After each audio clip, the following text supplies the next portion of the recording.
Every year during the contest, there was a lot of special programs that covered different matches. Although Contest Center was just a new program, it was produced by Xuanhuan Station, which was a prominent TV station.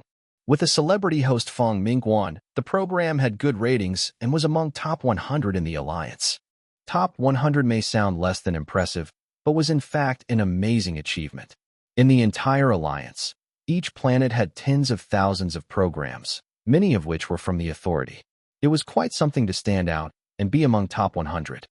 And of course, during the contest, a program focusing on the contest itself would naturally have higher ratings.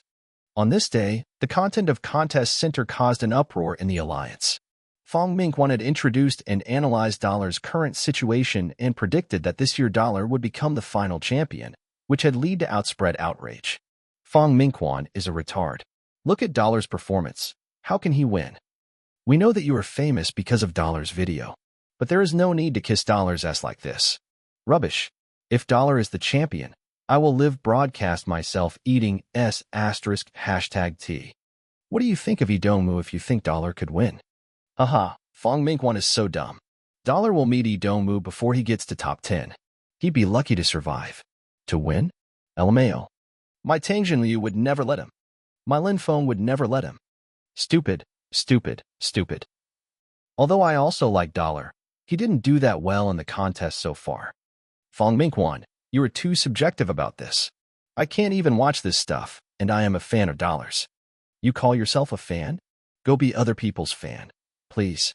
Dollar is nothing compared to E. He must win. Dollar little angel, I will always support you. Contest Center and Fong Mingguan have been made a hit by all the criticism. Many peers were satirical about Fong's grandstanding, too. Some even asked him to quit journalism. Except for a few hardcore fans of Dollar, all comments on Fong was negative. Even many Dollar's fans thought Fong's report was over the top and didn't dare to support him. Fong, I'm sorry you are wronged. In the conference room of Xuanhuan Station, Su Kangyan grinned from ear to ear. Although Contest Center and Fong Mingguan were severely criticized, the ratings had risen a lot, sending the show in top 50. A large number of other contestants' fans flooded into Contest Center, especially those who supported Idongmu, this year's dark horse who would encounter Dollar before becoming the chosen. The Skynet community of the show had almost burst. Although it was only top 50, for Xuanhuan Station it was a great achievement. There have been less than a handful of shows that could accomplish this in the station's history. Therefore, Su Kangyan was quite pleased with what Fong Mingguan had done, and Wang Chaqing was naturally upset. He didn't know that Fong Mingguan would try to improve the ratings this way. This is just my job. I have Director Su to thank for my achievement. Fong Mingguan said modestly, flattering Su at the same time. Su Kangyan was even happier and patted Fong Mingguan on the shoulder. Fong, keep talking about Dollar, and the stronger you say he is the better. If everything goes well, we might have even higher ratings and could break our record. Please rest assured that I will do my best. Fong Mingguan did not think it was grandstanding as he sincerely believed Dollar would win. However, others didn't see it that way. Fortunately, the result was good anyway. For a journalist, criticism was not always a bad thing. Su Kangyan praised Fong Mingguan some more. After the meeting was over and Su had left, Wang Changqing said coldly, "You are ignoring the facts for fame. You might be popular now, but the reputation of the program would be ruined by you. Which station would hire you in the future?" Su's compliment means nothing. You think you can get away with it when he finds out the show was discredited? Of course, Fong Mingguan understood that as well.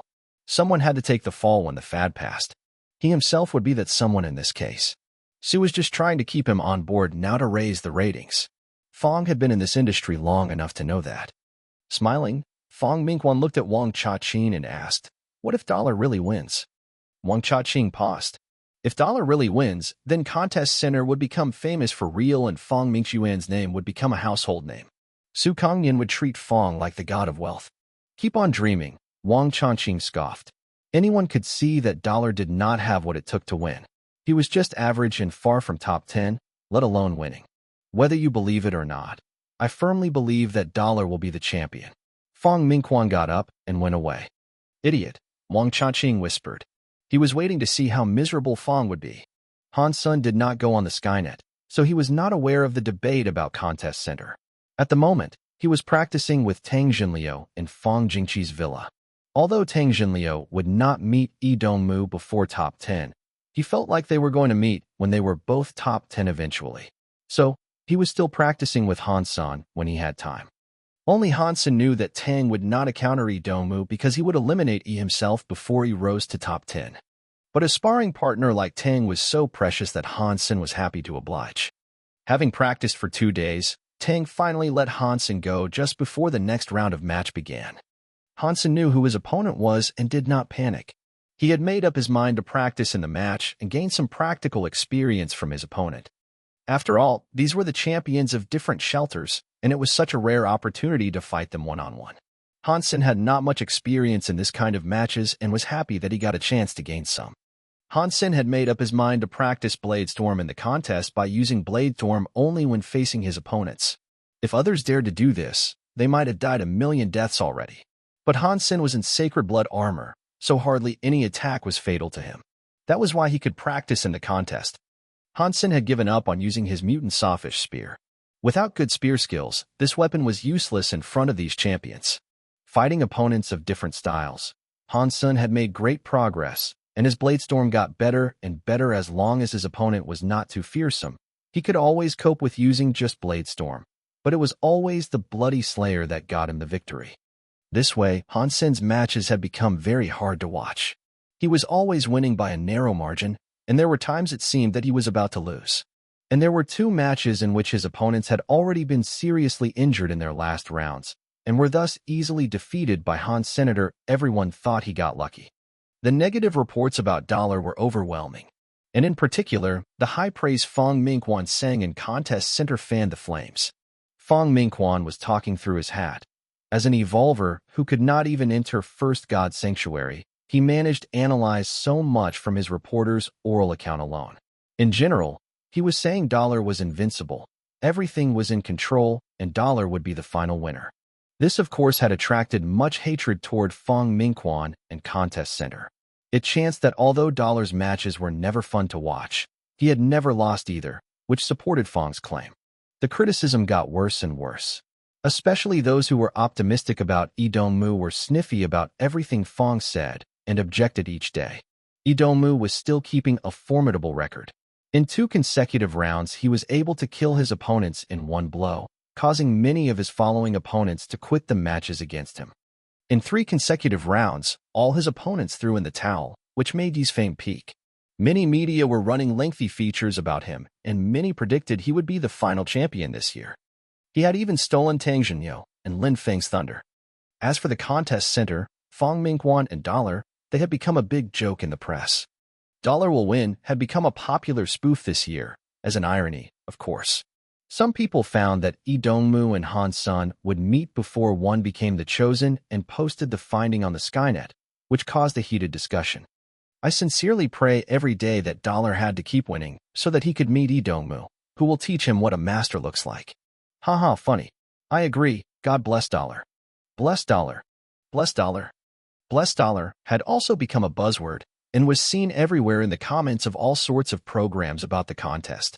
Especially in the online community of Contest Center, Bless Dollar would flood the screen every day. Hansen knew about this, but did not react at all. He never thought of Yi as his equal. In the Hansen's view, the likelihood of Yi Dongmu winning Tang was less than 30%, and if he met Lin Feng, he would stand no chance. The opponent Hansen really cared about was Lin Feng. These days he had seen many matches and had a general understanding of most contestants, among whom he felt Lin Feng was the most formidable. This quiet and gentle man made him feel unpredictable. His every move seemed very natural, but followed a strange rhythm. Hansen's prejudgment was quite good, but he was unable to predict Lin's rhythm, which scared him. Hansen had seen every match of Lin Feng's, and almost all the matches were closely fought. Lin was always winning by a small margin. Almost all Lin's opponents performed outstandingly, and they all lost nonetheless. It felt so strange that Hansen cringed. Formidable guy, Hansen commented. He knew his techniques and strength were both weaker than Lin.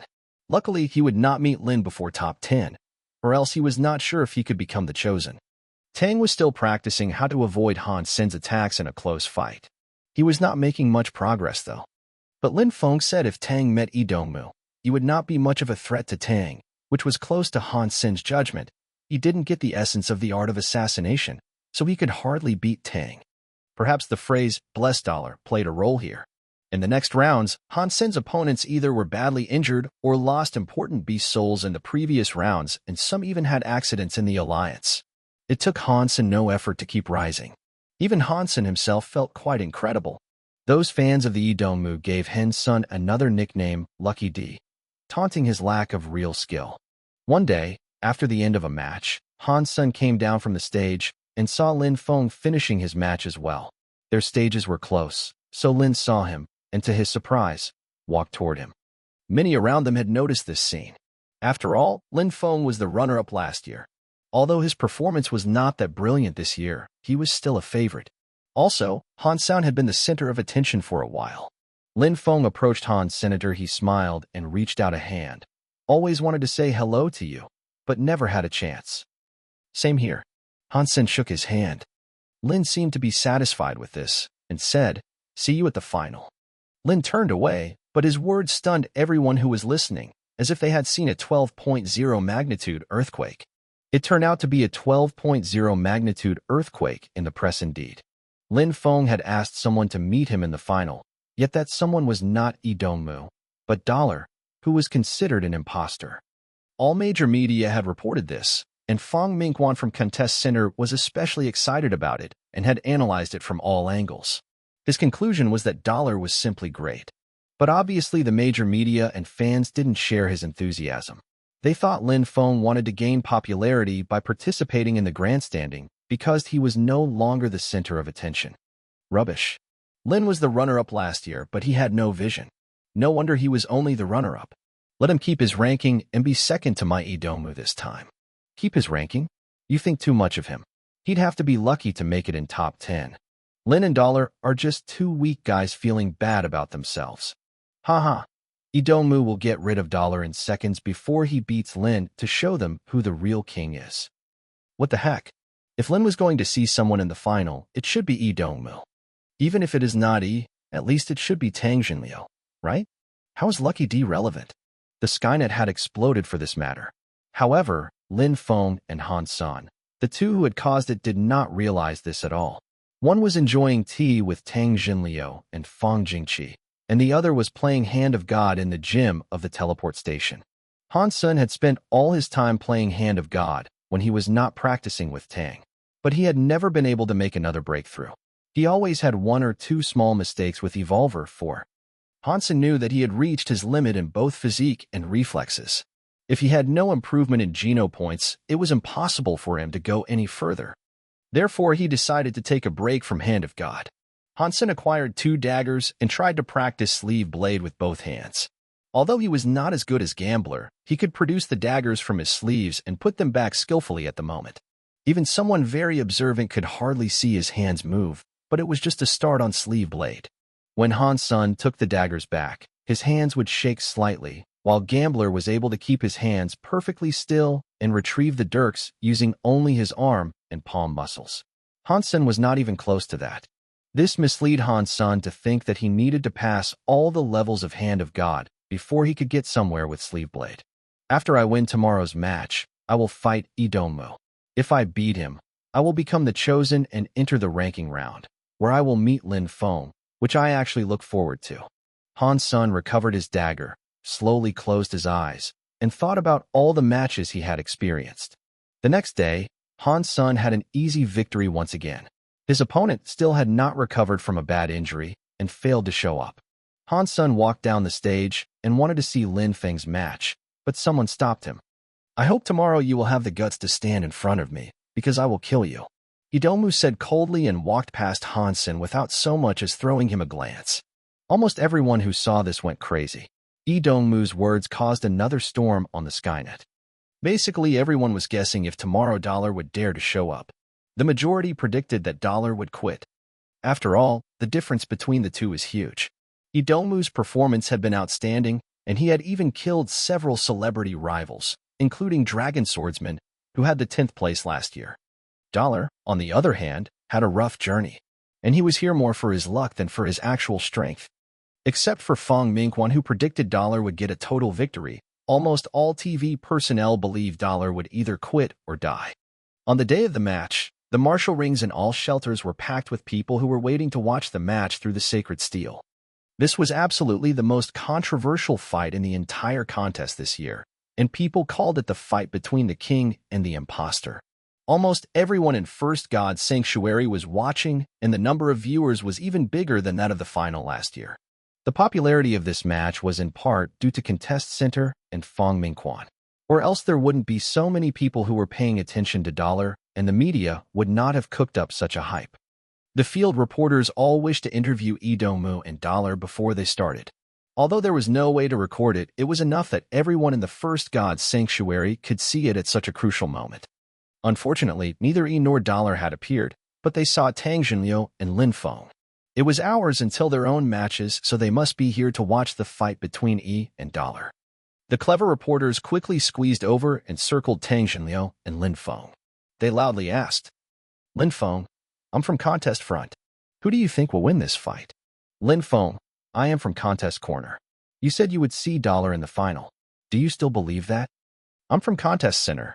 Lin Feng, do you and Dollar know each other? Why did you ask him to see you in the final?" Lin Feng quietly smiled. "Haven't I already said that I will see him in the final?" Lin then walked toward his seat and sat down. Those journalists quickly circled Tang Jinliu, who was behind Lin, and bombarded him with all sorts of questions. Tang gracefully tossed his hair back and said with pride, "No matter who wins, it will be the same for me, as I will get the first place."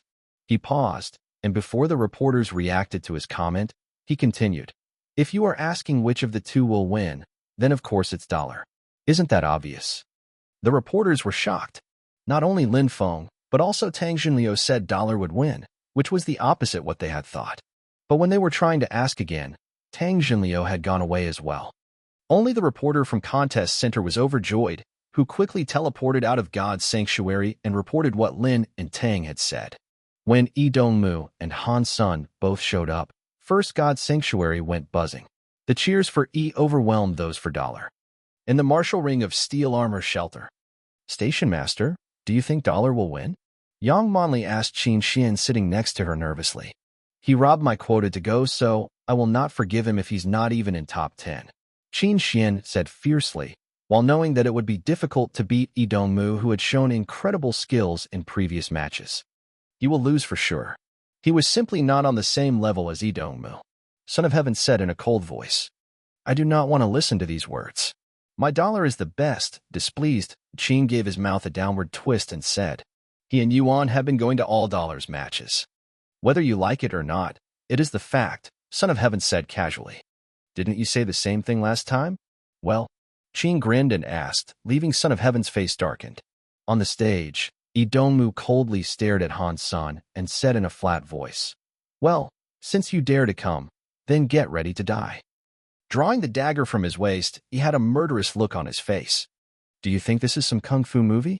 Hansen scoffed inwardly. He didn't believe someone would actually say such dramatic words in real life.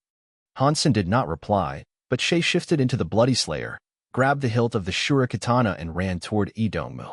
The Bloody Slayer had a great speed and was as fast as a fighter aircraft at its full speed. Instantaneously, Dollar was in Yi's face. The viewers all wondered whether Dollar had lost his mind to approach Yi, who was best at close combat. Almost no one could avoid his fatal blow after being approached by him. Wow, Dollar is nuts. He not only approached Yi, but was also using a katana. At least use your spear so that you can keep the distance. A misstep by Dollar. He should have come with a bow and arrows. Even if he doesn't know archery, shooting down from the above is 1,000 times better than getting close to Yi. Yi's fans were overjoyed. This idiot wanders so willingly into Yi's lap. It would be hard not to beat him. Lee Dong-moo sneered and shapeshifted into a mutant monkey more than 6 feet tall with a thick tail, which greatly improved his strength and speed. Lee Dong-moo had a sacred blood shape-shifting beast soul as well, but it was not similar to the shape of a human body. If he could not use his skills in Sacred Blood Dagger, the Sacred Blood shape-shifting beast soul would do more harm than good. There were few creatures that had the shape close to human, and even fewer that looked human.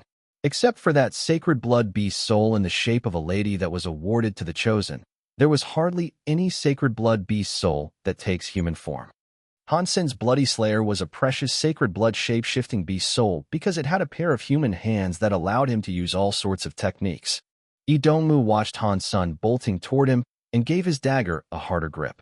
He held the sacred blood dagger backhanded and launched his body at Han's Senator. The distance between the two was shorter and shorter. All the moves of Lee Dongmu fell in the eyes of Hansen, who felt every stretch and twist of his opponent had followed his expectation. He could see through E as if he was no more than a puppet. Between two assassins, if one was much better, something like this would happen.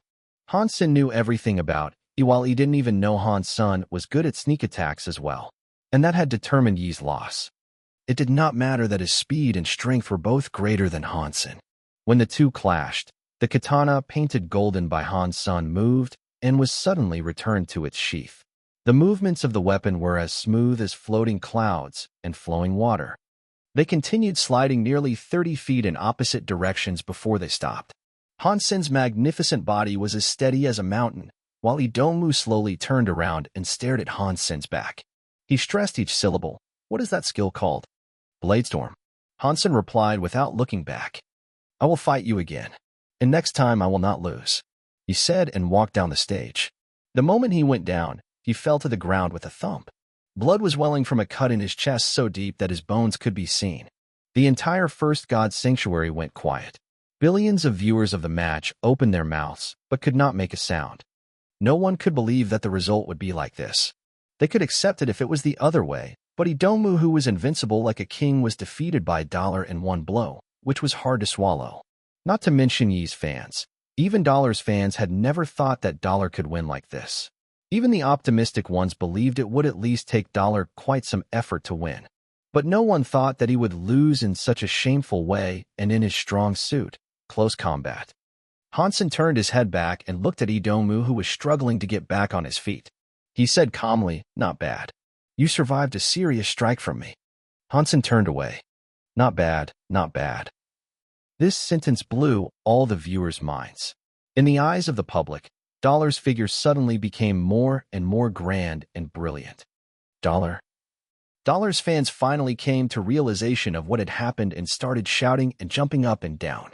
The silence was broken and the entire First God Sanctuary became festive. Everyone was talking about this incredible fight. That went down pretty fast. Haha, in your face, Yi's fans. Not just the fans, but also the media and the entire alliance, except for Fang Mingxuan's contest center. Y'all thought he was going to win. How about this? He is beat before even getting to top 10. Now think about it. Fang Mingxuan sure had some vision. His analysis actually made a lot of sense. We were just blinded by Lee Dongmu's performance and didn't listen. Lin Feng is the visionary one. No wonder he was the runner-up last year. He knew this long ago. Haha, it seems this year it will be between Lin Feng and Dollar. We really owe Fang Mingxuan and Dollar an apology. Fang Mingxuan was wrong. Not bad. Haha, what a line. A match that took less than 10 seconds had changed Dollar's image completely. What a line. Next time I have to try it. Not bad. You survived a serious strike from me. Tang regretted that it was not him who came up with the line. Snap. Wang Changqing's comlink was smashed by him. Eyes bloodshot, he panted heavily like a hysterical beast. Dollar had beat Lee Dongmu. The public opinion of the entire alliance was suddenly turned over. Contest Center and Fang Mingxuan that had suffered lots of criticism were sent to the altar. Lots of people were saying they owe the program and its host an apology. More and more people poured into the contest center to watch Fang Mingxuan's analysis. The show had made it into the 8th place in ratings, a record high. Huaxing Station had never seen such achievement with any show. In the past, the best record they had was the 19th place. Top 10. No one even dared to dream this big. The host would be proud enough if the show was in top 100, and be thrilled if it made top 50. There was no doubt that Contest Center and Fang Ming had both made it. Although Contest Center was a show that would end after the contest, Fang Mingxuan's outstanding performance had won him fame. No matter what show he hosts in the future, he would always have great ratings. Now Huaxing Station considered Fang Mingxuan a pillar of the station. Even Su Kangyan was smiling at him all the time and showering him with compliments, making Wang Changqing so jealous that he wanted to bite Fang with his teeth. After Fang got off work and returned home, He sat in front of the French window and looked at the view of a busy night with a cigarette between his fingers, taking a puff from time to time. His body was still shaking. Now that everything was over, Fong started to sense some fear. He didn't even believe his own analysis as he didn't even watch the matches. He simply believed in Dollar, the man who moved him by saving the girl, and he thought a man like that must do well. So Fong Mingquan was just betting on Dollar to become the chosen. Whether he could get the first place or not, it was no longer important. The fight against Yi Dongmu and Lin Feng's invite had made Dollar's reputation peak, and Fong Mingquan had also succeeded. Dollar, you really are my lucky charm. Fong Mingquan relaxed and celebrated the fact that he had made the right bet. If he had lost the bet, he did not even dare to think of the result. He was not afraid to lose, but this time too much was at stake. If he had lost, he might have to leave his favorite industry. The puff reached his lungs, and an intoxicating feeling started to spread from there. Fong silently looked at the nightscape, and his excitement gradually subsided. When all the excitement was gone, Fong Mingquan got up to turn on his smart device. He wrote an article titled, "A King Marches in Loneliness." A king is always lonely. When others are laughing with friends to show off their humor, he is sweating in silence. The king is always lonely. When others are chasing fair maidens, he is bleeding on the battlefield. A king is always lonely. When the whole world is against him, he stared into the front. A king is always lonely. When he is abandoned by all, he is still firmly marching forward, only to realize his dreams afar. I just want to say, Dollar, please accept my allegiance. A loner like me wishes to follow you who are lonely too. You win, I will be with you. You lose, I will be with you. Fong Mingquan finished the article and did not leave his own name under. Instead, he wrote, "From a loner to the king." When Fong Mingquan uploaded the article on the Skynet, it went viral at an incredible speed, triggering a huge response. Damn, I cried reading this. It reminded me of when I trained hard to be admitted to a military school. Others admired me for being admitted, while they had no idea about the effort I made. I had to train even when I had a fever. It was tough. Fong Mingquan wrote well. I was reminded of the days I struggled in God's sanctuary. This is simply my true portrayal. I am also a loner, spending at least 28 days in God's sanctuary each month. I just want to work harder so that my family can live better. But I am so tired and I need company. No matter what happens in the future. From this moment on, I am a fan of Dollar and Fong Mingquan's. I will be with both. Dollar, please accept my allegiance. You win, I will be with you. You lose, I will be with you. Loner +1. I like Fong Mingquan. You follow Dollar, I will follow you. If God gave me another chance, I would never have said anything bad about Dollar. Dollar, you are my king. A King Marches in Loneliness had made Dollar and Fong a tremendous success. As Fong became a real celebrity, Dollar had gained many hardcore fans who would not sway easily. Reading the piece himself, Hansen felt touched, too. During the first 3 months when he had just entered God's sanctuary, the loneliness and helplessness he experienced were maddening. He had gone this far because of his dreams and the people he cared about. If it weren't for his mother and Han Yin, Hansen might have given up on himself. Hansen wanted to reply to the article, but he eventually let that thought go. Let us keep marching forward for what we truly cherish. No words could express my feeling. Hansen silently logged out. Hansen rested for a while and decided to check if there was any hyper-geno art on footwork that suited him in St. Hall. Idomu's footwork was paired perfectly with his sneak attacks, and the footwork was what Hansen lacked. If he could practice some footwork to work with his sleeve blade skills, he could reach an even higher level in the combat. Articles about Dollar could be seen everywhere on the Skynet, but it was too late to write about him as Contest Center was the only program everyone talked about. The peer shows were much less popular. A lot of businesses were looking for Dollar and wished to hire him to endorse their products. Some people wanted to dig out his true identity, and there were all kinds of speculations, but no one was certain anyway. Han-sun was now browsing the S-Class section in St. Hall, dazzled by all the S-Class hyper-geno arts on footwork. From the description alone, it was difficult to see whether the footwork would suit him, but Hansen had no better choice than these S-Class hyper-geno arts. After reviewing all the descriptions, Hansen locked down on a footwork named Sparticle. Having purchased Sparticle, Hansen watched the tutorial and started to learn. Soon he found that Sparticle is somewhat different from the footwork he had in mind. Hansen was hoping to have a footwork that helped him speed up and pull him close to his opponent in an instant. Sparticle was fast enough, and theoretically, he could reach the highest speed that his body could take by practicing Sparticle. But this Hyper-Geno art was focused on the explosive force. Although he could reach a very high speed instantaneously, the speed could only last 1 or 2 steps. Sudden burst of speed in one unparalleled step, that's what Sparticle was all about. Footwork like this was very powerful in a close combat, and even more so when paired with sneak attacks that Hansen was best at. But the previous problem was still not completely resolved. It was still hard for him to approach his opponent from afar. This is nice too. My abilities will be enhanced in close combat. And if my enemy is not too far away, this will work.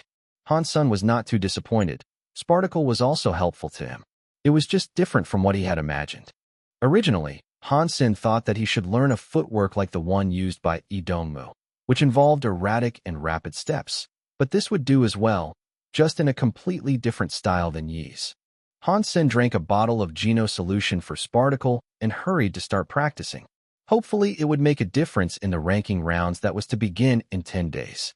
In the afternoon, Fang Jingqi suddenly sent him a message to ask him to meet about something important. Hansen went to Fang Jingqi's villa and found out that Fang was asking him to join Fistguy's team to hunt a sacred blood creature. Fistguy could not deal with the creature with his own men, but he did not want to team up with Son of Heaven or Qin Xian. He did find the weakness of the creature and have a plan that calls for a good assassin. He did not know someone like this, but he did not want to share the meat of the creature with the other gangs either. I know you are also in Steel Armor Shelter, so I've recommended you to him. If you join them, you won't get a share of the meat, but will be paid with a mutant three-eyed beast mount. As for the beast soul of the sacred blood creature, we will follow the tradition. Whoever gets it could keep it. Fang Jingqi paused and said, the pay is very good. If Fist Guy does not insist on having the meat to himself, the share you get could not possibly be of the same value as a mutant beast soul mount. Hansen nodded. Fang Jingqi's words were reasonable.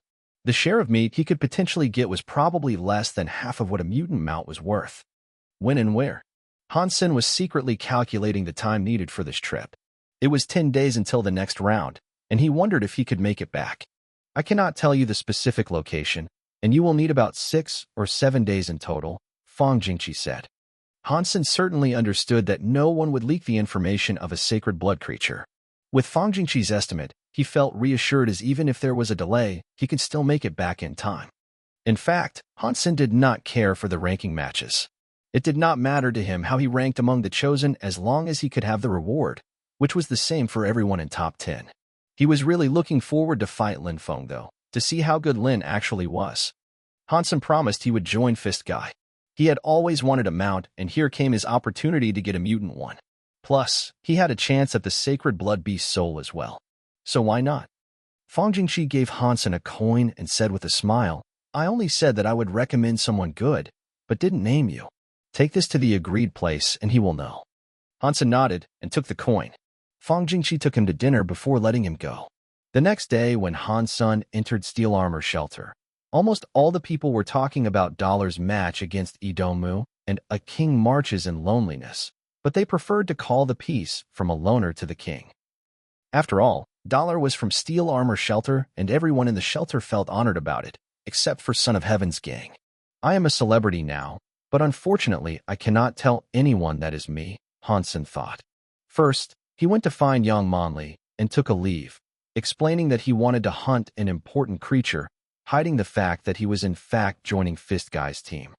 Hunting was crucial and Hansen's training results were fairly good. Young Manli did not give him any trouble before she granted his leave. Hansen came to the agreed place and saw Fist Guy and his gang under a tree enjoying the cool, obviously waiting for someone. As Freak, what are you doing here instead of following Qin Xin around? A gang member saw Hansen and ridiculed. Hansen did not speak, but fished out the coin from his pocket and flicked it with his finger. The coin drew an arc and fell in the palm of Fist Guy. Holding the coin, Fist Guy looked at it and felt incredible. He asked Hansen, You are the person Fang mentioned? No way, Fist Guy. This is the guy you told us about. As Freak is the master your friend recommended? Brother, are you kidding us? Brother, are you playing with us? Fist Guy's men were talking at the same time as none of them believed As Freak was the man. Fist Guy was also upset. Fang Jingqi said he would send him a master of assassination, but he did not expect it to be Han Sen. Fist Guy knew Fang Jingqi well and knew that he would never mess around. Since Fang had recommended Han Sen, he must have his own reason. Fist Guy regarded Han Sen and said, Fang said that you were skilled in assassination? Better than average, Han Sen said. Better than average? We are going to kill a sacred blood creature. Can you manage that? Little Finger said with distrust and curled his lips. This gang was different from the Qin Xian's gang and Son of Heaven's gang. It had no military background and Fist Guy did not pay for the gang members. Fist Gang was formed by a group of friends and Fist Guy was their leader. The members all referred to each other with nicknames. Thumb, Index Finger, Middle Finger, Ring Finger, and Little Finger, plus Fist Guy were the backbone of Fist Gang. All 6 were here today, which showed the importance they attached to this sacred blood creature. Fist Guy had almost maxed out on his sacred Geno points, and all he needed was the meat from this one creature to get there. After that, he could enter Second God's Sanctuary with max sacred Geno points. That was why this time they were not sharing the meat but chose to pay with a mutant beast soul mount. Fist Guy gave Little Finger a wave to stop him, gazed at Han Sen, and said, I trust Fang, but this is very important for us, and I have to be responsible for my brothers. Please show us what you got. Drawing a dagger from his waist, Fist Guy handed it to Han Sen. Han Sen was not offended as he knew his reputation in steel armor shelter was not great. He had thought this might happen and did not really blame these guys for it. Han Sen reached out a hand and grabbed the dagger. When Fist Guy was about to withdraw his arm, Han Sen's hand moved. Just when Fist Guy wanted to dodge, the dagger he just gave Han Sen was already on his neck. Suddenly Fist Guy froze and his hands were still in the air as he was not even able to put them up for defense. The rest of the gang were all dumbfounded with their face stern. They knew well Fist Guy's skills. Although it was a sneak attack from Han Sen, the guy was still able to catch Fist Guy off guard and put a blade to his neck. None of the Finger brothers thought they could do the same. Han Sen moved the dagger away, stepped back, and threw it back at Fist Guy. He asked with a smile, Do I need to do another test? No, let's hit the road. Fist Guy said simply. He contemplated Han Sen and tucked the dagger back at his waist. Little Finger and other members were curious about Han Sen, not expecting the infamous ass freak to have such skills. But they did not say much either and summoned their mounts to go. Not having a mount, Han Sen was invited to sit together with Fist Guy on his mutant mount, which was as strong as a rhinoceros. The gang marched toward the southern mountains. Along the way, the gang had never stopped unless necessary. On the 3rd day, they finally stopped at a Grand Canyon. Han Sen estimated that if it were not for the mounts, it would have taken them half a month to get here. They could no longer ride in the canyon, so Han Sen followed the gang on foot. Along the side of the valley, they walked down and saw a billowing river, which was still not their destination. Having walked for more than 2 hours, they finally saw a large cave on the side. It was dark inside, and they lit torches before going in. Once they were in the cave, columns of stalactites caught their eyes. Be careful. Although we have cleared them up last time we came, the cave has a complex structure, so there is no guarantee that we've got them all. Also, there could be some new creatures hidden somewhere. Everyone pay attention, said Fist Guy solemnly. All answered. Eye and Thumb led the way holding a mutant beast soul shield in his hand. The rest followed him into the depths of the cave. Little Finger was walking on the end with a pair of beast soul cuddles in his hand, vigilantly looking around. Inside the cave, water was dripping from above, the sound of which was particularly clear in the cave. The stones under their feet were slippery and held puddles of water more than an inch deep here and there. People were very careful, not because it was difficult to walk, but for fear of dangerous creatures that might appear any time. Along the way, Han Sen saw a lot of old bloodstains, which must be left from when the gang was here last time. Obviously, their worries were unnecessary as they had encountered no danger on the way. The gang must have done a good job last time as there was not even a primitive creature. Pay attention, guys. We are about to see it.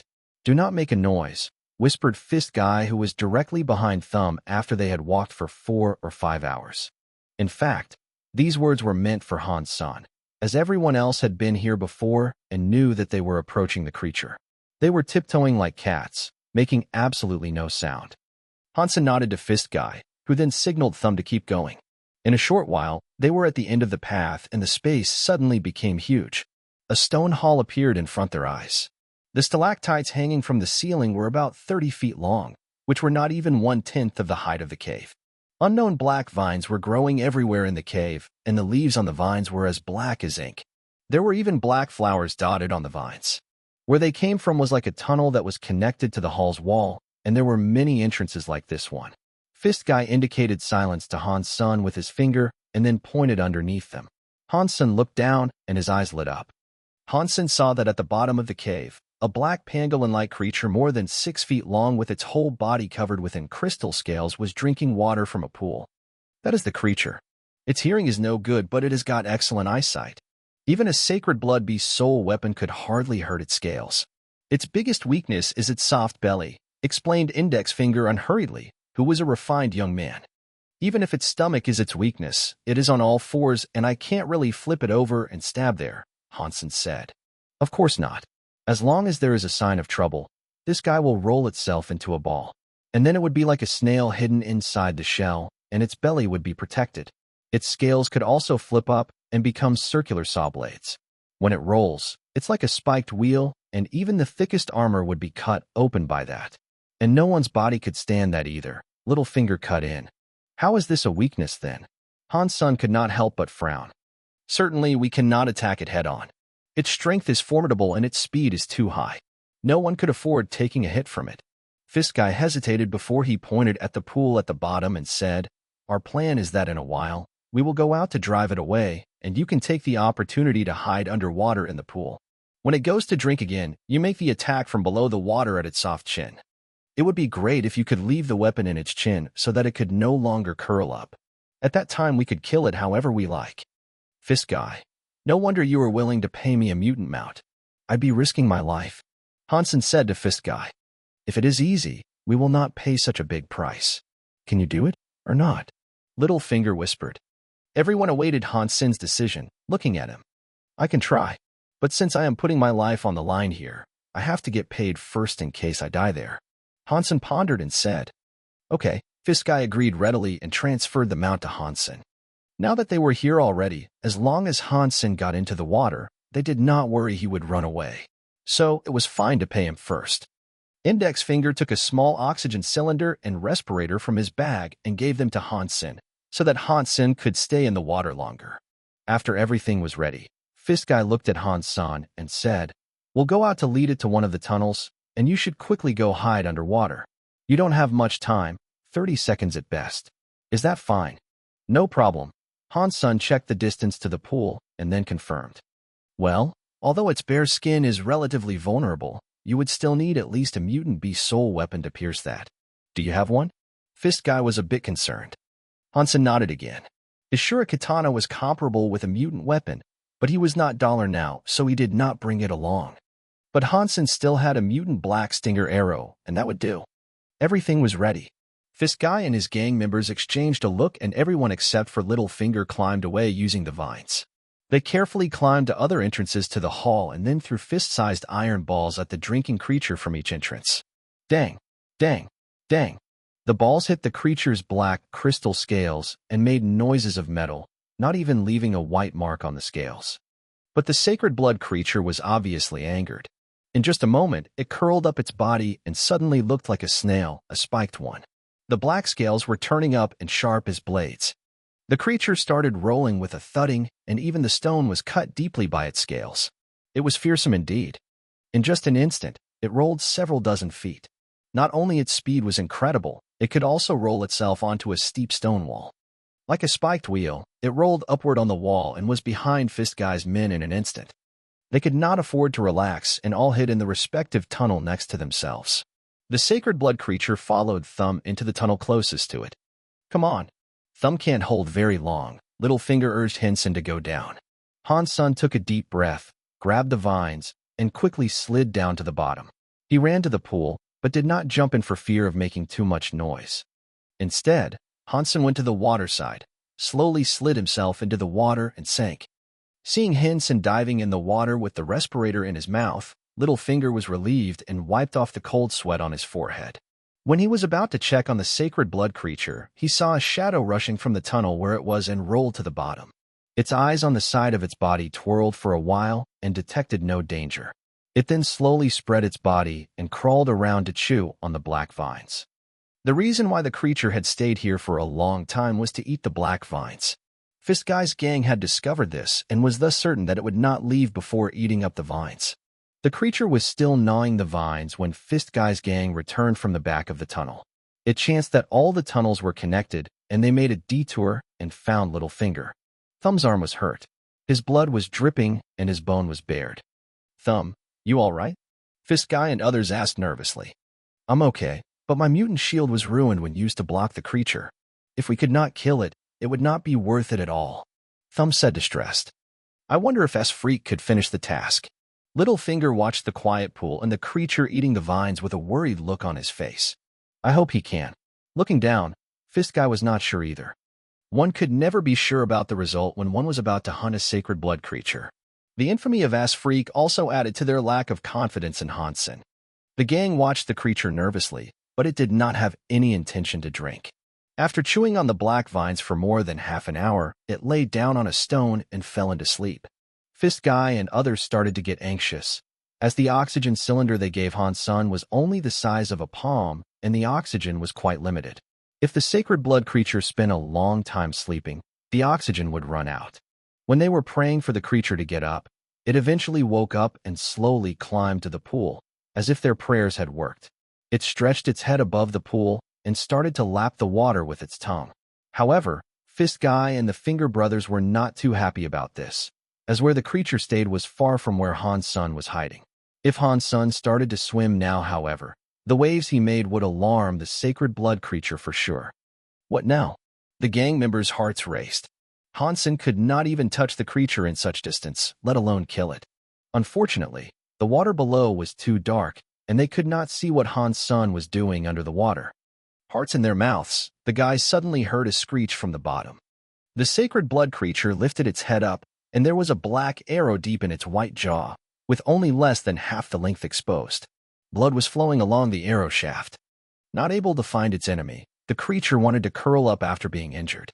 However, since its jaw had an arrow in it, it could not curl itself into a perfect ball. Instead, it looked like a jagged tire in an accident, bearing much of its white belly. Overjoyed, the gang summoned all kinds of weapons and rushed out. The sacred blood creature was still fierce though badly injured. When it rolled, stones were still crushed under its scales. No one could block it like no one could stand in the way of a bulldozer. The gang did not dare to fight it head-on and decided to carry on the fight while beating a retreat. Then they saw the creature rolling itself into a tunnel and ran away as fast as it could. Only then did Hansen appear from the pool holding Doomsday. The rest paid him no mind and rushed to the cave and chased after the creature. Hansen quickly followed them. The creature's injury did not affect its speed. It soon disappeared in the cave. Fortunately, it had shed a lot of blood, so the gang was able to follow it. There were toxins on the mutant black stinger arrow, and the creature would surely pressure the arrow deeper and deeper as it rolled. Hence its wound had not healed and blood could still be spotted from time to time. Having chased for more than 2 hours in the tunnels, they finally saw the light as they had come out of the cave and entered a forest of hoodoos. The ground was still stained with blood, so apparently the sacred blood creature had fled among the hoodoos. Damn, the vitality of this creature is just incredible. We would have died a long time ago had we shed so much blood, and it was running fast as ever, Thumb cursed. The terrain was rugged so they could not use their mounts. Everyone kept chasing on foot. As they were running, Hansen suddenly heard a voice in his mind. Sacred blood creature scaled armadillo killed. The beast's soul of scaled armadillo gained. Eat its meat to gain 0 to 10 sacred geno points randomly. Hansen paused and could not believe the scaled armadillo had already died. What was more surprising was that he even gained its beast soul. Seeing Hansen suddenly stopped, the rest looked to him and asked, "What happened?" "The scaled armadillo is dead," replied Hansen. "Scaled armadillo?" The rest suddenly realized that scaled armadillo was the name of the sacred blood creature and all be. "Your arrow is poisonous?" Fist Guy quickly asked. "Yes, but the toxicity does not seem to be strong enough to kill a sacred blood creature." Hansen had some doubts himself. The scaled armadillo must have rolled itself so hard that the arrow pierced its brain, Ringfinger guessed. "Yes, that is quite plausible. Let's hurry," Thumb said eagerly. The gang followed the bloodstain and turned around a corner before they saw the dead scaled armadillo. However, they all paused. What they saw was different from what they had imagined. The scaled armadillo was dead indeed, but it did not seem to die because of Han Sen's arrow. A gorgeous bird more than 9 feet tall with silver body and ruby eyes was using its silver hook-like claws to tear the scaled armadillo's body and peck at its flesh. The scales that even a sacred blood weapon could not break were torn apart like they were made of paper. Han Sen now knew that it was indeed not his arrow, but this silver bird that had killed the scaled armadillo. For some reason, it was still counted as his doing. *T. Another sacred blood creature, with wings. Thumb screamed out loud. His voice turned all faces dark. The bird that was enjoying its meal suddenly cast its ruby-like eyes in their direction. The moment it spotted them, a murderous look appeared in its eyes, and it spread its wings like clouds that blocked the sky and flew toward them. "Scatter!" Fiskeye shouted, turned and bolted. This silver bird was so strong that they were by no means its match. Since even the scales of the scaled armadillo could not withstand its claws, they simply had nothing to fight it with. Han Sen was also running as fast as his legs could carry him.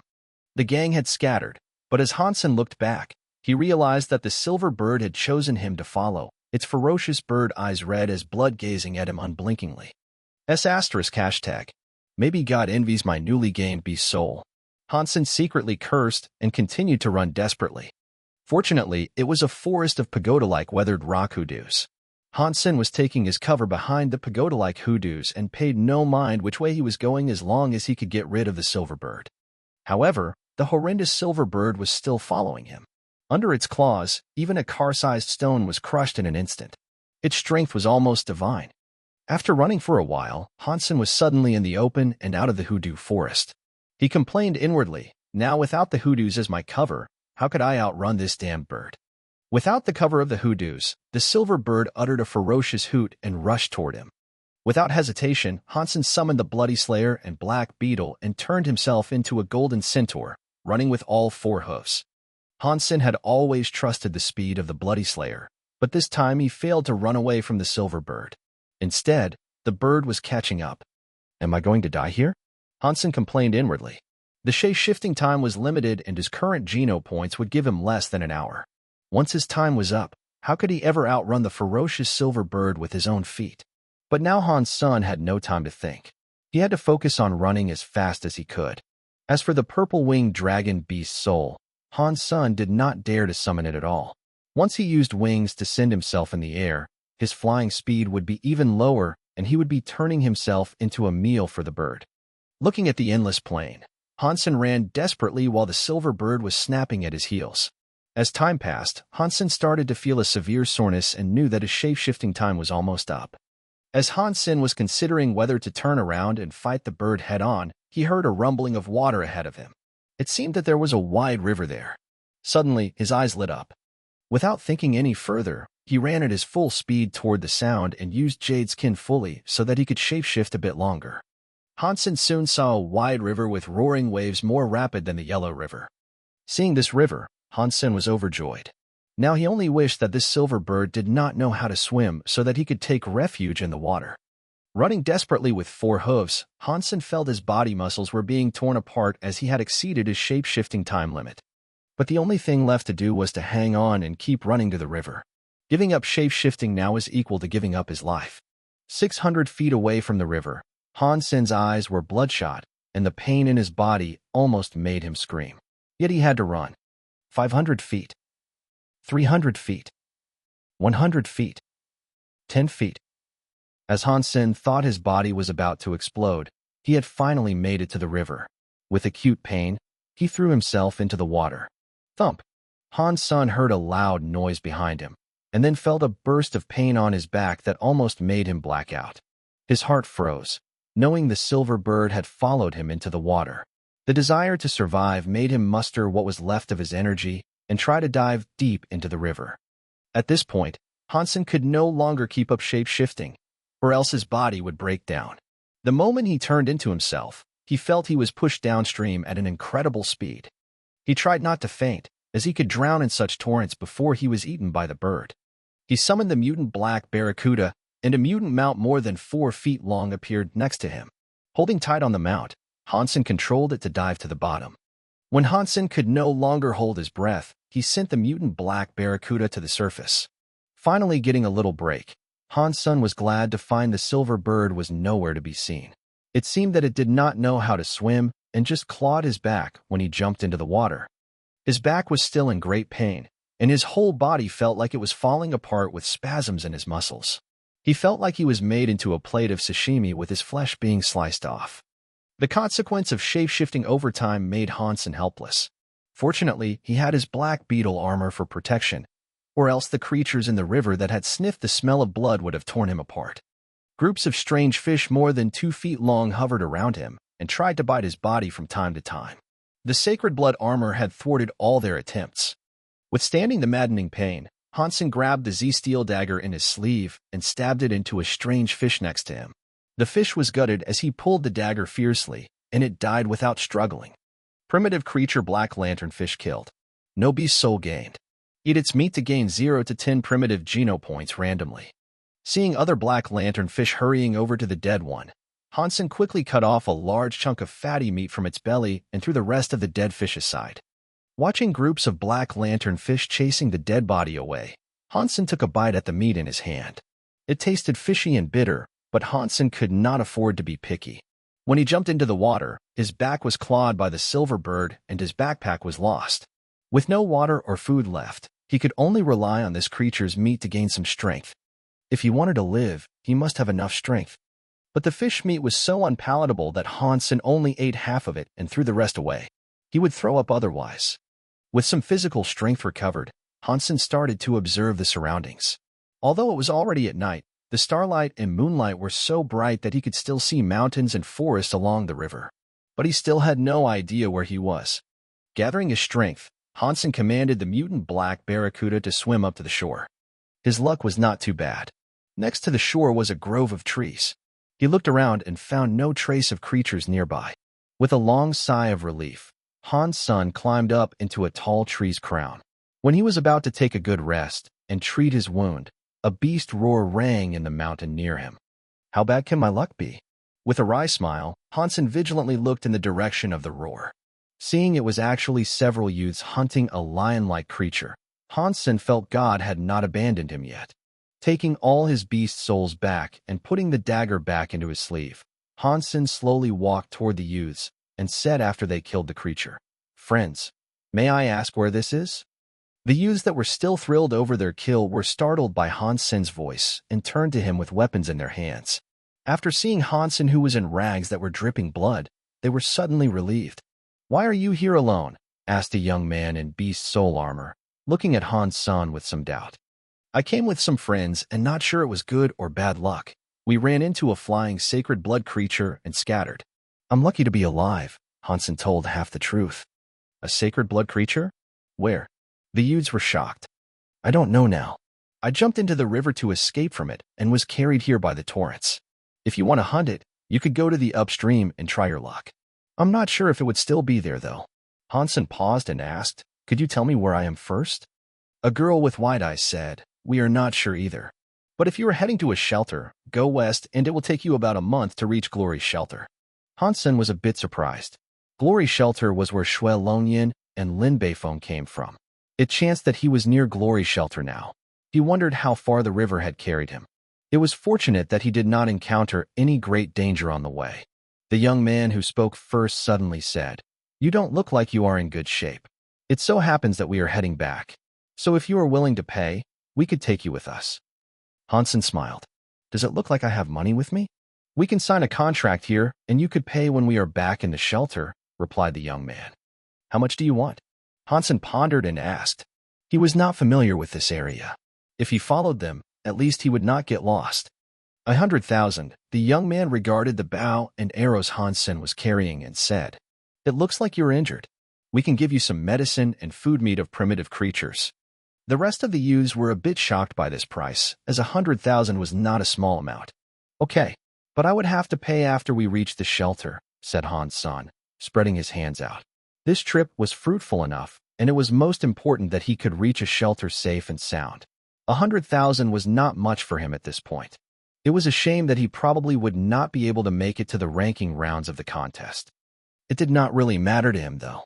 Even if he did not show up, he would still have the 10th place and would have an equal right to a random sacred blood beast soul. The only pity was that he would miss the opportunity to fight against Lin Feng. Although he would miss the match, he had gained another sacred blood beast soul, which was far more attractive to Hansen than his ranking.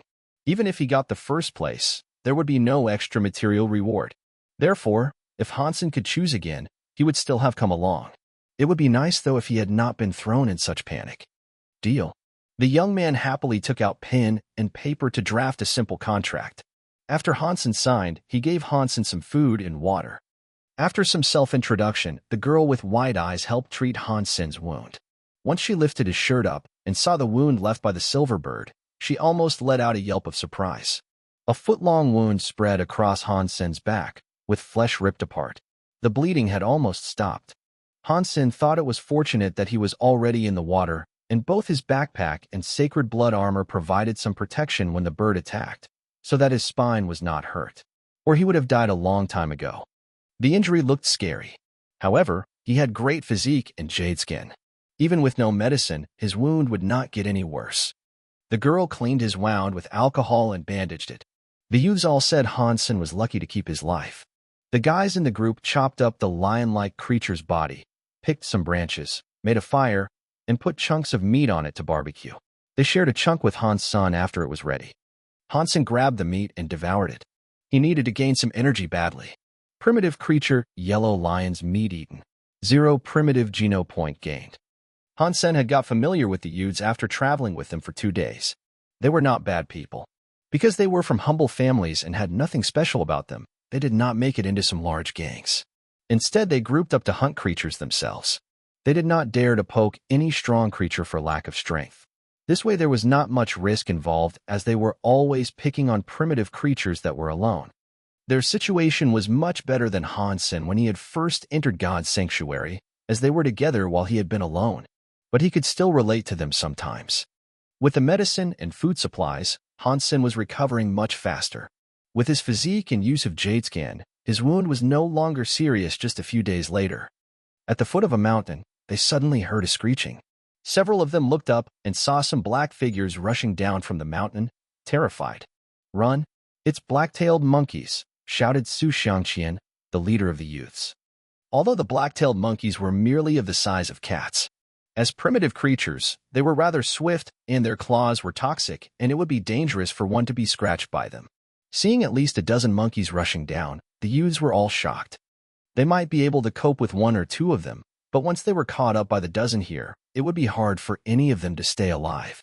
Surrounded by mountains, it was almost impossible for them to outrun the monkeys who were used to climb. Suddenly, a trill of the string was followed by a scream of a monkey. The youths turned around and saw a black-tailed monkey was pierced by an arrow in the head and fell to the ground. And the archer was Hansen on the side. "Hansen, let's go. There are too many black-tailed monkeys here, and we will be in trouble if surrounded by them," said Shagu, the girl with wide eyes hastily. Hansen ignored her urging and drew the string of doomsday at the black-tailed monkeys sweeping across the slope, screaming.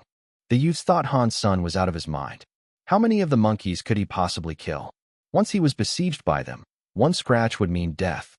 While they were still anxious, they heard the string sounded once again, and it did not stop. A black shadow flashed and instantly shot through a black-tailed monkey's head. The next moment, the arrow went back to the hands of Hansen and was driven through another monkey's head. There was no extra movement or any deviation. The bow and arrow were almost integrated into one, with a mysterious beauty. String, arrow, death, everything was so natural and smooth, as if this was the way it should be. Xuanhuan and the other youths were stunned and stopped running. They could not believe the black-tailed monkeys' heads were penetrated just like this. More than half of the 20-some black-tailed monkeys were shot dead by Hansen before they could make it to the foot of the mountain, and the few survivors screamed and fled back to the mountains. The youths were still frozen and looked Hansen up and down as if they had seen a ghost. Suddenly, they heard a screech of anger from the mountains and soon saw a black-tailed monkey more than twice the size of the normal ones reaching the foot of the mountain in an instant like a whirl of wind. A mutant black-tailed monkey. Li Xiaogu was shocked. Following her cry, an arrow flew across with a firm sound of string. Whoosh. The mutant black-tailed monkey was suddenly shot in the head, with its whole body carried away and nailed on a tree behind it by an arrow. Li Xiaogu and the rest were looking at the monkey nailed on the tree astonished. And when they looked to Hansen in a few seconds, he had put the bow back on his back as if he just did something quite trivial. On the day of the ranking rounds of the contest, almost everyone was watching the matches, the match that they were most looking forward to being Dollar versus Lin Feng. But until the start of the match, Dollar was still nowhere to be seen. Because a total point system was used in the ranking rounds, every contestant must fight all 9 others. Whoever won the most matches would have higher ranking. So in the beginning, when it had not been Dollar's turn yet, the viewers were still hopeful that he might show up later.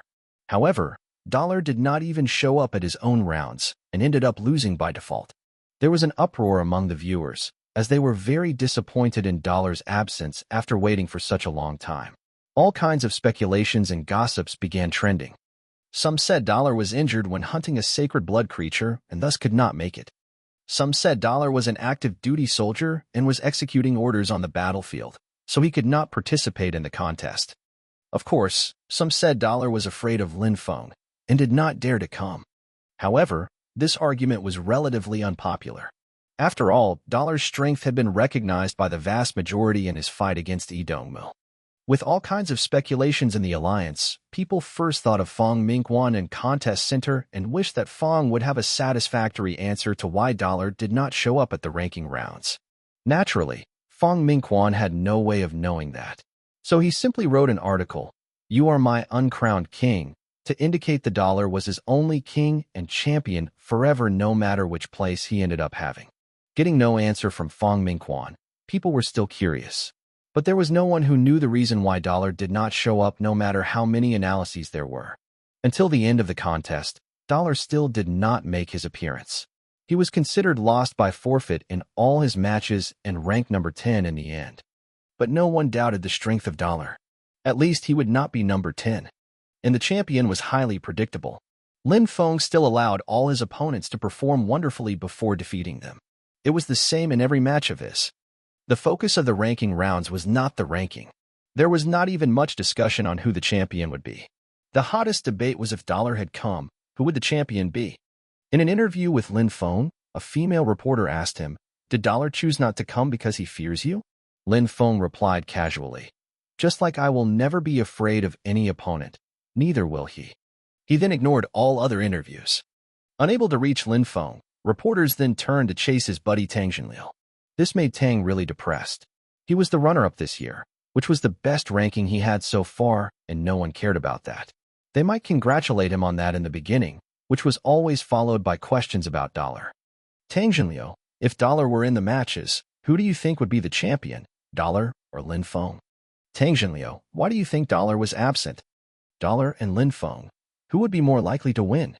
Do Dollar and Lin Feng know each other? Are you and Dollar friends? All kinds of questions made Tang dizzy, and he ended up hiding at home so that the journalists could not besiege him. The Skynet was also flooded with posts discussing these questions.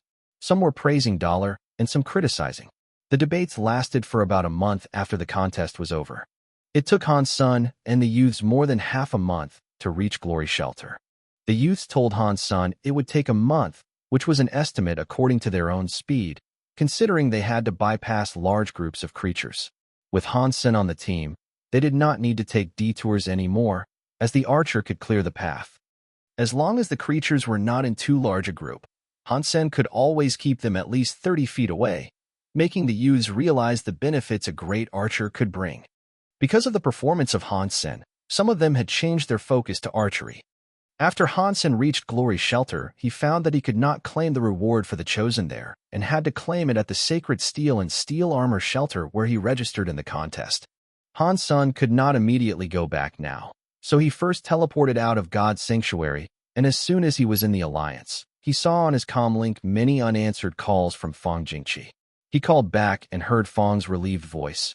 "You are not dead yet. Good people are not so easy to die. Tell Fisk Guy that I cannot go see him right now, and will give him the mutant mount back." Their contract stipulated that if the sacred blood creature was hunted, Hansen could have a mutant beast soul mount, but since the scaled armadillo was taken by the silver bird, Fisk Guy's gang must have gone back with nothing. There was no reason for Hansen to keep the mount. No need. After you led the silver bird away, the gang managed to bring back the body of the scaled armadillo. They lost a little bit to the bird, but it does not matter much. They have been really worried that you might have been killed by the bird. Fang Jingqi laughed. Unfortunately, I had no sacred blood beast soul bow or arrow, or I would have shot the silver bird down as well. It got lucky, joked Han's son. If you need sacred blood beast soul bow and arrow, here is a chance. Fang Jingqi grinned. What chance? You are not asking me to risk my life again, right? I have no interest to do it a second time, said Hansen, actually feeling quite interested inwardly. Doomsday was good, but not quite enough to kill a sacred blood creature. In 2 months, Fist Guy will enter Second God's Sanctuary and will sell some of his beast souls, including a sacred blood bow. If you are interested, you could take a look, said Fang Jingqi. Will do. Hansen hung up and went outside. Young Monli was standing at the gate of the teleport station, gazing at him. Where have you been? Aren't you aware that the entrance examination to Black Hawk is about to start? If you do not get admitted, do not say that I have trained you, because I cannot afford to lose face like that, exclaimed young Monli in anger. I was hunting a creature with friends and something went wrong. I just got back to the shelter. I am really sorry. Hansen knew that he had been gone longer than he asked for, so no wonder that young Monli was mad. Whatever, your admission had nothing to do with me. I actually wish that you won't pass the exam so that I will not have to see you every day. Young Monli was very dissatisfied with his indifferent attitude. Hansen shrugged. He knew young Monli was not a bad person, but she always sounded mean. She must want him to go back into training. But Hansen had to go home now that he had been gone for many days. He could only let young Monli down for the moment. Seeing Hansen still left the teleport station instead of going back to train, she thought bitterly, it would make no sense if this bastard were admitted to Blackhawk. Hansen returned home and checked in with his mother before going to bed. He was not in a hurry to claim his sacred blood beast soul. He could claim it any time at Steel Armor Shelter before the next contest started. Entrance exam to Blackhawk was in just a few days, and he planned to take the exam before finding his way from Glory Shelter to Steel Armor Shelter. But he had to make it back to Steel Armor Shelter before Fist Guy auction his beast souls. He was very interested in that sacred blood beast soul bow. In addition, the Shrieky beast should finish evolving into a sacred blood beast by that time, and he could not waste that. Thinking of beast souls, Hansen summoned the beast soul of the scaled armadillo, which was a huge black round shield about 4 feet wide. The shield was covered in scales and spikes, and looked quite fearsome. It was more for offense than defense, as whoever knocked over or cut by the shield would suffer severe injury. Really great stuff. If it's paired with the speed of the Bloody Slayer, even Qin Xin would not dare to take a hit from it. Hansen thought of the scene and laughed out loud. The next morning, Hansen went to the teleport station for training, and young Monli gave him another fitness test. Hansen used Jade Skin to keep all his score between 10 to 11, making young Monli fairly satisfied. Hansen did not know how much his actual fitness index was as he had not used his full strength in the test recently. Also, he had gained another 5 mutant geno points from eating the mutant black-tailed monkey and now had a total of 52 mutant geno points. Young Monli used the few days left to put Hansen on a detailed comprehensive training program so that he could not slack at all. As a soldier, although she was no fan of Hansen's, she still made every effort as it was an order from Qin Xin to train him. Whether he could eventually be admitted was none of her business. She actually did not want Hansen to be admitted as she thought Dollar was the best candidate for the archer in the squad. But Dollar's whereabouts were never predictable and she could not even locate him, let alone persuade him to join the squad, which made her rather upset. When the entrance exam was about to begin, Qin Xin as the station master could not leave the teleport station to accompany Hansen to Plant Hawk where Black Hawk Military Academy was. Instead, she gave Hansen an interstellar spaceship ticket and asked him to go take the exam. Hansen had already talked to Luo Sulan about going to a military academy. She was very supportive of his decision. If he could go to a famous military school and graduate, he could serve as a low-level officer instead of a soldier, even if his grades were just average. This way he did not have to suffer too much and his chance of survival on the battlefield would also be higher. If his grades were excellent, then it would be even better. In that case, maybe he would be assigned to a relatively safe position, which was what Luo Sulan wanted. Her only worry was that Hansen might not be able to pass the entrance exam to such a good school as Blackhawk. After all, Hansen only graduated from the integrated compulsory education system and his chance of entering a military academy which was challenging for even many private school graduates was indeed worrisome. On the interstellar spaceship, Han-sun looked at the infinite space outside the window, and his heart started to race. It was the first time ever for him to leave planet Roka. At this moment, Han-sun suddenly remembered a line from a book he once read. My conquest is the Sea of Stars. Long interstellar travel was very boring. Many people would choose to go to the gym or go on the Skynet to kill time. Although Han-sun's destination planet Hawk was not too far away, it would still take a few days. Han-sun felt rather bored sitting alone and was trying to decide if he should go to the gym. Suddenly, he saw a girl sitting opposite him using her comlink to play a game that looked like Hand of God Online. Han-sun thought it was similar to Hand of God because the game he played in the teleport station was via a holographic device that monitored one's entire body, while the one the girl was playing was a comlink game that could be played with one hand. The girl's fingers were long and pretty, hitting the spots near her hand at a dazzling speed. What Han-sun did not understand was what seemed to be the difference between this game and the one he had played. In addition to those light spots, there were also the holographic image of a palm, which was hitting the spots nearby as if it was trying to beat the girl to them. Han-sun watched for a while and roughly understood that it was an online mini version of the game Hand of God. The one he used to play was the single-player version. After finishing her round, the girl saw Han-sun staring at her and gave him a cold glance. Han-sun then noticed that the girl was actually stunning. She was his age, or maybe older. Wearing a suit that looked like a uniform, she had a sweet face like a porcelain doll with small red lips and black hair. The girl saw Han-sun still staring at her and deliberately turned away, continuing to play her game. Han-sun stood up, walked next to the girl, and said with a smile, "Are you from Blackhawk?" The girl turned back and looked at Han-sun, slightly surprised. "You also go to Blackhawk?" "Not yet. I'm going to apply," Han-sun said. The girl heard his reply and seemed to have lost interest in him. There were numerous applicants to Blackhawk each year, and the admission rate was less than 1 in 1,000. She thought it was just Han-sun's pickup line. She had seen too many people like him and was no longer surprised. "Sister, what is that game you are playing? It looks like a bit like Hand of God." Han-sun sat down next to the girl and continued the conversation. The girl had no choice but to turn back and look at Han-sun. Suddenly her lips turned upward into a sly smile. "Don't ask and play against me. If you win, I could even go on a date with you." The girl took for granted that everyone knew the Skynet version of Hand of God, especially an applicant to a military academy. Han-sun must be using this to get her attention. "So, if I win, you are willing to be my girlfriend?" Han-sun looked at the girl in surprise, no believing what she said was true. This girl had a sweet face and a nicer body. Her long legs and plump bosom were accentuated by her small waist. She was a beautiful girl indeed. She was still a bit young at this time, but in a few years, once she became a woman, she would be as attractive as, if not more alluring than Qin Xian. A girl like her would become his date as long as he beat her in Hand of God. It was a great deal for him either way. Of course, Ji Yanran always keeps her words. If you are admitted to Blackhawk, you could ask around, and everyone would tell you so. Ji Yanran grinned. She was a junior at Blackhawk and the president of Hand of God Society. She was definitely among the top 10 at this game in Blackhawk. Not even too many professional players had the confidence to beat her, let alone Han-sun, who had not even made it to the military school yet. "Great. Let's begin now."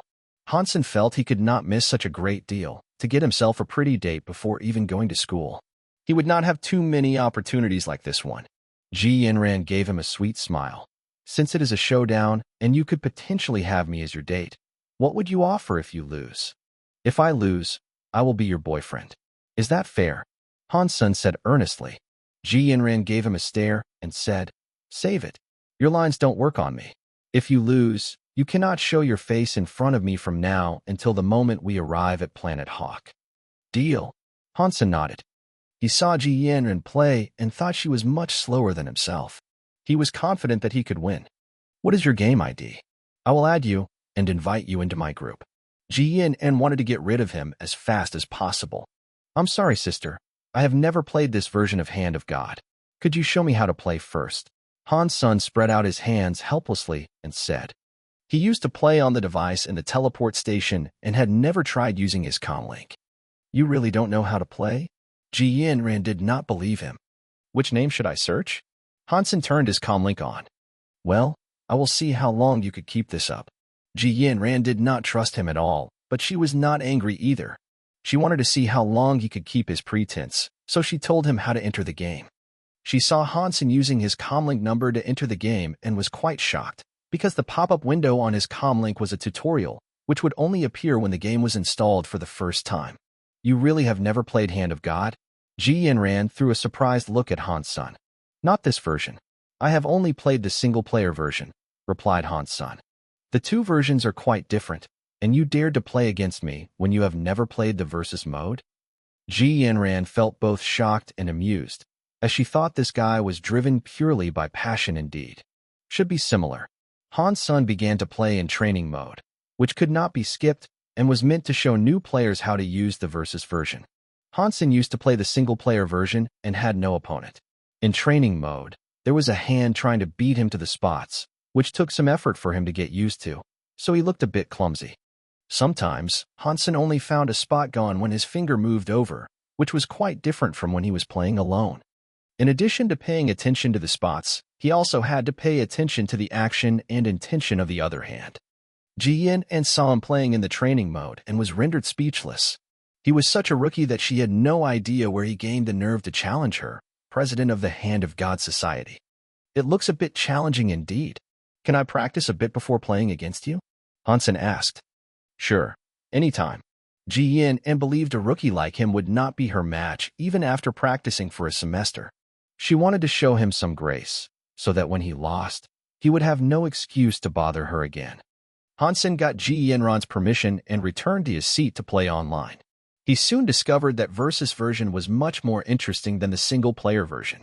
Playing alone simply required him to be fast, while more factors were added to the versus version, including what and when the opponent would move, which made the game more fun. Hansen played a few rounds and gradually mastered the versus version. In fact, as long as one had the skills and ability to judge correctly, the versus version was actually easier. After all, the single-player version was all about speed, and in the versus version, all you had to be was faster than your opponent. If your opponent was weak, it would be really easy to win. Hansen was only trying to study the game itself and did not care about the result, so he lost 5 games in a row. Hansen played a final round when he had fully grasped the tricks. His opponent was not even able to hit a single spot, and he had a complete victory. Feeling that he was ready, Hansen went to Ji Yanran and said, "Sister, I am ready. Would you add me? What is your ID?" Ji Yanran was not about to make any comment. She would win anyway, and all that was left to do was to drive this annoying fly away. When a girlfriend, Hansen told her his ID. Ji Yanran stared sharply at Hansen, but did not say anything. It did not matter. He could not beat her no matter what ID name he used. Hansen saw a friend request, and the ID name was Souvenir. Ji Yanran looked at Hansen's record and saw he had lost 5 out of 6 rounds. She did not even know where to begin, so she said nothing. Setting up an online game room and password, she invited Hansen to enter. The moment Hansen entered the room, Ji Yanran picked a level and started the match. At the end of the countdown, a holographic image was projected from his comlink. In addition to the image like a crystal ball, there was also the image of Ji Yanran's pretty hand. Ji Yanran saw a spot flashing and immediately moved a finger over to touch it, but before she could do that, she saw a finger of her opponent on it and the spot disappeared. Ji Yanran did not mind it and thought Hansen got lucky. That spot was closer to his palm anyway. When the second spot appeared, she pointed to it at full speed, but when her little finger was about to touch it, a finger from the holographic image once again beat her to it. Ding! The spot disappeared and Hansen gained another point, and Ji Yanran's score remained 0. Ji Yanran paused but still believed that it was pure luck. A rookie like him could never be better than she. But when the third spot appeared, Ji Yanran once again lost the spot she wanted to press. Ji Yanran raged, as this time she saw clearly that Hansen was targeting her, only aiming at the one spot she wanted to press. "Brat, I will let you know you should never mess with a Blackhawk girl." Ji Yanran was fully focused this time and was prepared to teach Hansen a lesson. She still thought she had just lost a few points because of her carelessness. However, the same thing happened to the fourth spot, and she still did not get a single point. Ji Yanran was getting more and more angry. Her slender fingers danced away, but regardless of which spot she went for, her opponent could always hit it first. Ding, ding, ding. The sound of spot getting hit continued to ring. Ji Yin was dumbfounded as she was not even able to get a single spot. Hansen had got them all. Impossible. This is not possible. At the end of the game, Ji Yin was stunned by the score, 0-59. She had tried 59 times and was blocked 59 times. Hansen did not hit any other spot than the one she was going for. He was just targeting her. But Ji Yin could not believe that as the president of Hand of God Society, she would get no points at all, which seemed absurd. How is anyone able to do this? Even Jing, who is the best player in Blackhawk, could not have done this, not to mention the kid has not even been admitted to Blackhawk. Thinking of this, Ji Yinran bristled, because she thought of another possibility. Legend has it that a hacker had designed a cheating device of Hand of God, which could 100% prevent the opponent from getting any points. Exactly what had happened. Hansen must have used this cheating device in their game. Ji Yin was more convinced when she thought about it. Nothing could explain how he could have blocked all her points. Humans simply could not be so accurate. Even some could achieve this. A kid who had not even been to military school would not be one of them. Sister, so I won, right? Hansen walked over with a smile. Having such a pretty girlfriend when he just entered the school was something he would be quite proud of. You used a cheating device, so it does not count, Ji Yin said angrily. Cheating device. Hansen was a bit shocked. Stop pretending. You blocked all my points, and it simply looked fake. If it was not for a cheating device, how could you have done it? Ji Yin pouted and said. Her look seemed to be saying, I have already seen through how despicable you are. I do not know what a cheating device is. Hansen spread out his hands. Keep pretending if you will. Ji Yin was certain that Hansen had cheated. If you do not believe me, we can have another match, Hansen said. You have a cheating device, so the result would be the same no matter how many times we play. Ji Yin curled her lips with disdain. Hansen was dumbfounded and said, My comlink is here. You can check yourself and see whether I have a cheating device installed. I do not understand how it works or where you hide it. Ji Yin had determined that Hansen had cheated, and she did have a point. Hansen's performance looked like he was cheating indeed. His ability to predict and his reflexes were so strong that even Lee Dongmu was not his match, let alone Ji Yin. Hansen felt that he was wronged, but Ji Yin would not believe him. Then how can I convince you that I did not cheat? Hansen spread out his hands helplessly. Easy. When we arrive at Blackhawk, we could have another match using the professional equipment there, and if you could still win, I will believe that you did not cheat and will then honor my promise, Ji Yin said with confidence. She believed Hansen must have used a cheating device which would not work on professional equipment. His scheme would be exposed then. All right then, Hansen smiled and said, but you gotta tell me what your name is? My name is Ji Yin, and you can ask anyone to find out where I am. Ji Yin believed Hansen had cheated and would not be her match at all, so she told him her real name without hesitation. Beautiful name. Hansen smiled. Well, if you want to enter the school and play against me, you must be admitted first, and a nobody could never enter Blackhawk, Ji Yin thought to herself. Hansen did not bother her anymore, but went back to his own seat and continued to play the versus version of Hand of God. He only played against Ji Yin because it was fun and did not really think that this would win him a pretty girlfriend, so he did not really care. Although Ji Yin was beautiful, Qin Xian and Yang Monli were not bad either. Therefore, he was not really smitten, but only thought she looked sweet and was an interesting girl. Ji Yin was no longer in the mood to play. She gave Hansen a stare before going to the lounge and taking some rest. As he continued to play the game, Hansen was feeling less bored. He did not see Ji Yin again until disembarking. She took her luggage and got on a private luxury aircraft, giving him another stare before leaving. Hansen paid no attention to that and checked in at the hotel Qin Xian had booked for him, waiting for the entrance exam to begin. Military schools were different from how they had been centuries ago. In this era, one could take the entrance exam of whichever military school one wanted to go to. As long whoever qualified would be admitted. With Hansen's condition, he could pass the exam on his own. But with Qin Xian's recommendation, he could benefit from the special enrollment program and meet lower standards. However, in this case, he needed to do much better in archery. This was nothing difficult for Han's senator. He controlled his strength to reach just the standard of special enrollment and did not stand out in archery either, simply finishing the task. In spite of this, Hansen's performance in archery was still among top 10. In this era, very few people practiced archery. Although archers were highly valued in God's sanctuary, in the Alliance any sniper could use a modern weapon to kill an archer, despite the fact that it was much harder to learn archery. In addition to specially cultivated soldiers, very few people would learn archery on their own, and even fewer were good at it. The reason the special enrollment program existed was that Blackhawk's Department of Archery was one of the weakest among all military schools in the Alliance, which was a disgrace to a famous school like Blackhawk. That was why they were trying to recruit student archers to revitalize the Department of Archery. Smoothly admitted to Blackhawk as a specially enrolled student, Hansen went through some procedures and became a military school student. After reporting the result to his mother, Hansen did not hear Luo Sulan speak for a long while. He faintly heard her sobbing. "My son was admitted to a famous school," Luo Sulan said with blissful tears after a while. Hansen heard her voice and his eyes became wet. His mother had been through so much these years.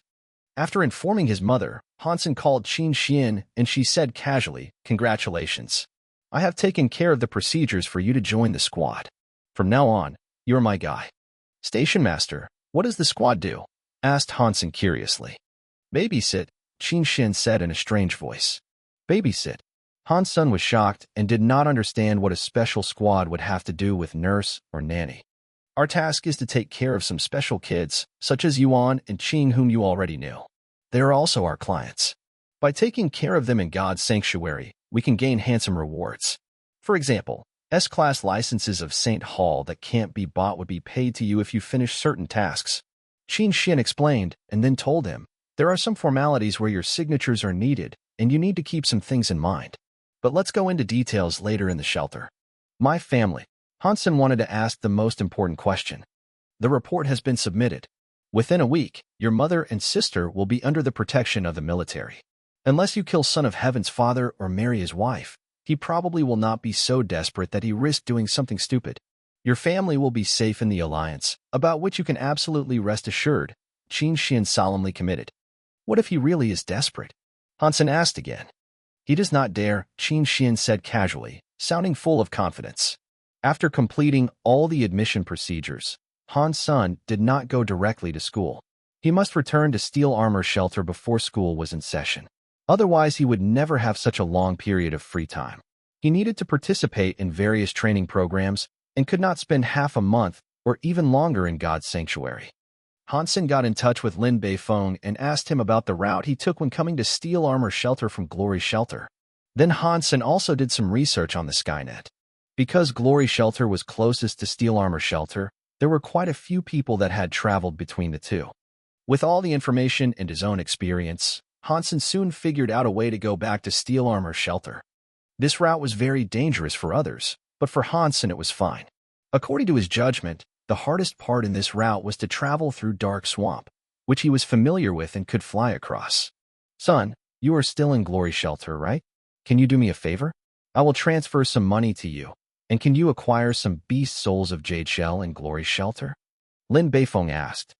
"What is that?" Hansen was puzzled.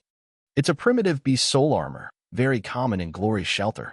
Although there is the word armor in Steel Armor Shelter, there were very limited beast soul armors nearby. I estimate that you could buy a Jade Shell beast soul with less than 100,000, which could sell at least 200,000. Lin Beifeng said excitedly, "Sin, I will offer the capital and you put in the effort. How about we split the profit 50-50? Okay, let's do this. Remember to transfer me the money first. I am so poor now that I don't even have 10,000 in my account." Hansen was telling the truth as he had less than 10,000 after paying his own tuition and fees. "Haha, I'll do that right away. In fact, there are a lot of good things in Glory Shelter. If you have time, I will do some research," Lin Beifeng said eagerly. "Next time. I'm on a tight schedule and have to make it back to Steel Armor Shelter as soon as possible. Otherwise, when the military school is in session, I could not afford to be absent," Hansen said. "Sin, I made so much effort to look for you, while you were going away to some military school. I have to follow you there," cried Lin Beifeng. "Why would you put yourself through such hardship? With your family's financial resources and connections, you would not need to go to the front even if you serve." Hansen paused and said, "Moreover, now enrollment has almost ended." "Well, forget about it then. I will go send you the money." Lin Beifeng was depressed. Hansen soon received the money from Lin Beifeng. It was as much as 20 million. Even if one beast soul cost 100,000, he could buy 200 beast souls. Although it was a very common kind of primitive beast soul, it was hard to acquire as many as 200. As Hansen did not want to waste any time, he had to finish acquiring them in one day. So he felt it would be good enough to get just 100. The process was much smoother than he had thought. There were indeed plenty of jade shell beast souls in Glory Shelter.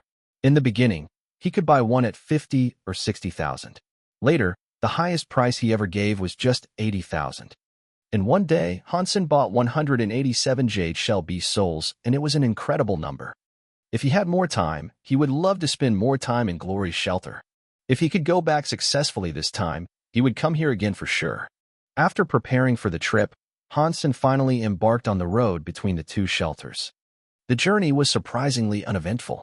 And as he had expected, both shelters were on the verge of dark swamp, and the paths from each shelter to the swamp were rather safe.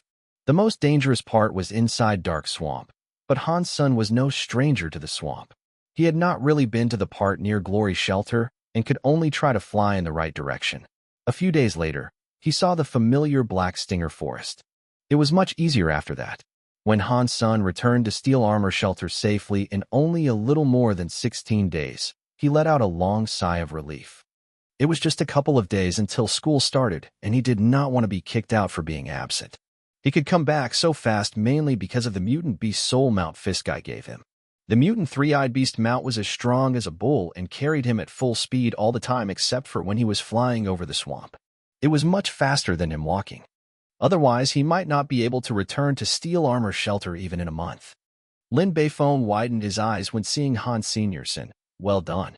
You are back safe and sound from Glory Shelter in just half a month.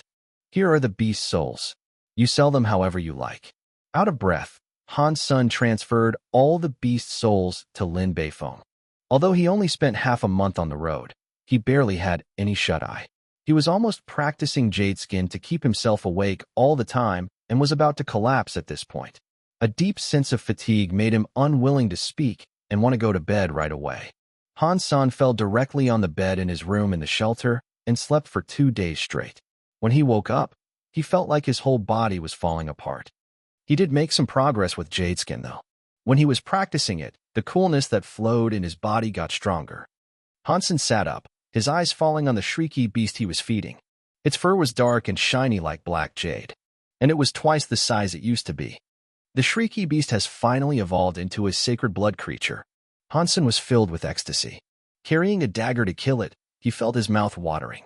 He was so hungry after the long sleep and his body was so tired. This shrieky beast would do well to provide him with some nutrition. Sacred blood creature shrieky beast killed. No beast soul gained. Eat its meat to gain 0 to 10 sacred geno points. Hansen had little interest in listening to the voice. He was staring at the meat cooking in the pot with his mouth watering. His stomach was rumbling as he was starving. But Hansen was still being patient. He waited until the meat stew was ready and started to gobble directly from the pot. Meat of sacred blood shrieky beast eaten. 1 sacred geno point gained. Meat of sacred blood shrieky beast eaten. 1 sacred geno point gained. Hansen gorged himself silly and devoured nearly 20 pounds of meat and soup altogether, which even scared himself. But as the warmth spread in his body, he felt so comfortable as if he was a sponge that was filled with water. He lay on the ground and almost moaned out loud. Sacred blood meat is indeed wonderful. If I could have such a pot every day, I would be so healthy and strong. Hansen licked his lips. Unfortunately, he only had such a blessing every 3 months. With the 5 sacred geno points gained from eating the shrieky beast, he now had 34 sacred geno points. It had only been half a year, and he had 1/3 the maximum count of sacred geno points. No one would believe him even he told people the truth. He went to the plaza and bought a primitive creature the size of a chicken and fed the black crystal to it. While doing this, Hansen had something else on his mind. He could finally claim his beast soul reward from the contest. No matter what kind of beast soul he got, it would be a sacred blood one, what many people could only dream of. What is the best? A bow, a mount, or a humanoid beast soul? Hansen thought it would be difficult for him to choose, because he wanted everything. However, he had only one chance, and it was not even up to him. At midnight, when there was no one around, Hansen quietly entered the martial ring, which had been closed after the contest. Except for him, No one could enter before next year's contest started. After he had claimed his prize, he would not be able to enter either. Standing in front of the sacred steel, Hansen placed his palm on the steel and suddenly all kinds of images of beast souls started shifting rapidly on the steel.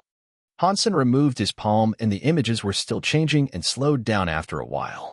Hansen's heart was racing with the images. When the image froze on one beast soul, Hansen was completely attracted by it. A seductive blonde woman with hourglass figure and scarlet pupils and red-fitting armor and a ruby crown walked out from the steel and smiled at Hansen, almost stealing his soul away. Then she became a shadow and entered Hansen's mind.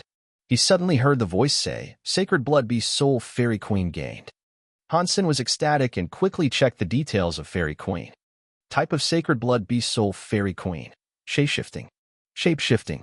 Hansen almost cheered, but on a second thought, it was a shame that such a beautiful beast soul could not be summoned to stand alone, but had to be integrated in his body. But a shape-shifting beast soul was undoubtedly the most expensive beast soul type, not to mention it was a humanoid. Hansen could not wait to summon the Fairy Queen beast soul and turn into a fairy. Suddenly Hansen's body was wrapped in red armor, and a ruby crown was worn on his head. His pupils became scarlet like the Fairy Queen and his dark hair turned blonde. Basically, he turned into the male version of the Fairy Queen. Hansen felt all aspects of his fitness had been greatly improved. Although the improvement in speed and strength was not as great as with the Bloody Slayer, all aspects were very balanced. This beast soul also came with a suit of armor, which was not as strong as the Black Beetle armor, but would be comparable to a top mutant armor beast soul. The Fairy Queen beast soul had enhanced his abilities in all aspects in a balanced way. To Hansen's surprise, his eyesight seemed to have become very strong after shape-shifting into the Fairy Queen. He could even see the fine lines of a rock very far away from him. He was also feeling odd about something, as if everything is slowed down in his eyes. Hansen did not know whether it was just his illusion. The only pity was that when using Fairy Queen, he could not use Bloody Slayer or Black Beetle armor. But this did not matter much, because Fairy Queen's own armor was also quite good. The best part for Hansen was that he could use this beast's soul and shapeshift when using his real identity, and no one would know it was Dollar's prize. Therefore, as Hansen, he could also use a powerful beast soul and did not have to turn into Dollar to use Bloody Slayer and Black Beetle armor. Fairy Queen was just what Hansen needed now. He did not want to be considered weak by the world forever. All the fairies and myths and legends are with wings. If Fairy Queen also has wings, it would be perfect, Hansen thought greedily. After the excitement, Hansen sneaked out of the martial ring. The day after tomorrow was the first day of school. He had to go register and then go to his dormitory. Blackhawk was a military school, so the rules followed military standards. Once enrolled, a student could not go out of the school and had to stay in the dormitory, except for holidays and special occasions. Although Blackhawk was large enough to assign each student his or her own room, students would have to share a room in the dormitory so as to enhance team awareness and collective sense of honor. Hansen's roommates were all specially enrolled archery students like himself. Hansen was the last one to arrive in the dormitory.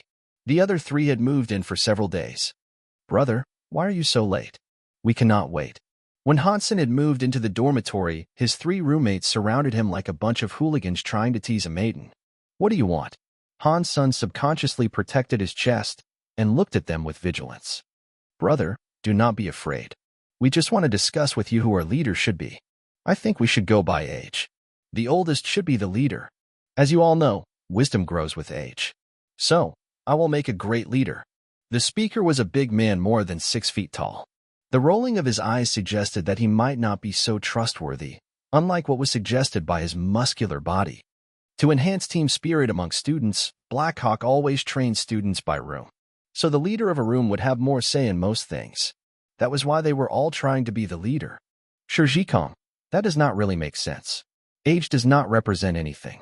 I think as a leader, one must be intelligent to gain most benefits for our room. My IQ is 167. How about you? A gentle and delicate teenager blinked and said, "Lu Ming, that is not true either. IQ is nothing. I think for a leader the most important thing is EQ. Many with high IQ are idiots in real life. How can someone like that be our leader?" retorted the cunning big man Shirjikong. "Who are you calling an idiot?" Lu Ming squared his shoulders and wanted to argue with Shirjikong. but cringed as he saw Shi raising his sturdy arm that could bear the weight of a horse.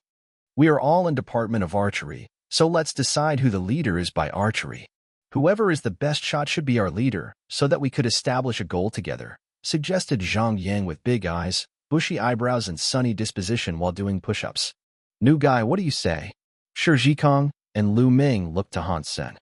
I think that fellow has a point. Since we are all archery students, the best archer should be our leader. As a part of the group, Han Sen felt it was necessary for him to express his opinion. 2 votes versus 1 vote versus 1 vote. It's done then. We will see who is the best archer by each shooting 10 arrows, and whoever gets the highest score will be our leader, Zhang said, and jumped up. Sweat fell from his bronze skin, and he disregarded it. Hugging Shi Zhikong and Lu Ming, he said, in any case, we are classmates and roommates. Learning and making progress together is the most important thing. Before graduation, we need to make our Department of Archery the best in the entire alliance. Brothers, work together. Get out. Shi Zhikong and Lu Ming threw Zhang's arms off. They were tired of the preaching of this hot-blooded kid the past few days. The 4 young men went to the training hall, and Zhang Yang got the highest score, shooting at bullseye every time. Lu Ming was second, Han Sen third, and Shi Zhikong, the biggest and oldest, was fourth. Han Sen did not want to be the leader, runner-up, or the last, so he got himself the 3rd place. The first 3 months in Blackhawk was the hardest. Every day they must attend the collective training and lectures. They must grasp all the basic knowledge in these 3 months. Although they were in Department of Archery, they still needed to learn using firearms, operating warframes, driving aircrafts, and other fundamentals. Blackhawk had way better facilities than the integrated compulsory education system. All kinds of firearms, warframes, and aircrafts can be practiced on, and Han Sen had learned many things that he had not even heard of before. In these 3 months, Han Sen was learning like a sponge, constantly absorbing water. 3 months later, all 4 of them passed a comprehensive assessment and officially became Blackhawk students. In addition to a few compulsory courses, the rest were all elective courses. Apart from not being allowed to leave the school, they were quite free. As long as one could pass the semi-annual assessment, one could even skip all the courses. But if one failed the assessment, there was only one opportunity to take it again, and if one failed the second time, one would be expelled from school with no exception. There was a special teleport station on campus, and anyone could go to God's sanctuary at any time.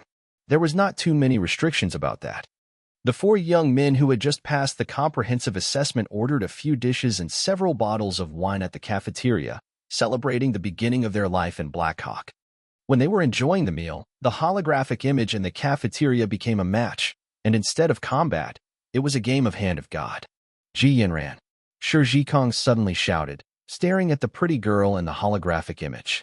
Even Lu Ming and Zhang Yang were staring at Ji Yanran. She is famous? Han Sen saw Ji Yanran and was reminded of their agreement on the way here. But then he was too busy and forgot about it. Are you serious? You don't know our campus belle? She is a junior now. Her sweet face, seductive figure, fair skin, and 36D. Shi Zhikong stopped and looked around. He continued when seeing everyone was paying attention to the image. Ji Yin and is also the president of Hand of God Society. She is among top 5 at this game in our school. A goddess with both brain and beauty. She has many suitors, but no one was successful. Why? Asked Han Sen. No one is good enough for her. I heard that her family has quite some influence in the military, and ordinary families simply are not their match, said Shi Zhikong with some regret. Even if her family was okay with it, Ji Yin and will certainly not go out with you. Lu Ming curled his lips. As if she would go out with you. Shi Zhikong was unwilling to show any weakness. Haha. Where there is a goal, there is hope. You have to stay hopeful. Since Ji Yin and is the president of Hand of God Society, let's join that society and try to approach her. If she sees our potentials, maybe she will go out with one of us, suggested Zhang Yang confidently. Shi Zhikong and Lu Ming's eyes lit up, and they agreed hurriedly, great idea. Let's go. We will apply for Hand of God Society right now. Before Han Sen could finish eating, he was dragged by the 3 to Hand of God Society. When they got there, all 4 of them were stunned and understood the meaning of People Mountain People Sea. The line of applicants was so long that it almost went out of the school gate. Ahem, I think we are so handsome that we don't need to be with Ji Yanran all day, and she will still go out with us, Shi Zhikong said. Sure, well said. We are in Department of Archery and must join an archery society. No need to waste our time here, said Lu Ming solemnly. I agree with both of you. Hansen nodded quickly when seeing the long line.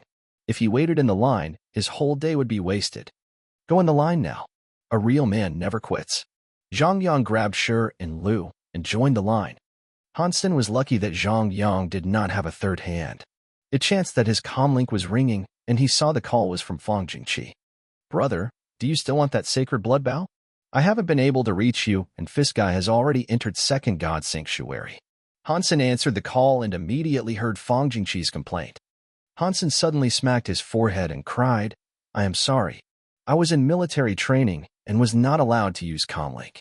I have completely forgotten about this. Is the bow still there? Yes. Fiskai gave it to Thumb, but... Fang Jingqi paused. But what? Hansen asked.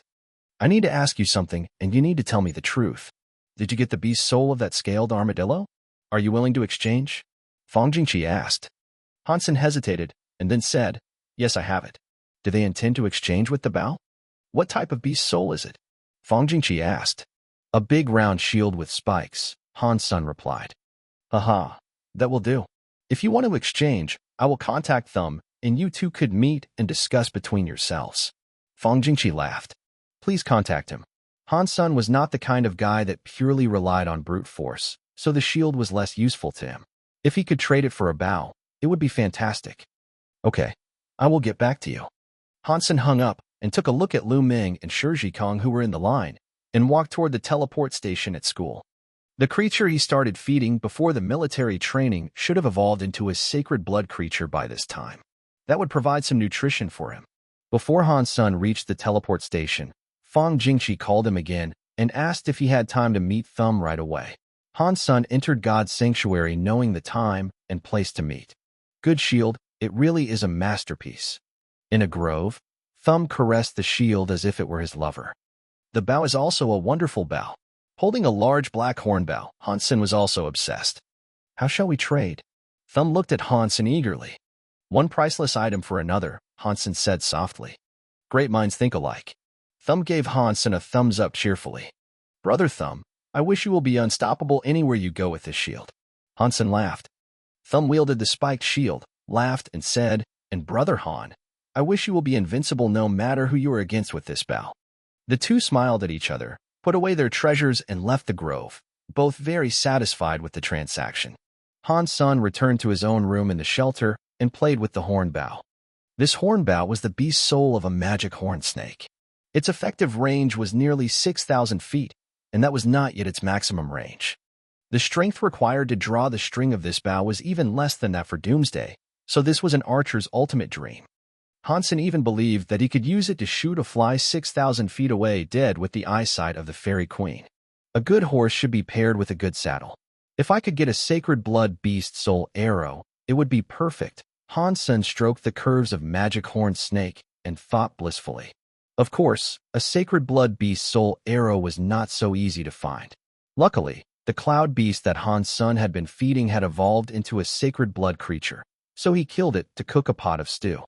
Hansen regretted that his cooking skill was not up to par. All he could make was stew, and even it tasted good. He got tired of the same food after all this time. But when the voice said he was gaining sacred geno points, Hansen was still very excited. In the end, the sacred blood cloud beast contributed 5 more sacred geno points, and Hansen's sacred geno points had reached 39. Qin Xin knew that his schedule would be rather full as he was just enrolled and did not come to him, which gave Hansen some time to relax himself. Hansen returned to his dorm at night and saw his 3 roommates playing Hand of God. Seeing Hansen back, Shi Jikong ran over, threw an arm around Hansen's shoulder, and grinned. Sin, we are playing Hand of God. Join us. Good brothers should share everything. Lu Ming curled his lips and said, Your skills are so bad that even if he joins us, he would still beat you. Cut it. You won only twice, and it was because I was not paying attention. When I get serious, you would lose so bad. Shi Jikong smiled and said to Hansen, Sin, let's play together. You don't have anything to do anyway. Practice with me. Okay, on the Skynet. Hansen smiled. Our school has a special BattleNet designed for Hand of God. You can register an account and add me. My ID is Optimus Prime. Shi Kong carefully taught Han Sen how to register. Han Sen registered a BattleNet account and named his ID, My Girlfriend is Xuanhuan. He registered successfully and Shi Kong hurried him to enter the game. Han Sen entered the game and sent a friend request to Shi Kong. #T. Sin, UID's got some swag. Shi Kong saw Han Sen's ID and called out. Lu Ming quickly took a glance and gave a crooked smile. Sin, you are asking for trouble on the BattleNet with this ID. All the players playing this game think of Ji Yin and as their goddess. I didn't know you have such ambition. I like it. Zhang Yang looked at it and patted Han Sen on the shoulder, feeling satisfied. Well, cut the crap. Let me beat you.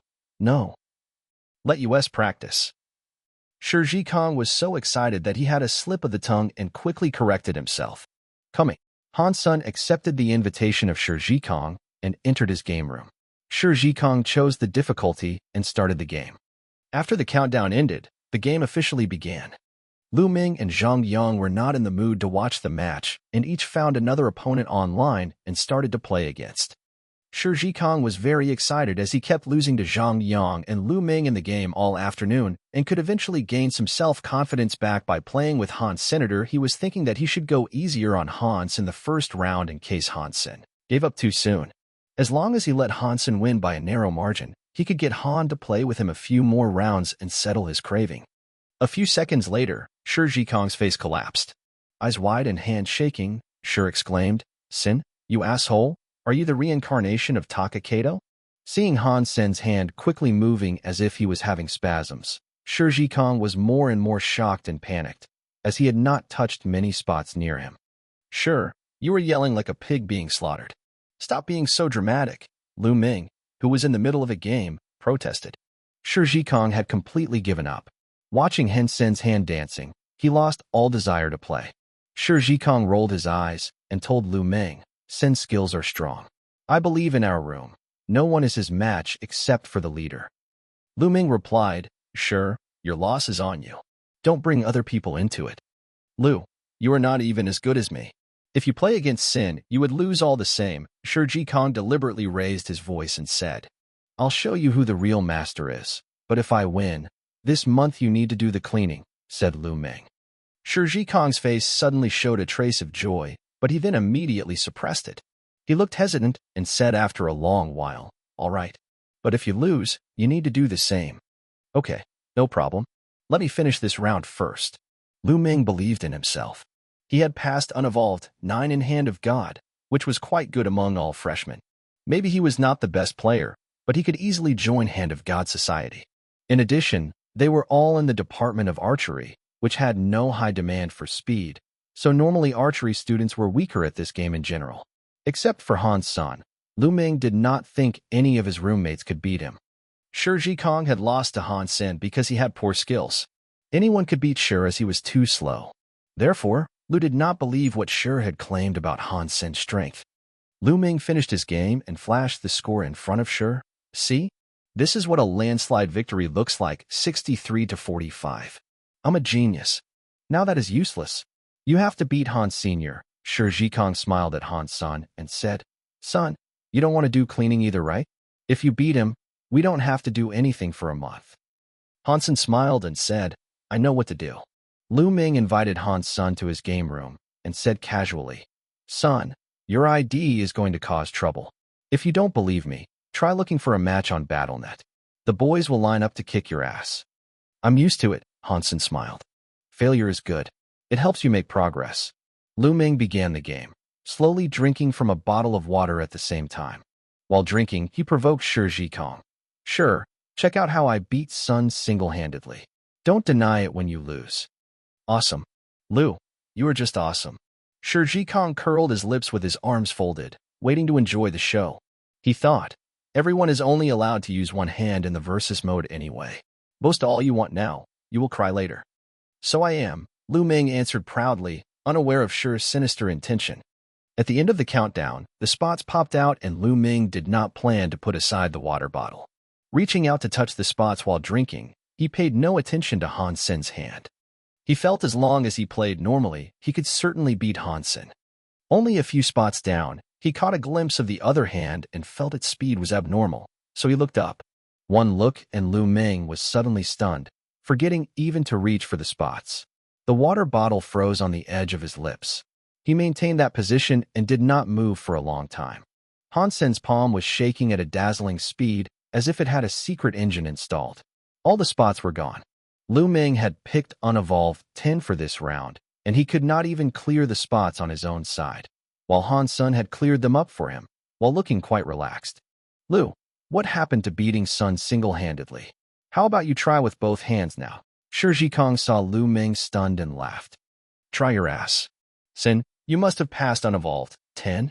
Lu Ming cried. That's about right, said Han Sen casually.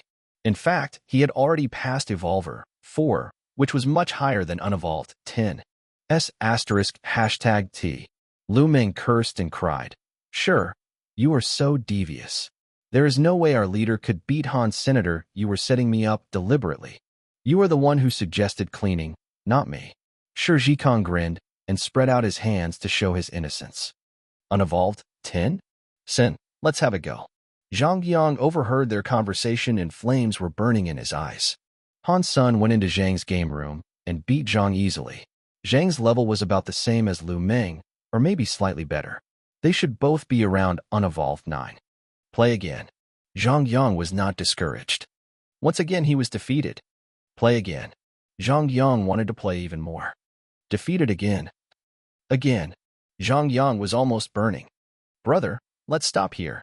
You can even consider me the loser. Han Sen was really afraid of Zhang, a masochist who took pleasure in losing. I finally found my destined opponent. Sen, happy fighting. Zhang exclaimed excitedly and dragged Han Sen into his game room one more time. Lu Ming and Shi Zhikong chuckled when seeing this. Such a person as Han Sen could only be contained by someone like Zhang Yang. Han Sen was scared of Zhang. Ever since they played that time, he would drag Han Sen to play Hand of God whenever he had time. He was happy, but Han Sen was hysterical. This is not the way to go. I must curb his desire to fight me. Han Sen's eyes were sparkling. Boss, today I'm free. Do you want to play a few rounds of Hand of God? When Lu Ming and Shi Zhikong went out, Han Sen took the initiative and suggested to Zhang Yang. Sure. Zhang Yang entered the game and sent Han Sen an invite. Han Sen clicked on agree and entered Zhang's game room with eyes glaring and a hint of smile on his face. When he was playing with his roommates, he usually only focused on the spots on his own side instead of stealing the ones on the other side. In order to make Zhang look for someone else to play with, Han Sen was ready to disarm him completely and see if he could keep being happy. From lunch to dinner, Han Sen and Zhang Yang had played numerous rounds in 4 or 5 hours. The preparation time included, one round would take a little more than a minute, and the two were at it the entire afternoon. From the beginning to the end, Zhang had not even touched a single spot. Literally 0. Even so, he still hung in there the entire afternoon. Han Sen was almost driven out of his mind, but eventually Zhang Yang gave in first. It seemed his blood had cooled down. Ahem, Sen, it's time for dinner.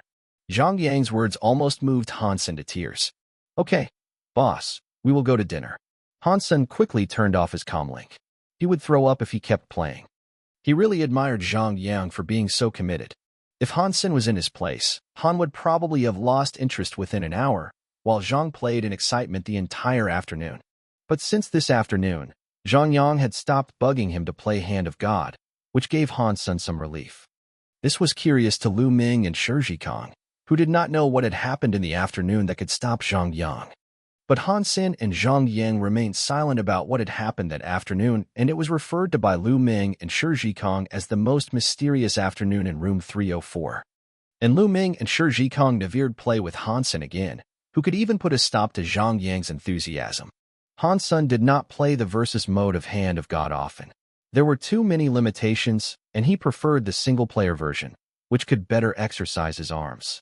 Han Sen had been very interested in operating warframes recently. A warframe was a semi-mechanical, semi-biochemical humanoid weapon. Compared with tanks, warframes had excellent maneuverability and could adapt themselves better to different terrains, while the requirements for their operation were also very high. When Han Sen was in the integrated compulsory education system, his school did not have a warframe for students to operate. Therefore, Han Sen was interested but never had the chance to try.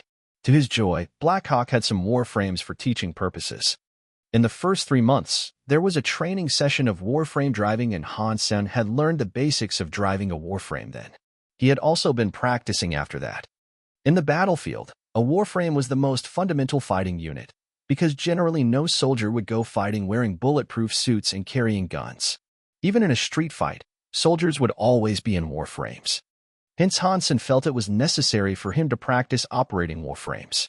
In case he was sent to the front, this skill might save his life. If he could do well with a warframe, fighter aircrafts would be even easier. As for interstellar warships, Black Hawk had but an old one for show, and the operation of warships could only be practiced using virtual reality. Ding! While Han Sen was still practicing on a warframe, he suddenly heard the tone of money transfer. Checking through his comlink, he saw 10 million added to his account, which shocked him. Before he could see who it was from, his comlink rang. Sen, did you get the money? It was Lin Beifeng's voice. So much. Han Sen was slightly surprised, not realizing the Jade Shell Beast souls were worth so much. Originally, he thought it would be nice if he could make 3 or 4 million. We earned about 20 million, so I rounded it up for you. Son, next time you go to Glory Shelter, we will buy some beast souls and steel armor shelter to sell there. This way we could make money on both ends and earn even more, said Lin. I'm not going anytime soon. When I do, I'll call you. Han Sen thought about the hardships of going back and forth and temporarily dispelled the idea of going to Glory Shelter. At the moment, he really had no time to go. His curriculum was intense at this point, and he was still working on the semi-annual assessment. He would only go when Steel Armor Gang had a hunting campaign and when someone asked him to hunt mutant or sacred blood creatures, as it was too hard for him to hunt a sacred blood creature alone. Even if he was just trying to hunt mutant creatures, he had to go to places like Dark Swamp. As it was too hard to walk in Dark Swamp, he had to fly in and out, which made it difficult for him to carry larger creatures' meat out. Thus, he would not have much gain there. Mutant black stingers were useless to Han Sen at this point, and all he could do was to sell them. Meowth still had not finished eating what was left for it. But Han Sen was in no hurry.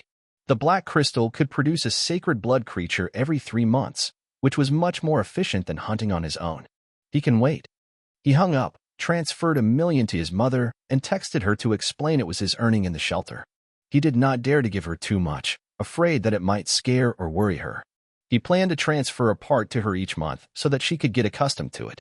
It was time for her to enjoy life after so many years of suffering. Back to the dormitory at night, Han Sen saw Shi Jikong in the room alone, cursing while playing the game. Han Sen did not know what had happened but sure looked mad. Seeing Han Sen back, Shi Jikong yelled angrily, "Son, perfect timing. Enter the game and kick this asshole's ass for me." "What is it, sure?" Han Sen walked next to Shi Jikong and saw him in a game room, but the game did not start. There were 2 more players in the game. One's ID was Birdie and the other player's ID was Mangod. Shi Jikong and Mangod were calling each other names and Birdie would throw in a bitter comment at Shi here and there, making Shi flushed. With the explanation from Shi Jikong, Han Sen got the gist of things. In the beginning, Shi was playing against Birdie. Shi was rather poor at this game and hardly ever won on Battle.net, so he bragged a little after he had won several rounds against Birdie. Shi had good manners, so he just bragged about himself and said nothing bad about his opponent. Even so, Birdie was mad and asked Mangod to avenge her. That was fine as well. Shi did show off, and that was the consequence. However, Mangod cursed and said Shi was a dumbass. And Birdie ridiculed Shi as well. Shi was not the type to let it go easily and was thus involved in a quarrel against the two. But after all, his gaming skills were limited and had no confidence when talking back to Mangod, which made Shi simmer with anger. "Sin, help me destroy this disgusting couple. I'm so mad," Shi raged. Right away, Han Sen turned his comlink on and entered the game. "Just you wait. I called my brother to kick your ass, and we will see who the dumbass is." Shi saw Han Sen entering the game and said to Mangod, "Haha, whoever comes will be equally useless. The brother of a scum must also be scum. I can beat as many scums as I want," Mangod said arrogantly. "Well, just you wait." Shi urged Han Sen to log in. The reason Shi was playing was that his application to join Hand of God Society was turned down. Although Zhang Yang and Lu Ming were accepted, they did not join either for his sake. Feeling sorry, Shi wanted to improve through practice and try to apply again later. After all, in addition to Xuanhuan, there were lots of pretty girls in that society, and it would be a shame if they did not join. That was why he was spending quite a lot of time on this game. Not expecting something like this to happen, he was furious and was counting on Hansen to avenge him. Haha, it does not matter who you called. Brother Long is the backbone of Hand of God Society, and top 20 in the contest last year, said Bertie proudly. Sweet sister, we have to be low-key and leave them some hope. Haha. Wang Long grinned. It was a rare opportunity for him to show off in front of a girl, so he had to do well. Wang Long was full of confidence. He was a key member of Hand of God Society and knew every good player on campus. Even if he didn't know them in person, he would recognize their ID. If someone better than him showed up, he would know, and the person would probably recognize his ID as well and show him respect. Soon, Wang Long saw someone entered the room and checked the ID name. He almost burst out of laughter. My girlfriend is Xuanhuan. What a loser. What kind of loser would name himself that? He's asking for trouble.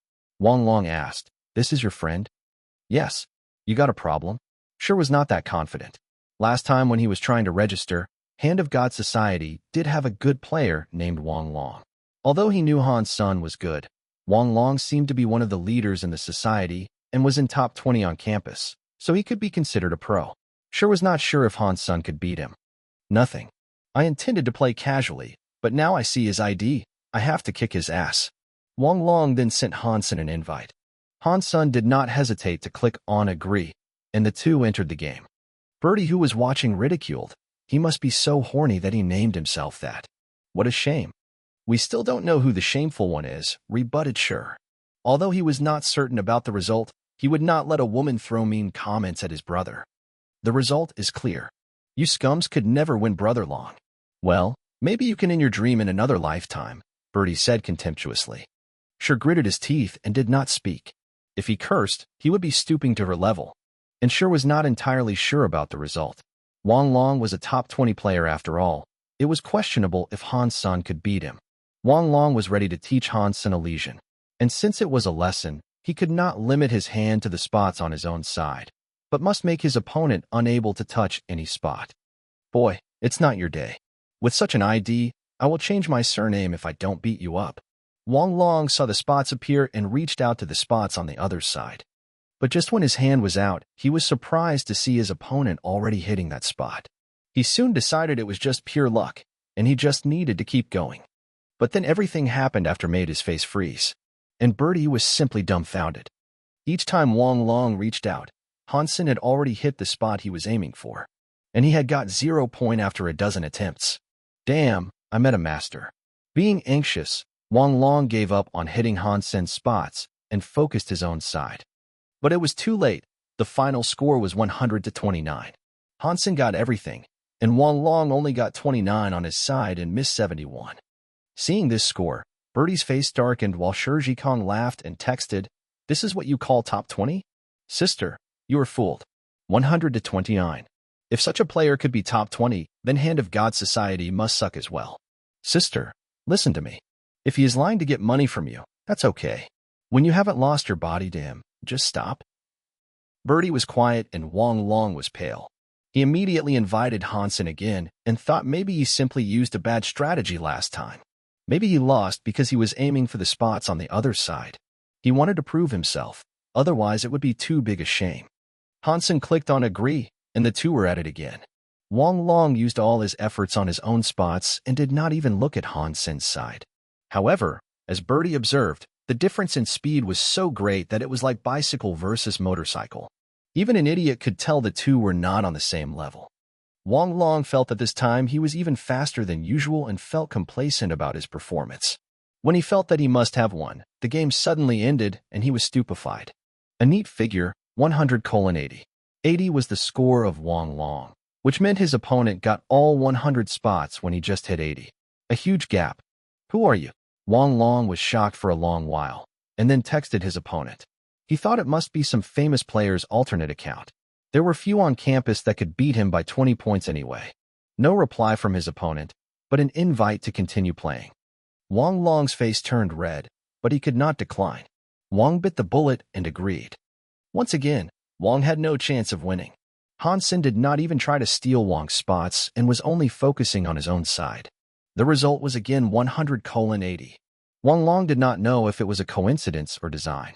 If it was deliberate, he could not believe how strong his opponent actually was. Another invite, and Wang Long agreed again. The result was the same, 100:80. Another difference of 20 points. Wang Long felt a chill and did not know what to say. Boy, not so insolent now. You call yourself top 20. Sure ridiculed, and Birdie left the game room quietly in the middle of their third game. Do you dare to wait 10 minutes? I will find someone to knock you over. Wang Long sent a message. Okay, whoever comes will lose anyway. If you call too, we will beat a pair. Sure gave him a confident answer and forgot about the displeasure before. Wang Long did not reply. He must be calling someone. Sure said excitedly, Sin, you are so wonderful that you totally beat Wang Long. You should become a professional player. Don't exaggerate. It was because he was too weak and did not deserve his reputation, Hansen shrugged and said. I like it when you beat such weak scums, Sure said in excitement. Wang Long left the game window open and ran to the room next door. Seeing a guy who was talking in that room, he was overjoyed and said, Brotherly, here you are. What's the panic about? Lu Ku cut in impatiently. Lu Ku, I lost in Hand of God, and you must avenge me, Wang Long quickly said to Lu Ku. Go practice and avenge yourself when you get better. Lu Ku laughed. Too late. I played with him 3 rounds and he won by 20 points each round. Wang Long was not afraid of losing face as Lu Ku was his buddy and also a better player than himself. Last year Lu got the 11th place on campus. And Brotherly, whose name is Li Zhe, was a real master who ranked 7th last year. It would be even better if he could help. 20 points in all 3 rounds. Few in our school could achieve this. Who is that guy? Li asked. But he was wrong about one thing. He thought that 20 points was a rough estimate and did not realize it was the exact figure in OW. I do not know. He won't tell, Wang said. Can't you tell from his ID? Lu Ku rolled his eyes at Wang. It is a new ID never seen before, called My Girlfriend is Xuanhuan, Wang Long quickly said. *#T. Such a loser. No wonder he won't tell who he is. If Xuanhuan knows, he will be a dead man. Let's go catch him. Lu Ku was interested. Wang Long was overjoyed and took Li and Lu to his dorm room. He checked his comm link and saw the two still there. It really is this ID. I will first have a go and see which sneaky guy it is, Luca said to Li Zhe with a smile. And then Luca turned on his own comm link, entered the game room, and sent My Girlfriend is Xuanhuan an invite. Hansen did not care who it was and clicked agree because he knew no one anyway. Sure didn't know much about the players on campus either. He only saw Wang Long when trying to register and would not even recognize Lu Ku and Li Zhe in person, let alone their IDs. Luca began the game. While waiting for the countdown, he told Li Zhe, Brotherly, I have made some progress in recent training. Let me know what you think. Looking forward, Li said with a smile. Wang Long was just observing nervously.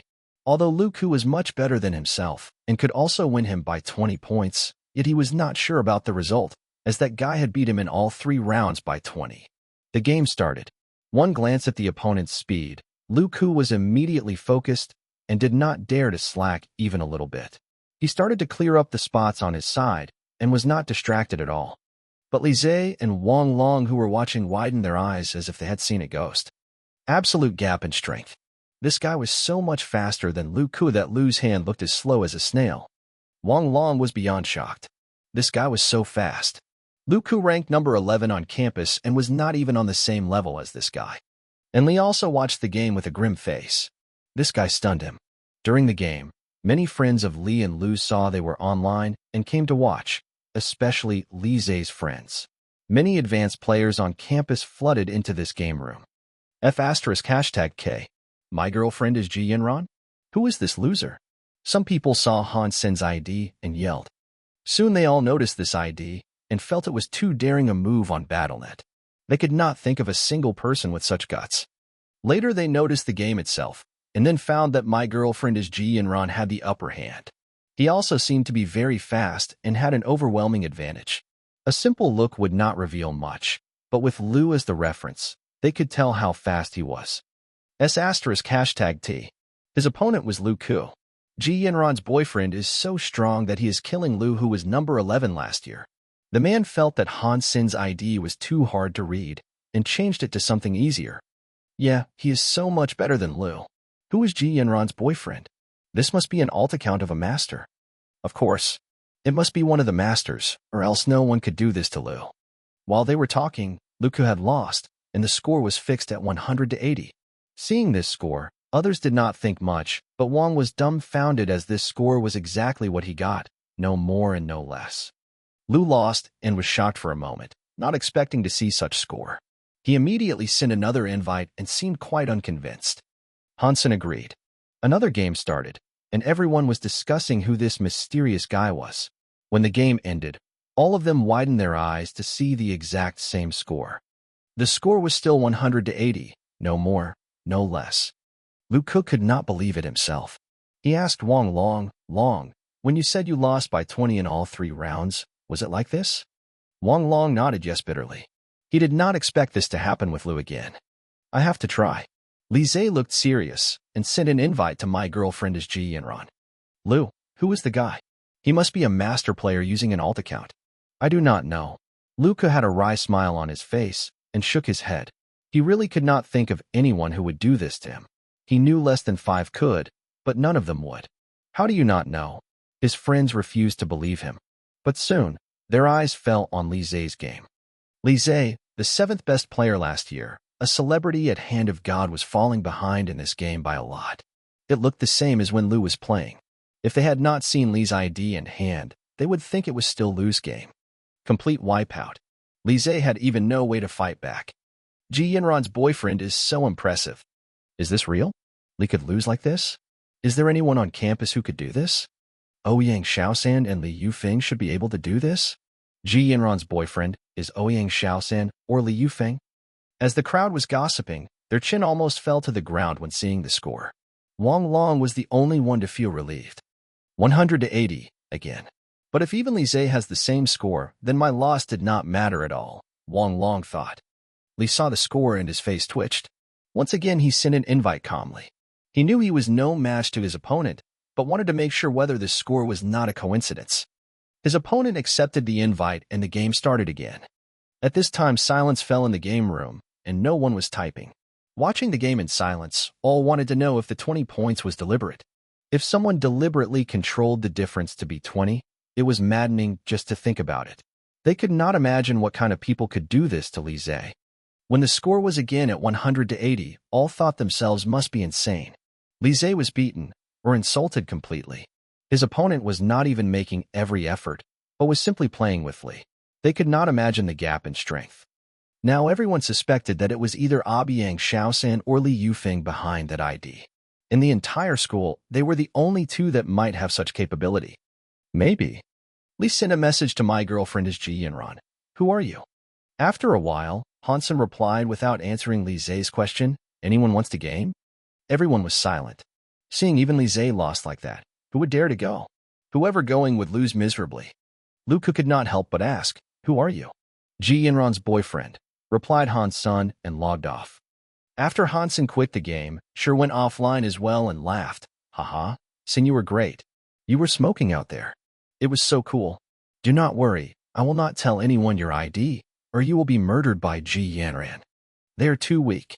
I was just warming up, said Hansen casually. Such difficulty was not comparable to Evolved 4, and he was currently trying to pass Evolved 5. This was indeed like a warm-up for him. Sure despised Hansen. Son, you are just like me. What do you mean? Hansen looked puzzled. Fake it until we make it, Sure said solemnly, and then could not help but laugh. Hansen and Sure had no idea whom they had beaten or what kind of storm was triggered in Blackhawk. Soon everyone on campus knew that Ji Yanran's boyfriend had beaten Lu Ku and Li Zhe by 20 points in every game. People were all guessing who Ji Yan's boyfriend was, and if he was actually her boyfriend. None had assumed that in the beginning. But now that people knew what a master player he was and thought someone like that should cherish his reputation and would never make such a joke. When going out the gym, Ji Yan and felt the world was crazy when people started to ask her who her boyfriend was. Yanran, we have been roommates and sisters for 3 years. It's okay you did not tell others, but why didn't you tell me? Chu Lily asked Ji Yanran, grinning. Tell you what? Ji Yanran was confused. Who is your boyfriend? How is it confidential to me as well? Said Chu Lily, pouting. Ji Yin and was suddenly upset and said, "Who told you I have a boyfriend? Everyone on campus knows now. Your boyfriend beat Lu Ku and Li Zhe in Hand of God by 20 points. Chu Lily loved gossip. Leaning toward Ji Yin Ran, she said, "Tell me, is your boyfriend Ouyang Shaosan or Li Yufeng?" Ji Yin Ran was even more confused. "What are you talking about? I don't understand any of this nonsense." "You really do not know?" Chu Lily stared Ji Yin Ran in the eyes. "What happened?" asked Ji Yin Ran grimly. Chu Lily told her what happened, and it was the edited version by Wang Long, who did not talk about his own loss, but only about Lu Ku and Li Zhe. "Yin Ran, he was not your boyfriend?" Chu Lily asked with some disbelief. "I swear, I really do not have a boyfriend and do not know who that person is. He is so daring to joke like that." Ji Yin Ran bristled. It had been a long time since the incident in the spaceship, and Ji Yin Ran had already forgotten about it. In her memory, Hansen was merely a guy who cheated and probably never entered Blackhawk, or he should have come to her already. So, Ji Yin Ran simply did think of that, and thought some master player was playing a prank. But more and more people started to ask her who her boyfriend was. She had to explain that she wanted to know who that loser was as well. Ji Yin Ran intended to scold him for being so insolent, but she could not think of anyone who could have done this. Blackhawk's Hand of God Society barely made it into the top 10 in the entire alliance, and it was only because they had Li Yufeng. Another master player, Ouyang Shaosan, was not interested in joining the society, and Ji Yin Ran was still considering whether she should personally invite him. Only these two could have been able to do that to Li Zhe. Ji Yin Ran knew Li Yufeng would never do that, but she was not sure whether it was Ouyang Shaosan. "Who is it?" wondered Ji. Although the school already knew that ID had nothing to do with Ji Yin Ran herself, they had already gotten used to referring to him as Ji Yin Ran's boyfriend, which made her quite upset. After this, there was a trend on BattleNet, and even Skynet to name one's ID as "my boyfriend is XX, my husband is XX, my girlfriend is XX, etc. Han Sun and Shur, who had caused this, were unaware. Shur was sleeping while Han Sun was reading materials on Warframes. Lu Ming and Zhang Yang pushed the door open and came to Han Sun. "Sin, you were killing it. How did you beat Lu Ku and Li Zhe? We know you were good, but did not expect you to be this good." Lu Ming stared at Han Sun and said, "You certainly deserve to be my destined enemy." Zhang Yang was full of zest. "What are you talking about?" Han Sun looked at them puzzled. "Stop pretending. If I yell that Ji Yin Ran's boyfriend is in room 304, people will skin you alive," Lu Ming said with a crooked smile. "What's up?" asked Shur, who was awakened. Lu Ming told them the gossip they had heard and grinned at Han Sun. "Sin, if you don't do anything for us, we would turn against you. Ji Yin Ran must be so mad at you. Many people out there want you dead now." Shur could not close his mouth. He did not realize Han Sun's opponents were so famous. He thought they were weak. "I do not care." Han Sun was not afraid. If Ji Yin Ran came to find him, he would welcome it. But Shur was terrified and quickly said, "Lu, don't mess around. Here's how it happened." Shur told the true story, and Lu Ming and Zhang Yang came to realize what had happened. Zhang Yang patted Han Sun on the shoulder and said, "So you were sticking up for a brother. Relax, Senator, I guarantee that no one will know it is you. There is no traitor in our room." Since Lu Ming failed to blackmail Han Sun, he turned to Shur and said, "Shur, Sun made such an effort and offended so many people for your sake. Shouldn't you do something?" "That goes without saying. Let's go to the cafeteria and eat all the white rice you can," Shur promised. "Get lost." The other three gave him the finger. In those days, Han Sun had been busy studying Warframes. When he entered God's Sanctuary, he was usually with Qin Xian's gang, hunting sacred blood creatures. They had been successful 3 times, but in none of those occasions did he make the final attack, so he gained no beast soul and just had some meat in the end. Thumb had now become the leader of Fist Gang and had invited Han Sun to hunt twice. Both times they were successful, and Han Sun had also gained some sacred blood creature meat. All the meat combined gave him 1 sacred Geno point, and he had 40 sacred Geno points at the moment.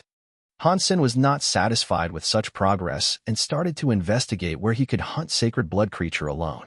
He at least needed some mutant creatures. Meowth had also eaten up the black stingers and needed food supply. According to Han Sun's progress and study, he could totally cope with the semi-annual assessment and had enough time for a safari. After continuous research of various information about steel armor shelter and what was written by others, He finally had his eye on one location, Devil Desert. The reason he chose Devil Desert was that there were not many creatures that could fly, hence it was relatively safe for Han's son who could. Few people would go there, so there was no shortage of mutant creatures, if not sacred blood creatures. Hansen studied the conditions of the desert and was ready to ask Qin Xian for a leave. Qin Xian smiled and said, "Perfect. Our squad needs to protect someone in hunting, and I was just thinking where we should take her. You could lead the team to Devil Desert then. It is your first task in the squad. Make sure you do a good job." "What is the reward for this task?" Hansen blinked and asked. He did not want to do a job that would not pay well. "If you can make the girl satisfied and designate you as her protector in Steel Armor Shelter, you could get an S-Class license of St. Hall." Qin Xian looked at Hansen and laughed. "Any interest?" "Yes, I am very interested," Hansen quickly said. "Babysitting alone would pay an S-Class license. Such a good thing could only happen in a dream." "Then do well. You will get nothing if she is not satisfied with you." Qin Xian handed him the portfolio. After reading the materials, Hansen felt he did not learn anything, as these people's personal information was all confidential. All he knew was the name, age, and gender. Wang Mingming, female, 16 years and 47 days old. "Station Master, you are not asking me to take a girl who has just entered God's sanctuary to a place like Devil Desert. I can't guarantee your safety." Hansen looked sullen. "Of course not. This is your first task, so I will ask Gambler to follow you. You could also pick some people from Steel Armor Shelter." Qin Xian smiled. "About Wang Mingming, I can tell you one more thing. She is your schoolmate." "My schoolmate? Blackhawk? You must be kidding me. She just entered God's sanctuary, and with that kind of fitness, she could not even have reached the standard for any special enrollment program." Hansen did not believe her. "Some people do not need to pass the exam. We all have different starting points, like you are to protect her, and she is to be protected." Qin Xian smiled. "Remember to keep a good relationship with her." "I'm not interested in little girls," Hansen shrugged and said. Qin Xian rolled her eyes at him and said, "Go pick some team members in Steel Armor Gang. You can choose anyone but the team leaders. There should be less than 10 members, and the fees will be covered by the squad." Hansen asked Su Xiaoqiao and some others who had a mutant mount. He did not want to waste his time on walking and would not consider those without mounts. As for Gambler, Han's son was confident in him. He was an old member in the squad and had amazing skills, like Sleeveblade. When Han's son saw Wang Mingming, he finally knew what privileges meant. A girl just over 16 who had just entered God's sanctuary for 1 month had mutant shape-shifting beast soul, mutant armor, mutant weapon, and 1 sacred blood beast soul mount, making Han's son and the rest rather jealous. Although Lin Beifeng was rich, he was only an upstart when compared with Wang Mingming. The beast souls she had probably could not be bought with money. Fortunately, Wang Mingming was not an annoying princess. She was delightful and lovely. She also fought well. Although she had only been in God's sanctuary for a month, it looked like that she had gained quite a few Geno points already. She must have practiced multiple advanced hyper-Geno arts since childhood. Using her advanced beast souls, she could probably beat Su Xiaoqiao in a combat. The team had been traveling all the time, and Wang Mingming never complained. "Brother Han, I heard from Sister Qin that you were also in Blackhawk. I'm in Department of Warframe. Which department are you in?" Wang Mingming called Hansen brother in a natural and sweet tone.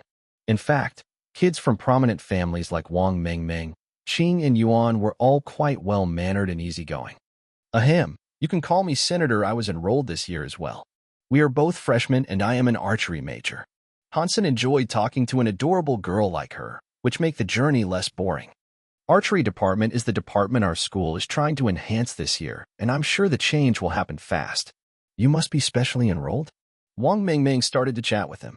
"Oh right, Brother Han, you came to Steel Armor Shelter early, so you must have seen Dollar himself?"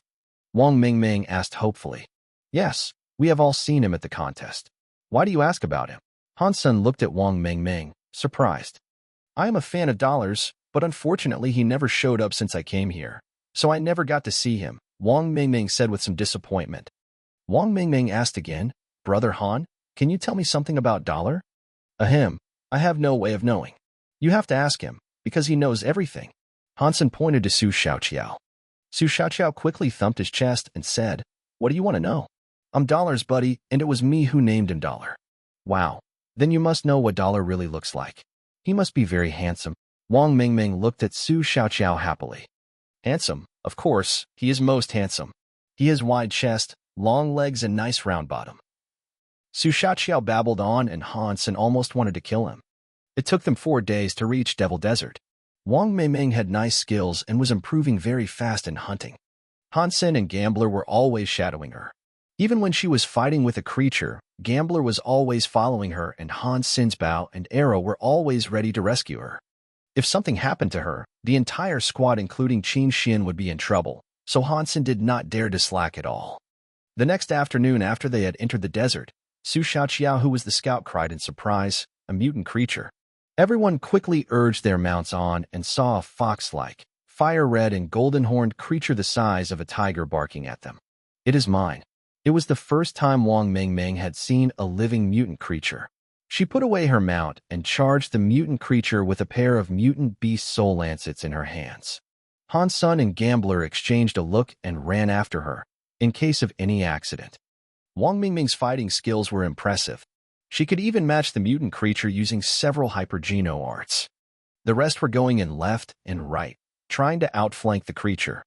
The mutant creature seemed to have quite some wisdom and simply fled when seeing through the team's intention. It was also exceptionally fast and was 50 feet away in an instant. "Stop!" Wang Mingming quickly summoned her sacred blood mount, a bear with silver-white fur, and raced off on its back. Then everyone was on the mount, trying to keep up with Wang Mingming. But the mutant creature was running quite fast, and after a while, they started to fall farther behind. Wang Mingming felt anxious and urged her bear to run faster. "Wang Mingming, do not chase it on your own. It is too dangerous," cried Gambler. "It doesn't matter. I could kill this mutant beast. Please hurry up." Wang Mingming did not want to let the creature run off, so she raced off at full speed. Hansen and Gambler exchanged a glance and quickly followed up, but Wang Mingming's mount was sacred blood. Although strength was not its strong suit, it was still much faster than their mutant mounts, and soon she was pulling away from them. The team could only desperately urge their mounts to catch up and try not to fall too much behind. They did not worry too much, though, as their forces combined were probably enough to kill a sacred blood creature. Wang Mingming looked around and see no creature but this one. In addition, she was close enough and did want to lose the prey. So, she kept urging her white bear to chase the mutant creature. Nowhere to run now. She chased the mutant creature to a dune, and the creature stretched its tongue out, panting and lying down, as if it was too tired to run. Wang Mingming jumped off the white bear, summoned her lancets, and rushed forward. The mutant creature suddenly smiled like a person strangely, which scared her. And then she saw many creatures that looked like this one, though gray in color, walking out from behind the dune. They filled the place shortly, and were at least hundreds in number. Wang Mingming was suddenly shocked and knew that things had gone south. The mutant creature was sly enough to lead her to its nest. Although the other creatures were just primitive ones, they were great in number and she could never handle all of them. Wang Mingming immediately got on the back of her bear and ran away, with the creatures chasing after her like a tsunami. Fortunately, Hansen and Gambler was not too much behind. Hansen saw Wang trapped in the middle of groups of creatures, so he summoned his horn bow and shot an arrow in her direction. Wang Mingming had been surrounded by the creatures. Although the white bear had great strength and rampaged through the creatures, they still managed to throw themselves at her. Wang Mingming swung her lancets, but could not get rid of all the creatures close to her. Seeing a claw on her shoulder and teeth biting at her white neck, Wang Mingming was desperate that she could no longer fight this one off. At this moment, a whoosh was followed by a whimper. The creature on her back was shot through with a black arrow and fell on the ground. Whoosh, whoosh, whoosh. Arrows came from afar, and each killed a creature. Soon all 8 creatures surrounding her were killed. Any creature that might endanger her was immediately shot dead with an arrow. No arrow was shot in vain. One even flew by her face and killed a creature behind her without hurting a single hair of hers. "Brother Han." Wang Mingming saw Hansen riding toward her while shooting arrows in her direction. All the creatures around her were killed by him. Wang Mingming was surprised and filled with joy. At least a mile away from her, Hansen could have such accuracy, which was something she had never seen even in posh schools. Among the other few people, only Su Xiaoqiao was good at archery. However, he would not even dare to shoot in her direction from so far. Even if his Bao allowed it, he would risk hurting her with his skill level. Wang Mingming was overjoyed and urged the white bear to run toward Han's senator wielding her lancets. She tried to stop the creatures that came at her. She did not worry about the ones that she could not fight off, as arrows would definitely appear timely to kill them. The distance between the two sides was gradually shortened, and soon they have joined forces. When the team looked around, they were surprised to see thousands of gray creatures flooding toward them. Damn, these beasts are really cunning. They even know how to lure us into their trap. Su Xiaoqiao cried while drawing the string of his bow. It's all my fault. Wang Mingming blamed herself. Now is not a good time. There are so many creatures here that we could never kill them all. Let's try to rush out. Hansen headed forward where they came from. He did not go far before he saw the sand in front of him tremor and sink. A giant worm that looked like a silkworm but with the size of a locomotive came out of the sand and opened its large mouth, trying to devour them. It is a rockworm. Damn, there must be more than one. They're gregarious. Hansen forced his mount to change the direction to avoid its attack. He felt a bit worried as he had read about rockworms. Although they were just primitive creatures, they are very large and had great strength. In addition, they had great speed when crawling in sand. For sure, they were one of the most scary creatures in Devil Desert. If Han's son was alone, he could simply summon the purple-winged dragon beast soul and fly up. However, he had Wang Mingming to protect and could not do that. Boom! The huge body of the rockworm fell and made a pit in the ground. Sand flying and pebbles rolling. It was more terrifying than a grenade explosion. Even more frightening was that more rockworms were coming out from underground, and as far as the team could see, the ground was covered by these worms, which were at least hundreds in number. In front of them were rockworms, and behind them were the tide of fox-like creatures. They were besieged by the creatures. Han-sun and Gambler looked into each other's eyes and understood each other's thoughts. Gambler gritted his teeth and said, "You protect her. I will clear the way." Gambler took back his mount and rushed toward the fox-like creatures. He was even faster than his mutant mount. "Listen up. Follow Gambler out and whoever falling behind will die," said Hansen, lifting Wang Mingming from the back of her white bear to sit her behind him. He cried, "Game is over. Now hold on to me and we will fight for our lives."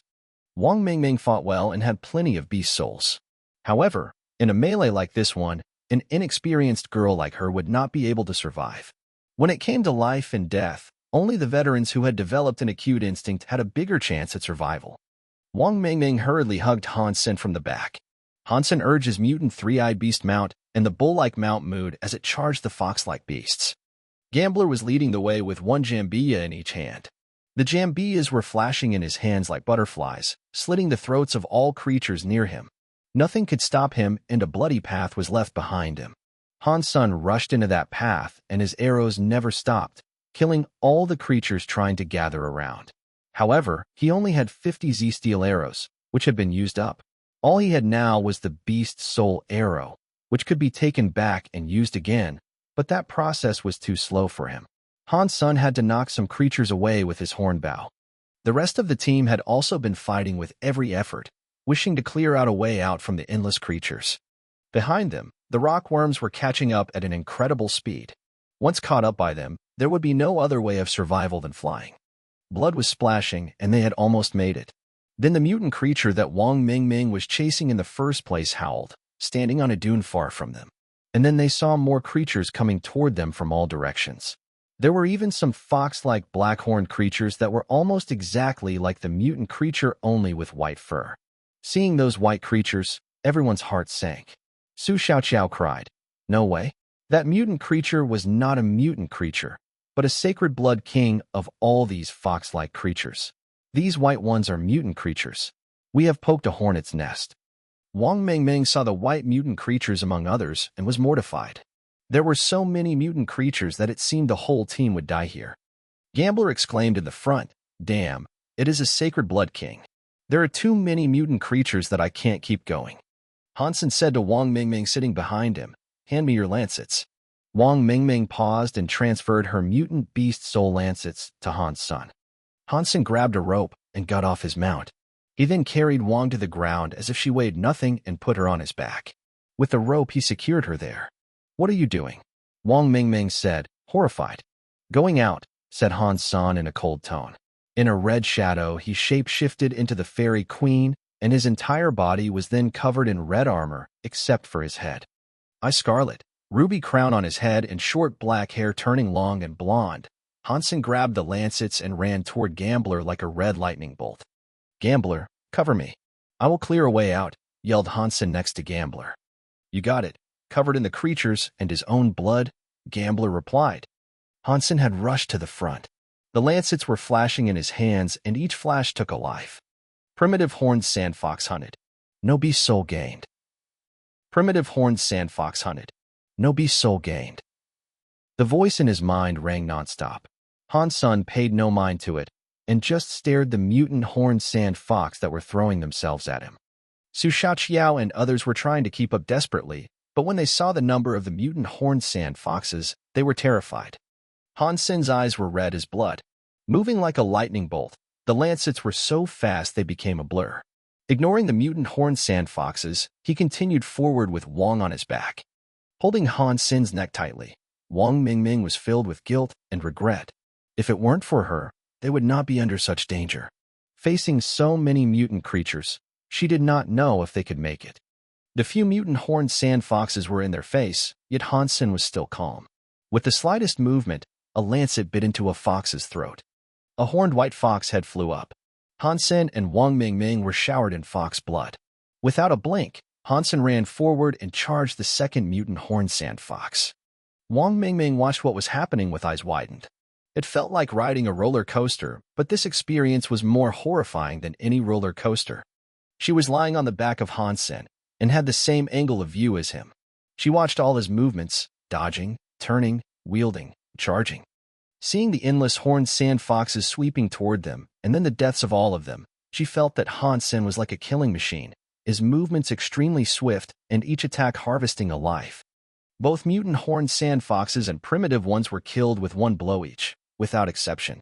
Wang Mingming and Hansen were soaked in blood, and the original color of their armor could no longer be discerned. Even the long blonde hair of Fairy Queen turned red and was dripping blood. Wang Mingming suddenly had a strange feeling. Everything seemed surreal to her, as if she was watching a movie about a gorgeous killing spree. Hansen was like a tireless killing machine. All her fear went away when she knew he could kill all of the foxes if he had to. What Hansen saw now was different from what average humans saw. All the movements of the horned sand foxes had become so slow that he could see every single move of them. In his eyes, even the mutant ones were as slow as a grandpa, inviting one's help. Hansen finally understood the best feature of Fairy Queen. When he shape-shifted into Fairy Queen, his great ability to predict was enhanced. Now he could hit anywhere he wanted. Too slow. Hansen was even dissatisfied with the speed of the horned sand foxes, because they could not keep up with the speed of the slaughter. I hope there will be more of them, Hansen even thought. But Hansen's reason was telling him that they should run as fast as they could, because shape-shifting could not last forever. Once his body could no longer bear it, he would have to turn into himself, and even if he used wings then and saved Wang, Su Xiaoqiao, and the rest would die. Must get out before shape-shifting time limit is up, Hansen thought to himself, wielding the lancets even faster. The rest of the team were stunned. They had never seen Hansen fighting in a melee. They had always believed he was a good archer and did not like to place himself under any danger. But when they saw Hansen put down his bow and arrow, they came to know how fearsome he could be in a melee. Mutant horned sand fox was also killed in just one blow. They had never seen Hansen miss so far. Formidable. Even they could not help but shudder. Such efficiency in killing was simply a spree, so terrifying and satisfying to watch that it made one want to moan. The sacred blood-horned sand fox howled again, and the mutant foxes retreated, while primitive foxes rushed to them faster. Just in a moment, Hansen knew what the sacred blood fox king wanted. It was trying to use the primitive horned sand foxes to consume his shape-shifting time, as it was aware shape-shifting did not last long. It wanted to launch strikes at them when his shape-shifting time was up. Cunning beast, cursed gambler. His Jambias slid another primitive horned sofa fox's throat, making it fall to the ground, twitching in pain. Hansen looked at the sacred blood fox king, and his eyes darkened. The lancets disappeared in his sleeves, and a black horn bow appeared in his hands. The black stinger arrow was knocked and pointed at the fox king on top of the dune. It's too far away. Can the arrow reach there? Su Xiaoqiao checked the distance between them and the Fox King. It was indeed too far. It looked so small from here, so it should be about 1.5 miles away. With such a distance, even if Han Sen's arrow could get there, it would be languid by then. And how can that kill a sacred blood creature? The Fox King seemed to share Su's thought, standing there still and gazing at Han Sen with a trace of mockery. Damn, that sacred blood Fox King is kind of evil, Gambler cried when he saw the look of the Fox King. Han Sen's hands were steady. The arrow suddenly turned into a black shadow flying across the sky toward the insolent Fox King.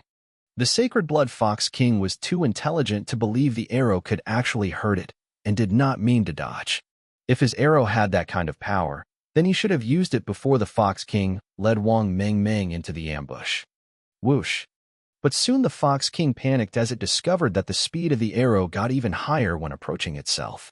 When the Fox King eventually lost its grace and wanted to run, it was a bit late. Although it leaped as high as it could, trying to dodge the arrow still dug into the muscles of its foreleg like a snake. Blood splashed, and its scream rang. The arrogant and sly Fox King was knocked out by the arrow and tumbled down the dune. Hearing the scream of their king, the skulk of foxes paused their attack and looked to the dune where the king was standing. Of course, they did not see it because it had fallen. The skulk was suddenly in a chaos and did not know what to do. Hurry, commanded Han Sen and dashed. When the angry Sacred Blood Fox King limped back to the top of the dune, the team had dashed out of the skulk. Almost without any hesitation, Han Sen roared at Wang Mengmeng. Summon your mount. Wang Mengmeng quickly summoned the big white bear. Han Sen leapt on the bear and Wang urged the bear on at full speed. The skulk of foxes was snapping at their heels, but only the few mutant horned sand foxes could catch up with the team's mutant mounts. Han Sen thought that the skulk would give up the chase soon, since their king was injured and could not catch up with them. However, they soon heard a strange howl, and what they saw was shocking. The Fox King was standing on top of the head of a golden rock worm, and, gazing at Han Sen, bristled. #K. This Fox King is abnormal. How could it command the rockworm? Is the rockworm also a sacred blood creature? Cried Su Xiaoqiao. The team saw the golden rockworm approach them at a high speed and was horror-struck. You go east, I will go west. Han Sen then asked Wang Mengmeng to control her bear to go west. Now Wang Mengmeng almost trusted Han Sen blindly and did not even think about it before doing what he said. You have to be careful. Gambler had already understood Han Sen's plan and led the rest to the east. The Fox King ordered the rockworm and mutant foxes to chase Han and Wan immediately. A fox never forgets. It would never give up until it tore Han Sen apart. Han Sen had already taken the fairy queen back to save his strength. He had also untied the rope and sat Wang in front of him so she could better control the bear. Fox King, come if you want to eat me, Han Sen said, and suddenly shot an arrow, killing a mutant fox in the blink of an eye.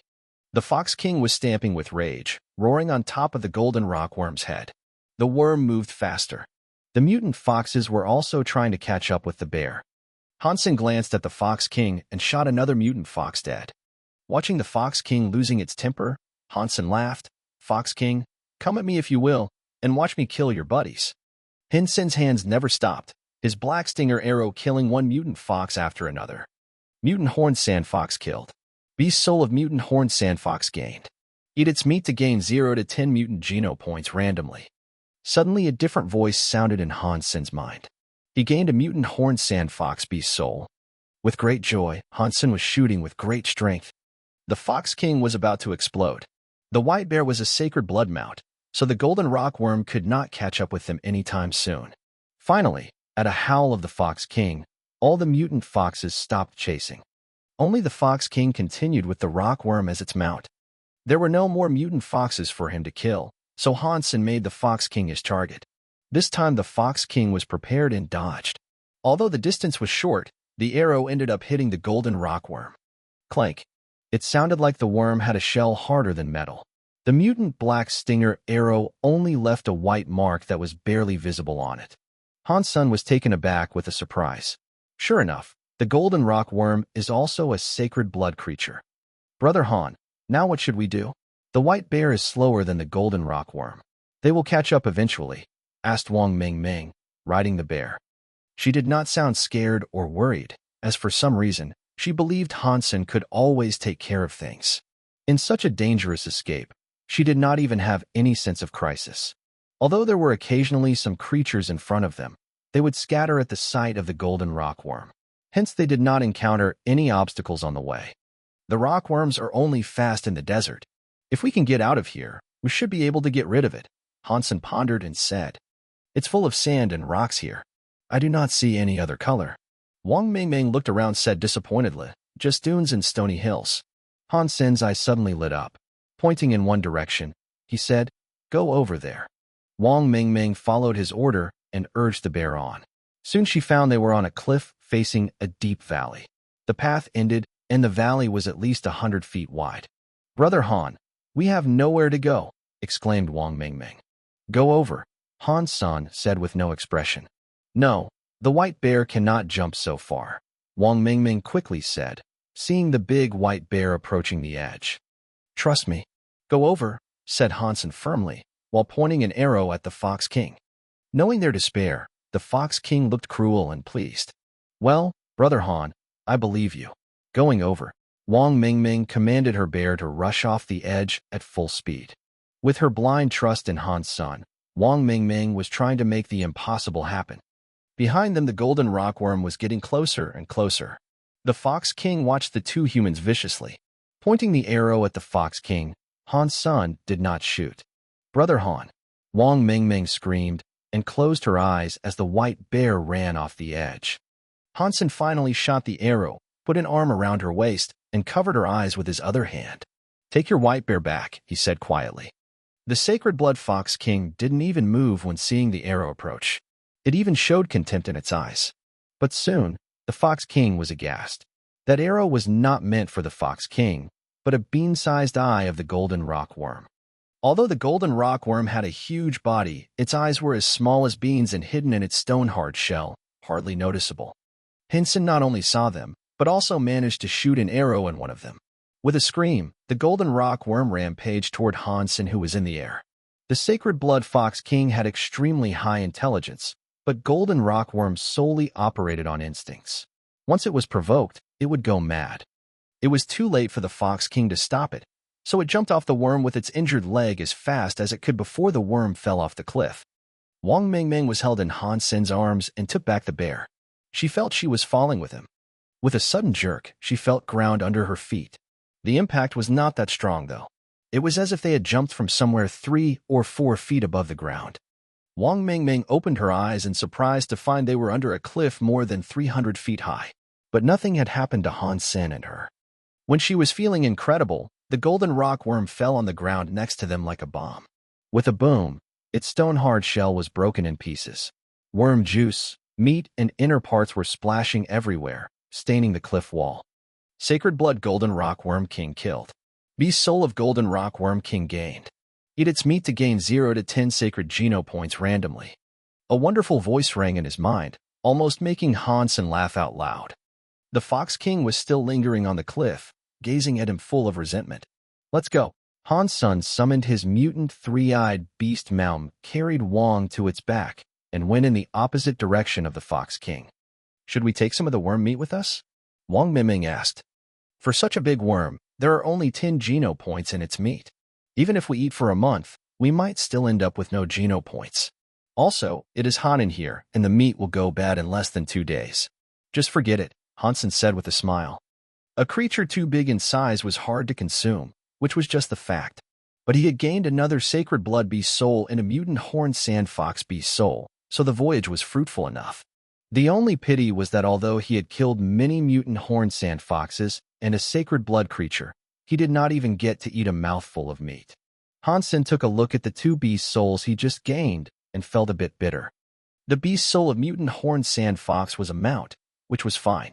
Even if he had no use of it, he could still exchange it for something else or just sell it. The disturbing part was the beast soul of the Golden Rockworm King. It turned out to be a sacred blood beast soul pet. Hansen had been feeding Meowth for quite some time now, but it never transformed. This was a sacred blood pet, and God knows how much meat it would take for it to transform. And a sacred blood pet must be fed with a sacred blood meat, or else it would take even longer. Hansen was rendered speechless. He did not even have enough sacred blood meat for himself. Just where could he find food for this guy? Han's son tried to summon the golden rockworm king and thought it should be huge. When it appeared, Hansen saw that it was just a mini golden silkworm, not looking the least impressive. Brother Han, why were we safe after jumping from the high cliff? Wang Mingming had been puzzled. When they jumped off the cliff, she was too scared to open her eyes and did not see how they landed. In fact, even if she did not close her eyes, Hansen was covering them anyway. He did it so that he could use the wings of the purple-winged dragon beast soul, or it could never have been done. Because I know a special martial art. Hansen smiled. What kind of martial art? Can you teach me? Wang Mingming looked at him with worship. It only runs in the family, and only sons can be taught, so I can't even teach my wife and daughter, let alone you. Hansen laughed. Hansen did not go back and try to kill the sacred blood fox king. It was a sly creature. In the end, it did not escape but stood on the cliff. Hansen knew from its look that it was trying to lure Hansen back to kill it. If he was alone, he could give it a try. But since Wang Mingming was here, he gave up the idea of adventure. That fox king was the most cunning of creature he had ever seen, even more formidable than the silver bird. With this accident, the voyage had to stop. When Hansen and Wang Mingming were on their way back to the shelter, they met Gambler and the rest. They were all well with minor injuries which had almost healed. After some discussion, they did some hunting in the outskirts of the desert and did not go to the center. They had met scary sacred blood creatures when they just entered Devil Desert.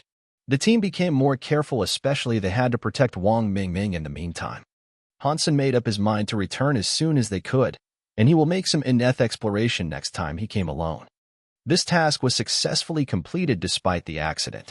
Qin Xin was fairly satisfied with his performance. Because Wang Mingming worshipped Hansen very much and named him her protector in Steel Armor Shelter, he could have an S-Class license of St. Hall as his reward. But his mission would be only completed when Wang Mingming had maxed out on all other 3 types of Geno points than Sacred Geno points.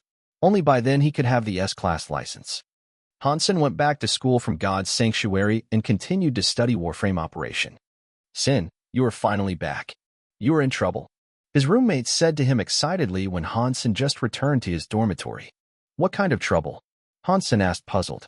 The best player in Hand of God Society, Li Yufeng, openly challenged you in campus community, Shi Jikong said. I do not know him. Why would he challenge me? Hansen felt quite puzzled. Haha, everyone knows Li Yufeng is Ji Yinran's suitor. And with your ID name, the entire school now knows you as Ji Yinran's boyfriend. Of course Li Yufeng needs to challenge you. He said if you lose, you need to change your ID name or stop using that account, and you will also have to apologize to Ji Yinran, said Lu Ming with a trace of joy in his voice. Sin, are you going for it? Shi looked at Hansen with hidden excitement. He felt even Hansen's opponent was Li Yufeng. Han would still win. Although Shi had never seen Li Yufeng play, he believed so. Hansen's performance so far made him think that Han must be almost invincible in this game. Lu Ming and Zhang Yang were also looking at Hansen, awaiting his decision. Of course I will, Hansen said casually. Ji Yinran was the girlfriend he won with a bet. Although he was too busy to look for her, he would not allow other guys to use himself to impress her.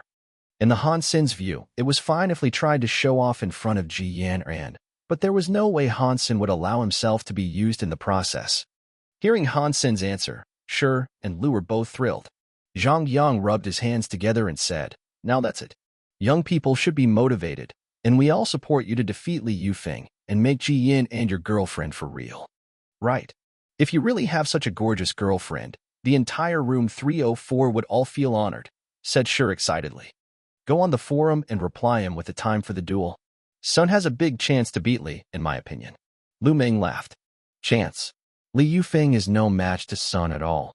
Shi curled his lips downward and said. Hansen went to the campus community forum and found the post at the top. After he clicked on it, he replied with a time using his account My girlfriend is Jianran. 10:30 p.m. Hansen left just the time and did not even bother to read Li Yufeng's post. Hansen never took any of his schoolmates as a serious match of his. In a short amount of time, his reply attracted the attention of all the students. Because Li Yufeng's post had been up for several days, people thought Ji Yinran's boyfriend was too scared to reply. But today, seeing his reply and the ID name, a student was in shock. Having rubbed his eyes and confirmed several times, he started to spread the news. Haha. Ji Yanran's boyfriend replied directly with the time of the duel. We have something to watch. Really? He did that. So daring. It is Li Yufeng. What about Li Yufeng? I think Ji Yanran's boyfriend is definitely stronger. That is hard to say. After all, Li Yufeng is a professional player and the best on campus. He also had good performance in the contest across the alliance. How do you know that Ji Yanran's boyfriend is not professional? That makes sense. No one knows who Ji Yanran's boyfriend is, so he could be a professional player as well. Would it be Ouyang Xiaosan? I think not. According to Ouyang Xiaosan's character, he would not have replied at all. If it's not Ouyang Xiaosan, then who can it be? I really cannot think of anyone in the school who is so strong. Could it be a freshman? How can that be? Freshmen are all rookies. If there is such an outstanding person, we should have known when they had the entrance exam. Soon the duel between Li Yufeng and Ji Yanran's boyfriend was known by the entire school. Yanran, your boyfriend appeared. Chu Lily ran to the training hall, panting. Ji Yanran paused and bristled. I said 1,000,000 times that he is not my boyfriend, so do not call him that. Chu Lily took Ji Yanran's hand, grinned and said, I know. I won't do that again, but My girlfriend is Ji Yanran said online that he would have a duel against Li Yufeng tonight at 10:30. Yanran, I envy you that there are two great guys fighting for you, making you quite the princess, Chu Lily said admiringly. You can have them both if you want, Ji Yanran said sullenly. She did not really like Li Yufeng, but Li had been chasing after her for 2 years. She was quite upset by his pursuit. As for my girlfriend is Ji Yanran, he was using such a devious means that Ji Yanran had even less interest in him. But Ji Yanran was still a little curious and wanted to find out who that person was. In addition to lashing out at him, she also wanted to know who had such a good level as Li Yufeng and Ouyang Xiaosan. If he is not beyond salvation, she could consider recruiting him into her society so that their ranking this year could be further enhanced. I want to, but they did not do it for me, Chu Lily complained. If there are 2 men at a duel for me, I will give them a chance. You little fool. You said 10:30 tonight, right? Ji Yanran asked. Yes, your boyfriend said that, said Chu Lily. Ji Yanran was speechless, but she was not about to correct Chu Lily. In fact, the entire school called him that, and she was just powerless. This time I will find out who you are. Ji Yanran stopped training and went back to get ready to see their duel. As soon as she watched that person play, she should be able to tell who he was from his style. Unless he was not one of the players on campus, she would have an idea. After Li Yufeng saw the reply, his eyes lit up and continued his hand of God training. Boss, Ji Yanran's boyfriend replied. A thin man rushed in and exclaimed. Li Yufeng suddenly frowned at him, so the thin man quickly corrected himself. No, the despicable guy replied 10:30 tonight. I have seen it, Li Yufeng said casually. Boss, you must kick his ass this time, improve our society's worth, said the thin man. I will not go easy on him, said Li Yufeng coldly. This duel had caught the attention of the entire school. No one dared to gamble in a military school, but students were betting in private and more were betting on Li Yufeng. After all, Li Yufeng was the best player on campus and his skills were indeed amazing. For the last 2 years, the reason Blackhawk got good ranking in the Alliance was him. So students trusted him. At 10:30 at night, the BattleNet had a historical number of students online. Many of those who did not play this game even registered new accounts to watch this duel. Ji Yanran was also watching. When she saw Li Yufeng had a game room set up, she entered the room. In fact, 80% of those online were in this game room to wait for them to start. The rest saw there was still time and started gaming themselves. When it was about time, the number of people in this game room was more than 90% of all the students online, and more people were flooding in. In an office building of Blackhawk, 2 middle-aged men were also in this game room. One of them lit a cigarette and said casually, Lou, you are too sensitive. You know what kind of students we have. Unless Ji Yanran's boyfriend is Ouyang Xiaosan, his level will not be very high. Maybe we will have some new talent. Lu Jiangwo just smiled. What kind of new talent can there be? This year's freshmen are not that impressive. Zhao Lianhua blew a smoke ring and said, if that person is Ouyang Xiaosan, maybe he could beat Li Yufeng. If not, Li Yufeng could certainly beat him by 5 points or more. Let's check it out first. Even if he loses to Li Yufeng by 5 points, it would still mean that he is a strong player. Our Hand of God Society has not made much progress in the past 2 years, So maybe it's time to add some fresh talents, Lu Jiangwo said. Lu Jiangwo was the coach of Hand of God Society, and Zhao Lianhua was the manager. After they had heard about the ins and outs of things, they also logged in the BattleNet and would like to see for themselves what level Ji Yinran's boyfriend was on. Zhao Lianhua did not care about this person, as they knew the level of all the returning students who played well and saw how the freshmen performed in their entrance exam. The good ones were either already invited to join Hand of God Society or other societies. Even if there was someone out there, that person could not beat Li Yufeng. Freshmen were just freshmen. Lu Jiangwo was just trying to hunt for talent. If not, he could also check to see which level of Li Yufeng had actually reached. At 10:30, everyone suddenly saw a notification. My girlfriend is Ji Yinran entered the room. Haha, finally. The crowd was overjoyed. Ji Yinran threw an angry gaze at the ID and vowed to find him. Zhang Yang, Lu Ming, and Shi were not online, but standing next to Han San, watching his holographic image directly, which was more interesting than viewing it online. Seeing that ID, coldness flashed in Li's eyes. He simply sent an invite and texted, "After you lose, I want you to get rid of this ID immediately and apologize to Ji Yinran." Everyone was staring at the screen, wondering what my girlfriend is Ji Yinran would say to that. It is too easy to beat you, so no strings attached this time. Just leave my yin and alone in the future. Seeing this line from my girlfriend is Ji Yinran, the screen was full in an instant. Haha, shameless just like me. He's too arrogant. Brag if you want, our boss will not lose to you, idiot. Haha, my Yinran. Is he really Ji Yinran's boyfriend? Just leave my Yinran alone. Just leave my Yinran alone. Now he is bragging. It would be so shameful when he got his ass kicked. This person is really arrogant, Wang Long said in a bad mood. Li Zhe, what do you think? Luca looked at Li Zhe with a wry smile.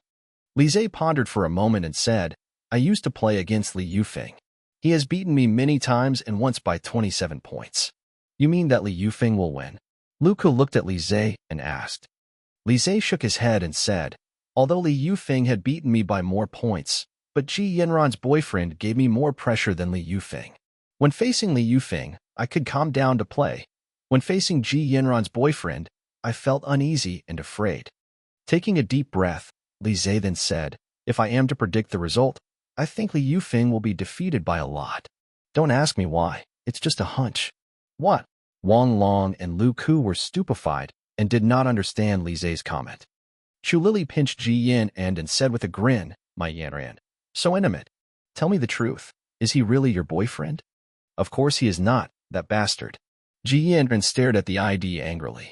If the game was not about to begin, she wanted to lash out at that guy in person. It begins. Seeing the countdown end, the light spots lit up on both sides. Li Yufeng's fingers danced like a snake and almost hit a spot the moment it lit up. Because he did not really know his opponent's style and this guy had won Li Zhe by 20 points, Li Yufeng played safe and chose to clear up his own side and gain points as fast as he could, so as to beat his opponent in a dignified way. Li Yufeng was playing very well and he was quite satisfied with how he performed. With a glance, he saw his opponent also hitting a spot at a speed no lower than his, which made him pause. In the momentary pause, his opponent went for another spot. Li Yufeng quickly calmed himself down and hit his second spot as fast as he could. Knowing his opponent's speed, Li Yufeng did not dare to be distracted again and played with his best speed and skills. The two players' hands were like two butterflies dancing away, hitting all the light spots around them at an amazing speed. The game room was silent. In a room where more than 10,000 people were watching, none typed anything. Everyone was staring at their screen. It was not because the duel was so wonderful, but because it was not at all. A person's speed had been completely overwhelmed by the other person. Even one with high myopia without glasses could tell there was no twists and turns in this game. Everyone had a blank look on their faces, with their eyes and mouths both wide open. Ji Yinran's lips were also O-shaped. Watching the holographic image of the game, she was so stunned that her pupils enlarged. In the office building, Lu Jiangwo was also stupefied. He almost could not believe his eyes.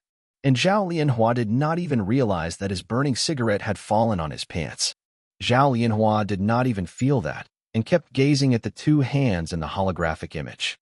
Li Zhe, Lu Ku, and Wang Long were all stunned. A huge gap in strength was demonstrated by these two hands. Li Yufeng's hand had a speed and flexibility that were amazing to begin with, But in front of the other hand, Li Yufeng's hand suddenly looked a bit clumsy. And this feeling was just incredible, because this was Li Yufeng, the best player on campus, who had a nickname Dreamy Right Hand. How could his hand look clumsy? It was hard for the viewers to believe their own judgment. But in contrast to the other hand, Li Yufeng's hand did look clumsy. It was originally not the case, but the strong contrast had made people feel this way.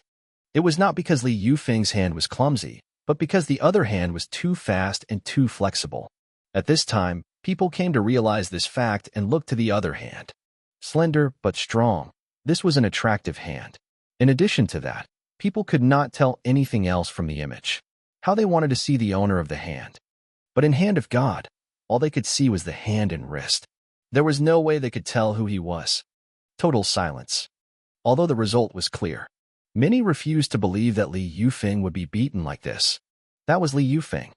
Li Yufeng concentrated on his hand and raised its speed to his limit, constantly hitting the spots. At least I will beat him by 5 points, Li Yufeng thought proudly. He knew Ji Yin and was certainly watching this game, and he was glad to show off his strength in front of her.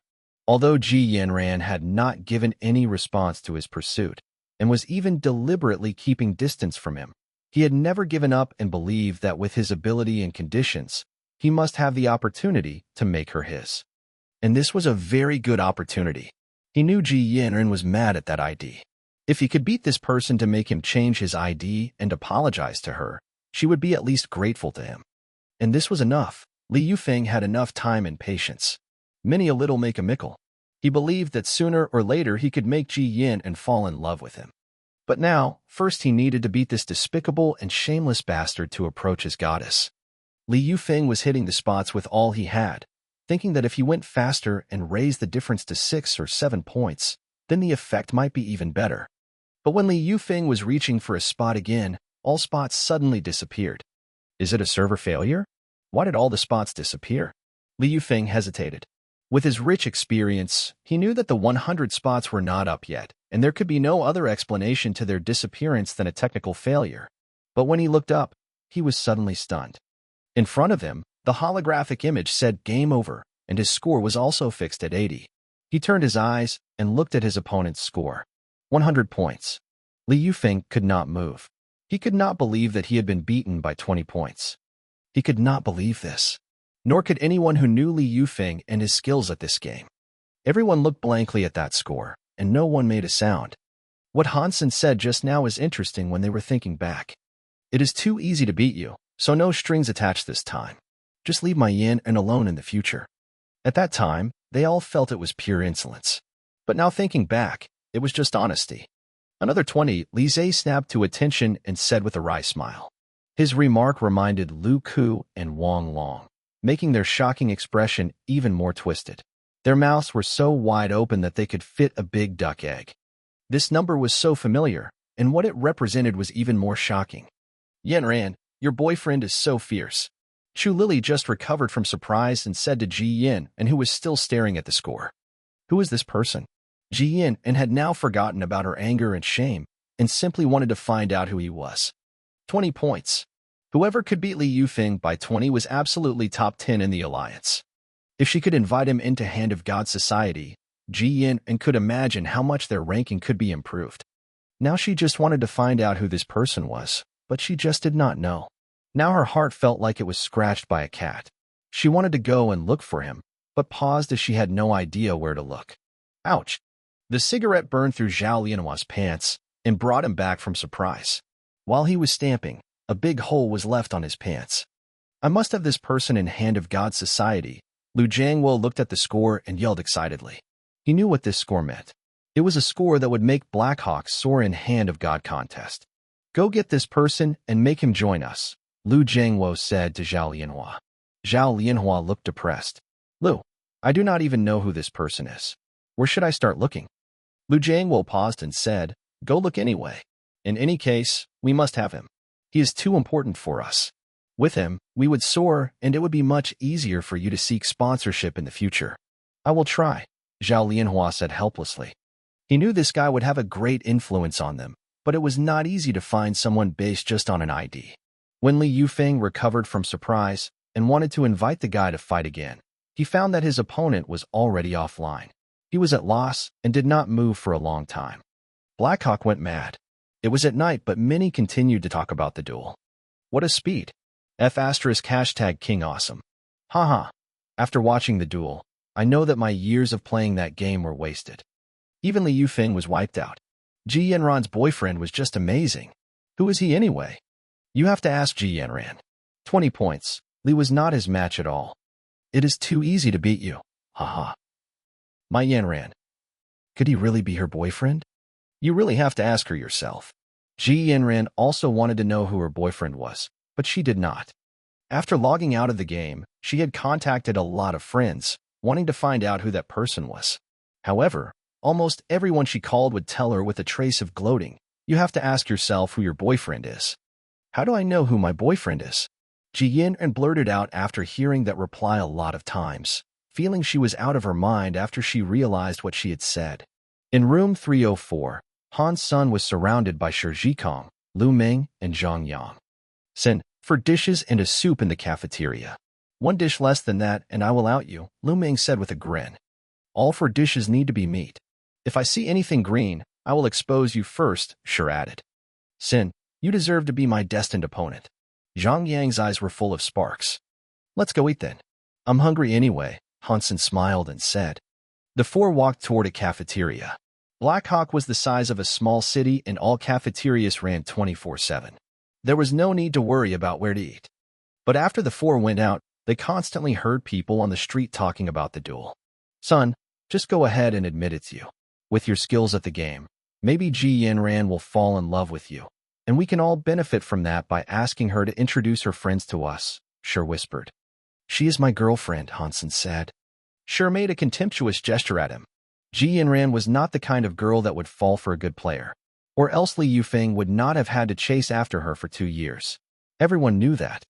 The 4 went to the nearest cafeteria, ordered a few dishes and chatted over drinks. While eating, Shi suddenly lowered his voice and said to the rest, glancing in one direction, there is a babe over there, the innocent kind. So pretty, and the other 2 with her are not bad either. Sure, we don't trust your taste. Lu Ming laughed. Hansen and Zhang Yang also laughed. They had all witnessed Shi's judgment. A tough lady 6 feet tall was a little beauty in his eyes. But you could not blame him either, as he was too tall himself indeed. Really? Oh, the babe looked at me and smiled at me. Here she comes. Shi flushed. His roommates then felt a bit surprised. It looked like someone really was approaching them. They turned to look and saw an innocent, sweet girl with a great body walking toward them. It looked like she was a freshman like themselves. Brother Han, under the excited gaze of Shi, she walked to Hansen and called in a sweet voice, making Shi want to kill Hansen. Ming Ming, why are you here? Hansen recognized Wang Ming Ming. I came to eat with my classmates and did not expect to meet you here. Let me introduce them. These are my classmates and roommates, Li Jinjin and Wang Chun. Wang Mingming introduced the 2 girls following her to Han's son. Hello.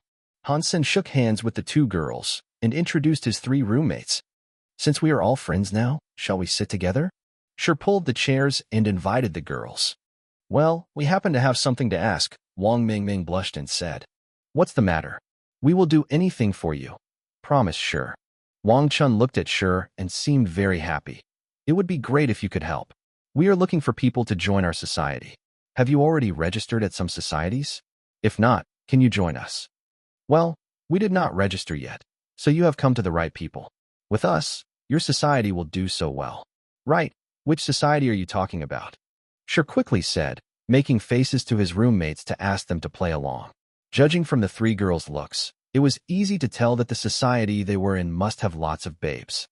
We are with Heavy Warframe Society, said Wang Chun. Shi almost choked on the water he just drank.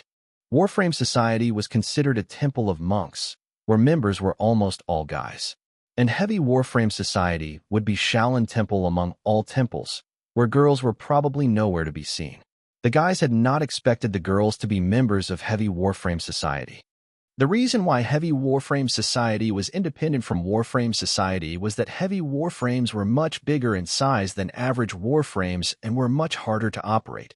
Ordinary soldiers did not need to use heavy warframes, and 99.99% of those who operated heavy warframes were male. Sure was dumbfounded, but he could not take back his words, so they all had to go. The next morning, Wang Mingming sent a text to invite the four of them to fill in the application form at Heavy Warframe Society. Fortunately, there were three beautiful girls, Wang Mingming, Wang Chun, and Li Jinjin. Therefore, they thought Heavy Warframe Society would not be so unbearable. But when they arrived at Heavy Warframe Society, they found out that it was even worse than they thought. In addition to Wang Mingming, Wang Chun, and Li Jinjin, the Heavy Warframe Society had only 2 returning students, a fat guy and a skinny guy. There were barely any guys, let alone girls. The fat guy was the president of Heavy Warframe Society, and the skinny guy was the only returning member. Han Sun and his roommates failed to memorize their names because the girls only referred to them by their nickname, Fatty and Skinny. Fatty was smiling ear to ear when he saw Wang Mingming taking 4 new members to register, but his face collapsed when he found out they were from Department of Archery. Since there was a special enrollment program for archery students, the requirement of fitness index was lowered for them. Normally speaking, one would have to reach 11 in fitness index to be admitted, but archery students only needed to reach 10 as long as they passed their archery test. The difference of 1 point was a big gap, so archery students might be the weakest in the history of Blackhawk. The operation of heavy warframes required one to have great physique, so Fatty and Skinny were very disappointed when they learned that all 4 were from Department of Archery. Hansen and his roommates ignored that, filled in the forms, and registered in the society. This is also good. Now we have less competition. Fatty and Skinny would not be able to beat us anyway. Sure was very contented, checking the 3 girls out. Brother Han, we will first take you to see our training field. Wang Mingming was very happy to show Hansen around. Mingming, this is not right. Why do you call us by names, but call Sun brother? We are all freshmen, and he is 3rd oldest among us. Only a dozen days older than Lu Ming, Sure said sullenly. Wang Mingming thought about it seriously, tilted her head, and said, I think only Brother Han looks like a brother to me. How come we don't? She was not convinced, squared his shoulder, made a pose like a bodybuilding model. It does not depend on age or body size. Wang Mingming did not care about Shure's muscles. Shure was speechless, but he had to accept the fact that she would only call Hansen brother. Li Jinjin and Wang Chun soon followed suit. When they came to the training field, the 4 guys were all shocked. They thought that Heavy Warframe Society had so few members that their training field must be small and shabby, and did not expect there to be any heavy warframes. Instead, they had expected to train on a holographic simulator. But their training field turned out to be a large warehouse with huge space and 3 real heavy warframes, each over 10 meters tall and looking domineering. How about these? Mingming has negotiated for these, Wang Chun said proudly. Hansen suddenly realized why a society with few members could have such a training field. It was because of Wang Mingming.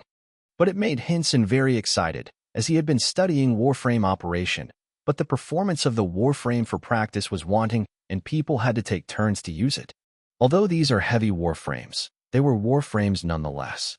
He did not have to wait to practice on a warframe in the future. But heavy warframes were different from normal ones in that they had stronger horsepower and bigger sizes. They were generally used for special purposes and were more difficult to operate. They could be very cumbersome as well. But this was not a problem for Han San. The difficult operation worked for him.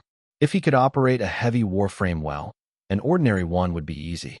The 3 heavy warframes on the training field were Rhinoceros T, Porter RS, and Builder. Rhinoceros T1 was a quadruped heavy warframe used for transport. It had a strong load-bearing capacity, and its 4 feet allowed easy access to a variety of terrains. It was also strong in digging and drilling.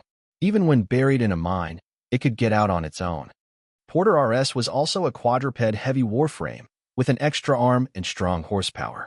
It was mainly used to organize a warehouse and carry goods. It came with a variety of loading and unloading tools, as well as welding and cutting tools. Builder was a bipedal heavy warframe used for construction, and it was close to an ordinary warframe. Builder, however, had 4 arms and was much bigger and heavier than its peers. In addition, the warehouse was also equipped with 10 holographic virtual training machines. Each member could have one, and there were some left. Hansen suddenly felt that the decision to join the Heavy Warframe Society was brilliant. It was like a paradise to him. Obviously, his roommates were not very interested in practicing on the heavy warframes. They preferred to use the holographic virtual training machine to operate advanced fighting warframes. Someone would use Rhinoceros T1 occasional, while Porter RS and Builder were never used. They were too hard to operate and would not be used for fighting. Generally speaking, those who driving heavy warframes were soldiers of lower ranks, while officers would hardly use these. That was why his roommates were not very interested. Han-sun liked Porter RS and Builder a lot, and would practice on them when he had time. The gratification he got from operating heavy warframes was much greater than using a virtual training machine or warframe for practice. Room 304 happily joined the Heavy Warframe Society, while everyone else in the school was looking for Ji Yinran's boyfriend madly, especially Zhao Lianhua, who was pressured by Lu Jiangwo to find him. However, no one knew who Ji Yinran's boyfriend was, not to mention where he was. In addition to Zhao Lianhua, Ji Yinran was dying to find Han Senator. Now she was sure the boyfriend was not Ouyang Shaosan, because during the match against Li Yufeng, Ouyang was participating in the training of Martial Arts Society and could not have been at the match. Also, Ji Yinran did not believe Ouyang could have beaten Li Yufeng by 20 points. Who was it? Our school has such a hidden master at Hand of God. Ji Yinran thought of that hateful ID and vowed, I will find you after all. If you really want to find him out, I have a way, Chu Lily said with a smile. What way? Ji Yinran did not believe Chu Lily. In fact, the approach is very simple. Since he used that ID, certainly he is one of your admirers. All you need to do is to host a Hand of God contest at school and say the champion's prize is a kiss from you. I think he will participate for sure, said Chu, blinking. Ji Yinran rolled her eyes. What a bad idea. What if he does not show up? Chu Lily suddenly grinned at Ji Yinran and said, So you are willing to kiss him if he's the champion? Hey, that bastard, how could I? Ji Yinran was mad and shy at the same time. She grabbed Chu Lily and threatened, Little girl, wait and see how I tame you. Kalili quickly begged for mercy, but Ji Yinran continued to tickle her and until she was almost out of breath. Chu Lily's idea was not that great, but it did remind Ji Yinran that in more than half a month, a school-wide contest named Starry Cup sponsored by Starry Group would start. The prize would be great and maybe that person would show up and participate.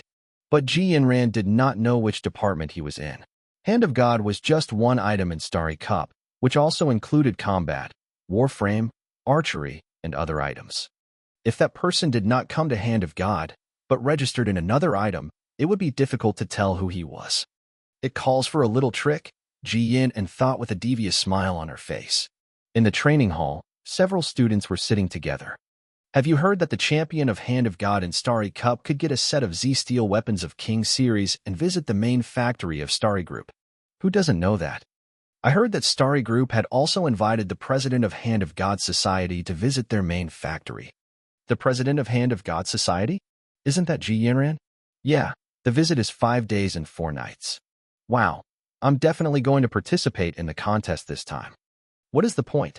This is clearly meant for Ji Yinran's boyfriend. It's their honeymoon. Everything is possible. People make mistakes. What if Ji Yinran's boyfriend did not do so well this time? He beat Li Yifeng by 20 points. Even if he makes 20 mistakes, he would still be as good as Li. What chance do you stand? Right. Soon the news was spread throughout the school. When Chu Lily heard the news and asked Ji Yinran, the latter smiled and cunningly said, That is what other people say. I have not mentioned a thing. You are obviously stealing my idea. Pay me for the copyright. Chu Lily reached out to tickle Ji. Ji Yinran thought that this could force Han to register for the Hand of God contest. But little did she know that Han's son had not even heard about it because he had been practicing driving a heavy warframe, Builder. This was more fun than driving the training warframes. Builder's versatility allowed Han-sen to reach the limit of his speed. In Principal's office, Luo Xianyang looked at Principal Wei and complained, This is nonsense. How could you give the 7th warehouse to Heavy Warframe Society as their training ground? And the 3 heavy warframes are totally beyond the abilities of those students. What if there is an accident? Luo, you have to look at the specific circumstances. Those are good students, and that's why I gave them a relaxed training environment, Wei said slowly. More like rich and powerful students. Luo Xiangyang said with some disdain. You should know that the school has its own difficulties. Luo, you need to get rid of this temper of yours, said Wei earnestly. Luo Xiangyang's face was still gloomy. He said, I do not care what privileges they have. I can give them the warehouse, but the 3 heavy war frames can't be wasted like this. I must get them back.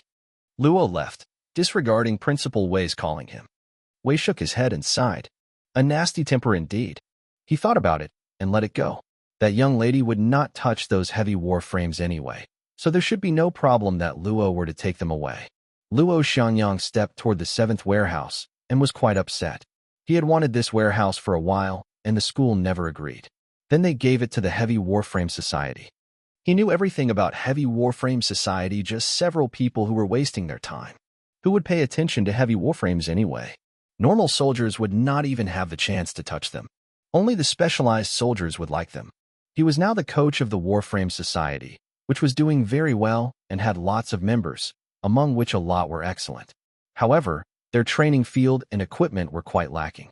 He wanted to use the 7th warehouse as a training field, but the school had never approved and later gave it to Heavy Warframe Society.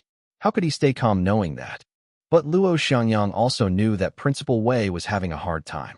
So he was fine with giving them the warehouse, but the 3 heavy warframes should not be wasted like that. He planned to take them back to his society and pick a few students to practice on them. If possible, he'd like to train those students into professional heavy warframe operators. When Luo Xiangyang came to the 7th warehouse, he saw Builder was driven by someone, doing a lot of strange moves on the training ground. The reason that the moves seemed strange was that Builder was holding a thick and long alloy tube in each of its 4 hands, wielding the tubes as swords like a human. Because Builder itself was too cumbersome and had 4 arms, its actions looked very odd. Luo Xiangyang looked at it and was slightly surprised. Anyone able to drive Builder like this must have reached the level of an evolver. Which teacher or coach in the school is driving Builder? Luo Xiangyang could not think of any student, as an unevolved person could hardly achieve this speed. After watching for a while, Luo Xiangyang started to have a craving. He used to be a heavy warframe soldier and operate heavy warframes as combat warframes for fun. After he entered the school, he did not have heavy warframes to play with, and few knew how to operate heavy warframes, so he had no one to spar with either. When he saw someone using a heavy warframe to mimic a combat warframe, his craving was evoked. Seeing Porter RS parked on the other side, Luo Xiangyang went directly into its cockpit and activated it using his coach authorization. Hansen was practicing driving Builder because it was the closest to an ordinary combat warframe. Suddenly, Hansen saw a shadow coming toward him from the holographic image. With his strong reflexes, he immediately operated Builder to raise one of the tubes it was grabbing to block that shadow. Clank. A loud clanking of metals rang, and Hansen saw that it was Porter RS that had attacked him using its 30-foot-long multifunction wrench. And on Porter RS' other arm, the cutter was turned on and waved toward him. Hansen did not have any time to consider who was driving Porter's RS, but had to block it with another tube in Builder's hand. The alloy tube was cut off by the cutter instantly, and the fearsome blade spinning at a high speed was approaching Builder. Shocked, Hansen pushed the speed of his hands to the limit, manipulating Builder to step back and avoided the swing from Porter RS. Good, Luo Xiangyang exclaimed in excitement, controlling the Porter RS to launch crazy attacks against Builder. The giant wrench, cutter, drill bits, hooks and other tools all became terrifying weapons with his control. Luo Xiangyang took his opponent for a veteran, because he believed no one could use Builder like this otherwise. An unevolved person could never achieve this level. Hansen was a bit dumbfounded and did not know who was driving Porter RS. This person had better operation and speed than Hansen as well. Even when Hansen was trying with all he had, he still could not make any progress and was about to be defeated. Hansen did not want to accept this failure and used what he learned from Hand of God, raising the speed of his hand to level evolved 4. Suddenly, he became the incarnation of the Thousand-Hand Buddha, completing various complex operations at dazzling speed. Luo Xiangyang felt his opponent was a bit weaker in the beginning and thought maybe this guy was probably just a low-level heavy warframe soldier. Also, it seemed this guy had not operated a heavy warframe in a long time and was obviously a bit rusty. But soon, Luo Xiangyang found the guy became so much better that it was like Builder had become alive. Flexible and swift, it was more like a combat warframe and a heavy one. Luo Xiangyang was ecstatic. It was so rare that he encountered such an opponent. Using all he had, he was on the same level as his opponent. Then Luo Xiangyang found that this guy was also rapidly improving. When fighting with Luo, this guy's operation was more and more accurate, which again convinced Luo that this was a retired heavy warframe soldier like himself. Awesome. Luo Xiangyang had not been so happy in a long time. If he had to describe, he would have said the ordinary combat warframes were like women, and heavy warframes were like men. The domineering feeling, the clanking of the wrench and alloy tubes, and the pressure his body was under, all brought Luo's blood to a boil, reminding him of the days when he was in the army. The two large-scale heavy warframes were constantly colliding into each other, and the sounds kept echoing in the warehouse. Hansen did not know who he was fighting, but felt much pressure. Even when he was using all he got, he was still completely overwhelmed. His opponent was so much better than him in technique, and Hansen had learned a lot. Is it fatty or skinny? Indeed, they are more experienced than I am, Hansen was guessing. There were only a few people in the society, and he knew his roommates, and the girls were not able to achieve this level, so fatty and skinny were all that were left. Hansen did not expect that the person he was fighting would be the coach of Warframe Society and a veteran in heavy warframe operation. Hansen had no hard feelings, but was quite excited about a fight like this, because he could learn so much more from it than when he practiced alone. It seems that I have underestimated fatty and skinny. I need to practice more often with them, Hansen thought. Having been fighting for an hour, Hansen was unable to handle the physical stress brought by the fight and came out of the warframe. He was soaked in his own sweat. Operating a heavy warframe like Builder could stress one out easily, and it was impressive that Hansen had been operating it for such a long time. Luo Xiangyang felt a bit unsatisfied, but did not insist when seeing his opponent had stopped. He came out of the cockpit and wanted to meet this person. Since they were both veterans, they could communicate and fight again later. But he was stunned when he saw the man coming out of Builder. He always thought that this guy must be a veteran, but the person coming out of Builder was a fair-skinned young man of no more than 17 years of age. He must have not even reached the age to serve, and thus could not be a veteran. You are a student? Luo Xiangyang asked.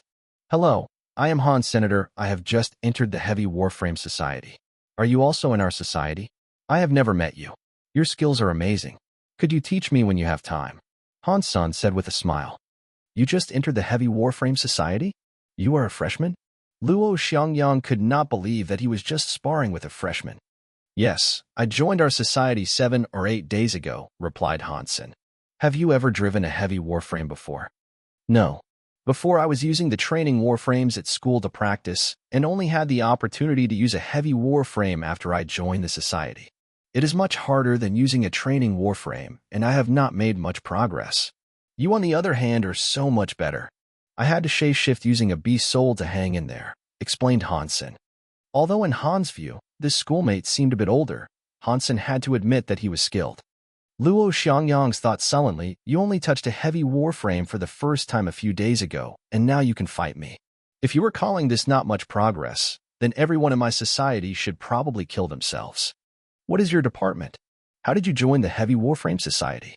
Luo Xiangyang believed if he could poach this guy and get him to join Warframe Society instead, then Warframe Society could probably be in the top 10, no, top 5 in the Alliance. I am in the Department of Archery and a friend introduced me to join our society, Hansen said. Archery department?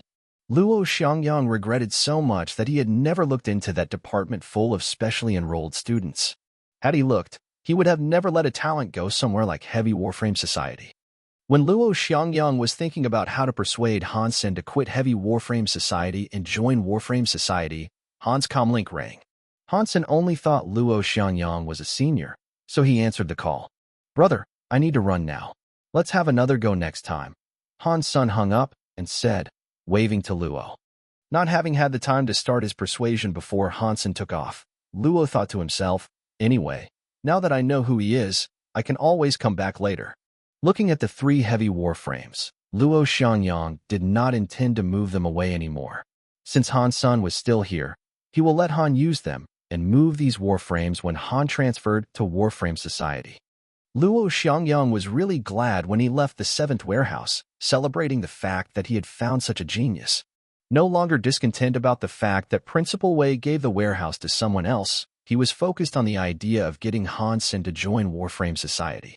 As a freshman, Hansen still had years left in Blackhawk. Maybe in these years, he could build a champion team in the alliance. After coming out of the 7th warehouse, Hansen went to a cafeteria. His roommates asked him to bring them some snacks, and Hansen was also hungry himself after his Warframe fight. This cafeteria was very close to their dormitory and had great fruit juices. Hansen almost had a juice here every day. But the juices were particularly sought after and always sold out early. Hansen forgot about the time when fighting Luo Xiangyang and only came after being reminded by his roommates. When he arrived at the place, he was surprised to see there was only one bottle of juice left and quickly swiped to pay for it. But when he finished the payment and was reaching for the bottle of juice, another hand grabbed the bottle.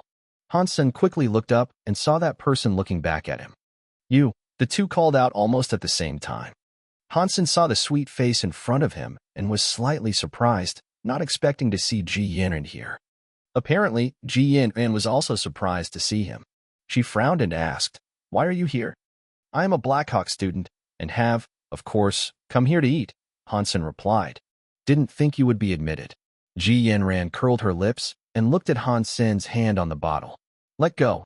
You are the one who should let go." "I paid first," said Hansen. Ji Yanran gave him a glance full of disdain. "Your pickup line is too old. Let go, or I will yell." "What do you mean by pickup line? Why'd I need that? Have you seen anyone using a pickup line on his girlfriend?" Hansen said. Ji Yanran disagreed. "You have the nerve to mention that. Cheater." "Who cheated?" Hansen frowned. "If you did not cheat, why didn't you come to find me?" Ji Yanran had identified Hansen as a cheater because he did not dare to come to her. "I did not have time," said Hansen. "Oh, save it please." Ji Yanran rolled her pretty eyes. "Suit yourself, but I really did pay first for the juice." Hansen did not bother to explain. "I grabbed it first, and I paid as well. Please come early next time," Ji Yanran said with a smile. Looking at Ji Yanran, Hansen suddenly bowed his head, stretched out his tongue, and pretended to lick her hand on the bottle. Ji Yanran screamed and cringed. "Please come early next time." Hansen grabbed the bottle, waved his hand at her, and walked away with a grin. What a shameless guy. Ji Yanran bit her lips and saw Hansen taking the juice away sullenly. When she saw Hansen go away to buy other things, she had an idea, so she took a detour and approached him from another side. When he put the juice down to reach for something else, she grabbed the bottle and turned away. "Hey, how can you do that?" Hansen was carrying his roommate's snacks with both hands and had to look at Ji Yanran, who was already away. "A tooth for a tooth." Ji Yanran stuck out her little pink tongue and made a face before she happily walked away. "I did not expect that a cheater could actually be admitted to Blackhawk. Has the school lowered its standards?" Ji Yanran thought as she walked and made no connection between Hansen and my girlfriend is Yanran. In her mind, Hansen was a cheater and nowhere near a master. Soon, Ji Yanran saw Hansen was behind her, so she turned around and frowned at him. "What do you want?" "I'm going back to my dorm." "You think I'm following you?" Hansen rolled his eyes. "Which department are you in? Where is your dorm?" Ji Yanran refused to believe him. "Archery department, building E10 room 304. Hansen smiled at her. Ji Yanran paused, for Hansen's dormitory was really this way. And the building where Hansen lived was right behind her building. "Archery department. No wonder you can be admitted to Blackhawk. Cheater in games and cheater in the entrance exam," Ji Yanran said. "Why are you treating your boyfriend like this?" said Hansen helplessly. "You can save that comment when you could beat me." "Cheater," Ji Yanran said. "Piece of cake. I can do it now if you wish." Hansen was a little annoyed by being called a cheater. "Want to cheat again?" Ji Yanran said with disdain. Hansen was speechless. "You said I cheated, and refused to let me prove it to you. What do you want?" "If you really have what it takes, we could have a match on the professional holographic training machine tomorrow," Ji Yanran said confidently. "Well, give me your comlink number. I'll contact you tomorrow," Hansen smiled and said. Ji Yanran rolled her eyes. "Don't try to get my number. Tomorrow afternoon at 3 o'clock. I will wait for you in building E16 room 138. "Well, I will go. Wait to become my girlfriend." Hansen laughed. Ji Yanran did not talk to him again and walked away. The next afternoon, when Hansen was ready to go, Qin Xian suddenly gave him an order to go back to Steel Armor Shelter for an important task. Hansen had to give up the plan to meet Ji Yanran and teleported to Steel Armor Shelter. Although he would like to inform Ji Yanran, she did not tell him her number, so he had no way to do it. Ji Yin and went there at 3 o'clock and waited, but saw no one there. She was even more convinced that he was a cheater. Han Sun came back after 2 days, and there was still no way to contact Ji Yin Ran. He did not worry about it too much and continued to study according to his own plan. Everyone, I have something to say. Fatty cleared his throat and said, holding a stack of paper in his hand. President, we can hear you, replied Sure as he was training on a holographic machine. Other people were also doing their own thing. Feeling helpless, Fatty said. In a few days, Starry Cup will begin, and as a society of Warframe, we must register for some Warframe items. Let's see which ones we should go for. You are the president. You decide. Lu Ming had nothing to contribute. Zhang Yang was zealous, of course all of them. The number of our members would not even cover all the items. Wang Mingming blinked her eyes and said, We are the heavy Warframe Society, so we will fall short to the Warframe Society in many items, Li Jinjin said. Wang Chun added, For the items in combat, we will not do well. And we haven't even practiced the 5-on-5 team combat and will be much worse than the Warframe Society. That is challenging, but as long as we unite as one, we will be able to win. Zhang Yang was full of self-confidence. Fatty looked to Wang Mingming. Which one should we apply for? Wang Mingming looked at Han Sun, who was reading. Brother Han, what do you say? That Starry Cup, what is in it for the champion? Hansen pondered and asked. Skinny quickly said, Of course. The prize depends on the item and all top 3 will get something. Of course, the champion's prize is the best. For example, all members of the champion team of the 5-on-5 combat will gain a Warframe of the Starbeast series, which was worth more than $1 million each. The champion of the single combat will win the lastest Warframe of the King series, which has a value of nearly 10 million.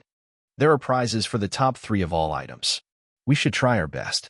Even if we don't win anything, it would be a great opportunity for us to practice, Fatty said. Let's register for all then. Hansen heard there were so many awards paid by Starry Group and decided to try. For real. Fatty looked to Wang Mingming again. If Brother Han says so. Wang Mingming thought about it and asked, If there any overlaps between these items? Can one show up in all of them? Fatty checked the schedule and said, There is no problem other than one item, which is a single item, so one of us could go for that. Well then, our president will take care of the registration. Wang Mingming said with a smile. Mingming, will this work? Our society has so few people, and almost all of us are freshmen. Would it look too bad if we lost in everything? Li Jinjin said with some concern. It does not matter. With Brother Han here, we will not lose. Wang Mingming had blind trust in Hansen. Li Jinjin and Wang Chun cast an odd look to Han Senator. They could not tell what was so special about this freshman that Wang worshipped him so much. They had also asked Wang Mingming about it, and Wang simply said she had known him all her life, and he had always been an impressive person. But Li Jinjin and Wang Chun were quite skeptical about it, since they had not seen any excellent performance from him. And Han Sen had been practicing on heavy warframes instead of combat warframes these days, so it would be unrealistic to say he would get any prize. Luo Xiangyang originally wanted to persuade Han Sen to join the Warframe Society, but was delayed by something else. When he had finished his other business on this day, he returned to school and immediately came to the Heavy Warframe Society. When Luo Xiangyang arrived at the Heavy Warframe Society, the society members just decided on their application in the upcoming Starry Cup. Hansen, Luo Xiangyang walked into the 7th warehouse and called, Brother, you just came? Hansen got up and greeted Luo. Who is this man? Li Jinjin felt puzzled and asked. Other people also looked at Han Senator apparently. They did not know who he was either. However, Fatty and Skinny were surprised because they knew who Luo Xiangyang was, the coach of Warframe Society, but they did not understand why Han's son called him brother. Isn't he a member here? Hansen hesitated. He never asked anyone about this and assumed that Luo was a member student. Hearing the words of Han's son, Fatty and Skinny almost choked. Luo was a coach at Warframe Society. How could he be a student? Luo Xinyang smiled and patted Han's son on the shoulder. Han's son, your Warframe operation skills are great. Are you interested in joining the Warframe Society?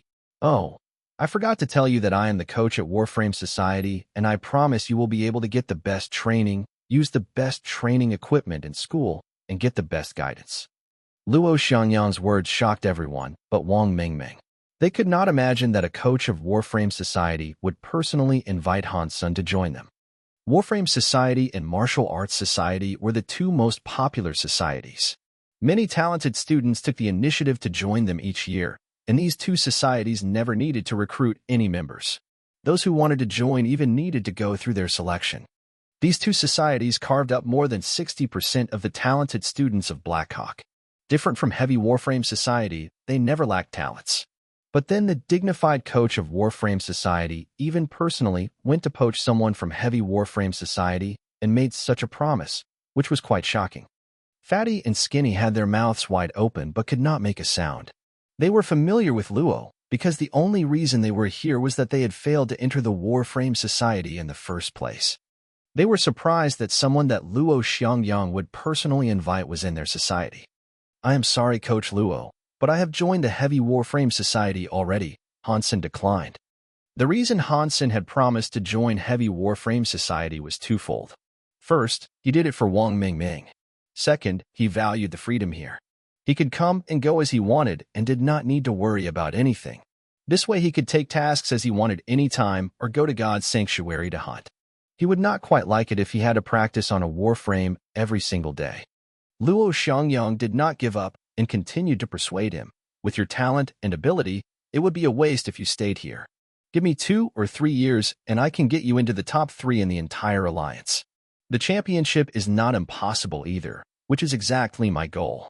The rest were dumbfounded and regarded Hansen, since they had never seen anything special about him that deserved these words from Luo. "Sorry, Coach Luo. I cannot take your offer." Hansen once again refused. Do not rush to refuse. Think about it. If you become a champion in the Warframe contest in the Alliance during your study, your final rating will be a lot higher. Luo Xiangyang added, "I will also try my best to give you the best rating possible. When you figure it out, you can come to me at Warframe Society. I will always welcome you to join." After Luo Xiangyang left, the rest were still staring at Hansen. "Coach Luo offered you such conditions, and you actually refused him?" Fatty could not believe what had happened and asked Hansen, "Don't you know what higher final rating means?" "I certainly do," Hansen said with a smile. "The higher the final rating, the bigger the chance to get a better position and rank when one served." "And you turned him down?" Li Jinjin said with a disbelieving look. "If I wanted those extra points, I would not have chosen to join our society." Hansen shrugged. His goal was his own perfect evolution, rather than a certain expertise. Although he was interested in Warframe operation, it was just a hobby. He would not put everything in it or waste too much time on it. If he could become a sacred blood aristocrat, it would be much more useful than getting the highest final rating, level S. In addition, he was confident that he would be rated level S with or without any extra points. The rest looked at Hansen as if he was an alien, not believing he had given up such a great opportunity to get a better final rating.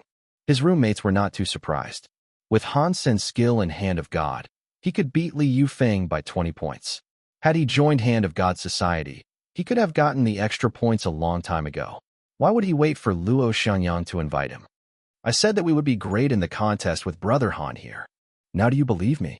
Wang Mingming said proudly. Fatty thought of Starry Cup and became thrilled. With Hansen, whom Luo Xiangyang had invited personally in their society, maybe Heavy Warframe Society could get somewhere this time. Even if they could not win the championship, some third places were enough to give them a reputation.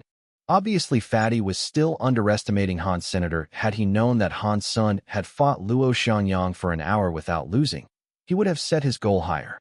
Hansen was once again the last one to leave the 7th warehouse. He made a habitual visit to the cafeteria and found the juices were all gone again. Then it chanced that he saw Ji Yanran sitting there eating her meal. Ji Yanran had been preparing for Starry Cup recently as well and had spent long hours practicing every day. She did not expect to see Hansen here again. She saw Hansen and said nothing. Since he did not show up, it meant he had admitted he was not good enough and she did not want to rub it in. Hansen sat across her and said, "Last time I was delayed by something else. Without your number, I was not able to inform you, and I am so sorry about it." "Why do men always have so many excuses?" Ji Yanran said.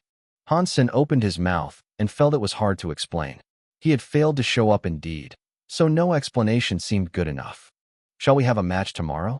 Hansen thought for a moment and decided he could only prove himself with his ability. "Forget it, I do not want to be played again." Ji Yanran had clearly identified Hansen as a cheater, and did not intend to indulge him. When Han-sun wanted to explain, a few students came to them. One of them saw Han-sun and asked Ji Yanran, "Yanran, who is he?" "A freshman. I don't know his name." Ji Yanran did not tell Li Yufeng about Han-sun, afraid that Li might look for trouble. Li Yufeng nodded and asked Han-sun, "Which department are you in?" "Archery," replied Han-sun casually. A thin man sat next to Han-sun, threw one arm around Han's shoulder, and said while squinting, "Brother, if you want to get yourself a girl, you need to be smarter. Now this is our president. How dare you? Anyone could chase after a pretty girl. Why can't I?" Han-sun seemed very naive. The thin man grinned, put a spitball on the table, and took a cup to cover the spitball. Taking 2 extra cups, he put them upside down and began to move the 3 cups around so swiftly that it was bedazzling. After a while, the thin man smiled and said to Han-sun, "If you can tell under which cup the spitball is, you can go out with anyone you choose. If not, get lost and do not show your face in front of our president again." Ji Yanran did not stop the thin man, because she was interested to know Han-sun's reply. The thin man had a speed that was among the top 3 in the Hand of God Society. It was not that easy to tell. Han-sun looked at the thin man and put his hand on a cup with a smile. The thin man was overjoyed. But Han-sun smiled and said, "There's nothing under this cup." Then Han-sun lifted the cup, and there was nothing underneath. Han-sun put his hand on the next cup, stroked it, and said, "Not under this one either." The cup was again lifted by Han-sun, and there was nothing on the table. Han-sun placed a finger on the last cup and said with a smile, "No need to tell you about this one." The thin man and the rest were embarrassed, and even Ji Yanran regarded Han-sun curiously, not expecting him to be so good. "You are lucky today. Do not let me see you again," snapped the thin man. "You think this is finished?" Han-sun looked at the thin man, smiling. He was not someone who would not fight back after being bullied. "What do you want?" The thin man stared at Han-sun. Without a word, Han-sun put the 3 cups upside down in front of him and covered the spitball with 1 cup like the thin man, then quickly moved the 3 cups around. Ji Yanran, Li Yufeng, and the thin man all knew what Han was trying to do, but felt he was trying to teach fish how to swim. His speed was much lower than that of the thin man, so the latter even snorted. Han-sun acted as if he had not heard it, and continued to exchange the cups. Then he sat up and looked at the group of people. "As you said, if you could guess right, I don't care what you do. If not, then #K off and stay away from Ji Yanran." The thin man sneered, reached out, and was about to lift one of the cups. "You just don't understand your limit, do you?" Han-sun blocked the thin man's hand, and the latter stared at Han angrily. "What are you doing?" Han-sun looked at Li Yufeng, smiled, and said, "I just wanted to know if you were sure that you could represent everyone here. If not, please get me someone who could." The thin man suddenly looked at Li Yufeng. Although he was sure, he did not know whether he could represent Li Yufeng. Li Yufeng said quietly, "Lift it." Hearing Li Yufeng's approval, the thin man was bathed in pride. He said to Han-sun condescendingly, "Boy, I will now show you who the real master is. It's under this cup." The thin man lifted the cup in the middle up, full of self-confidence. But after the cup was lifted, all were stunned, and the thin man looked dreadful. There was nothing under that cup. "Impossible, this is impossible." The thin man widened his eyes and looked into the cup he was holding. There was nothing. Ji Yanran was also puzzled, as she thought that the spitball should be under the middle cup. How could it disappear? "In case you are not convinced, I will let you try one more time. Pick another one." Han-sun pointed to the 2 cups left on the table and said to Li Yufeng. Li Yufeng snorted and put his hand on 1 cup. "There is nothing here." Li Yufeng had learned Han-sun's way. Since the spitball was not where it should be, and there was no way they were all wrong about where it was, the only possibility was that Han-sun used some method to hide the spitball. Therefore, the 2 cups left should also be empty. But when Li Yufeng lifted the cup, he paused, as the spitball was under that cup.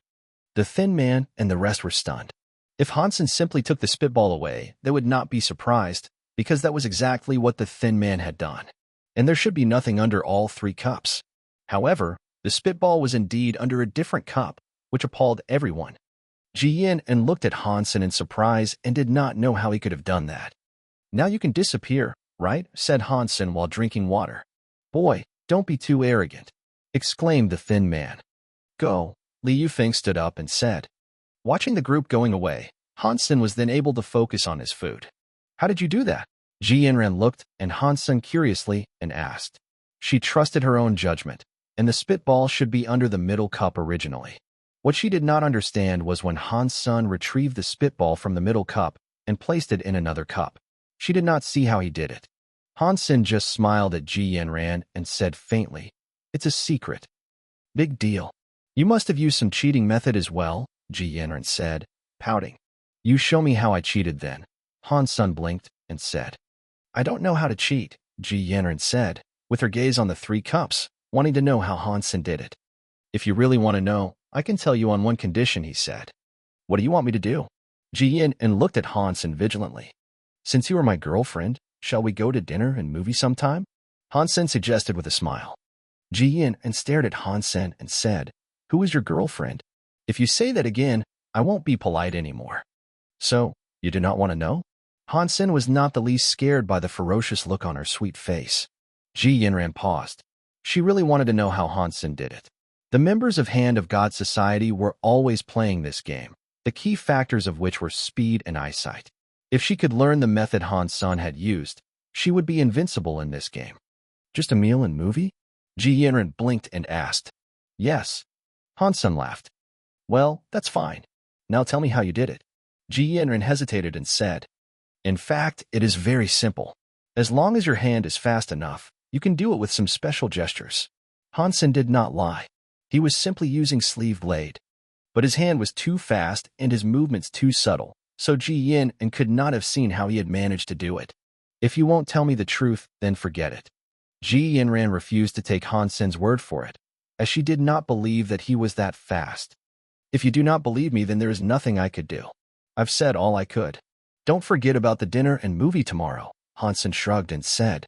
"I promised you dinner and movie, but did not say when." "In 100 years, liar." Ji Yanran spit out her tongue at him, chuckled and left. Hansen had intended to practice operating warframes before Starry Cup began.